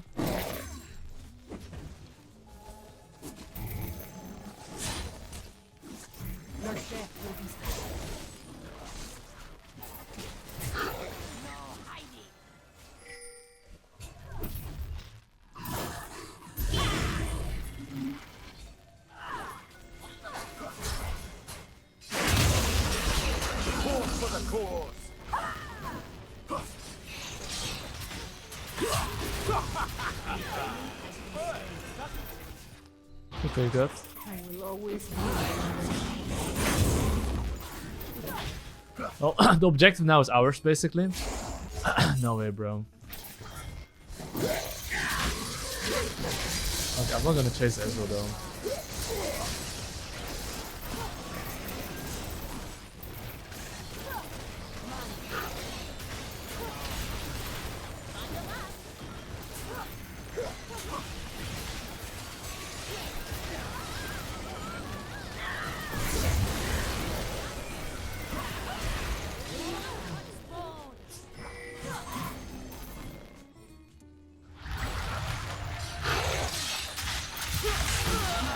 That's kind of cool. Anyway, Drake up in 30 seconds. So I definitely need to base as soon as possible for the Drake. So, oh, we have the OP Atacon.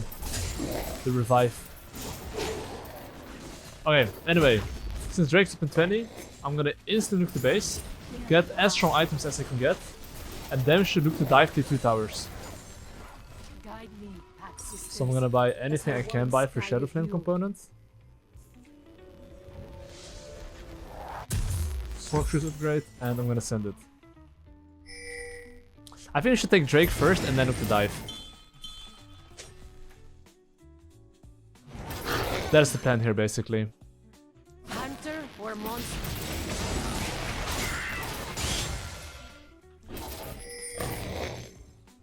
We should do one play at the same time, which is that. Right?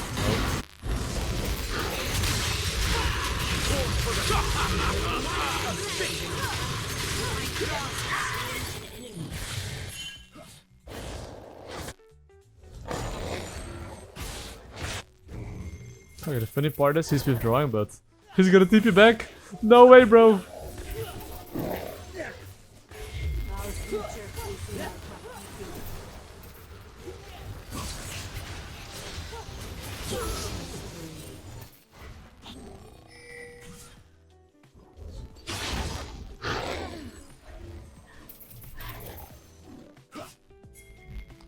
I still wanna dive in here, but that hasn't really changed.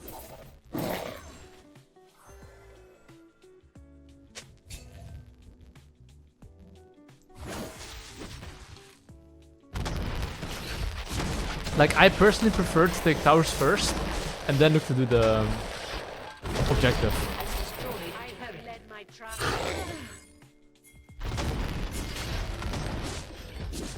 I mean, Vi's top lane, right? So.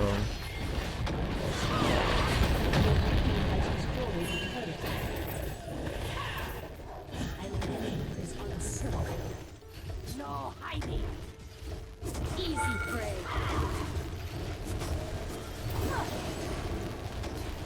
I just try to tank a little bit. I can do them, but. Alright, but that's as far as it gets, though, I think.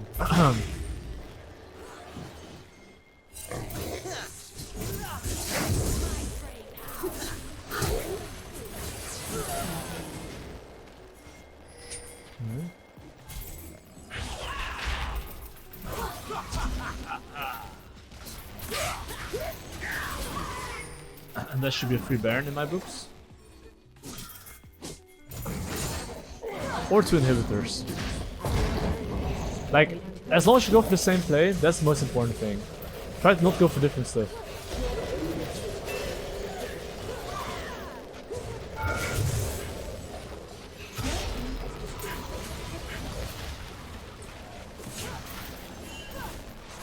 I think just staying here would be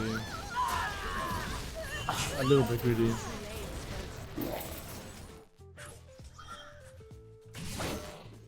No hiding.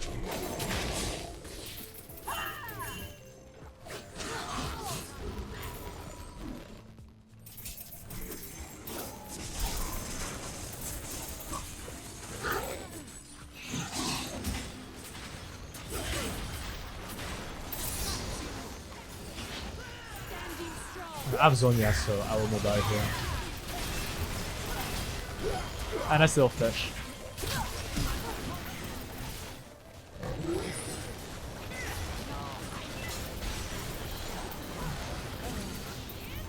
That's why Zonias is nice. For that reason. Because if you play against the Vi right in Zonias, you're piss chilling. But that's why you never want to flash first. Make sure to Zonya first, and then press your flash. Because then you buy even more time, and then, you know, like, it's GG. I can literally buy a Rabadon here, so I might as well buy a Rabadon. And Void Step next. And now we just play for the Baron here, basically.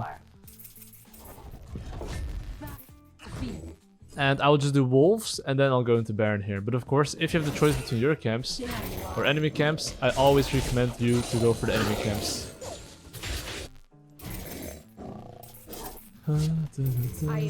Okay. I have no need to be anything else.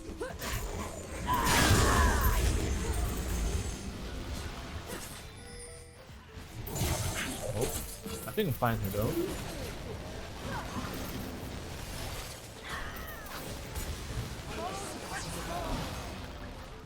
Yeah, we can just go for Baron here. We basically have 2 inhibitors. The moment we take Baron, it is kind of over for the enemy team. But they have only one play, right? Which is that Vi could try to steal. Oh, I don't know, my buddy.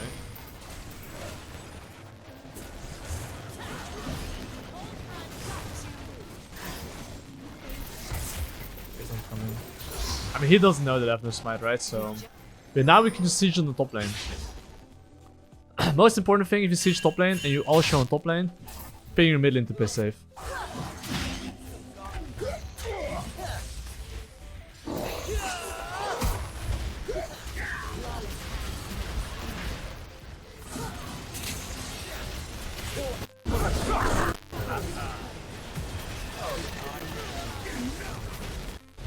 basically 3 inhibitors down.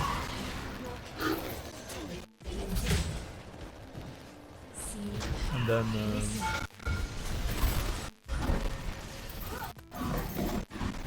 I'll just heal with the stomp, I guess. And the most important thing, save your heal for the Corki if he needs it, but I don't really think he needs it. And now it's GG up late. And that's how you win the game in Challenge Elo.